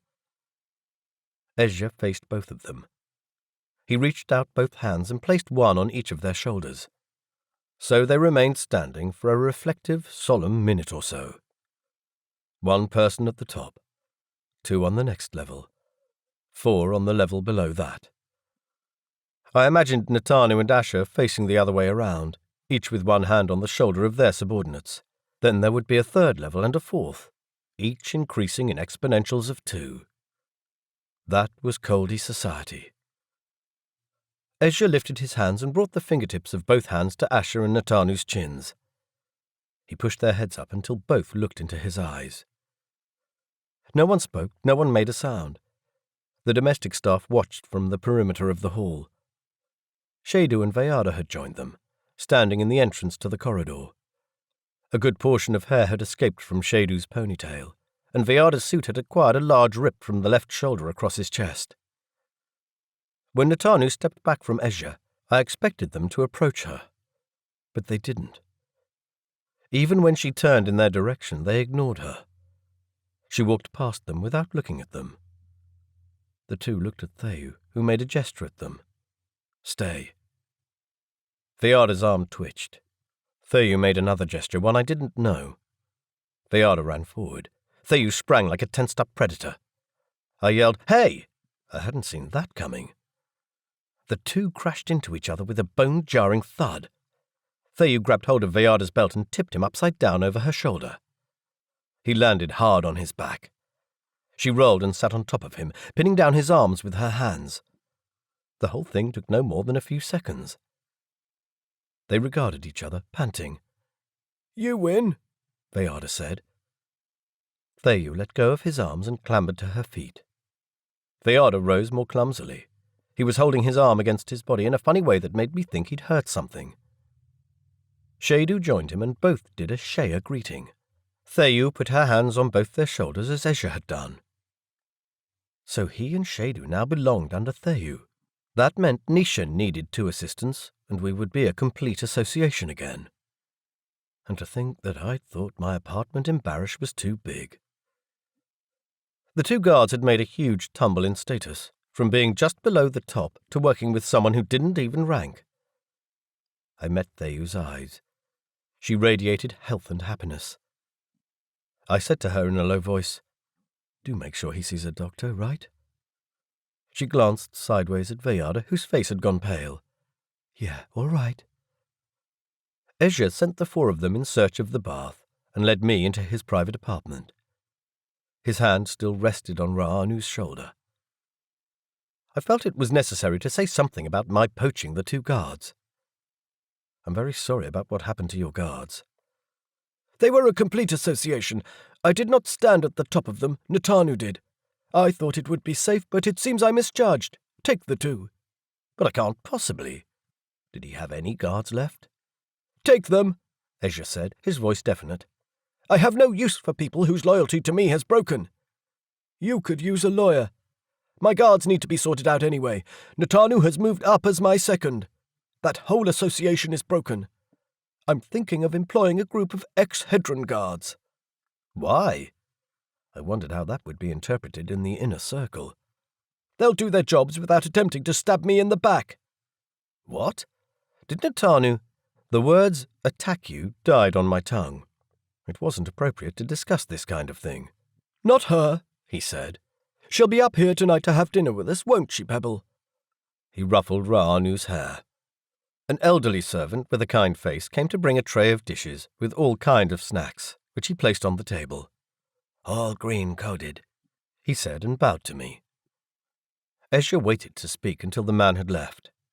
The problem is partially solved. The inner circle is stable again, but the Algerian claim stands. Camera has no option but to discuss it. It is clever to link the claim with the treatment of the Zeishi. According to these people, Algerians and Zeishi are linked. They say it's not something that can be determined by taking a blood test. Algerian genes can easily be determined by taking a blood test. But I accept their point. Many threads are going where the blood cannot. Ezhya Palayi, chief coordinator of Asto, and for the first time I understood that proverb. Really understood it. Still, what I saw of the Zeishi are not people suffering the effects of poor treatment. These Zeishi are quite rich. Gambling money and proceeds from crime? Not exclusively, I think. He raised an eyebrow. I told him of the well-appointed hospital and all the patients visiting, many of them from within the city's circles. Strangely enough, something Risha had said came to my memory. Circles or spokes? What do you think is better? This is what worries me, Ezhya said. Algerian medicine is very good. They can do things to bodies that we cannot. I shudder to think of all the knowledge buried in those underground passages waiting to be discovered. Then you should talk to them. I believe this is a group whose first interest is Asto. I'm afraid I cannot say the same of the Algerian enclave in Barish. Fedderza is an idiot. That was not how I would put it. If he's an idiot, he's a smart one and a rich one. We spoke of how we would deal with the claim, the details and fine points.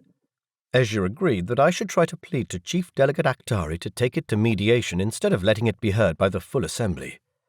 He added, Mind you, being Algerian, I'd say she'd have a vested interest in this claim. Maybe, but I think we can discount my suspicion that they are behind this group. It's not a bad thing. I think we can work with these people. Spokes, not circles. Spokes reaching out from the center to those on the outside. I don't think they're interested in conflict, and they're definitely not interested in Gamra politics. And the latter could only be a bonus. He met my eyes in one of those chillingly sincere expressions. I can only assume we will see more of you then. That's not a bad thing either. Thank you. I made those two words as sincere as I could. He grabbed and squeezed my shoulder, his eyes closed and lips pressed together. It was an embarrassing thing to see so much emotion in his face. I looked aside, meeting Ra'anu's keen eyes. Next time when you come, don't leave her alone. He snorted. What's this? Advice from someone who doesn't have children? There will be some soon enough. Amazing how quickly that decision had taken root in my mind. He patted my shoulder when he stiffened and listened. I was afraid something bad had happened, but he said only, The staff tells me your craft is ready. It was with regret that I got up from the couch. From the time since I'd started working for him, this was by far the most informative and amicable talk we'd shared. I said goodbye to Ra'anu, poor little lonely girl, growing up too fast in a sea of adults. In the foyer, the domestic staff had removed all the bodies and cleaned the floor. If it wasn't for missing chunks of plaster on some of the pillars, you could never tell what had happened there that morning. A woman in a dark blue uniform approached, her head bowed. In her outstretched hand she held a parcel, a rectangular box wrapped in foil. I've been asked to deliver this. Ezhya reached to take it, but he retracted his hand. It's for you. For me? I took the parcel from her. The handwriting on the label was vaguely familiar, but I couldn't place it. The box didn't weigh much. I turned it over. A label on the side said, Asher, clan leader of the Damiri clan. Well, what the... I wasn't sure if I should open it, and judged it probably better to wait. I followed Ezhya into the lift. On the roof of the building, the lift opened into a covered security glass-sided room. Theyu, Nisha, Veyarda and Shadu were waiting on chairs around the perimeter, oblivious to the heat. Veyarda held his arm in a sling. Ezhya's craft stood outside the structure. A member of the inner circle staff was cleaning the windows. Holy crap, how hot was it in this glasshouse? Ezhya pressed a button and a door slid open, letting a blissful breeze into the room. He patted my arm. I won't keep you long. I know that this weather distresses you. Thank you, it does. I climbed up the ramp into the positively Arctic cabin. Most Hedron-made craft came with an interior an eye-blinding shade of orange. This one's interior was, you guessed it, maroon. I could only begin to guess what the Coldi saw in the colour, which came up as purple-black when you discounted red hue, which Coldi eyes didn't see. Theyu, Nisha and I settled in the benches closest behind the pilot. Veyarda and Shadu looked a bit lost. I told them to have a rest, and they vanished in the back cabin. The craft lifted off and flew low over the buildings of Athel before rising sharply. Nisha grabbed a couple of drinks from the dispenser. For a while we sat in silence. It was good to be together with them again.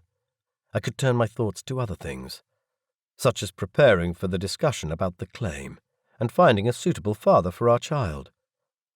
It had to be someone from Hedron, I decided. This Shea instinct was too hard to deal with. I finally broke the silence. Well, what did you make of that? He's still very confused, Theyu said. Nisha nodded. What actually happened in that hub room?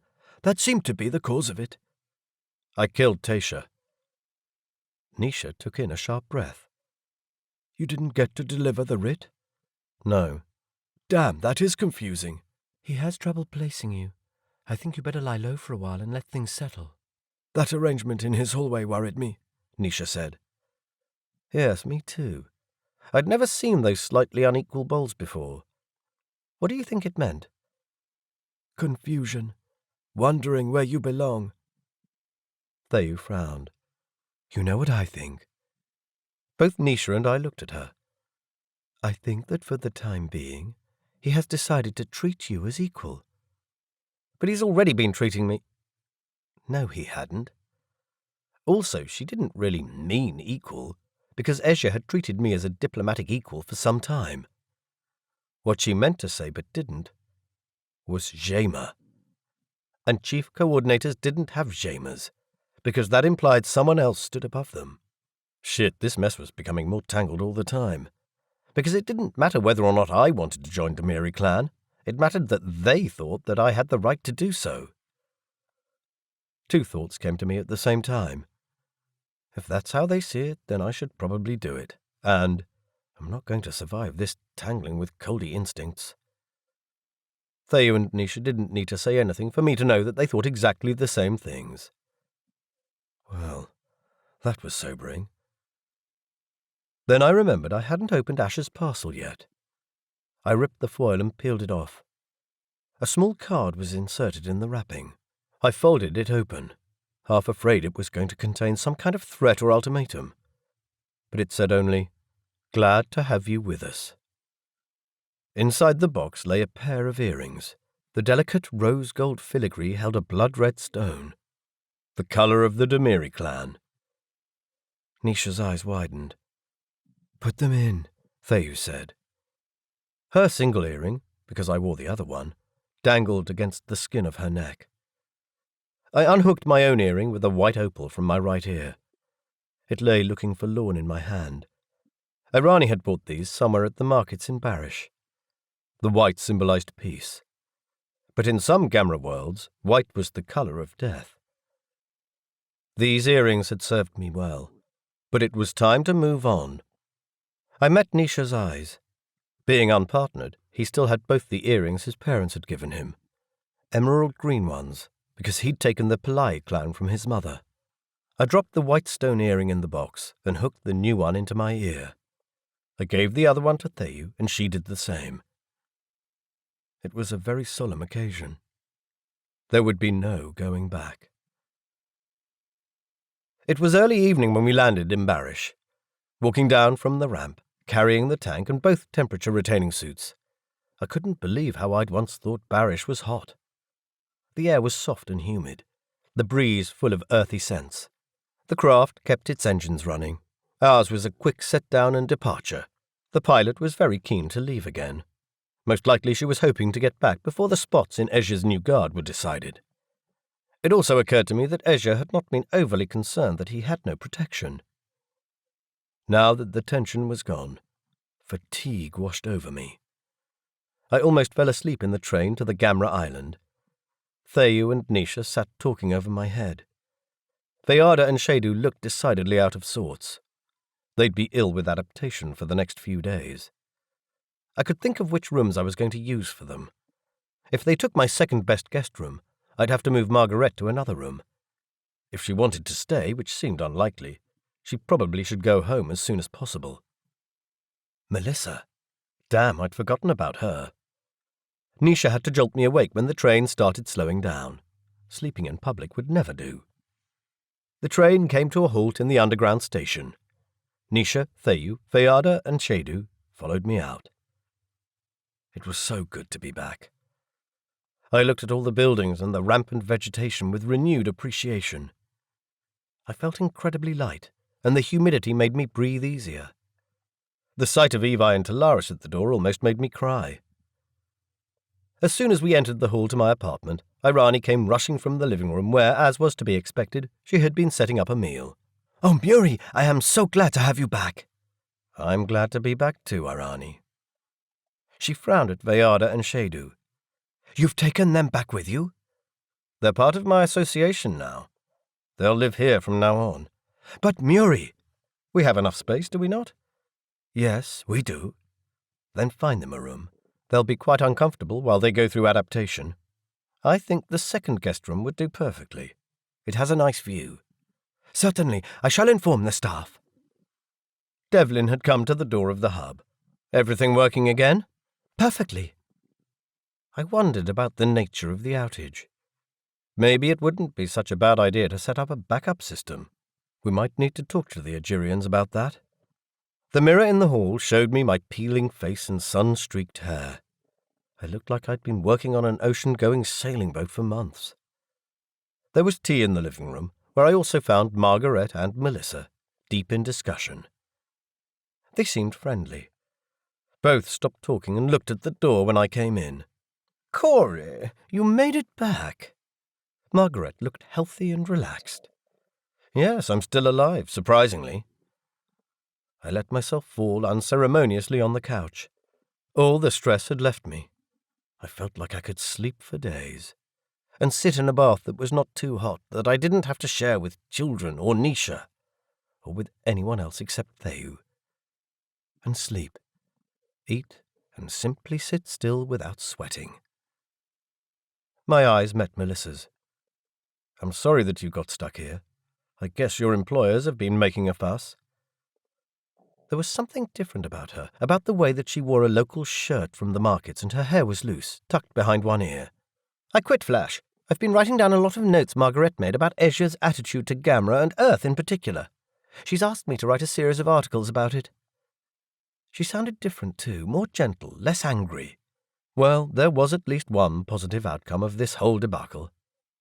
"What about you?" I asked Margaret. There was one question I wanted to ask, but couldn't. She smiled. "It's going to sound ungrateful, but I've had a most wonderful holiday. We went to see something else every day. I've spoken extensively with the people at the Trader Guild and our own traders." "Let me guess. They want to sell more coffee, right?" She chuckled. "There isn't enough coffee in the world to satisfy demands." Black gold indeed. "The talks were very useful. We also visited some outlying communities and development projects. Beautiful country." I nodded. I'd been to Kedras a few times. Kedras was a small world, with its economy mainly running on the Trader Guild headquarters. But they did produce some high-quality products, both tangible and virtual. And the countryside around Trader Guild headquarters was something to behold. Vivid orange rock, sheer canyons, blindingly green oases, blue sky. It was a fairly cool world, ancient and rich in certain resources. And then the Trader Guild headquarters were a wonder by themselves. A magnificent complex in its modern elegance. So you thought it was useful and enjoyed yourself? Yes, I'm sorry, but I did. He's an entertaining host. Oops, what the hell did that mean? Her face showed no kind of emotion. What did that mean for Nathana? He hadn't tried it. He had tried it, but she had politely refused, and nothing more had been said about it. Or, heaven forbid, he had tried it, and she had thought, why the heck not? I knew she wasn't married, and had liked it, and attached wrong human conclusions to the feeling. Shit. There was my imagination running away with me again. Of course she was smart enough to do no such thing. Whatever was happening at the exchange, I didn't feel threatened at any time. We were assured that technicians were working on fixing the outage.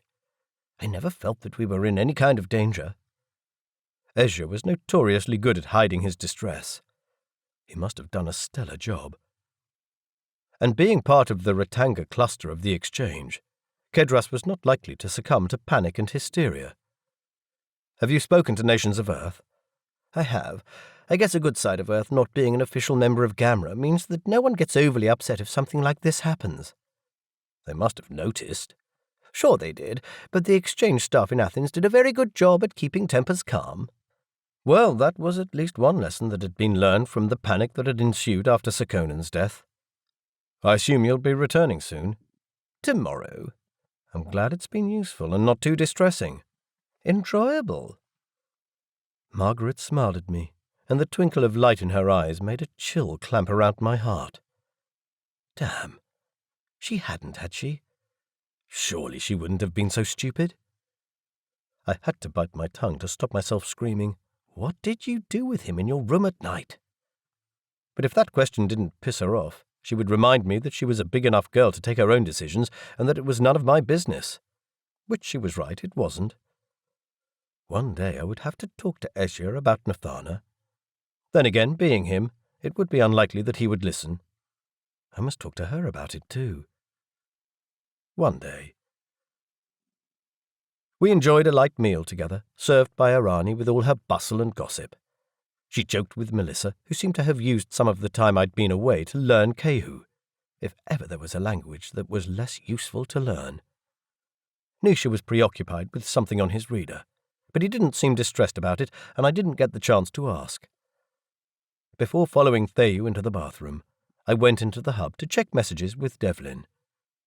He sat by himself in the semi-darkness, dealing with my unsent correspondence. The controls worked. Projections flashed through the air. Even though he was alone in the hub, the room exuded an air of activity. Anything important come in that absolutely has to be dealt with today? Devlin flicked through the backed-up messages. Not as many as I'd predicted, but he said he'd already shifted anything non-urgent to a low-priority queue. So no doubt an avalanche would still arrive within the coming days. Already there were a few requests for reports on my Asto visit, but little that needed to be dealt with straight away. I was glad for my staff and their understanding of our relationships. At least they weren't liable to stab me in the back if I went away for a longer period. The exchange manager, Yataris Damaru, wanted to see me, but that could wait. Everything was working again now. I needed a bath and needed to take care of those annoying regrown hairs on my chin. I'd have to visit the clinic for another treatment. Amazing how quickly life again became so disturbingly normal. Chapter 25. The evening turned very pleasant. After filing the necessary notes and reports, Theyu and I enjoyed a drink on our lover's seat on the veranda overlooking the silver marshland. A couple of punts heavily laden with lily bulbs came in from the fields. The bridge builders had gone home for the day, and the newest unfinished struts for the bridge stood uselessly in the middle of the water, awaiting the construction of the horizontal beam. I thought of the relentless dry air at Asto, already much less dry than I'd even had the displeasure to experience. "This place is beautiful," I said. "Asto is beautiful," Theyu said, with a playful challenge in her tone. In a harsh kind of way. I don't know how you live in a place where the oceans are toxic and the only natural water is under the ground. Theyu smiled. I don't know how you live in a place where you get wet each time you leave shelter. I grinned. It had rained a lot when I took her to the town in New Zealand's Bay of Islands where I had grown up. We went back inside and found that certain things are much more pleasurable when you're not sweating and having everything stick to you. Also much more comfortable than when a precocious child has decided you're attacking the other person. I'd probably have to hear that one for the rest of my life. I could still hear Natanu's voice saying, I didn't think you were capable. Well, wasn't that great? I was now officially part of a clan where people were comforted by the thought that I could service my legal partner. Good grief. We sat in the bath in the relaxing afterglow of making love when Talaris came in. Excuse me, delegate, but the exchange owner, Yataris Damaru, wants to see you. I've already replied to him that I will see him first thing tomorrow morning. Yes, delegate.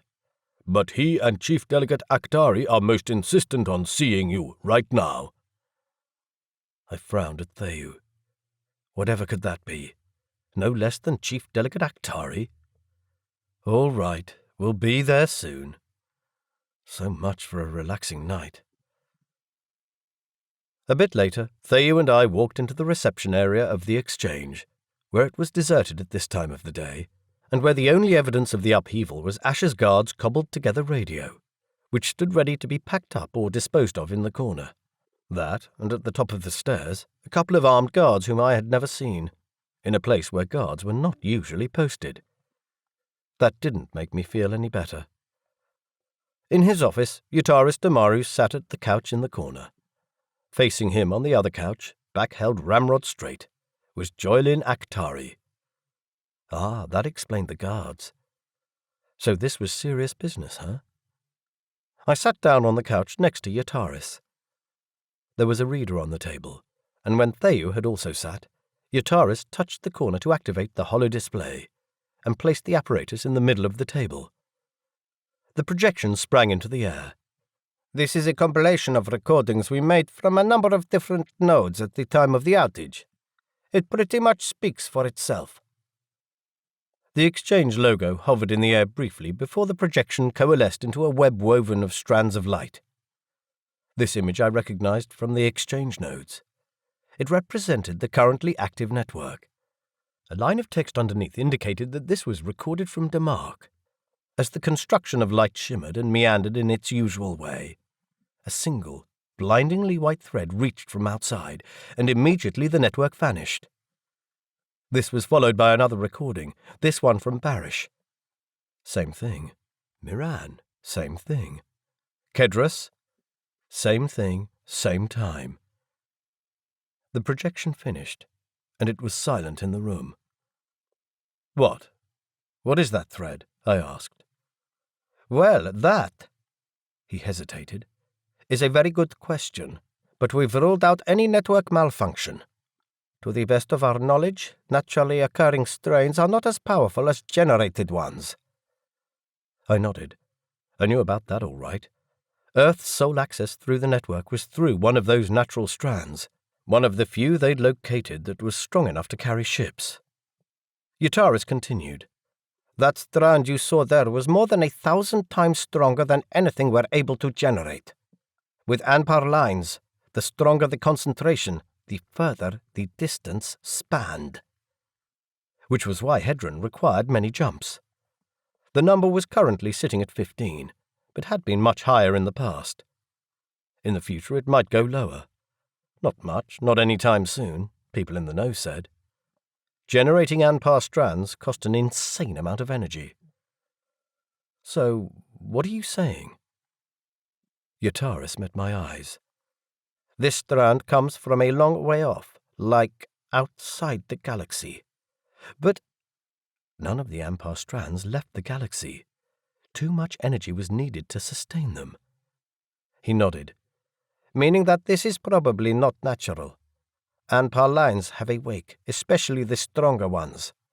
If you have an exchange node set up to capture the wake, you can siphon off quite a bit of information. The Hedron Exchange has that because they're suspicious buggers, and because Hedron built our core, we have it too. We've analyzed the data and cross-referenced with Hedron to cull any artifacts of the process. He touched the corner of the screen again. A block of text sprang into being. It's Algerian, the old dialect. But how? An old resignation from way back. Delegate Akhtari said, "This is the conclusion we've reached while you have been away. Many, many years ago, when the Algerians of Asto were almost exterminated because of the meteorite strike, 3 ships managed to flee the planet. One, containing mainly clerics and philosophers and teachers, came to Barish. One, containing government people, came to Meran. We never found the 3rd ship, and it was presumed lost. It was a research vessel, a generation ship with more than 10,000 on board, fully equipped for long journeys. The Algerians had used the ship to seed populations on many worlds that are still inhabited by people today. There are accounts of history that state that when the seriousness of the situation with the meteorite became obvious, the captain had disagreements with the government about forcefully carrying many more passengers than it was designed to carry for a long distance. There are long dissertations in the old texts about how the captain of the ship, a man named Kando Luzon, was an arrogant, selfish, authoritarian man. This here," she pointed a long and slender finger at a bit of the text, "says Kando Luzon." I stared at the curly characters. For all I knew, she could be telling me anything. Then again, she probably wasn't. I still didn't trust her. How close was she involved with Federza? But she probably spoke the truth. "So now you know where the 3rd ship went." It was a belligerent, accusatory kind of you that I used. She nodded. "Oh, not really. We can guess, but we're not sure who they are, who they're with and what they want. We don't know where they've come from." "Outside the galaxy," Yataris Damari said, "they didn't just tap into the exchange network. They sent in a supercharged strand and destroyed it." "We don't know if it was intentional," I said. "It might be a ghost ship with no one left alive on board." "Could be," Yataris said, "but I wouldn't want to bet on it. This beam is highly targeted, and I'd have trouble believing that could be a coincidence. There are millions and millions of coordinates that the beam could have hit if it was a random occurrence. This not only hit the exchange network, but it pinpointed the very center of it." Delegate Akhtari nodded. A chill went over me. Could they possibly have been listening into the exchange for a long period? Yataris said, "Possibly. Most likely. Most likely this is the cause of all the temporary hiccups we've had recently." Hiccups and unexplained flashes. I looked accusingly at Delegate Akhtari. "Did you know about any of this?" "You may not believe me, but I wouldn't be sitting here if we did." It was also the first time I heard her refer to Algerians as we. She sounded defensive. "Any guesses as to what they want?" Thayu said, her voice dark, "Likely they're not here to come to a family party. Anyone who can travel outside the galaxy and who can make strands that are strong enough to bring down the exchange network will have the technology to know that Asto's climate is changing. They're here to reclaim Asto." A cold feeling went over me. Did the Algerians on Asto know about this? Damn. And here I was, thinking we'd solved the problem. How long do we have before they're here? Yataris shrugged. "They could be here any time they choose. They'll have advanced one-way slings. I'm guessing that they're keen for contact with local Algerians. Maybe they sent out a communication and accidentally made the strand too strong. They'll probably turn up here soon." Thayu met my eyes, and I could see what she was thinking. Oh, hell. The Algerian claim. This has been Ambassador 2, Raising Hell. Ambassador, Space Opera Thriller Series, Book 3. Written by Patty Jansen. Narrated by Matthew Lloyd Davis. Copyright 2014 by Patty Jansen. Production copyright 2017 by Patty Jansen.